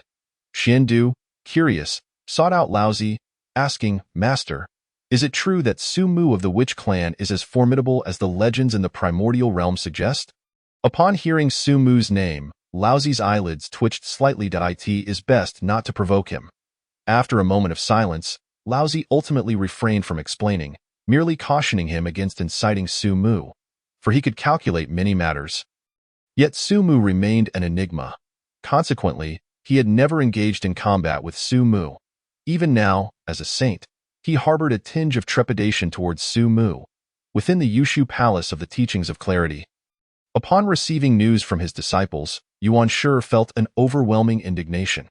However, he believed that Su Mu was certainly not his match at this time. Should the opportunity arise, he would undoubtedly strike to suppress or eliminate him. Had it not been for the recent establishment of the Teaching of Clarity, leaving him entangled in various affairs, he would have long been unable to restrain himself from confronting Su Mu. Within the teaching of the interception, Tong Tian also received the news. Ha ha ha, this Su Mu is quite bold, daring to demand benefits and explanations from the master. Yet it makes sense. That fellow has shown no restraint in the Zixiao Palace. Such behavior is to be expected. Speaking of which, Tong Tian had never held any particularly strong opinions about Su Mu. At times, he even felt a sense of admiration for him, as Su Mu's actions were things he himself dared not undertake. It was merely unfortunate that without attaining sainthood, one ultimately could not transcend. After escorting the 12 ancestral witches back to the Panga Divine Temple, Su Mu did not linger in Buzhou Mountain. Having obtained the 6 paths of reincarnation plate, he could implement his plans ahead of schedule. However, Jin Yuanzi was a crucial link at this moment. If I were to bring Red Cloud's remnants to Jin Yuanzi now, it would likely not pose a significant problem. Knowing Jin Yuanzi had stormed the demon court in fury for his old friend, Su Mu understood Red Cloud's importance to him. He felt a measure of admiration for their friendship. Very well, I shall see this through and assist them once more. At this moment, Red Cloud's remnants were on the verge of dissipating. Only one item was suitable to preserve Red Cloud: the 3 light divine water. For others, it would be impossible to procure such a divine object as the 3 light divine water. Yet Su Mu knew precisely where to find it. When Nuwa created humanity, she fused the 9 heavens breath soil with the 3 light divine water. Coincidentally, since Nuwa's ascent to sainthood, he had yet to visit. Today would be an opportune time to go to Nuwa's palace. With this thought in mind, Su Mu hesitated no longer. Red Cloud's remnants could afford no delay. He soared into the void, for since Nuwa ascended to sainthood, she had established Nuwa's palace beyond the 33 heavens. Exiting the primordial realm and entering the chaos, the terrifying gales that struck fear into the hearts of primordial cultivators brushed against Su Mu without leaving a single scratch. In fact, Su Mu felt as though he were enveloped in a gentle spring breeze. Extending his divine consciousness, it was not long before Su Mu located the entrance to Nuwa's palace. A palace of moderate size floated amidst the chaos. Adorned with 3 grand characters, Nuwa Palace is Lady Nuwa present? Su Mu called out towards the palace. After a brief moment, the doors of Nuwa Palace opened, revealing not Nuwa herself, nor Fushi, but rather a small girl. Her face, resembling porcelain, was flushed with a rosy hue, making her exceedingly adorable. Upon seeing this, Su Mu froze momentarily. What is happening? It has not been long, and Lady Nuwa has already given birth to a daughter? This should not be. She was clearly bound to me by the red thread of fate. Who, pray tell, is the scoundrel who dares to undermine me? At the moment when Sumu was taken aback, the young girl with a sweet and innocent voice inquired, "Who are you? What business do you have with Lady Nuwa? Are you Lord Sumu?" A flurry of questions ensued. Although Sumu felt perplexed, he replied, "I am Sumu, here to seek assistance from Lady Nuwa. So you are Lord Sumu. Please come in quickly. The lady is in meditation," the little girl exclaimed, bouncing with excitement as she ushered Sumu inside. Upon entering the Nuwa palace, Sumu was astonished to discover a realm unlike any other. Outside, it appeared to be merely a palace, yet beyond the grand entrance lay an entirely different world. Within it, there was sky and land, and even another Nuwa palace nestled within, presumably the residence of the goddess herself. By the way, what is your name?" Sumu could not help but ask out of curiosity. "My name is Ling Juzi, a servant of the lady. I often overhear her murmuring about Lord Sumu," she replied. "Oh, is that so? What does your lady usually say about me?" Sumu asked, intrigued at this. Ling Juzi pondered for a moment, biting her finger. It seems she mentioned something about binding you and bringing you back to be our esteemed lord." Just as Sumu was about to continue teasing Ling Juzi, a voice filled with shyness interrupted, "Ling Juzi, do not speak out of turn. Go, you are to face the wall for 100 years. Upon hearing this, Ling Juzi's lips puckered, and her eyes brimmed with tears. "It was the esteemed lord who asked me first, and I merely responded." However, she dared not contradict the goddess and, feeling wronged, began to make her way towards the wall where she routinely faced punishment. Observing this, Sumu quickly interjected, "Oh no, I was simply jesting with her. Please, let the punishment slide." Lady Nuwa, now a sage, seemed even more beautiful and imposing than before, yet her temper appeared to have intensified as well. Hearing Sumu's flattery made her blush even deeper, and she decided to spare Ling Juzi. In truth, she had never intended for Ling Juzi to face 100 years of punishment. "Shouldn't you thank the esteemed elder?" Nuwa chided Ling Juzi. Grateful, Ling Juzi turned her gaze to Sumu, saying, "Thank you, esteemed lord." Upon hearing Ling Juzi refer to him as esteemed lord, Lady Nuwa felt her face grow even warmer. "Go practice. All you do is play." She hurriedly shooed Ling Juzi away, fearing she might utter something embarrassing again. Ling Juzi left, muttering to herself in a pitiful tone, "The lady is so confusing. She often talks about bringing Lord Sumu back to be her esteemed lord. Why is she angry now?"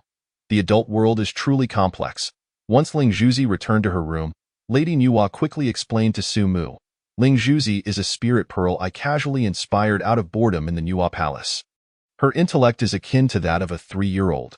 Please do not take offense."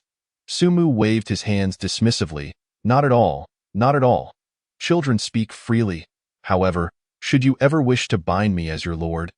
I once saw a fine innate spiritual treasure rope in my witch clan's treasury. You may use it when the time comes," Sumu remarked nonchalantly, showing no sign of distance despite Lady Nuwa's elevation to sagehood. Seeing Sumu maintain his carefree demeanor, Lady Nuwa felt a wave of relief wash over her. Since achieving sagehood, she had worried that Sumu might feel inferior due to her newfound strength, potentially causing discomfort in their interactions. Yet, hearing Sumu's irreverent banter, she felt a significant weight lift from her heart. "Please, do not tease me further," Lady Nuwa said, covering her face with her hand, visibly embarrassed. "What brings you to seek me today? Could it be?" Lady Nuwa intended to playfully tease Sumu, mimicking his previous antics, but the words caught in her throat, causing her to stomp her foot in frustration. "Ah, I have come to request your assistance." Sumu finally remembered the purpose of his visit, having momentarily forgotten amidst the playful exchanges. "Speak freely. As long as it is within my power, I shall not decline." Lady Nuwa replied, shedding her earlier demeanor and revealing a hint of the confidence befitting a sage. "It is not a matter of great importance. I merely wish to borrow some Sangguang divine water." As he spoke, Sumu casually strolled to the side. Lady Nuwa followed quietly, unimpressed by the request. "Why would you need to ask for such a trivial matter? Is it not too much?" she continued. "The fact that I attained sagehood was also due to your guidance. This is but a small favor."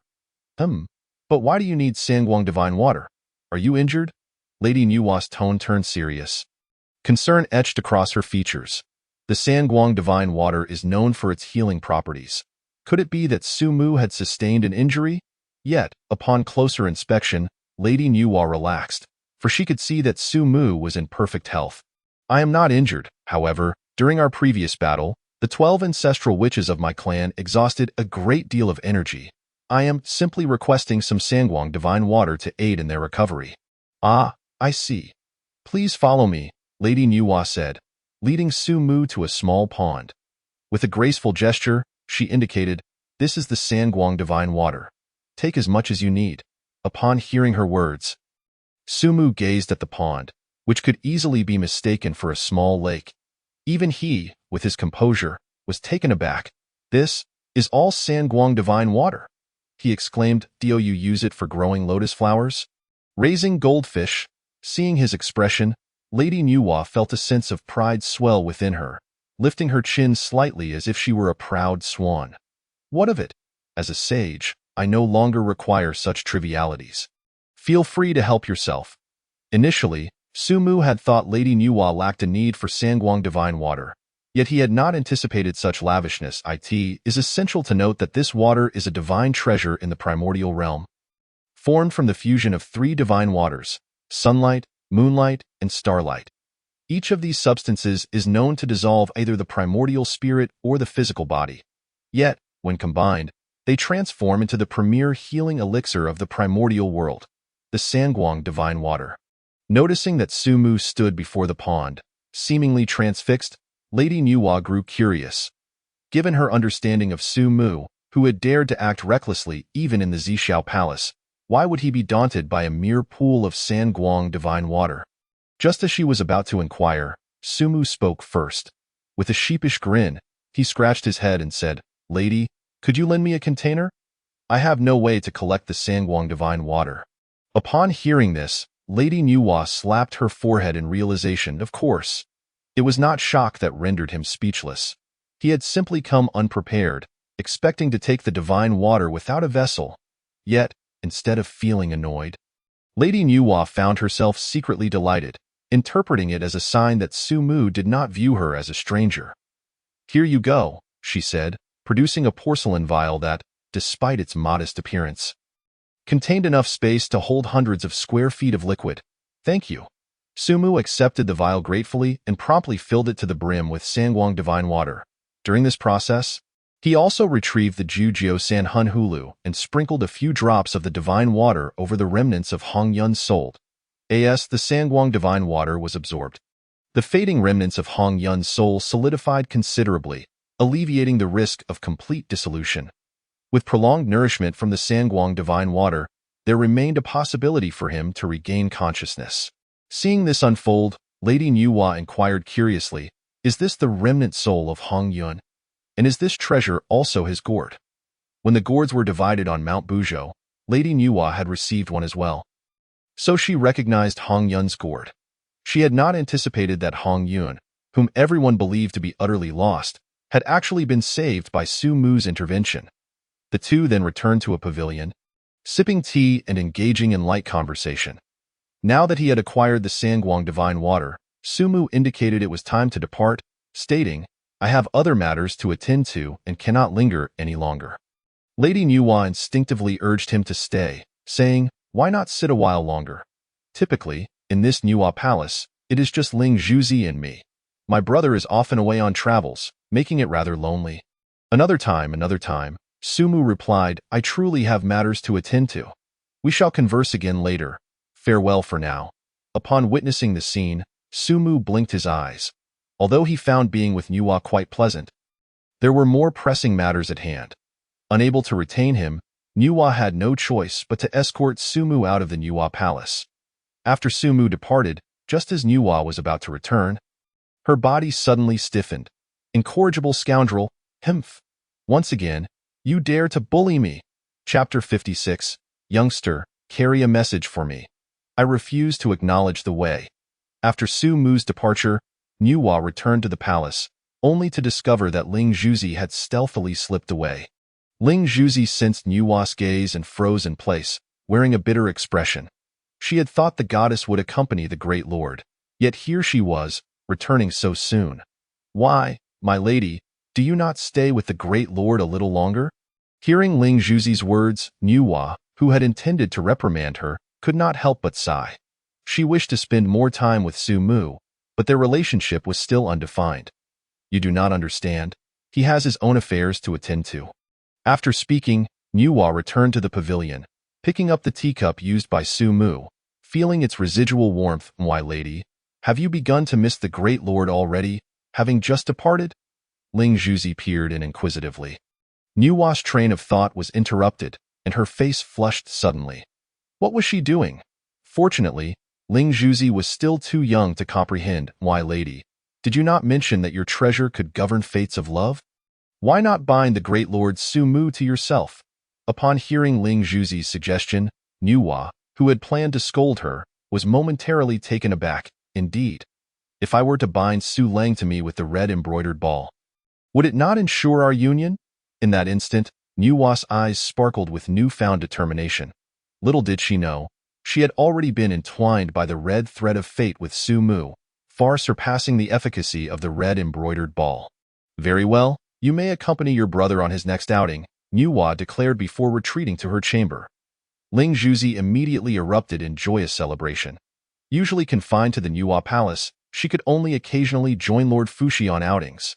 After leaving the Nuwa palace, Su Mu soared directly into the vast wilderness. Had he been aware of Nuwa's intentions, he would have surely laughed aloud, as long as there were no unforeseen events. His witch clan would emerge unscathed from the impending calamity. Su Mu, in high spirits, was not particularly anxious and leisurely made his way to the Wuzhuang temple. After all, there were still 10,000 years until the next calamity, granting him ample time. Hey, you there, move aside. Just as Su Mu contemplated his future plans, a voice cut through his thoughts. Looking up, he noticed a dragon of the Great Luo realm being pursued by several demon clan Great Luo Golden Immortals. Their path converging directly toward him, Su Mu remained unfazed, even too lazy to cast a glance, continuing his original trajectory. What could a few Great Luo do? If they collided with him, the only outcome would be his demise. Noticing Su Mu's indifference, the dragon being chased felt a surge of anxiety. This kid is flying so slowly, he doesn't seem to possess any formidable aura. He must be just a junior golden immortal. However, I have already kindly warned him. A doomed person cannot be saved. At that moment, Ao Tsong was fleeing at breakneck speed, unable to alter his course, narrowly avoiding a collision with Su Mu. Yet, the demon pursuers were unconcerned. Upon seeing a cultivator blocking their path, they charged recklessly toward him. Humph, this kid must be scared silly. One of the demon clan experts sneered, realizing that Emperor Jiong had commanded not to engage with the witch clan. Today, they had finally spotted a dragon, and the demon nobles could hardly contain themselves. Dragons are treasures in their own right. Consuming one could save them a millennium of arduous cultivation. Moreover, lone dragons of the Great Luo realm are rare sights. As the demon clan neared Su Mu, the previously distant dragon unexpectedly pivoted and charged back. Forget it. I, Ao Tsong, have no hope of surviving today. I won't drag others down with me. Hey, let him go. I won't run anymore. As a dragon, he still held onto his pride. Even in death, he did not wish to implicate others. After all, faced with the relentless pursuit of these Great Luo, he had little expectation of survival. Upon hearing Ao Tsong's words, the demon experts were momentarily stunned, but then burst into laughter. Haha, amusing. This little dragon cracks me up. All right, as long as you behave and don't try to flee again. We have no interest in this kid. Seeing that the dragon had ceased its flight, the demon experts did not feel compelled to chase further, halting 100 meters in front of Su Mu. Ao Tsong let out a sigh of relief. Thank goodness, that kid was almost smashed to bits. Su Mu murmured, close call. Those fools nearly got my clothes dirty. Had those demon Great Luo not halted, their full-speed collision would have undoubtedly obliterated him. Though he could cleanse any filth with spiritual energy, Su Mu still found it displeasing. Listening to the exchange, Su Mu, who had initially been disinterested, found it rather amusing. Kid, hurry and leave. If the opportunity arises, please deliver a message to the North Sea. Ao Tsong has fallen. Ao Tsong, with a bitter smile, urged Su Mu to depart. However, since Su Mu had taken an interest, he had no intention of leaving the North Sea. I've never been there and don't know the way. Perhaps you should return and convey it yourself? Su Mu responded, absent-mindedly toying with the hungming purple chi at his waist. At this, Ao Tsong felt a wave of frustration. Was this kid truly a fool? If I could return, would I need you to say anything? The demon Great Luo scoffed, Kid, if you don't want to die, you'd better leave while you still can, before we change our minds. You still have a chance. Before he could finish, a look of terror crossed his face. Noticing his companion's strange demeanor, the others followed his trembling finger. The young man was smiling at them, casually playing with the hungming purple chi. The youth, wearing hungming purple chi as a belt. We were mistaken. We'll leave at once. Please don't be angry. It was just his foul mouth. With that, the Great Luo immediately turned on the demon who had mocked Su Mu, striking him on the head. Bang. The head of the demon exploded like a watermelon. Su Mu's smile widened further. How could I possibly be angry? Dear seniors, please don't overlook me. The remaining 3 demon Great Luo felt a chill run down their spines. It was clear to them, solely based on the hungming purple chi belt, that they were in the presence of someone formidable. Su Mu. Who is Su Mu? He is someone even Emperor Jiong fears, someone so terrifying that the 7 demon kings dare not speak his name. And even the Tao ancestor must show him respect. What a calamity! They had thought encountering a dragon was a stroke of luck, but now it felt like they were facing their doom. Chapter 57. Taming a Mount. The Great Lord is terrifyingly powerful. Su Mu listened with amusement to the pleas of the 3 demon experts, while Ao Tsong stood by, utterly bewildered. What was happening? Why did they look so terrified? Did this young man possess some dreadful identity? Having spent his life in the North Sea Dragon Palace, Ao Tsong was oblivious to the legendary reputation of Su Mu. This was his first time sneaking out to have fun, only to be targeted by these demons. Growing increasingly irritated, Su Mu dug at his ears and said, Stop the noise. Am I really that frightening? Besides, do you think you 3 are worthy of dying at my hands? Upon hearing this, the 3 felt as though they had been granted a reprieve, repeatedly bowing their heads. Thank you, dear Lord. Thank you for sparing us. Indeed, we are mere trifles, unworthy to perish at your hands. To die at your hands would be an affront to your dignity. Ao Tsong listened in growing shock. This young man was extraordinary. He must be terrifying. Just look at how those 3 Great Luo golden immortals were nearly cracking their heads open in their haste to bow. And to think they say they are unworthy to die at his hands. Su Mu nodded approvingly. Exactly, little dragon, dispose of them. It would be too much of a privilege for them to die at my hands. What? The 3 Great Luo golden immortals, who had thought they had just escaped death, now found their fleeting joy extinguished once more. Ao Tsong was stunned. Senior, do you want me to kill them? He had harbored resentment toward the 3 who had pursued him. Had he managed to escape, he would have sought revenge upon returning to the Dragon Palace.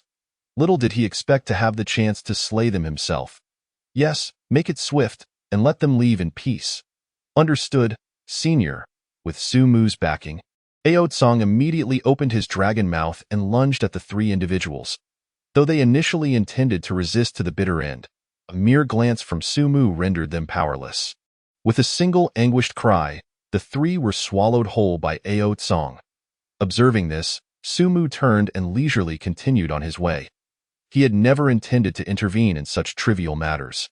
It was only when Ao Tsong had turned back, sparking Su Mu's curiosity and ultimately saving one of them, that he had taken notice. Not long after Su Mu departed, he noticed that the little dragon had unexpectedly pursued him.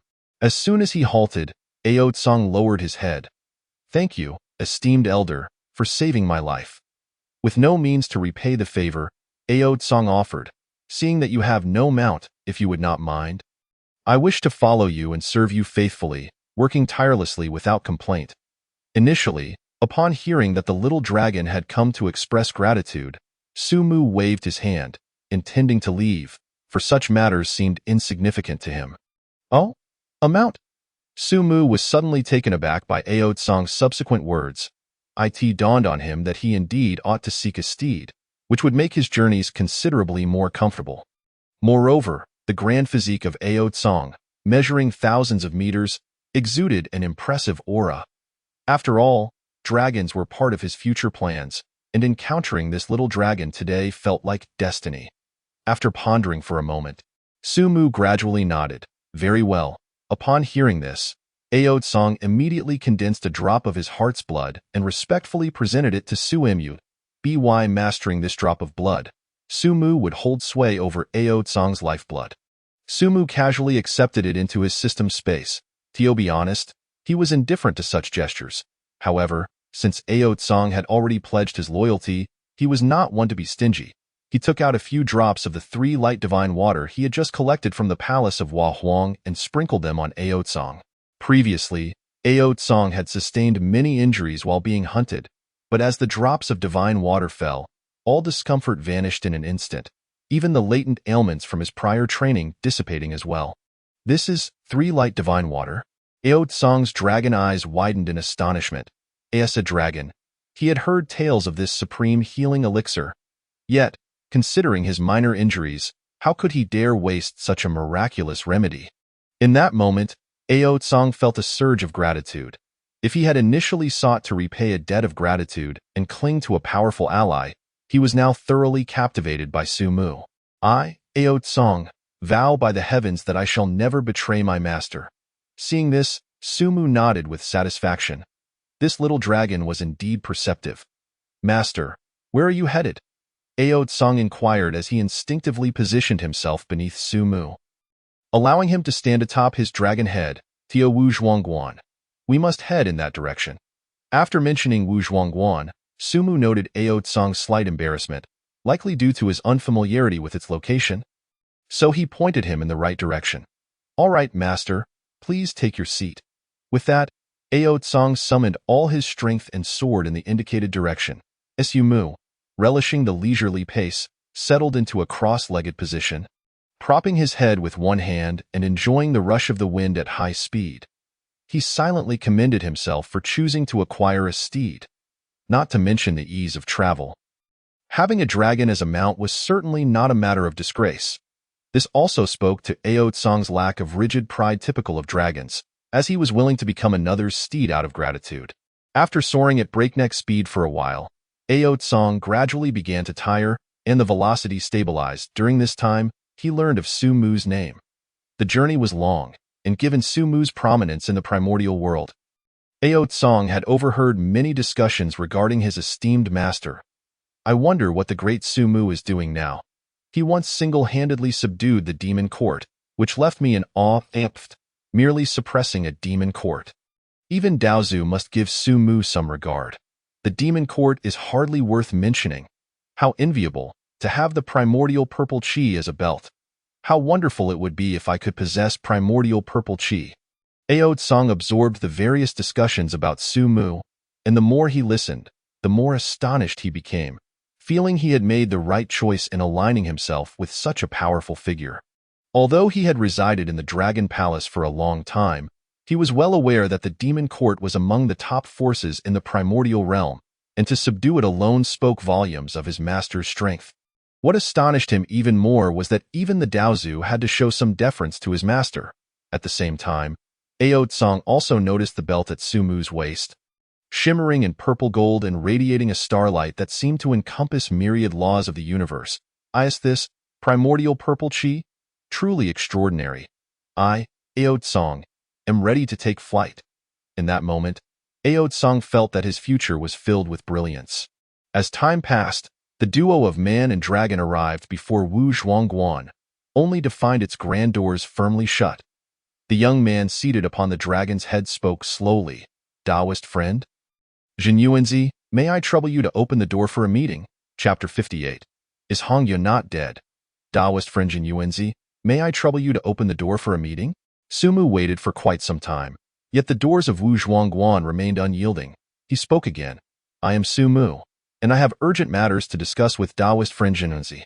I implore you to open the door for a meeting.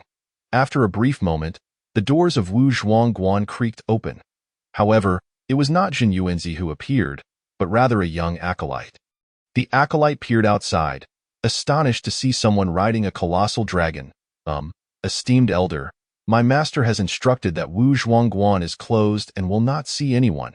I kindly ask you to leave. Upon hearing the acolyte's words, Su Mu furrowed his brow. He considered himself quite polite. How could Jin Yuanzi be so obtuse? However, recalling that Jin Yuanzi had recently lost a dear friend, Su Mu found himself somewhat understanding. Deciding against further delay, he lightly tapped his foot and leaped down from Ao Tsang's head, disregarding the acolyte's objections as he pushed the door open and entered Wu Zhuangguan. Wait for me outside. He instructed Ao Tsang as he entered. Ao Tsang promptly settled down outside the temple, awaiting Su Mu's return. Seeing Su Mu forcefully enter, the young acolyte was instantly flustered. Oh no, I'm done for. My master will surely punish me. In a panic, the acolyte rushed to close the door and pursue Su Mu. Once inside Wu Zhuangguan, Su Mu walked for a while and arrived at a vast courtyard. His eyes immediately fell upon several withering ginseng fruit trees and upon Jin Yuanzi, who sat before a stone platform, his countenance filled with sorrow. Resembling a withered tree, Su Mu observed that Jin Yuanzi's cultivation had remarkably fallen to the early stage of quasi-saint, having lost even the mid-stage strength he once possessed. This was evidently a side effect from his forceful ascension to the half-saint realm. Noticing the intrusion, Jin Yuanzi did not lift his eyelids. He merely sipped from his cup. Friend, I am aware of your formidable strength, and I am no match for you now. However, I have recently lost a dear friend and am not in the mood to engage in any matters. I kindly ask you to leave. Even in his prime, Jin Yuanzi had believed he was no match for Su Mu, and now that his cultivation had plummeted, he felt it impossible to contend with him. Friend, I have only just entered. I haven't even shared a drink with you, and yet you wish to send me away. Su Mu disregarded his words and took a seat opposite him. Noticing a cup of untouched wine on the table, Su Mu picked it up and drank it in one gulp. Fine wine. This is excellent, my friend. Would you mind sending me some on a future occasion? Unexpectedly, his actions provoked Jin Yuanzi's displeasure. Jin Yuanzi's gaze turned icy, fixating on the wine cup in Su Mu's hand. Friend, are you here to humiliate me? This cup of wine was poured in memory of Hong Yun, a fantasy where he believed Hong Yun still sat across from him. Sharing a drink, Su Mu's actions stirred deep resentment within Jin Yuanzi. At that moment, the young acolyte rushed in. Master, master. I couldn't stop him. Jin Yuanzi, with a grim expression, waved his hand at the acolyte. Leave? In the primordial realm, aside from the saints, who could halt Su Mu? If he wished to enter Wu Zhuangguan, even Jin Yuanzi could not obstruct him. Despite his sorrow, Jin Yuanzi would not vent his frustration on the acolyte. The young acolyte sighed in relief and quickly retreated. Once he left, Su Mu smiled and said, Friend, I am not here to intentionally provoke you. To be honest, I have come to Wu Zhuangguan with a matter to discuss. Upon hearing this, Jin Yuanzi waved his hand dismissively. I am already a broken man. Please leave. If you insist on being so unyielding, then I shall duel with you today. Go die at your hands would not be a bad fate. It would spare Hong Yun from being lonely. Despite knowing he was no match, Jin Yuanzi showed no fear, thinking that if he were to perish in Wu Zhuangguan, it would simply mean he was reuniting with his old friend. As he spoke, Jin Yuanzi summoned his innate treasure, the Earth Book, displaying an expression that suggested he would fight to the death if Su Mu did not leave. Seeing this, Su Mu merely chuckled, crossing his legs and leaning back with interest. So, this is the Earth Book? I came precisely to borrow it for a look. Originally, Jin Yuanzi was filled with fury, and upon hearing that someone dared to borrow his companion's spirit treasure, he could no longer restrain himself from taking action. Who, aside from one's closest kin, would lend their companion's spirit treasure for others to observe? Handing over a companion's spirit treasure for the scrutiny of others is akin to entrusting one's very lifeblood to another's hands. As Jin Yuanzi prepared to strike, Su Mu smiled calmly and retrieved an object from the system's space.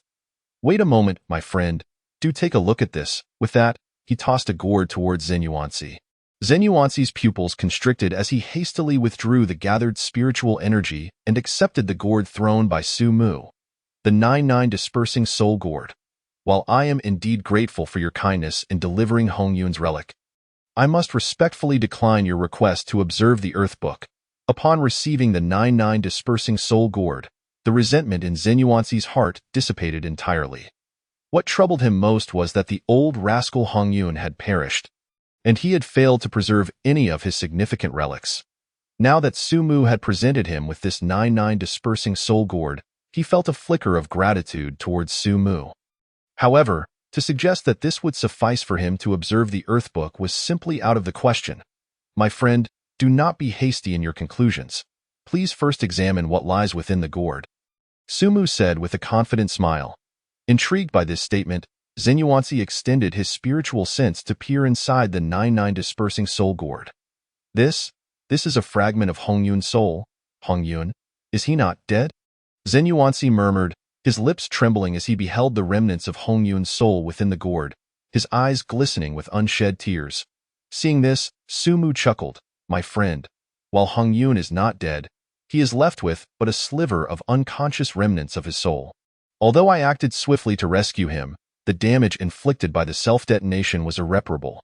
Zenuanzi, upon hearing Sumu's words, finally snapped back to the overwhelming joy he felt. He carefully placed the 99 dispersing soul gourd aside before solemnly turning to Sumu. With a thud, Zenuanzi knelt before Sumu. Taken aback, Sumu understood their strong bond but did not expect such a profound reaction from Zenuanzi. Just as Zenuanzi was about to bow his head in homage, Sumu quickly intervened. There is no need for such formality, my friend. Zenuanzi attempted to break free to perform the gesture of reverence, but his strength was no match for Sumu's, rendering him unable to do so. He could only rise in resignation, bowing respectfully to Sumu. Previously, I was indeed narrow-minded.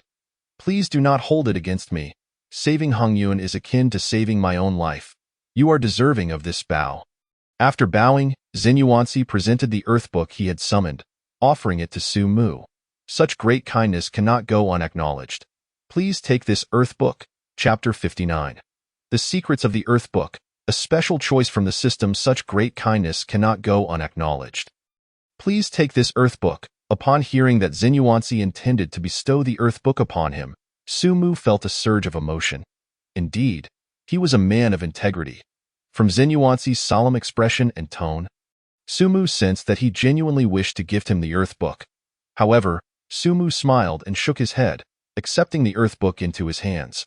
There is no need for such gestures. My friend, the Earth Book is your companion's spirit treasure.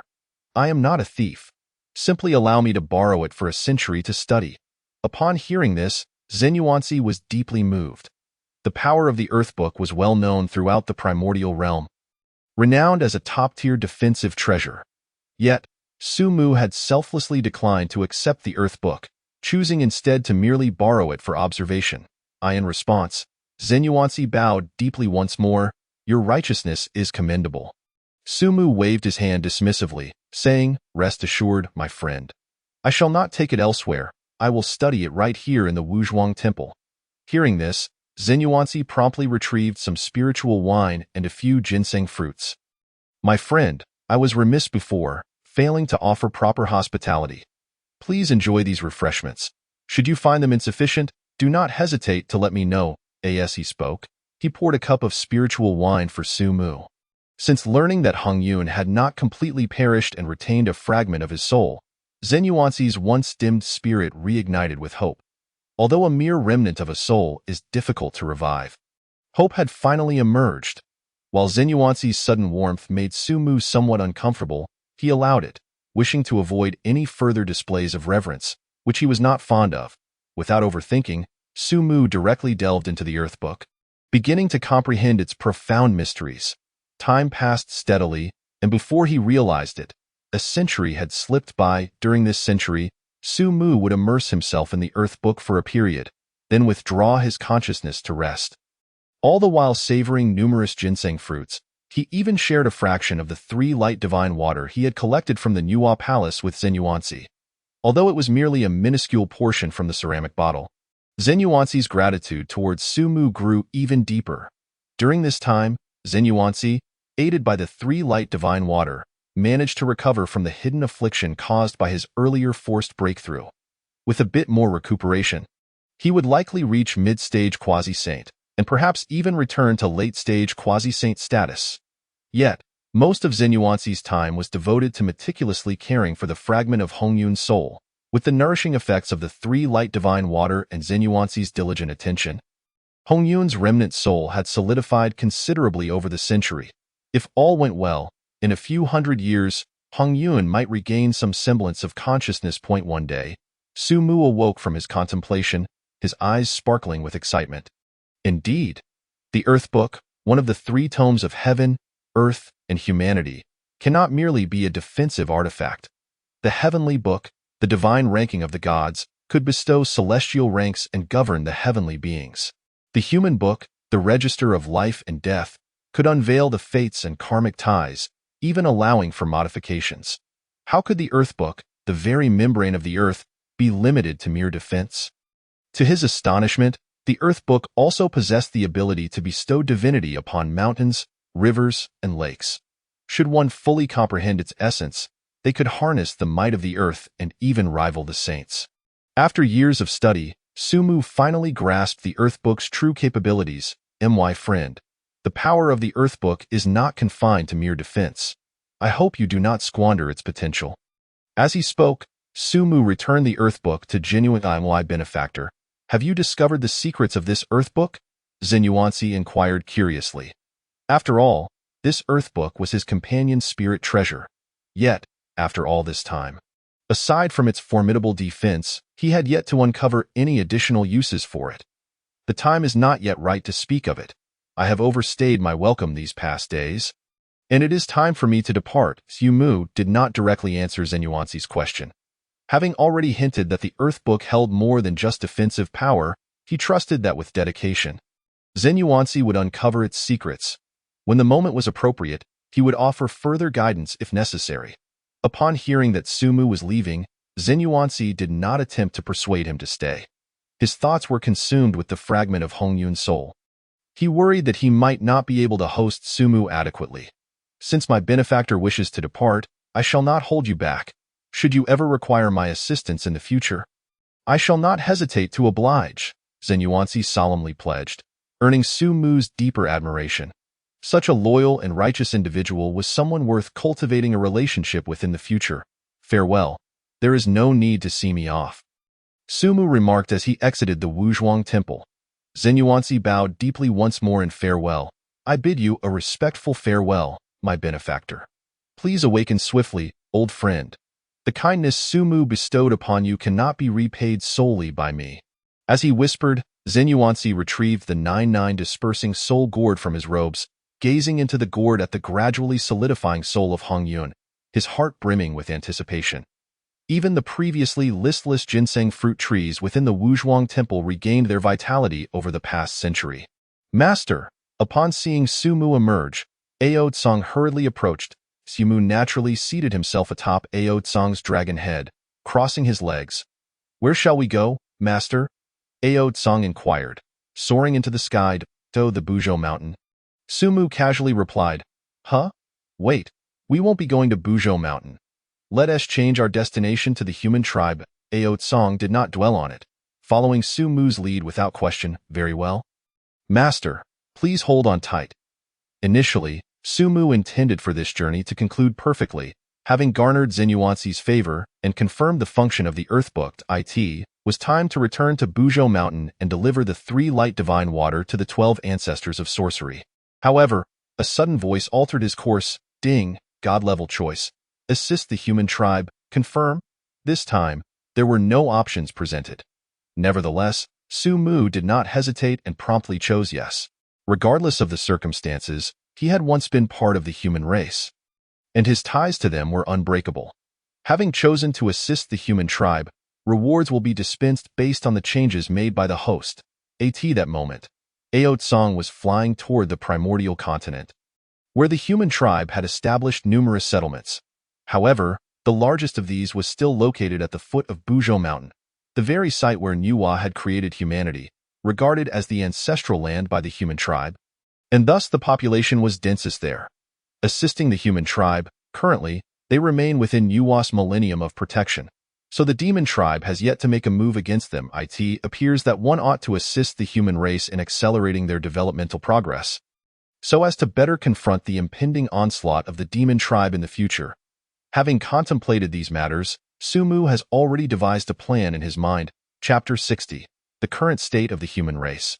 A reminder to the Sage of Fire above the ancestral land of the human race. A colossal dragon soared in continuous circles, capturing the attention of many onlookers. Is that a dragon? Its aura is utterly terrifying. What is there to fear? After all, we are now under the protection of the Holy Mother. What can the dragon tribe do? People engaged in fervent discussions about the dragon, yet the majority felt no concern whatsoever. In the past few centuries, life for the human race could be deemed relatively stable. Although they occasionally faced attacks from low-level beasts, they were wise enough not to provoke the formidable experts of the demon tribe. Thus, unbeknownst to them, the population of the human race had multiplied at an alarming rate over these centuries. However, atop the dragon's head, Sumu furrowed his brow slightly, gazing down at the human ancestral land. He observed that the people were still consuming raw meat, with barely any clothing to cover themselves, merely using leaves to obscure their modesty. Their living conditions were pitiful. The nobility might reside in a cave, while the majority of the populace lacked any shelter from the elements. Simultaneously, Sumu noted the changes in population. Although it had multiplied several times, this outcome was far from satisfactory. Given the human race's reproductive rate and the absence of strong adversaries over the centuries, a multiplication by dozens should have been expected. As for why it had only increased several times, Sumu discerned the reason. The current human race lacked a source of fire, subsisting solely on raw meat, which naturally predisposed them to illness. Moreover, without shelter from the wind and rain, a significant proportion of newborns succumbed to the harsh elements, hunger, and exposure. After a moment of silent contemplation, Sumu formulated a strategy. He instructed Ao Tsang to find a suitable spot to land and discreetly set up several formations to conceal his presence. Channeling his spiritual energy, he summoned a dark cloud above a small settlement. In an instant, the skies darkened, thunder roared, and lightning flashed, prompting the inhabitants of the settlement to seek refuge beneath trees and in caves. Ultimately, Sumu's gaze settled on a young man who was huddled beneath a tree to escape the rain. With a gesture, a bolt of lightning struck a nearby tree, startling the young man into a panic as he tried to flee. Yet, a voice echoed in his mind, "Do not fear, just watch closely."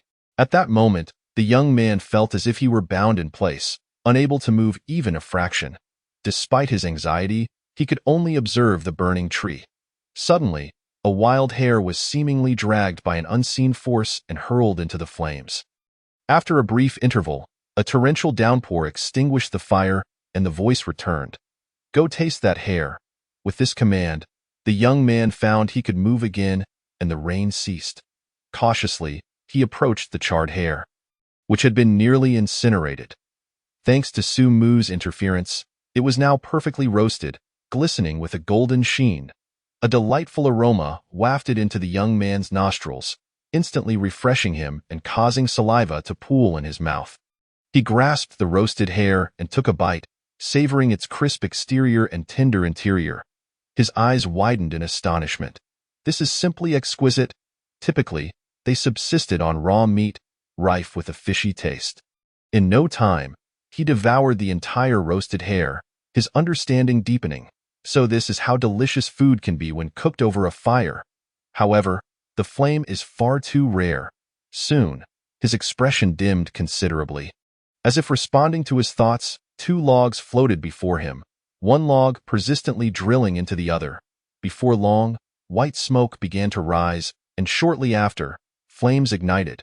The young man, brimming with excitement, knelt before the two logs in reverence.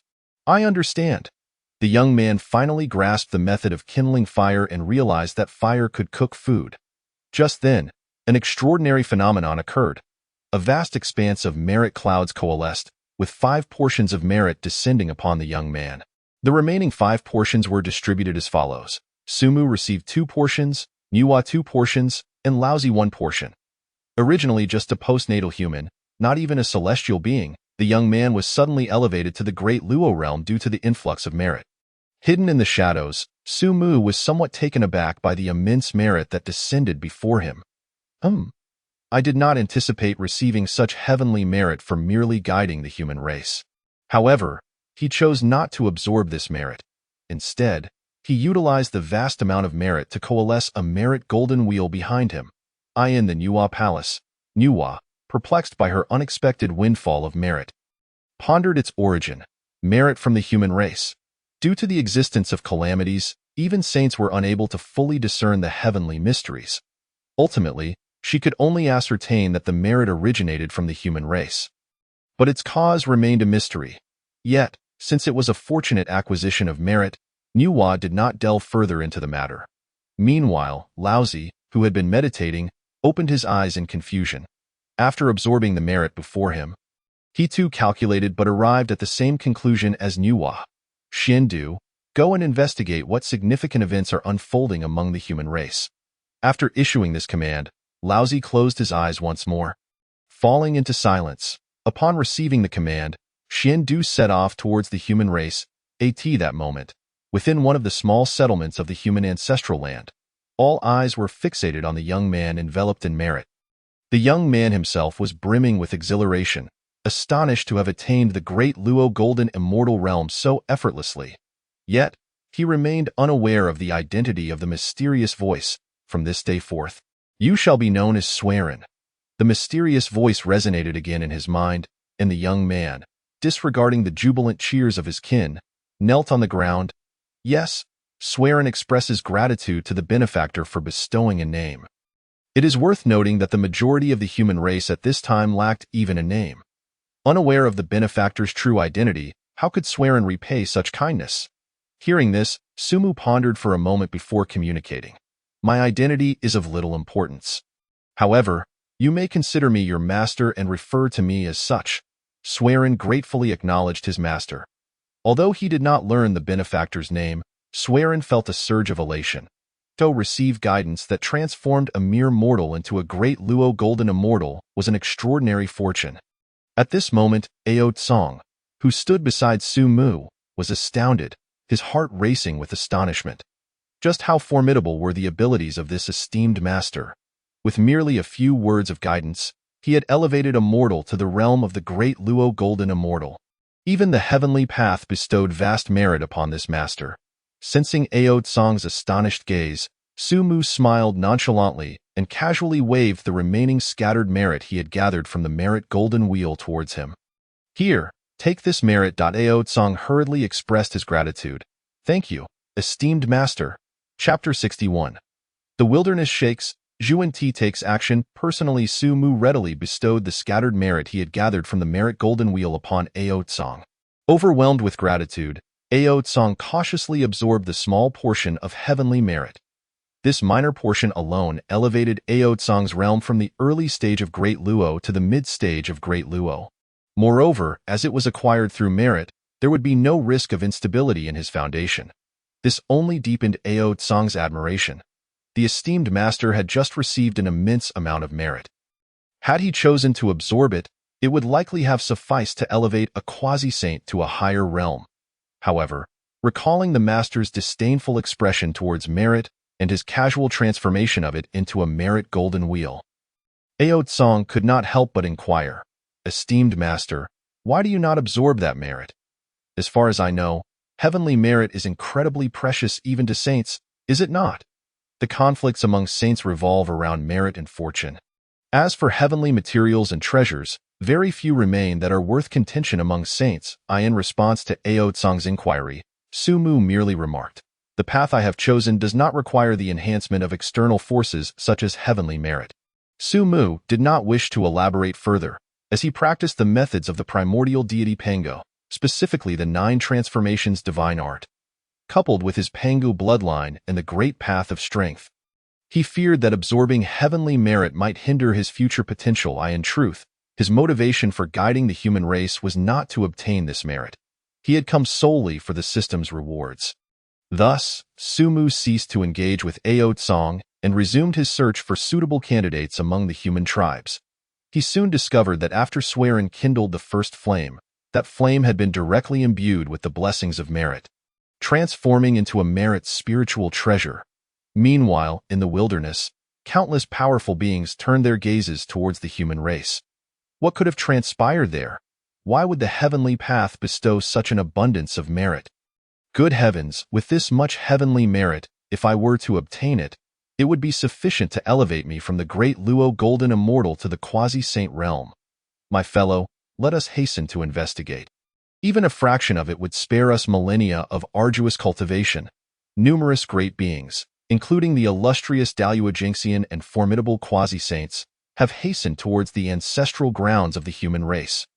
Meanwhile, the primordial lord, after a moment of calculation, discerned that the merit bestowed by the heavenly Tao was indeed linked to humanity. Consequently, he directly transmitted a message to Guangchengzi, who was in seclusion. Guangchengzi, accompanied by several junior disciples, set out to investigate the cause of this divine merit descending upon the human race. In the midst of the calamity, even the saints could not penetrate the mysteries of the heavens. Only sensing a vague connection to humanity, upon receiving the primordial lord's voice, Guangchengzi promptly concluded his meditation, bowed towards the Yushu Palace, and, accompanied by his fellow disciples Tai Zhenren and Huanglong Zhenren, swiftly made their way towards the ancestral grounds of the human race. In the western sect, within Ling Mountain, a conversation unfolded. Elder brother, the heavenly Tao has showered abundant merit. We of Ling Mountain cannot remain uninformed. The younger brother's words held merit. Let us send Jin Chanzi to investigate, replied the elder. However, given the significance of this merit and fortune, sending just one disciple may be inadequate. I propose to covertly investigate myself. The Western sect differed from the three purities. Their ascension to sainthood was facilitated by borrowing vast merits from the heavenly Tao. Thus, both brothers regarded matters related to merit with utmost seriousness. After a moment of contemplation, the elder brother nodded in agreement. The elder brother then conveyed to Jin Chanzi. Jin Chanzi, the human ancestral grounds have been graced with merit. Go and discern the events that have transpired. I shall faithfully obey the master's decree, Jin Chanzi replied, bowing before Ling Mountain before hastening towards the human realm. The elder followed discreetly, determined not to miss any opportunity for merit. Meanwhile, within the ancestral grounds of the human race, Su Mu's gaze settled upon the final girl among them in a small tribe. A girl was being expelled from a cave. Hurry, your father has perished at the jaws of a beast. This cave must be relinquished for those capable of contributing to our tribe, shouted several tribe members, prodding her with sticks. Overwhelmed by grief for her father, the girl could only silently depart from the cave he had left behind. Finding a pile of stones to sit upon while hugging her knees, why must I give up my cave to them? She thought, tears streaming down her face. Just then, a voice resonated in her mind. Startled, she looked around, finding no one and initially suspecting she was imagining things. Soon, a bitter smile crossed her lips. Why? Because my father was one of the strongest in the tribe. He earned the right to inhabit the cave. Now that he is gone, how can I remain here? As an ordinary person who cannot contribute, I must endure the elements, she whispered, wiping her tears before deciding to return to the tribe. Otherwise, she risked falling prey to a wild beast as night fell. At that moment, the voice she had deemed an illusion echoed in her mind once more. Why reside in a cave? Why not construct your own dwelling? This time, the voice was clear and unmistakable. A mysterious figure. Is this a form of telepathy? She thought, I understand that those celestial beings can easily create caves. But how can we mortals carve out a dwelling from stone? Her innocent eyes gazed skyward. Blinking adorably, upon hearing her question, Sumu refrained from further communication and instead took action. The trees beside the girl crashed to the ground, and soon a pile of wooden planks appeared before her. The planks began to move on their own, embedding themselves in the earth, leaving only a few unsealed at the top. Dio, you comprehend now? The mysterious voice reappeared in her mind. The girl looked at the wooden structure, realization dawning upon her. She lifted a plank with great effort and placed it atop the small structure. As she added plank after plank, the three sides of the wooden walls acquired a roof. After completing this task, She noticed the small hut provided some shelter from the wind and rain, albeit with many gaps.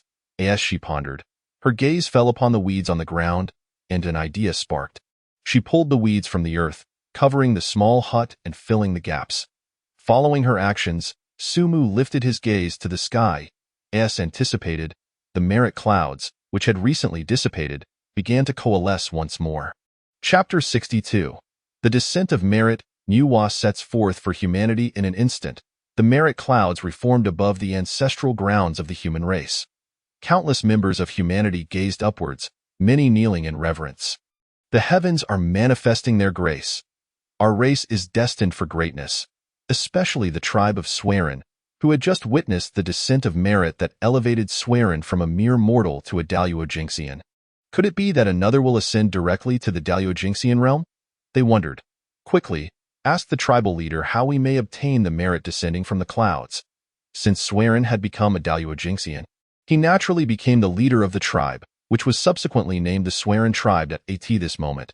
Swerin also gazed up at the gathering merit clouds, reflecting on how to acquire this divine grace and step into the realm of Daluojingxian. He mused, how to obtain merit? That depends on my master's intent. He surmised that this descent of merit was likely related to his elusive master. His reverence deepened. My master is indeed extraordinary. I wonder which of my tribesmen he will guide this time. Swerin did not answer the questions posed by his kin, dispersing the crowd and quietly observing the sky. The members of the Swerin tribe received no response but dared not act rashly. For the presence of Swerin, a Daluojingxian, promised their future prominence as one of the greatest tribes.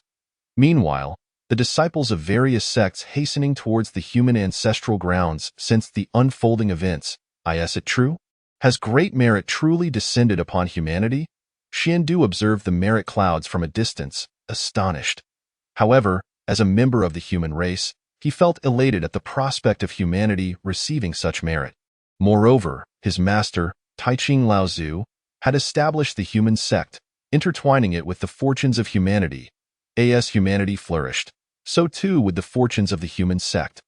Elder brother, look, such a vast expanse of merit clouds, exclaimed Tai Zhenren, his eyes gleaming with excitement. Huanglong Zhenren shared his exhilaration.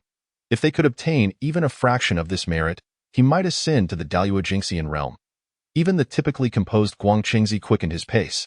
Eager not to miss this opportunity, brother, did you see that immense expanse of merit clouds? Qiong Xiao, the most impatient among the Sanxiao, shouted in excitement. Yun Xiao furrowed her brow, ready to admonish her, but upon seeing the merit clouds, she refrained from speaking. Zhao Gongming chuckled, of course, I see it. Let us hasten. Surely the bothersome disciples of the Chan sect will not let such a grand opportunity slip by. If we fall behind, it will be a costly mistake. As they spoke, they all quickened their pace.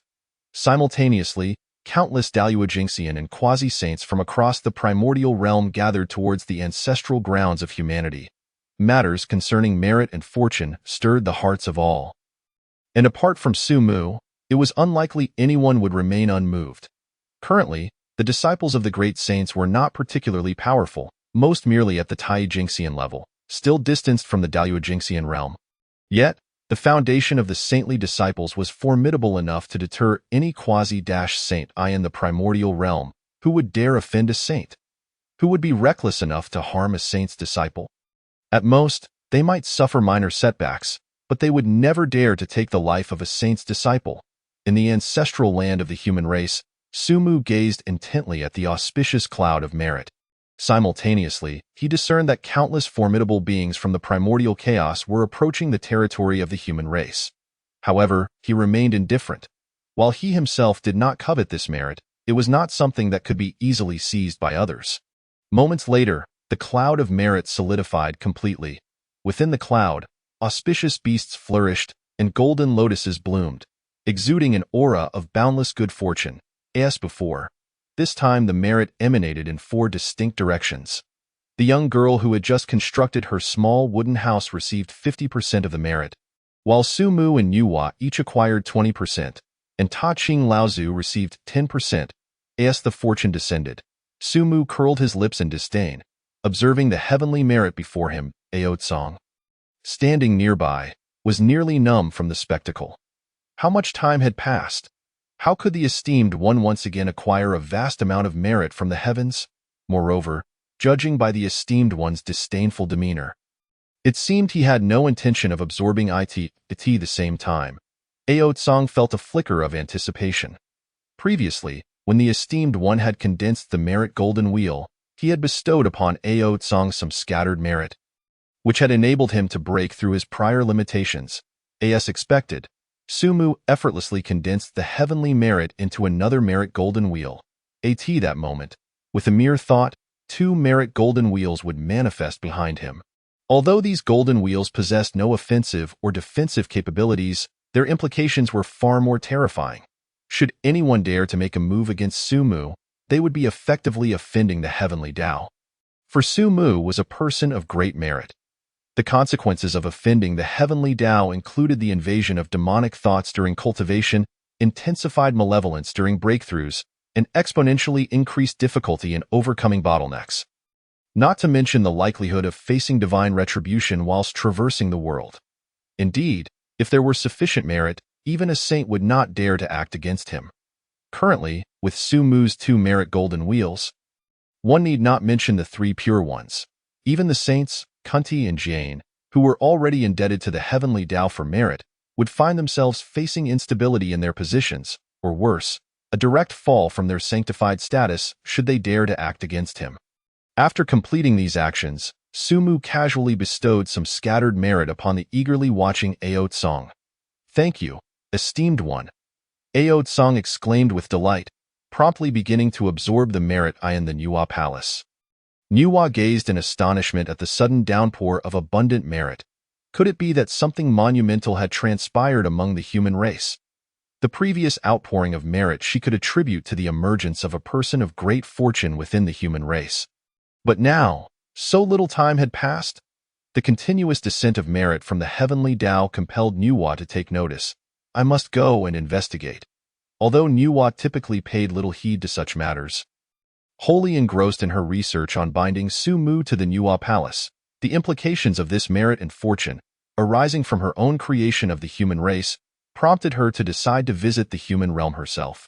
Ta Ching Laozu also regarded the massive merit with some surprise. However, since he had already dispatched Xiandu, he did not dwell on it further.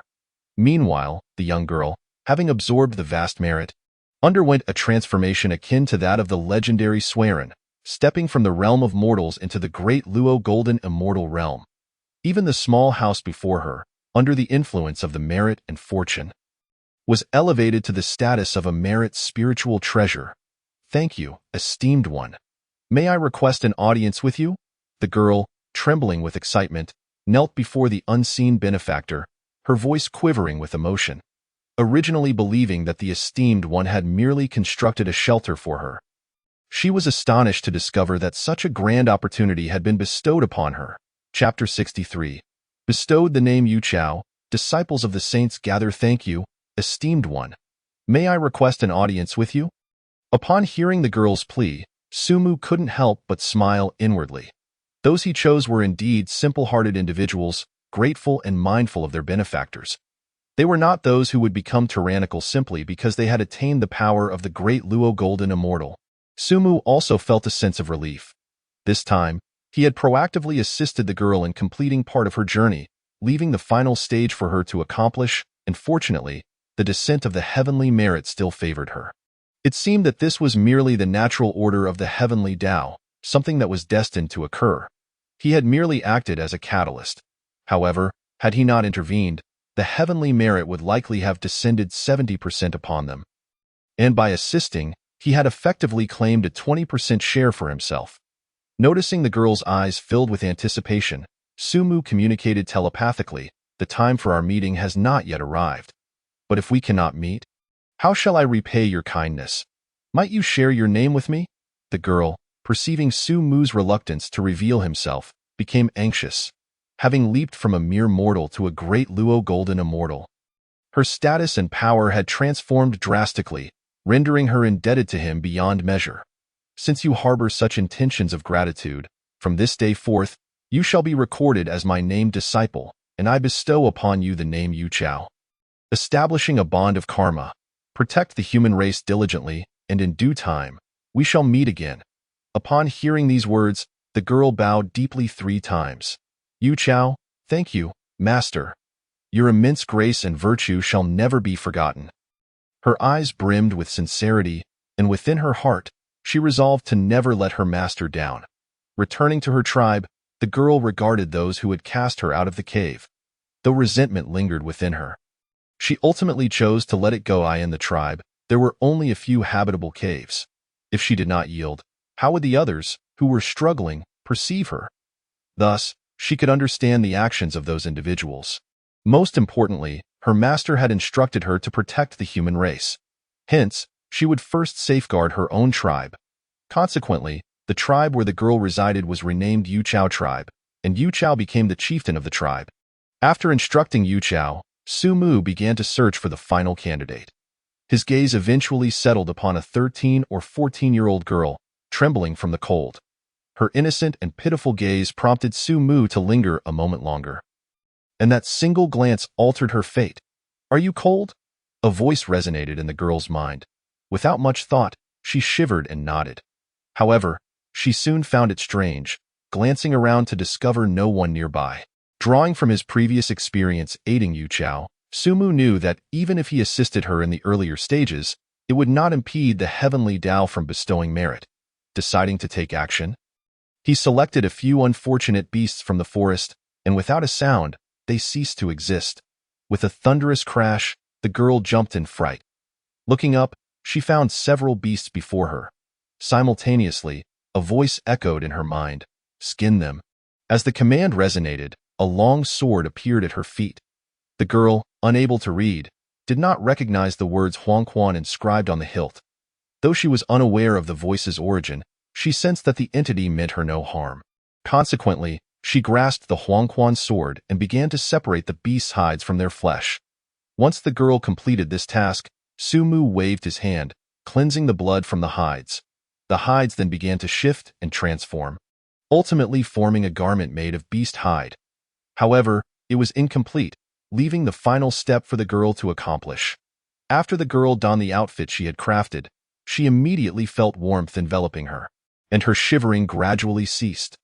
Observing this, Su Mu raised his gaze, and as anticipated, the cloud of merit began to coalesce. A purple aura stretched for 30,000 miles, heralding the arrival of the merit cloud. This scene also caught the attention of the numerous formidable beings and disciples of the saints who had just arrived. Another one? They had initially intended to investigate the cause of the heavenly Tao's merit descent. Yet, they were surprised to see that the heavenly Tao had already begun to gather merit once more. Instantly, all eyes turned toward the auspicious cloud, and they hastily converged. Shortly, over 100 individuals had gathered near the cloud. "Brother, those from the Chan sect have indeed arrived," Qiong Shao remarked, glancing at Guang Chengzi and his companions not far away, speaking softly to Zhao Gongming. Yuan Shao furrowed her brow, surveying the throng of over 100 formidable beings from the primordial chaos. Many of whom had already attained the quasi-saint realm. It appeared there would be a fierce competition ahead. However, Zhao Gongming remained unfazed. "No matter, there are 3 of them and 4 of us. What is there to fear?" As for the other formidable beings from the primordial chaos, they did not concern him greatly. After all, their quarrels were merely between the great teachings of the saints. As long as they secured the opportunity, the quasi-saints of the primordial chaos would not dare to snatch treasures from them. With the backing of their saintly masters, they could traverse the primordial chaos with confidence. "Fellow disciples, you have also arrived?" Just as the gazes of the Chan and Jie sects met, seemingly on the verge of igniting sparks, a languid figure appeared between the 2 factions. Brother Xiandu, the 3 Shao and Zhao Gongming greeted the newcomer with a respectful nod. "Greetings, Brother Xiandu," Guang Chengzi and his companions echoed, promptly offering their respects. Xiandu was the sole direct disciple of their grandmaster, having entered the fold earliest and cultivated the longest. Among the direct disciples of the 3 teachings, only Xiandu had attained the great Luo golden immortal realm. Seeing this, Xiandu smiled and nodded, then turned his gaze toward the merit cloud. "Brother Xiandu, fellow brothers and sisters, what a coincidence. At that moment, a voice emerged, capturing the attention of the crowd. Xiandu cast a fleeting glance, but chose to disregard it entirely.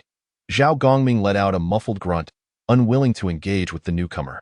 Observing this, Guang Chengzi responded with a hint of cordiality. Why, even Jin Chanzi has arrived. The arrival was none other than Jin Chanzi from the Western sect, who felt helpless in the face of Xiandu's arrogance, yet harbored some dissatisfaction towards Zhao Gongming. After all, Xiandu, as a great Luo golden immortal and the only direct disciple of the human sect, was indeed worthy of pride. But what gave Zhao Gongming the right to be so haughty? Fortunately, Guang Chengzi's interjection spared Jin Chanzi from feeling too awkward. I have come at the behest of my master to observe, Jin Chanzi stated. Meanwhile, countless powerful beings in the Honghuang realm had also taken note of their figures. To their astonishment, even a disciple of a saint had come to vie for this opportunity. Clearly, this chance was extraordinary. However, their strengths were rather lacking, with only Xiandu, the disciple of the Taiching saint, reaching the great Luo level. Numerous mighty beings in Honghuang silently calculated. Though they dared not act against the saint's direct disciples, they felt no qualms about seizing the opportunity for themselves, just as the crowd was lost in thought. The clouds of merit coalesced into a magnificent golden pillar, showering down vast amounts of merit. Chapter 64. Who dares to claim Su's sword? A colossal golden pillar of heavenly merit descended upon the ancestral land of the human tribe. Simultaneously, 3 portions of merit transformed into streaks of light, each flying in different directions. Su Mu's portion reformed into a merit golden wheel, yet this time, the excess merit was not awarded to Aotsong. After absorbing merit for the first time, Aotsong had reached the mid-stage of Great Luo, but his second absorption did not breach the threshold of the late stage. Even with this merit granted to him, he could not transcend to the late stage. So Su Mu decided to incorporate it into the merit golden wheel instead. At this moment, Su Mu, with merely a thought, could manifest 3 merit golden wheels behind him. Faintly surrounded by a haze of merit aura on Mount Shuyang, the Taiching Laozi received merit for the 3rd time, his heart filled with uncertainty. What momentous event had transpired among the human tribe to repeatedly attract the descent of heavenly merit? Regardless, since his sect was bound to a portion of the human tribe's fortune, such occurrences were ultimately beneficial to him. He resolved to continue his meditative practice, knowing that all would be revealed upon Xiandu's return. Given Taiching Laozi's temperament, these matters were not significant enough to compel him to act personally. Meanwhile, as Nuwa hastened towards the ancestral land of the humans, she too received heavenly merit, intensifying her curiosity. She accelerated her pace towards the human tribe's territory. Within the human tribe, a young girl was now enveloped by the golden pillar of merit descending from the heavens. Once she had absorbed all the merit, the golden pillar vanished, and the clouds of merit in the sky gradually dissipated. The girl felt the changes within her body, excitement coursing through her. Although she was merely 14 or 15 years old, she had seen quite a bit within the human tribe. Big brother, are you the one helping me? The girl recalled the voice that had echoed in her mind earlier. Frantically searching her surroundings, her movements caused her body to stiffen. To her shock, she found herself surrounded by hundreds of formidable beings, most of whom emanated an aura far more powerful than her own. In an instant, anxiety gripped her heart. Young friend, how did you acquire this heavenly merit? Could you share with us? Indeed, young friend. If you reveal how you obtained this heavenly merit, I would be willing to bestow upon you a spiritual treasure. The significance of heavenly merit was paramount, not to be underestimated. Thus, the multitude implored her to speak the truth, assuring her that they would not cause her any trouble. Overwhelmed by fear, the girl instinctively trembled. Yet even so, she did not divulge how she had obtained the heavenly merit. That big brother had communicated with her through her mind, without ever meeting her, presumably to avoid attracting trouble. I must not bring any trouble to that big brother. With this thought, she bit her lip tightly, maintaining her silence as she gazed at the crowd. Seeing this, many of the powerful beings furrowed their brows. The girl, possessing such immense merit, would draw karmic repercussions should they act against her. Just as the crowd wavered in indecision, Xiandu approached her side and smiled gently. Little sister, I too am a member of the human tribe. You should have heard of my name. I am Xiandu. Indeed, upon hearing this, the girl's eyes brightened. Xiandu's name resonated loudly within the human tribe, as he was the only one accepted as a direct disciple by the Taiching saint. Xiandu continued, "Could you tell me why the heavens bestowed merit upon you?" The girl pondered for a moment, concluding that as long as she did not expose the identity of the big brother who had aided her, she would be fine. Thus, she timidly replied, I simply made a piece of clothing from animal hide, and that attracted the heavenly merit." Upon hearing her words, everyone was left dumbfounded. Was she jesting? Merely crafting a piece of clothing could trigger such a deluge of heavenly merit? This merit could elevate an ordinary individual to the level of Great Luo Golden Immortal, or even propel a Great Luo directly into the realm of Quasi-Saint. It was even said that a Quasi-Saint absorbing that merit could ascend 1 or 2 minor realms. Initially, they had expected her to have performed some earth-shattering feat, only to be told she had merely made a piece of clothing, especially the concealed Zhuan Ti, who grimaced at this revelation. Back when the Western sect was established, he and his brother had to establish 48 grand vows just to borrow enough merit from the heavens. When had acquiring merit become so simple? The disbelief spread among the crowd. Even Xiandu found it hard to accept the girl's claim. However, being of the human tribe himself, and with the human sect tied to the fortunes of the tribe, he could not force the girl. Just as the assembly was at a loss, Zhuan Ti made an observation. The Huang Quan sword in the girl's hand appeared increasingly familiar. Wasn't this the artifact of the newly emerged ancestral witch, Su Mu? Could it be that this heavenly merit was related to Su Mu? With this thought, Zhuan Ti quickly transmitted a message to Jin Chanzi. The descent of heavenly merit is far from as simple as this young girl claims. The sword in her hand is no ordinary object. You must retrieve that sword. Jin Chanzi was taken aback by Zhuan Ti's words, surprised to find that his master had followed him to the human tribe. Nevertheless, he silently vowed to comply and approached the girl. "I am Jin Chanzi, a disciple of the Western sect. May I borrow the treasure sword from your hand for a moment?" Hearing Jin Chanzi's request, the crowd turned their gazes towards the sword in the girl's grasp. Earlier, they had been solely focused on the heavenly merit and had failed to notice that the girl possessed a top-grade innate treasure. In an instant, disbelief replaced their earlier skepticism. This matter must surely involve a great power working behind the scenes. How could an ordinary human girl come into possession of a top-grade innate artifact? Young friend, I advise you to speak the truth. Otherwise, we shall not leave easily today, given the significance of heavenly merit. None of them intended to let this matter slip away. Even the disciples of the saintly sect were visibly envious. The girl had initially thought that revealing her actions would resolve the situation. But she was taken aback by the sudden change in attitude, with many now aggressively demanding her sword. This sword had been given to her by the big brother who had helped her. How could she hand it over? Clutching the Huang Quan sword tightly to her chest, she glared coldly at Jin Chanzi, ready to resist should he attempt to take it by force. Moreover, she did not sense Jin Chanzi's strength as particularly formidable. Feeling that he might even be slightly weaker than herself, as the atmosphere grew tense, a voice resonated in everyone's ears. "You desire my sword, do you, little sister? Give them the sword and see who dares to take it." Chapter 65. True heartfelt words, little sister. Give them the sword and see who dares to take it. The voice bore no hint of emotional fluctuation, even sounding quite neutral.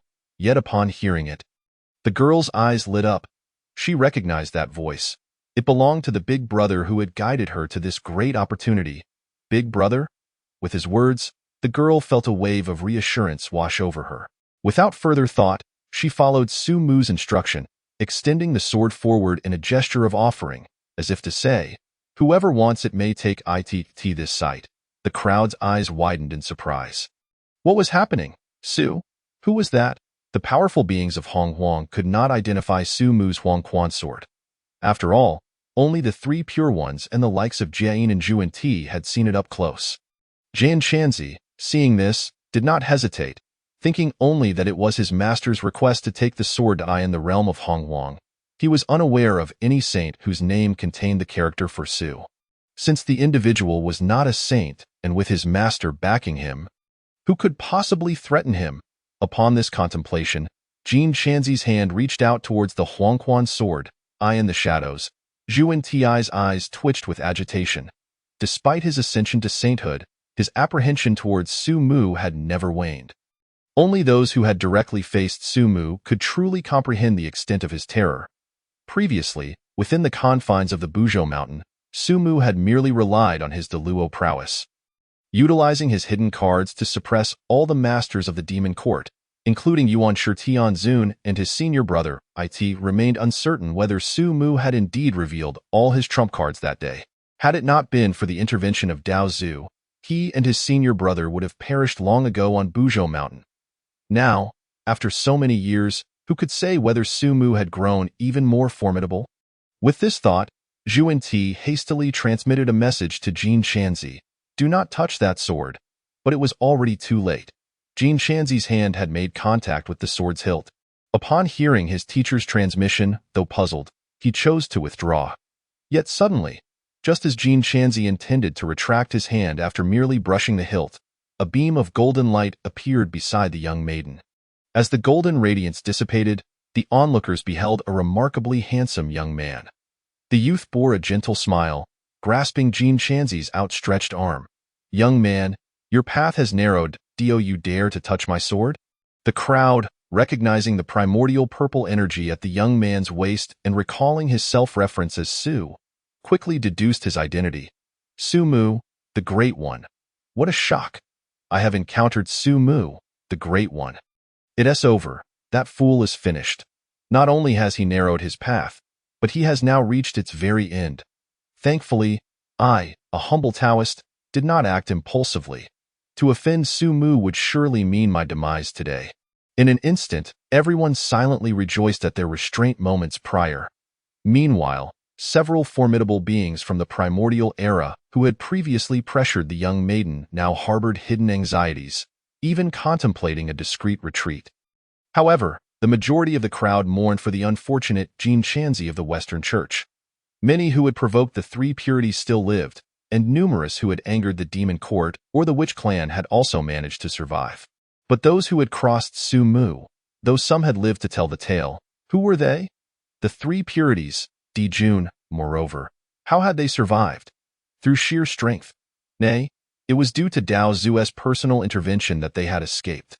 At that moment, Jin Shanzi too had grasped Su Mu's identity, and a cold sweat broke out on his back as he inwardly pondered. My teacher is nearby. Surely Su Mu would not slay me? However, Jin Shanzi dared not be remiss and quickly pleaded. I was unaware this was Senior Su's treasure. Moreover, I had no intention of seizing it. I was merely curious and wished to borrow it for a moment. Hearing this, Su Mu chuckled. Dado? Then it seems I have misjudged you. Upon hearing Su Mu's calm and light-hearted tone, Jin Shanzi felt a significant weight lift from his heart. He speculated that although Su Mu was rumored to be unrestrained in the primordial era, he must still recognize his limitations when confronted by the two saints of the Western Church. With this realization, Jin Shanzi's posture straightened considerably. It is I who was presumptuous. Please do not hold it against me. Senior Su Mu nodded slowly. Indeed, I do not hold it against you, however. I am quite eager to speak some heartfelt words with you. May I? Jin Shanzi eagerly agreed. Of course, I have long admired Senior Su. If you have any heartfelt words, feel free to. Before Jin Shanzi could finish, Su Mu swiftly reached towards his chest. What the? Jin Shanzi had not anticipated that heartfelt words would genuinely involve extracting his heart. Yet, with his Tai golden immortal strength, he had no opportunity to react. In an instant, Su Mu found himself holding a heart in his hand. Goodness, such vitality in youth. Even removed, it still beats. This scene left not only Jin Shanzi dumbfounded, but also caused the onlooking primordial beings to gasp in horror. I must engrave the warning, do not provoke Su Mu upon my doorway. I shall remind myself each time I leave. The notion of heartfelt words had proven literal. Su Mu, the Great One, was truly sincere in his actions. Those who had previously harbored concerns about their earlier coercion of the young maiden began to discreetly withdraw, fearful of being the next subject of Su Mu's heartfelt discourse. After all, Jin Shanzi was a direct disciple of the Western Church. Supported by two saints, if Su Mu could kill without hesitation, how could they? with far less formidable backing, expect to fare any better? Stop. Just as Sumu contemplated extinguishing Jin Chanzi's life, a figure appeared beside him. Upon seeing the newcomer, the primordial beings bowed deeply in respect. We pay our respects to the saint. Xiandu also bowed. I pay my respects to Master Zhuan-Ti. Guangchengzi and the other three also bowed in deference. We pay our respects to Master Zhuan-Ti. Zhao Gongming and the three Shao, though not fond of the Western Church, could only bow in respect. We pay our respects to Master. Zhuan-Ti fixed his gaze upon Sumu, his tone calm. No need for formalities. Friend, this Jin Chanzi is my direct disciple. I implore you to show mercy. Zhuan-Ti did not allow his newfound status as a saint to embolden him. He still addressed Sumu as a peer. Oh? Your direct disciple is permitted to provoke me at will. With that, Sumu turned to the young maiden with a smile. From this day forth, you shall be known as Zi Shi. And you shall be my disciple. Do you accept? Unlike before, Sumu was not merely taking a named disciple but was directly accepting her as a regular disciple. Hearing Sumu's words, the young maiden quickly prostrated herself on the ground. Bowing 3 times and knocking her head 9 times, Zi Shi is willing. Shao Yi is willing. Thank you, Master. Chapter 66. Come, strike me. The foremost fan of the Zi Shi is willing. Shao Yi is willing. Thank you, Master. Though merely 14 or 15 years of age, she was pure of heart yet not foolish. Having risen from a state of freezing and starvation to become a Deluo golden immortal. All thanks to Sumu's assistance, she realized that following him would afford her the opportunity to repay her debt of gratitude. Observing this, Sumu smiled and ruffled her hair. Rise. This Huangquan sword shall be your initiation gift. Countless primordial beings watched in envy. This little girl had extraordinarily good fortune to become a disciple of Sumu, the Great One. With Sumu's backing, who would dare to provoke her in the primordial era? Save for the disciples of great saints? Biffed. As if that makes her any safer. Did they not see that Sumu was prepared to slay his disciple right before the saints? Amidst the murmurs of the crowd, Ao Tsang arrived just in time to overhear Sumu's acceptance of a disciple. He quickly approached Sumu, respectfully exclaiming, "Congratulations, Great One, on accepting an excellent disciple." Upon seeing the massive dragon rushing over, the young maiden was momentarily startled, but with Sumu present, she soon regained her composure. However, when the dragon spoke, referring to Sumu as Master Great One, she was taken aback. Sumu nodded slightly. Now was not the time for conversation. He instructed Ao Tsang, take Shao Yi aside, lest she be caught up in the commotion. Ao Tsang complied, carrying Shao Yi to a safe distance. At last, Sumu turned to Zhuan-Ti, smilingly inquiring, your disciple? Jin Chanzi has provoked my disciple. What do you propose should be done? Zhuan-Ti felt an overwhelming sense of misfortune at Sumu's unexpected actions. How could this be? He had taken a disciple on a whim. What does my friend wish to do? Zhuan-Ti's expression remained calm, but his gaze was icy as he faced Sumu. Although he now stood as a saint, he still felt apprehensive towards Sumu. But he did not feel outright fear. It is not a grave matter. Let us simply let it go, Sumu replied with a smile, and no sooner had he spoken than Zhuan-Ti could breathe a sigh of relief.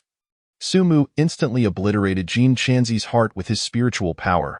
The already gravely injured Jin Chanzi immediately ceased to exist. His human form disintegrated, transforming into a golden cicada. Crack, a sound echoed. The golden cicada began to stir. Moments later, it emerged from its discarded shell and flew towards Zhunai. Sumu, witnessing this, was somewhat astonished. What an impressive display of the golden cicada shedding its shell. It had managed to save its life? Nevertheless, Sumu chose not to act further. Zhuan-Ti's composure faltered as he witnessed Sumu slay his direct disciple before his very eyes. The Western Church, already impoverished, found it exceedingly difficult to gather competent disciples. Sumu showed no regard for his dignity, and with hundreds of primordial beings observing, how could his reputation withstand such a blow? Friend, this is excessive. Zhuan-Ti's expression turned frigid as he raised his hand, gathering the power of the heavens to bind Sumu. Just then, a crimson figure appeared, effortlessly dispersing the heavenly power. Friend, a saint should not act lightly. Have you forgotten? Su Mu was taken aback. How had Nuwa also arrived? However, he quickly understood. It was reasonable for Nuwa, with her 3 descents of merit among the human race, to come and take a look. We pay our respects to the saint. Countless primordial beings once again paid their respects. Xiandu, Guangchengzi, Zhao Gongming, and others also bowed in greeting. We pay our respects to Master Nuwa. Nuwa lightly waved her hand, disregarding the crowd, her gaze shifting towards Su Mu at the side. Feeling a sigh of relief in her heart. Although Zhuan Ti had now attained the status of a sage and Su Lang was indeed formidable, it was evident that he would suffer against a sage. At the same time, Nuwa felt a sense of gratitude that she had arrived in time. Otherwise, Su Lang would have faced an unfortunate fate. Just as everyone assumed that the arrival of Nuwa would put an end to the matter. Su Mu spoke up. Thank you, fellow Taoist, for your intervention, but allow me to handle this matter myself. As he spoke, Su Mu had already bypassed Nuwa and stood before Zhuan Ti. Come, strike me, he declared, his expression one of eager anticipation. The onlookers were left bewildered. What on earth was Su Mu trying to achieve? Who would plead for a sage to strike them? Nuwa, noticing this, furrowed her brows slightly, but since Su Lang had spoken, she assumed he had his own plans and decided to let him proceed. If it came to a real confrontation, she would simply intervene to assist him. Zhuan Ti, taken aback by Su Mu's willingness to let him strike, felt a surge of doubt. After all, based on his understanding of Su Mu, this individual had never encountered defeat. Even when faced with the Dao ancestor, he had somehow benefited from the encounter. Why was he behaving so unusually today? Seeing Zhuan Ti in silence, Su Mu sighed and shook his head. Alas, you squander opportunities. If you're not going to strike, then hurry back to Ling Mountain and retire, lest I lose my patience and strike first. Zhuan Ti, initially uncertain, was now convinced by Su Mu's provoking words that this young man certainly harbored ill intentions. After a moment of internal conflict, Zhuan Ti let out a grunt and prepared to leave with Jin Chan. I shall settle the score with you next time. Jin Chan is gravely injured. I must take him back to Ling Mountain to recuperate. Although he made his exit, Zhuan Ti still sought an excuse for himself. Observing this, Su Mu let out a long sigh. What a pity! What a pity! I had hoped to provoke Zhuan Ti into attacking, and with the 3 merit golden wheels I had just formed, I could have unleashed enough karmic retribution to make him fall from his sage position. Who would have thought he would be so cautious after attaining sagehood? Hearing Su Mu's words from a distance, Zhuan Ti felt even more assured that his decision not to strike was the right one. After Zhuan Ti departed, Su Mu surveyed the surrounding powers of the primordial world. Everyone, do you still wish to continue watching this spectacle? Are you hoping for Su Mu to provide your meals? Or perhaps, you wish to engage in some heartfelt conversation with me? Upon hearing this, the assembly of mighty beings trembled in fear, hastily bidding farewell. I have matters to attend to at home. I must take my leave. Senior Su Mu, you jest. We shall depart immediately. I just remembered my partner instructed me to return early, so I must take my leave. Hundreds of powerful beings scattered in haste upon hearing Su Mu's invitation for a heartfelt conversation. Who would dare engage with him?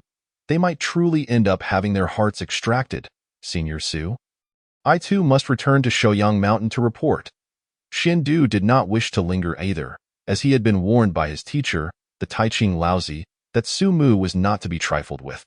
Nuwa Shirshu, Senior Su, farewell. Guochengzi also quickly took his leave upon witnessing the scene. The disciples of the sages found themselves unable to pique Su Mu's interest at this moment, and thus he waved his hand, allowing them to depart. Suddenly, Su Mu felt several intense gazes fixed upon him, making him somewhat uncomfortable. He looked up to find Zhao Gongming and the 3 Xiaos, their faces alight with excitement and their eyes filled with admiration. Staring intently at him, Su Mu felt a sense of bewilderment. Senior Su Mu, I am Zhao Gongming, a disciple of the Jie sect. Furthermore, I am your #1 fan, Su Mu. Chapter 67. Nuwa takes action to assist the human race. Moreover, I am your #1 fan. Upon hearing Zhao Gongming's declaration, Su Mu was momentarily taken aback. He recognized Zhao Gongming as the outer sect elder brother of the Jie sect, but when had he become such a fervent admirer? It seemed like this was their first encounter. Nevertheless, From the sincere and passionate gaze of Zhao Gongming, Su Mu discerned that he was not speaking lightly. I see. You are the outer sect elder brother of the Jie sect. Correct? Upon hearing this, Zhao Gongming leapt with joy. Senior Su Mu, you actually know who I am? Ha ha ha. When I return to the Jie sect, I shall have much to boast about. Senior Su Mu, you cannot imagine how many people in the Jie sect admire you like I do. Seeing his excitement, Su Mu felt a bit helpless. He then shifted his gaze to the three women beside him, whose cultivation levels were merely at the Tai Golden Immortal stage. However, given that they followed Zhao Gongming and were all women, Su Mu quickly deduced their identities. Surely these three fairies are Yun Xiao, Zhong Xiao, and Bi Xiao. Am I correct? Initially, the three Xiaos felt a sense of embarrassment at their brother's display in front of Senior Su Mu, thinking it inappropriate to behave so ungraciously. Yet, upon hearing Su Mu call out their names, they could no longer contain their excitement. Bi Xiao and Zhong Xiao leaned forward, cupping their faces in their hands. Senior, how did you know our names? It was worth noting that the three of them had rarely left Jinao Island. How could a powerful figure like Su Mu have heard of them? Yun Xiao, though calm in demeanor, was equally thrilled, her eyes betraying her excitement no less than her two younger sisters. Even Nuwa, standing nearby, looked at Su Mu with curiosity. When had Su Lang come to know these three women? Nuwa was completely unconcerned with Zhao Gongming's exuberance, as all her attention was captivated by Su Mu's knowledge of the three Xiao's names. Simultaneously, she felt a sense of urgency. It seemed that the plan to whisk Su Lang away must be hastened. Otherwise, she feared that there might be dozens more sisters emerging in the primordial world in the future. As everyone pondered, countless members of the human race gathered in the ancestral land, fervently kneeling towards the sky where Nuwa stood. We pay our respects to the Holy Mother. We pay our respects to the Holy Mother. The voices of countless humans converged, creating a thunderous sound that even dispersed the clouds above, in an instant. The sky above the ancestral land of the human race was clear, the sun casting its rays upon Nuwa, rendering her not only breathtakingly beautiful, but also imbued with a sense of sanctity. Zhao Gongming and the three Xiaos hastily reined in their previous impolite behavior, falling silent and standing aside. For a moment, Su Mu was also momentarily entranced by Nuwa's exquisite form. However, his thoughts wandered too. This thread of fate has not been in vain. Nuwa smiled, gazing upon the beings she had created. She noticed that within many powerful human tribes, they had spontaneously erected statues of her as the Holy Mother. In the very center of the human ancestral land stood the most magnificent statue. And it was hard to imagine how many years it had taken to complete it. Yet, as she gazed, her nose tinged with warmth. Although birth, aging, sickness, and death are the laws of nature, seeing her creations, many of whom bore physical deformities or were born blind and deaf, brought her sorrow. Nuwa lowered her head in contemplation for a moment, and then, with a flicker of thought, a dark cloud began to coalesce. Below, the human race continued to bow in reverence, not seeking anything in return, but merely to express gratitude to the Holy Mother for establishing their kind and protecting them for millennia. As they observed the Holy Mother conjuring a cloud, the people were curious about her intentions, yet none felt any trepidation. They believed wholeheartedly that the Holy Mother would not harm them.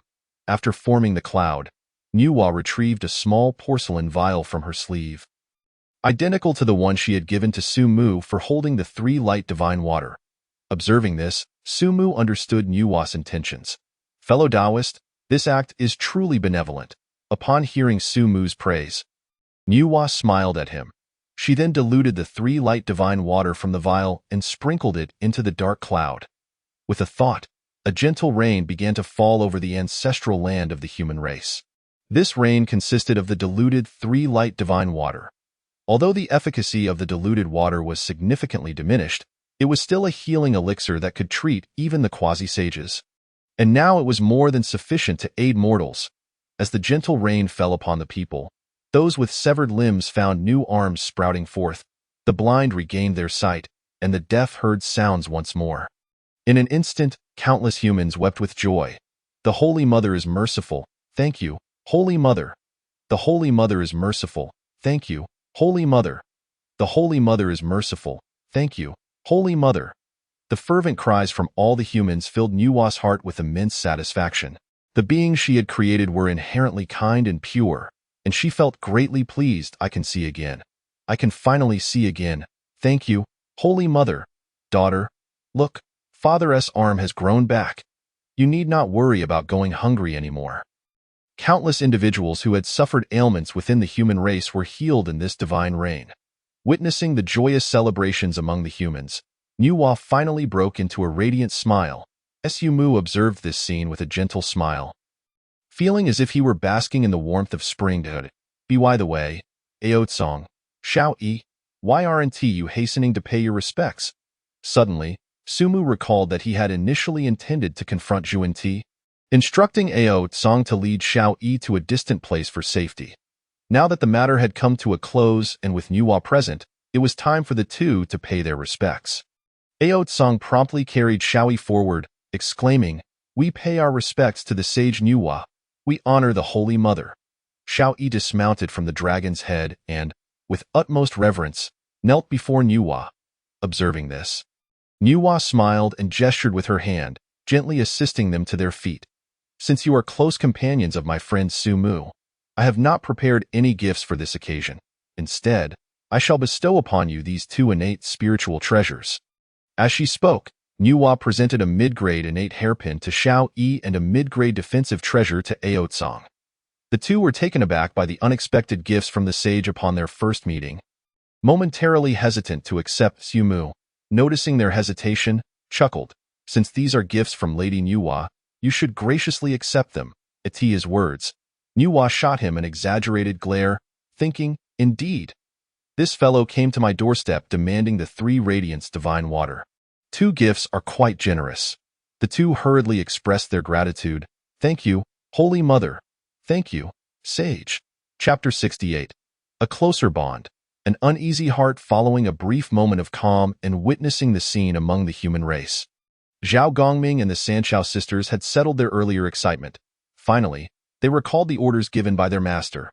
Thus, they bowed respectfully to Nuwa and Sumu, saying, "Aunt Nuwa, Senior Sumu, we must hasten back to Jinao Island to report today's events to our master. If Senior Sumu has the time, you are most welcome to visit Jinao Island. Many disciples of our sect hold you in high esteem." Zhao Gongming was also wary of returning too late, as various factions in the wilderness had already received news of today's happenings. If his delay hindered his master's plans, the consequences would be dire. Nuwa nodded slightly in acknowledgement. Seeing this, Sumu said no more. Simply smiling and nodding, certainly, I would indeed relish an opportunity to share a drink and discuss the Tao with my friend Tongtian." Upon hearing this, Zhao Gongming was about to express more enthusiasm but was abruptly silenced by Yunyao's disapproving glare. "We take our leave now." Yunyao hastily ushered her two sisters and Zhao Gongming away. However, not far into their departure, Yunyao unexpectedly turned back to cast a deep glance at Sumu. Oblivious to any impropriety, assumed that it was only natural for younger generations to be curious and in awe of a powerful elder. Yet, Nuwa felt a tightening in her heart. That gaze from Yunyao was all too familiar. Was it not akin to the looks cast by Hutu, Xianming, and Shiha towards Su Lang? No, even she herself might, however. Nuwa refrained from voicing such sentiments of affection. With the disciples of the Jie sect having departed, only Nuwa, Sumu, Aotsong, and Xiaoyi remained. Nuwa opened her mouth but remained silent. Observing this, Sumu waved his hand towards Aotsong, who promptly understood and took Xiaoyi away. "Do you have something to discuss, my friend?" Sumu smiled at Nuwa. Nuwa's expression turned serious as she performed a gesture of respect towards Sumu, stating, "Today, your guidance has granted me a share of merit and fortune for the human race. When I attained sainthood, it was thanks to your counsel. Now, as I establish the human race, your assistance once again has left me at a loss for how to express my gratitude." Hearing this, Sumu chuckled lightly. "My earlier guidance was merely to facilitate your early attainment of sainthood. Furthermore, in aiding the human race today, I have garnered considerable merit and fortune for myself. There is no need for thanks." Yet, his nonchalant demeanor only heightened Nuwa's discomfort. She wished to avoid accruing too many favors from Su Lang. When a woman develops feelings for a man, she often wishes to remain unencumbered by his debts of gratitude. Even Nuwa was not immune to this, however. She found herself perplexed. How could Sumu know that aiding the human race would yield the heavenly merit? Even she, the holy mother of humanity, was unaware of such matters. Heavenly merit was exceedingly rare. If others were to learn of it, who could resist the temptation? No, regardless of the circumstances, this was a monumental favor, and you must allow me to repay it. Nuwa fixed her gaze upon Sumu resolutely. If you truly wish to thank me, then in the future, do not refer to me as Dao friend. It feels distant. Sumu pondered for a moment before replying. Upon hearing his words, Nuwa was momentarily taken aback. His request for repayment was merely that. Then you may simply address me as Su. Before Sumu could finish, Nuwa boldly interrupted. Very well, from now on, I shall call you Su Lang. Initially, Sumu had intended for Nuwa to simply call him by his name. Hearing her words, he was somewhat astonished but found no reason to refuse. Of course, that is acceptable. After all, she was to be his future partner. What harm was there in her calling him Su Lang? As she had did? Then I shall take my leave, Su Lang. Feel free to visit the Hua Huang Palace whenever you have the time. After saying this, Nuwa's heart raced with anxiety, fearing her words might seem too abrupt. Upon hearing Sumu's agreement, she sighed in relief. However, as a sage, she could not linger in the wilderness for long. After bidding farewell to Sumu, a swirl of crimson Dao rhythm enveloped her, and her figure vanished from sight. Seeing this, Sumu assumed Nuwa had departed and chuckled. Until next time? Well, as long as it's another day, any day will do. At that moment, Nuwa, traversing the void, felt her heart freeze. After such a lengthy acquaintance with Sumu, she understood that his notion of next time was far different from her own. Yet, she refrained from turning back to seek him out, her cheeks flushed with indignation as she returned to the Hua Huang Palace. Honestly, Su Lang thinks about these things every day. Isn't that going to hinder his cultivation? However, she also mused, oh dear, I must not dwell on this. How embarrassing. In the Hua Huang Palace, Ling Zhuzi looked on with confusion. What has happened to the Empress? After Nuwa's departure, Sumu summoned Xiao Yi. These are some innate spiritual roots in the 3 radiance divine water. Take them with you if you encounter any insurmountable dangers.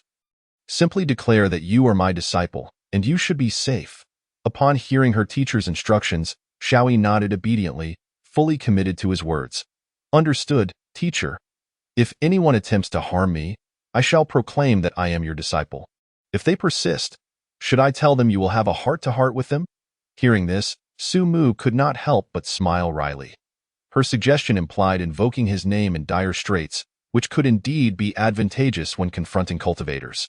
Yet, considering that Xiao Yi was merely 14 or 15 years old, with a pure and innocent disposition, he chose not to correct her. After all, there would be ample opportunities for practical experience in the future. He could not allow this budding disciple to falter prematurely. Very well, just stay safe among the human race for now. After imparting his instructions to Xiao Yi, Sumu settled himself atop Ao Tsang's dragon head, departing from the ancestral grounds of humanity en route to Buzhou Mountain. Farewell, teacher. Xiao Yi respectfully bowed to Sumu's departing figure. Once they had left, Ao Tsang curiously inquired, My lord, why did you not impart any cultivation techniques to Xiao Yi? Although Sumu had bestowed upon her numerous rare treasures, including the mid-grade innate Huang Quan sword as a token of apprenticeship, he had refrained from teaching her any cultivation methods. Sumu merely smiled faintly, offering no explanation. His 9 revolutions divine art was not suitable for everyone. He possessed the Pangu bloodline, an origin that could not be replicated in the entire wilderness. If others attempted to cultivate the 9 revolutions divine art, it would likely hinder their progress. As for Xiao Yi's future path, he already had plans in mind. The matter of techniques was not urgent. Yet, he could not shake the feeling of unease that had settled within him these past few days. Could it be that the old Dao ancestor was once again plotting against him? However, this time, the Dao ancestor was clearly misinterpreted. Now there were 7 sages in the heavenly path, and Hongjun had finally reached the point of merging with the Dao. In these days, Hongjun had no interest in the affairs of the wilderness, focusing all his energy on merging with the Dao. Chapter 69. An urgent matter, waiting online, black silk. Just as Su Mu departed the ancestral grounds of humanity, a voice resonated in his mind. Special choice. Aid the human race. Based on the level of assistance, the Phase 1 reward is achieved, and you shall receive the Kongtong Seal. The Kongtong Seal has been added to the system space. Su Mu, sitting cross-legged, felt a spark of excitement. Having completed the first phase reward implied that this task was not yet concluded.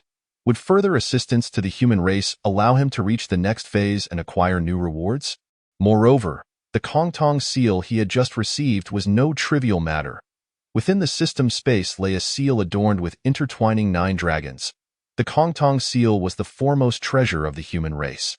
Beneath the seal were the characters Kongtong inscribed in the symbols of the Tao. Wielding this seal would allow one to establish or dethrone the human emperor in ancient times. It was wielded by the 3 sovereigns and 5 emperors. When Xia Qi established the Xia dynasty, he instituted a hereditary rule to prevent future unworthy emperors from misusing the Kongtong Seal's power to disrupt the realm. Precautions were taken. The 3 pure ones have agreed to take turns wielding the Kongtong Seal. This seal has the power to contend with all manner of demons and malevolent spirits. Should a ghost come into contact with it, their soul would scatter, and should a monster touch it, their very form would be obliterated.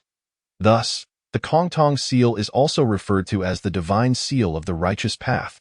Just as the astonishment in Su Mu's heart had yet to fade, he found himself already within the confines of Mount Buzhou. Along the way, thanks to the aura that Su Mu deliberately emanated, the Wu clan dared not impede his passage. In fact, those from the Wu clan who sensed Su Mu's presence prostrated themselves before him atop the dragon's head. The status of the ancestor Wu among the Wu clan is akin to that of Nuwa among humanity, sacred and inviolable. Yet, the closer he drew to the Pangu temple, the heavier the unease in Su Mu's heart became. This diminished the joy he felt at acquiring the Kongtong Seal. Could it be that Sister Hutu and the others were in peril? Yet, that seemed improbable. What could possibly go awry within the Pangu temple? In a moment of urgency, Su Mu urged Ao Tsang to hasten their pace. Moments later, upon arriving at the entrance of the Pangu temple, he understood. Let Su Lang come out. Otherwise, we shall not leave. Yes, let Su Mu come out, or we shall not depart.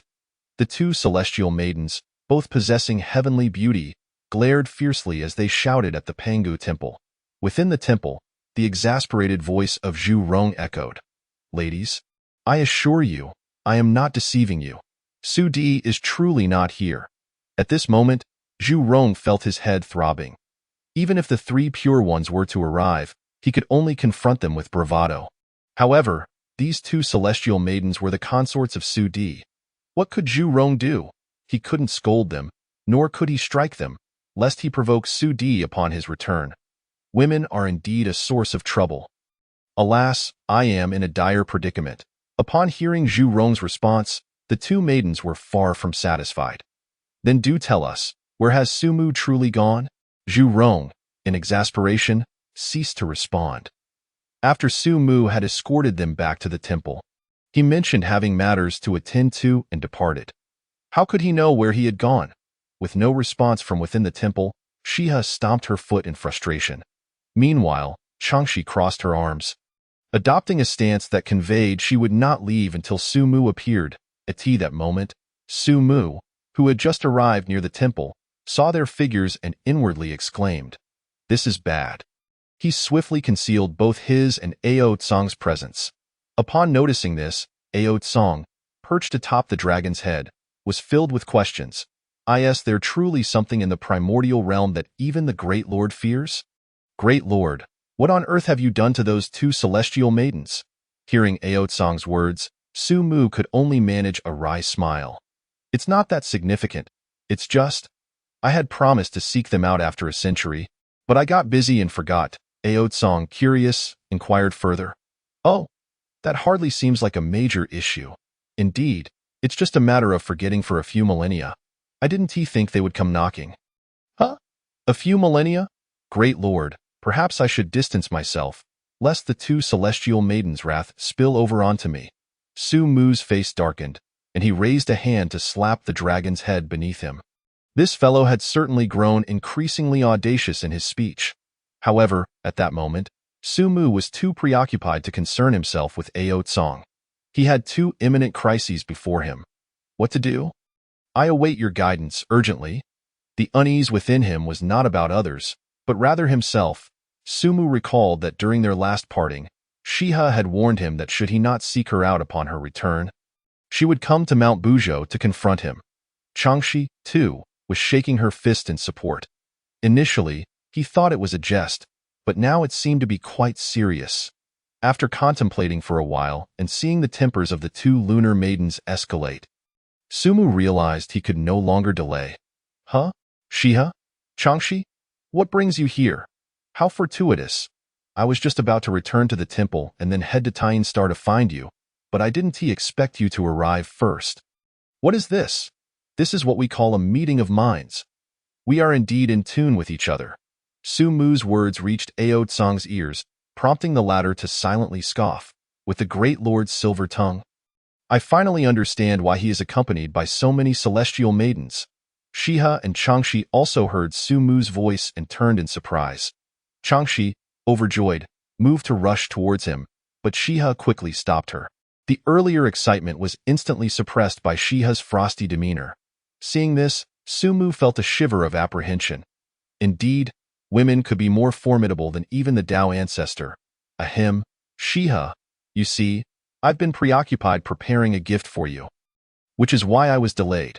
Upon hearing this, Shiha, who had been cold, paused in surprise. A gift for me? Humph, if that is truly the case, I shall let you off this time. Present it. Shiha approached Sumu, extending her hand. Huh? What? The gift? Did you not say you were preparing it for me? Are you attempting to deceive me? Upon seeing Sumu's expression, Shiha's suspicions were reignited. At this moment, Sumu was equally anxious. Rummaging through his system backpack. Innate spiritual root? No, the two little affluent ladies of Tian Star do not lack such things. 3 light divine water? Also unsuitable. Although it is a holy medicine for healing, it is not appropriate for Shiha, and moreover, I specifically obtained it for the 12 ancestor witches. The Kongtong seal? No, that item will be of great use in the future. Just as Sumu was growing increasingly anxious, he silently murmured, System, lend me a hand. Ding, detected that Sumu is facing an unavoidable danger. Consuming 1 innate spiritual root to exchange for a premium gift box. Upon hearing the system's response, Sumu's eyes lit up. That if it's from the system, it surely will not be a problem. Without a moment to spare, Sumu hastily retrieved the gift box from the system space and presented it to Shiha. How could I deceive you? Look at how beautiful this gift box is. Upon seeing Sumu produce a beautifully crafted small box, Shiha felt a twinge of guilt. She hadn't anticipated that Su Lang had genuinely prepared a gift for her. Look at this box, how exquisite, clearly crafted with great care. Su Lang. What lies within? Shiha's tone softened considerably, reverting to calling him Su Lang instead of Sumu. Hearing her question, Sumu felt overwhelmed.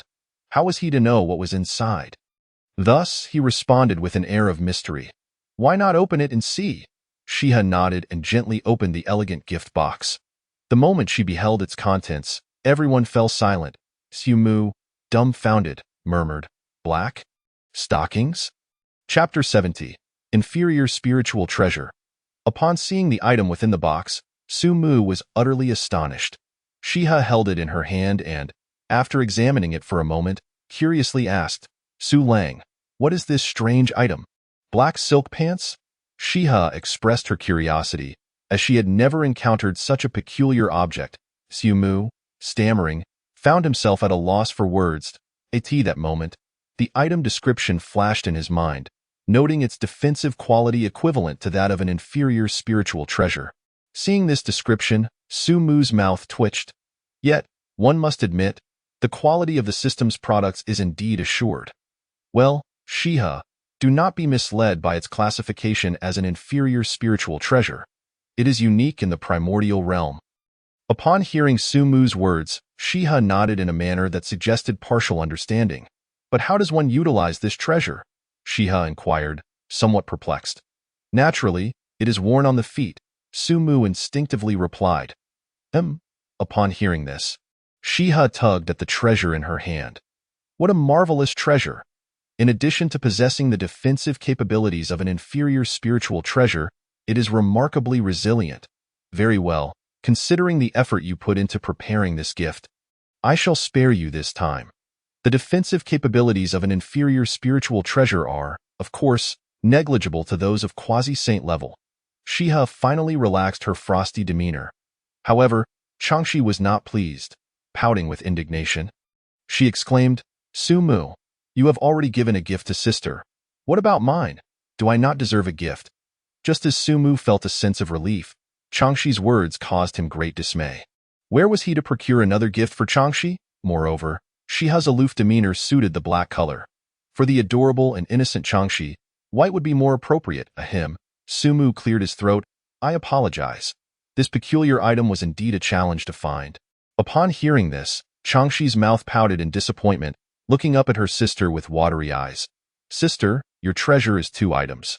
Could you spare me one? Shiha had initially planned to put the treasure away until they returned to Tyne Star before wearing it. However, upon hearing Changshi's plea, she quickly donned the treasure on her legs. No. I can always give you another one next time Sumu acquires something new. This was, after all, the first gift Sumu had ever given her, and she was reluctant to share it with others, even her sister. Seeing this, Changshi looked at Sumu with a pitiful expression. Sumu finally came to his senses. It's nothing, nothing at all. Why don't you both accompany me back to Tyne Star for a while? My sister misses you dearly and has been clamoring to come to Mount Bujo to find you. Upon hearing her sister's words, Changshi looked at her disdainfully. Clearly, it was you who asked me if I wanted to come to Mount Bujo to find Sumu. Seeing the two about to bicker again, Sumu waved his hand decisively. You two carry on. I have matters to attend to in the temple. Once I've resolved them, I shall join you both at Tyne Star. How does that sound? Then sister and I will wait for you. Changshi nodded in satisfaction, eager to hear stories once more. Hurry back. She also nodded in acknowledgement. Sumu had just asked Ao Tsang to wait outside the Pangu temple while he attended to some matters inside. However, before he could step through the door, a figure burst forth from the temple. Sister, I've missed you so much. Before Sumu could gather his thoughts, Hotu seized him. Quickly tell me where you've been these days. Have you been bullied? My brothers and I have recovered quite a bit during this time. Although we cannot unleash our full power, we can still exert about 50 to 60% of it. If anyone dares to bully you, just tell me, and I will bury him right away. Hearing Hotu's words, Sumu could only manage an awkward smile. Well, that hasn't happened, and I did meet a friend who felt familiar upon our first meeting, and we shared some heartfelt words. That's about it. Besides, I doubt there are many who could bully me now. By the way, sister, I brought back the 3 light divine water from Nuwa. It should help you recover from the lingering effects. Remembering the important matter, Sumu took out the porcelain bottle containing the 3 light divine water from his system space and handed it to Ho Tuesday. Truly worthy of my younger brother. I didn't expect you to think of us even while away from home. At that moment, Xianming also emerged from the temple, eagerly taking the 3 light divine water before Ho Tu could react. Ho Tu shot him a fierce glare, but since the 3 light divine water was meant for all the ancestral witches to use, she deemed it unnecessary to quarrel over it. Did you bring any gifts for your sister? Ho Tu blinked her eyes, glancing furtively at Shihi, her gaze oscillating between Sumu and Shihi's legs. Earlier in the temple, Ho Tu had taken a liking to that magical treasure. Especially after seeing Shihi donning it, Sumu naturally recognized the implication of her hints. Well, I don't have any extra treasures this time. But don't worry, sister. Since you desire it, I will definitely prepare one for you next time I have the chance. After all, the system has already revived, so I can always exchange for another later. Having just mentioned that this was an extremely rare treasure, if he were to produce another immediately, wouldn't Shihi tear him apart? All right, as long as my brother says so, I am content. Sumu, don't forget about me. I want one too. Xianming interjected eagerly. Sumu could only smile awkwardly. All right, there will be enough for everyone. Chapter 71. How did I get into trouble? Feeling somewhat uneasy under Shihi's gaze from outside, Sumu stepped into the Pangu temple. The other ancestral witches emerged from their seclusion, gathering in the temple's grand hall. Dear brothers and sister, I have many matters to attend to and cannot linger here for long. During my travels, I obtained some 3 light divine water from Nuwa, which should significantly aid in your recovery. Additionally, Zhu Rong and Gong Gong, you two should rest well within the Pangu Temple and refrain from wandering outside. The days ahead may not be peaceful. After Su Mu's instructions, the other ancestral witches nodded in agreement. Xian Ming distributed the 3 light divine water among them. Only Ho Tu pouted as she accepted her share, thinking to herself, I wonder if Nuwa has secretly kept my Su Mu. Humph, no, it seems I must act quickly. When Su Mu returns next time, I must ensure he stays.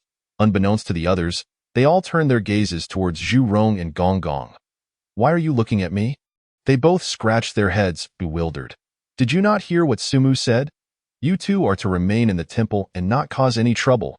Di Jiang scolded them sternly. Hey, I heard you. I'm not like that foolish Gong Gong. When have I caused trouble? Zhu Rong retorted. What do you mean by that? Do you want to taste my fist? Gong Gong's temper flared at Zhu Rong's words. Come at me then, Zhu Rong shot back defiantly.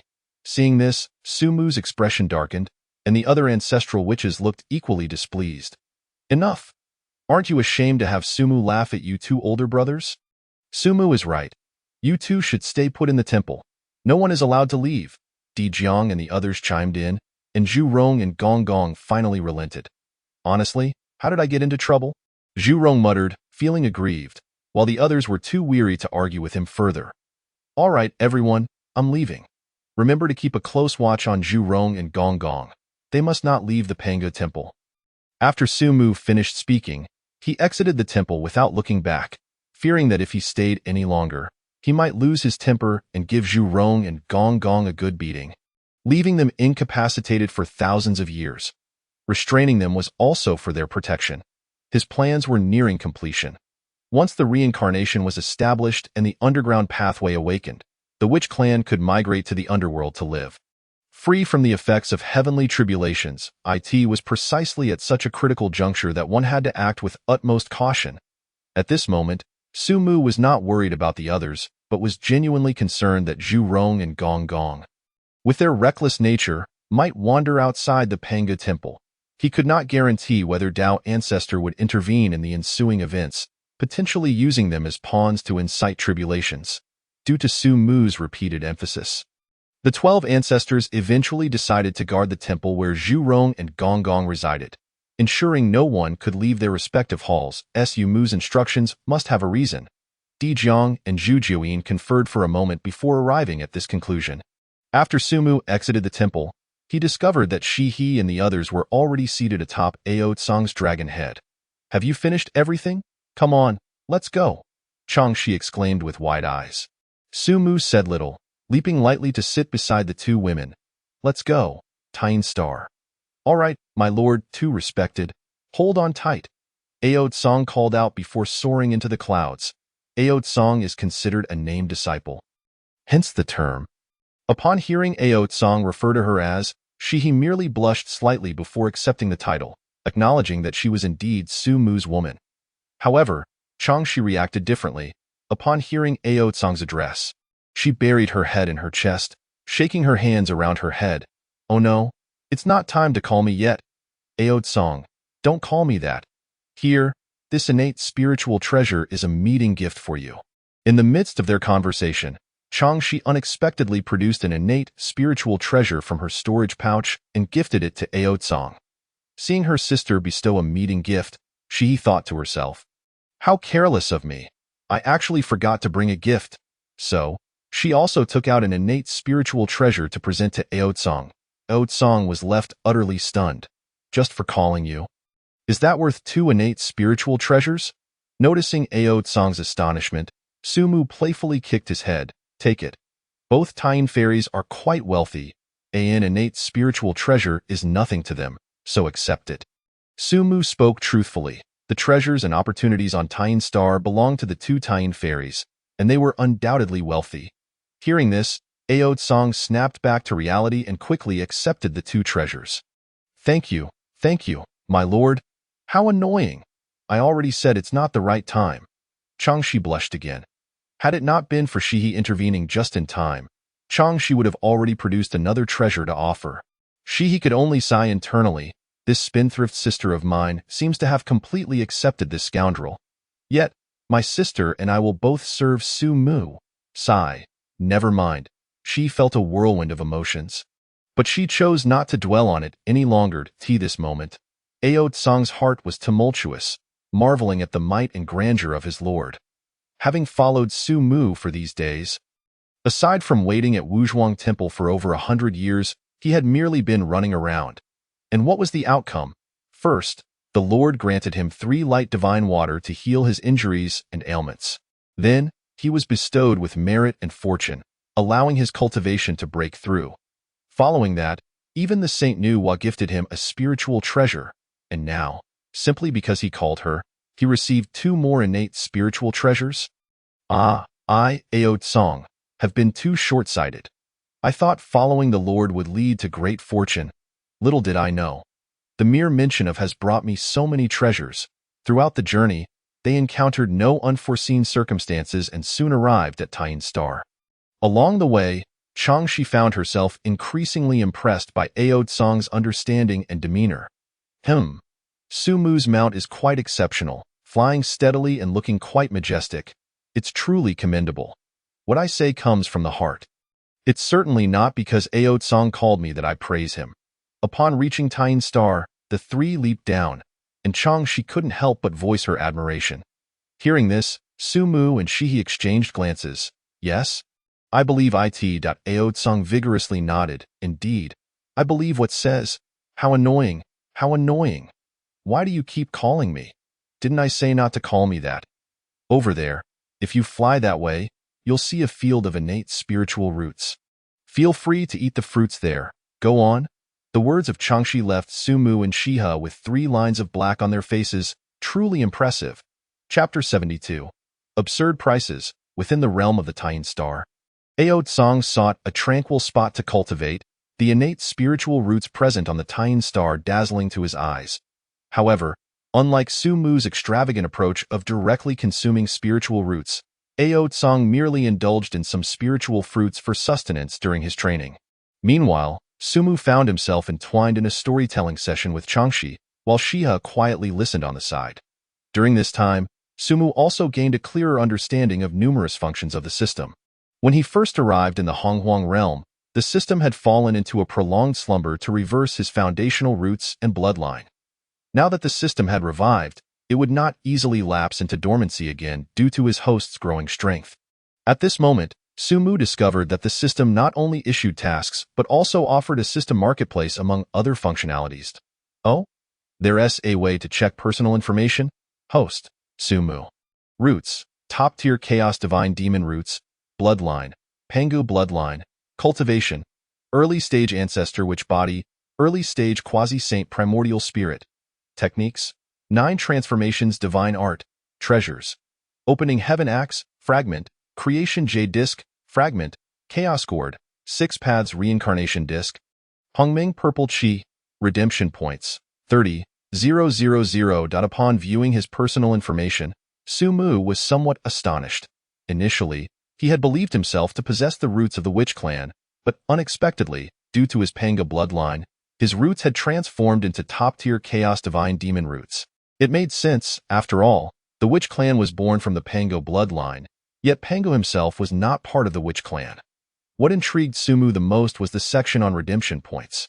As the name suggests, redemption points could be exchanged for various items in the system shop, yet why did he possess 30,000? Thus, Su Mu mused, System, please elaborate on redemption points, and why do I currently have 30,000? Redemption points can be exchanged for myriad items in the system marketplace, and can also be utilized to enhance cultivation. Each selection made and completed grants 10,000 redemption points, and one can also recycle items to obtain redemption points. Upon hearing the system's explanation, Su Mu's understanding deepened. That's how it is. The first time he chose the foundational bloodline, although there was no task, he was rewarded 10,000 redemption points. Subsequently, he chose to save Hongyun and assist the human race, each earning him another 10,000, resulting in the current total of 30,000. He pondered what he could possibly acquire with these 30,000 redemption points. Opening the system marketplace, Su Mu silently concentrated. Instantly, his mind conjured an interface reminiscent of a game shop, filled with an array of items, techniques, bloodlines, roots, treasures, and even some peculiar items. Su Mu first glanced at the roots section. Inferior Chaos Divine Demon Roots, 880. 000 redemption points. Medium Chaos Divine Demon Roots, 8,880,000 redemption points. Superior Chaos Divine Demon Roots, 88,880,000 redemption points. Top Tier Chaos Divine Demon Roots, 888,880,000 redemption points. Holy moly! Upon seeing the prices for the roots, even Su Mu was taken aback. 0.18, 2 eights. How many eights are there? While he had anticipated that such top-tier Chaos Divine Demon roots would be exorbitantly priced, he never expected them to be this absurdly high. However, this was not difficult to comprehend, as foundational roots surpass all else. Those with inferior roots, no matter how diligently they cultivate, would never have the opportunity to ascend to the great Luo Golden Immortal Realm. Yet, beings like Dijuan, Nuwa, and Shiha, as innate deities of the Honghuang, were born at the great Luo Golden Immortal level. Furthermore, the so-called opportunities in Honghuang could only be encountered by those with profound roots. If one's roots were shallow, they would likely never stumble upon such grand opportunities. He wondered what level of Chaos Divine Demon the ancestor old man belonged to, but surely it could not surpass his own. It was likely that only Pangu among the 3,000 divine demons possessed top-tier Chaos Divine Demon roots. Otherwise, he wouldn't be so formidable. He then turned his gaze to the bloodline section. Pangu Bloodline, 88,888,000 redemption points. Unsurprisingly, as a descendant of Pangu, this bloodline also commanded a terrifying price. After reviewing the prices of these two items, Su Mu immediately understood why the system had lapsed into prolonged slumber after altering his bloodline and roots. Subsequently, Su Mu examined some other treasures. Chaos Supreme Treasure, 1 million redemption points. Innate Supreme Treasure, 500,000 redemption points. Innate Premium, 100,000 redemption points. Innate Superior, 10,000 redemption points. Innate Medium, 5,000 redemption points. Innate Inferior, 1,000 redemption points. As for the inferior spiritual treasure grade black silk gifted to Shiha, it was priced at 1,000 redemption points. Similar items included white silk and nets, not exorbitant by any means. At least it wouldn't take him an eternity to count the zeros. After witnessing the previous root and bloodline prices, Su Mu now regarded these thousands and tens of thousands as mere trifles. Moreover, he discovered that the Six Paths Reincarnation Disc and Hongming Purple Chi were both classified as Chaos Supreme Treasures, requiring 1 million redemption points for purchase, but could also be recycled for 1 million redemption points. The Six Paths Reincarnation Disc was the most crucial item in his plans. With it, Hutu would no longer need to embody reincarnation. Naturally, he couldn't recycle that. However, the Hongming Purple Chi could be recycled. If he exchanged it for 1 million redemption points, he could use it to enhance his cultivation or acquire treasures. Besides, he currently possessed a complete strand and 8 fragmented ones of Hongming Purple Chi. Yet, this matter was not urgent. He could wait until he needed something before recycling it. Just as Su Mu was lost in thought, a voice abruptly interrupted him. Hey, why have you stopped? What are you daydreaming about? Changshi waved her hands in front of Su Mu, visibly annoyed. Honestly, how can you get so absorbed in a story?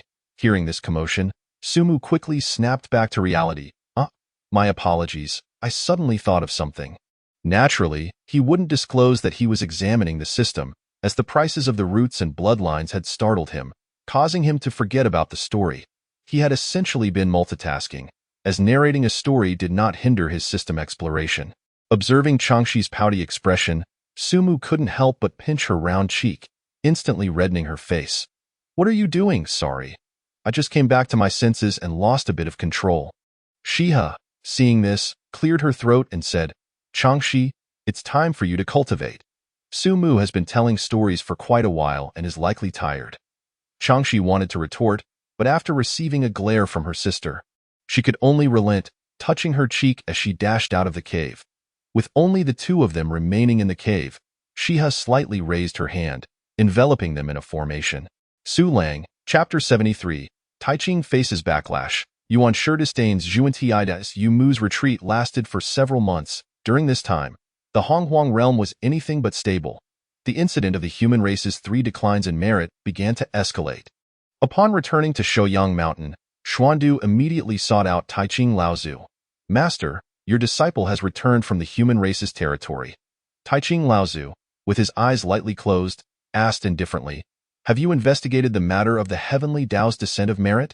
I have a general understanding, but I didn't dare to pry into the details, Xuandu replied thoughtfully. Upon hearing this, Taiching became somewhat curious. Oh, is it related to a certain saintly friend? Could it be Nuwa? Or perhaps your 2 senior uncles?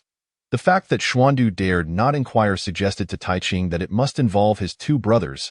At this moment, the Tao ancestor evidently lacked the energy to delve into such matters. As for the 2 saints of the Western teachings, Taiching had long instructed Xuandu not to be overly polite to them. If one were to consider, it was most plausible that Nuwa had orchestrated this behind the scenes. After all, the human race was originally born from Nuwa's creation, and her involvement in their affairs seemed reasonable.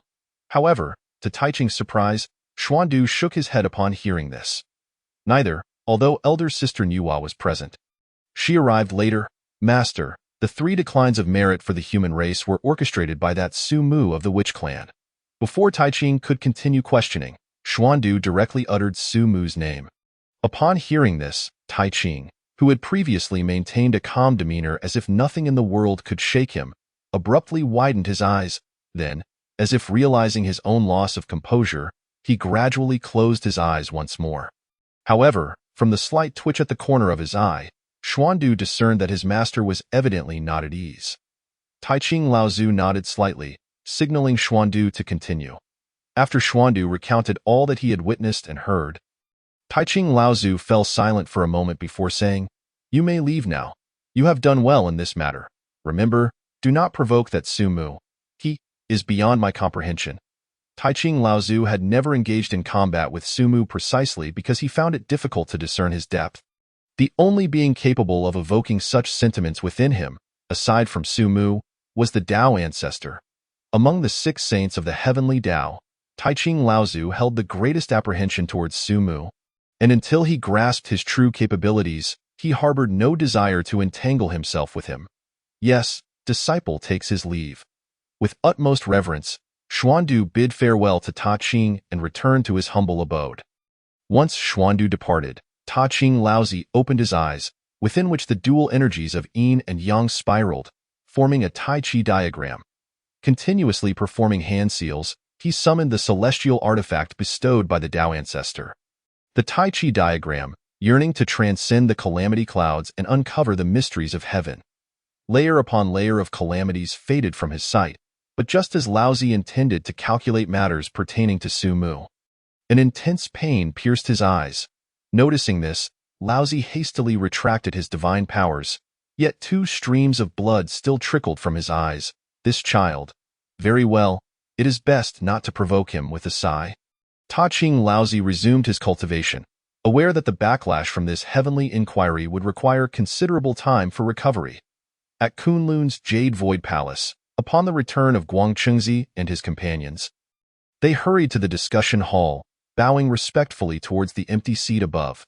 Master, your disciples have returned, they intoned reverently, and no sooner had Guangchengzi finished speaking than a surge of golden Taoist resonance enveloped the seat, and the figure of Yuan Shi Tianzun materialized. Speak.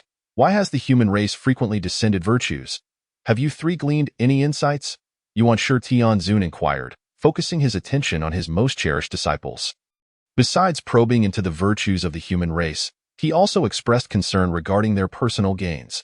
Feeling deeply touched, Guangchengzi and his companions exchanged glances, ultimately allowing Guangchengzi, the elder brother of the Chan teaching, to speak. Master, the recent virtues bestowed upon the human race are the doing of the Wu clan. Oh? When did the Wu clan become entangled with the human race? Could it be that rascal Su Mu? Yuan Shi had initially presumed it was the handiwork of Nuwa, sending the 3 to investigate why the heavenly Tao conferred virtues and what Nuwa had done. Furthermore, as his direct disciples, they might have been able to reap some benefits from meeting Nuwa. Little did he expect it to be the Wu clan's doing. setting aside whether the brutes of the Wu clan possessed such intellect. The pressing question remained. Why had they suddenly schemed for the virtues of the human race? It must be Su Mu, that detestable Su Mu. Guang Chengzi and his companions were taken aback by how swiftly their master had deduced the involvement of Su Mu. And they noted a rare distortion in the expression of Yuan Shi, who typically concealed his emotions. This moment left Guang Chengzi hesitant to interrupt. After a brief pause, Yuan Shi regained his composure, reverting to his usual impassive demeanor. Now, tell me, what transpired? Moreover, that Su Mu is merely of quasi-saint strength, and as disciples of a saint, he would not dare to lay hands on you, since attaining the status of a saint. Yuan Shi had ceased to regard Su Mu with any seriousness. Were it not for the restrictions against saints intervening lightly, he felt he could eliminate Su Mu at any moment.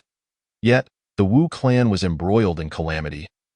And should he act against Su Mu now, he would also face repercussions. He could only hope that Su Mu might survive the calamity. Otherwise, he would lose the opportunity to resolve the matter personally. Upon hearing their master's words, Guang Chengzi and his companions could not help but twitch their lips. Dare not act against the disciples of a saint. That ruthless individual dared to plunder the heart of another disciple right before the Western saints without fear. Hardly resembling someone intimidated by a saint. As the three recounted their experiences during the journey, Yuan Shi's expression darkened further. Especially upon hearing that Su Mu had openly attacked the disciples of the Western sect in front of the Quasi-Mention. His anger caused him to grip the handle of his whisk until it shattered into splinters. This Quasi-Mention, how could he, as a saint, endure such humiliation without retaliating? Humph! The thought of how he had once incurred a favor from Jia-in due to Su Mu only fueled Yuan Shi's ire. If a disciple of a saint could be slain before the saint's eyes without consequence, what would become of the standing of the disciples of the great teaching in the wilderness? Yuan Shi regarded the actions of Jia-in with disdain. The reason disciples of saints were akin to having a life-saving talisman within the wilderness was that no one dared to kill them, for fear of inciting the wrath of the saint behind them, leading to their own demise. Yet, Su Mu had dared to rip out the heart of Jin Shanzi before Jia-in, who remained silent. Should such a trend continue, the immunity of disciples of the great teaching would be nullified. After a long silence, Yuan Shi sighed. Alas, you may leave now. Su Mu is not someone you can provoke.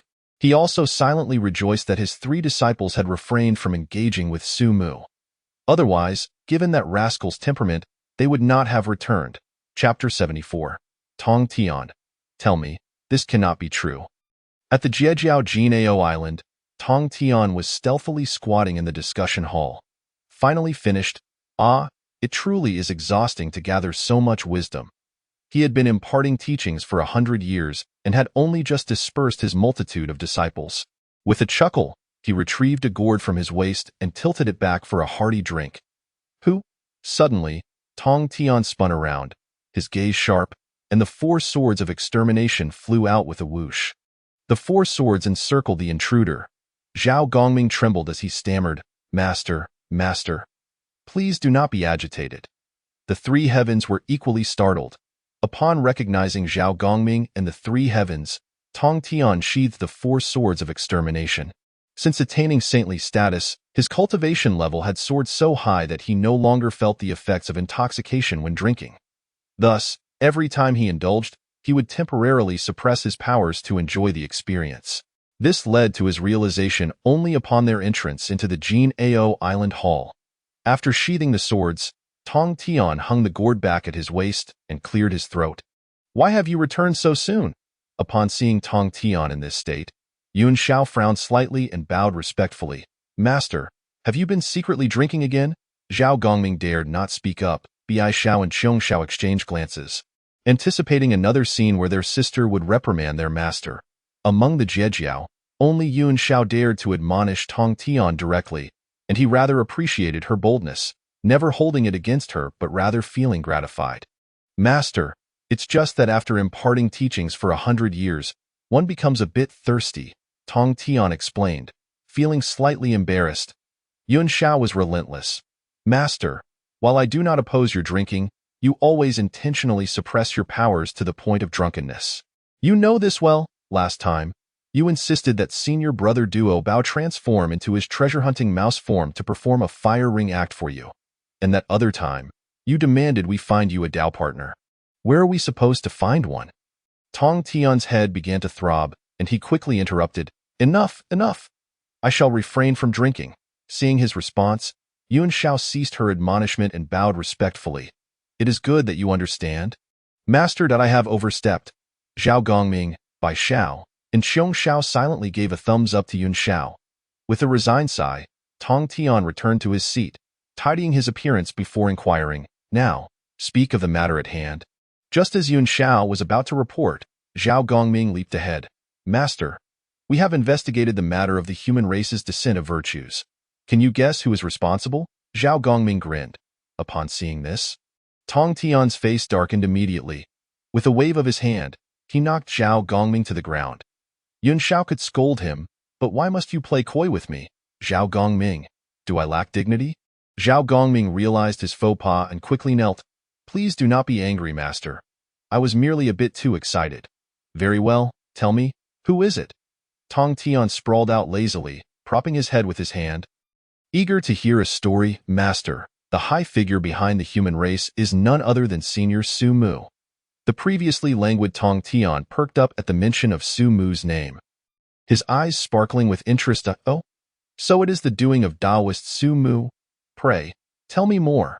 If one were to ask whom Tong Tian admired most in the wilderness, aside from his own master, Dao ancestor Hongjun, it would undoubtedly be the Wu clan's Su Mu. Not for any particular reason, but for Su Mu's audacity to act freely before the Dao ancestor. Though Tong Tian himself possessed a carefree nature, he could never emulate Su Mu's level of freedom. That was true nonchalance and ease. In the Purple Cloud Palace, while the Dao ancestor sat on a mat imparting teachings, Su Mu reclined on a sofa, sleeping, leaving countless spectators aghast. Zhao Gongming noted Tong Tian's transformation and chuckled. Why did many disciples of Zhejiao hold Su Mu in such high regard? It was simply because their master Tong Tian himself admired him greatly, even stating while intoxicated that Su Mu was his greatest admiration. If even their master held such esteem for him, how could the disciples not be curious or impressed? Conversely, within the Chan teaching, the sentiments were starkly different. Zhao Gongming relayed to his master all the events he had witnessed involving Su Mu, narrating with vivid detail and occasionally prompting the three heavens to act out scenes for added effect.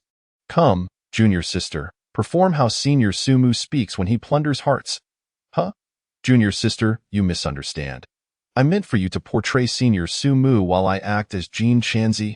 Laughter echoed throughout the discussion hall, leaving the disciples of Zhejiao bewildered. Yet, considering that their master had just lectured for 100 years and had assessed their progress, it seemed that he was quite pleased with their recent advancements. Indeed, how joyfully our esteemed master smiles, which instantly reassures me that the hardships endured over the years have not been in vain. You speak the truth, junior sister. Bringing comfort to our master is indeed our duty as disciples.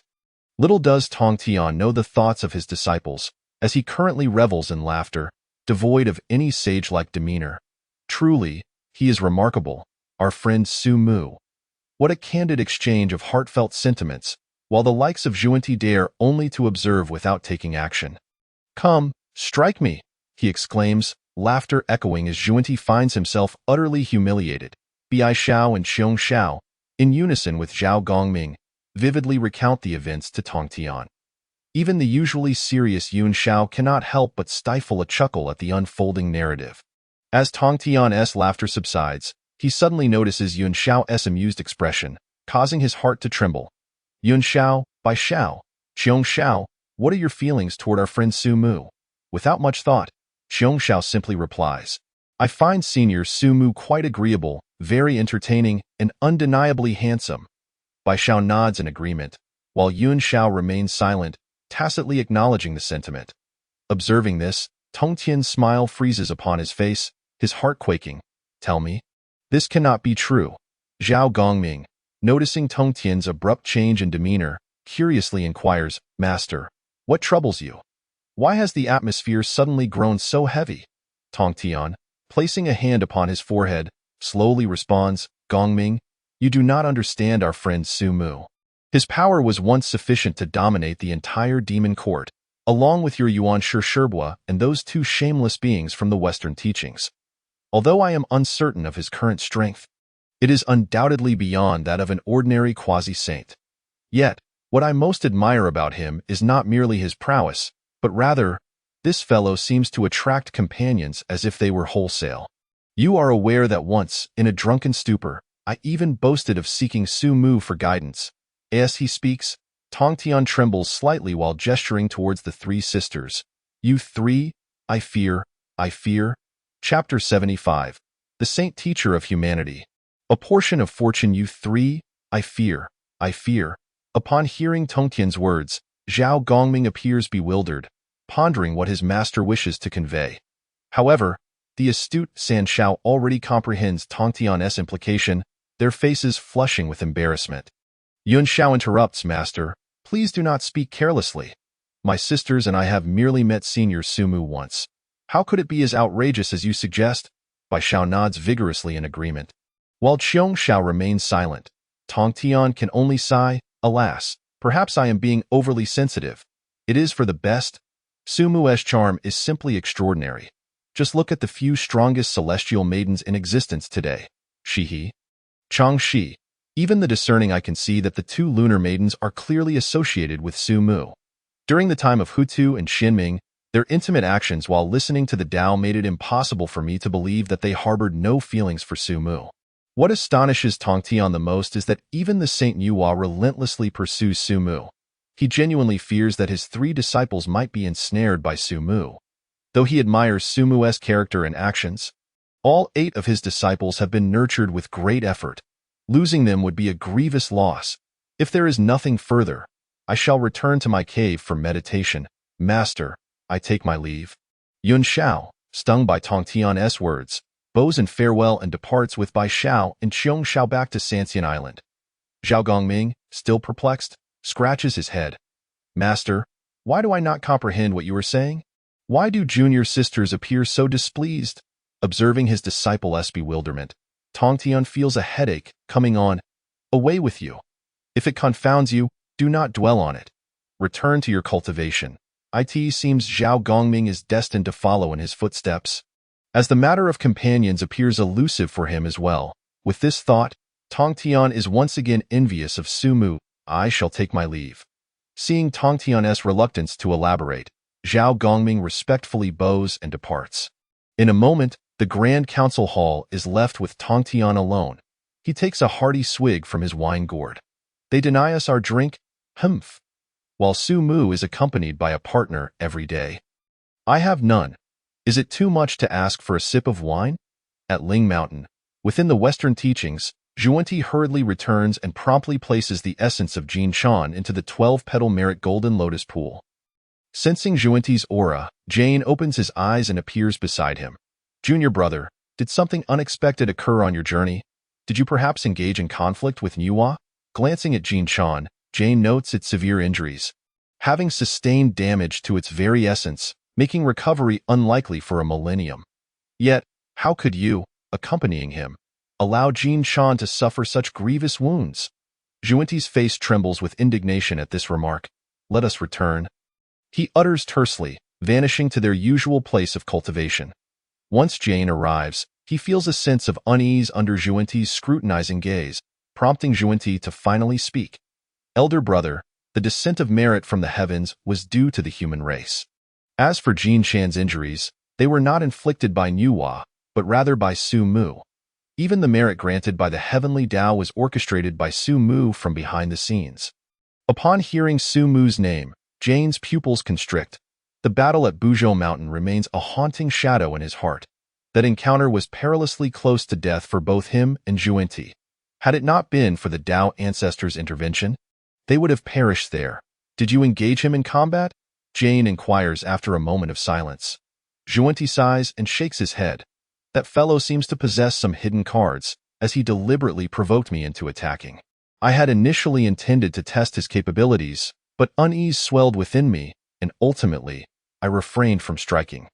Hearing that Zhuanti did not engage, Jane breathes a sigh of relief. That is fortunate. That lad is quite cunning. If he dared to provoke you, he would not emerge unscathed. This time, we shall concede. Jin Shan may recuperate for a few millennia, which is not a grave matter. However, since the human race has attracted such heavenly merit, our Ling Mountain cannot remain uninvolved. Zhuanti nods in agreement. Jane ponders for a moment, then transmits a message to several disciples of the Western teachings. You shall venture to the human tribes, proclaiming the teachings of our Western sect. If you encounter those fated to join, guide them to our Ling Mountain.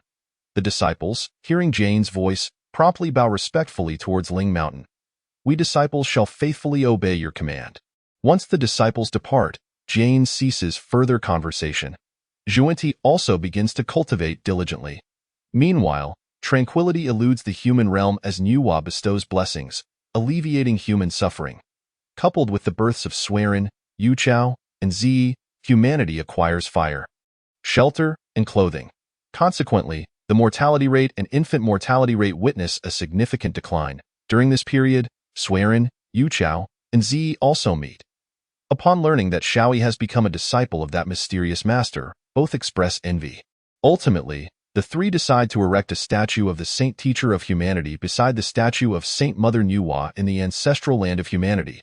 Having seen Su Mu's visage, Shaoi faces no issue. AS News spreads that shelter, fire, and clothing all stem from the teachings of that saint teacher. Countless tribesmen express their consent, willingly venerating Su Mu as their saint teacher. In a fervor, the young men of numerous tribes begin their labors. With the assistance of Shao Yi and the three great Luo, a statue of the saint teacher is soon erected alongside that of the saint mother. As the statue is completed, Shao Yi's voice resonates for miles. We, the human race, willingly revere Su Mu as our saint teacher, with heaven and earth as witnesses. Instantly, the hearts of all humanity resonate. As they fervently kneel in the direction of the ancestral land, we, the human race, willingly revere Su Mu as our saint teacher, with heaven and earth as witnesses. Bow to the saint teacher. At that moment, heaven and earth take notice, and a portion of the human race's fortune diverts towards Su Mu and the Taiyin star. This fortune, half derived from humanity and half from the teachings, amounts to 1/10. On Shouyang Mountain, the old man of Taiji suddenly opens his eyes. Our teachings have lost half of their fortune? Originally, the teachings claimed the entirety of the human race's fortune, yet now only a fraction remains. Pertaining to fortune, the old man of Taiji can no longer remain idle. However, having recently suffered a backlash while probing the heavenly secrets, he requires time to recuperate to avoid leaving future repercussions. He can only transmit a message to Xuandu. Hasten to the human realm and disseminate this technique. Xuandu, having scarcely emerged from seclusion, receives the urgent transmission, particularly noting the urgency in his master's tone, compelling him to act without delay. Simultaneously, he notices a newly acquired tome of the Golden Elixir Tao, and after receiving his orders, he promptly sets off for the human realm in the Taiyin star. Su Mu, just concluding his movements, is momentarily taken aback. 1/10 of the human race's fortune. What is the meaning of this? Chapter 76, Secret Technique. A new choice. Su Mu senses a newfound, almost mystical connection with the human race. The infusion of 1/10 of the human race's fortune even bolsters his strength significantly. Su Lang. She gazes at him with alluring eyes, her delicate hand reaching out. Su Mu raises his hand to gently halt her approach, solemnly stating, "Let us take it slow. Certain matters have arisen. Furthermore, if this continues, my body may struggle to endure." Upon contemplating this, Su Mu was suddenly struck by a moment of inspiration. He opened the system marketplace and, after a thorough search, discovered the Hahuan secret method, 10,000 exchange points. Indeed, such a secret technique was available within the system's marketplace. The price seemed reasonable. It required merely the completion of a single task to amass the necessary exchange points. Moreover, possessing such a secret method would not only spare him from physical harm, but also confer benefits to his cultivation. Just as Su Mu grappled with the decision of whether to redeem it immediately, a voice resonated in his mind. Due to the host seizing the fate of the human race, a reward of 10,000 exchange points was granted. A choice was triggered: human race cultivation techniques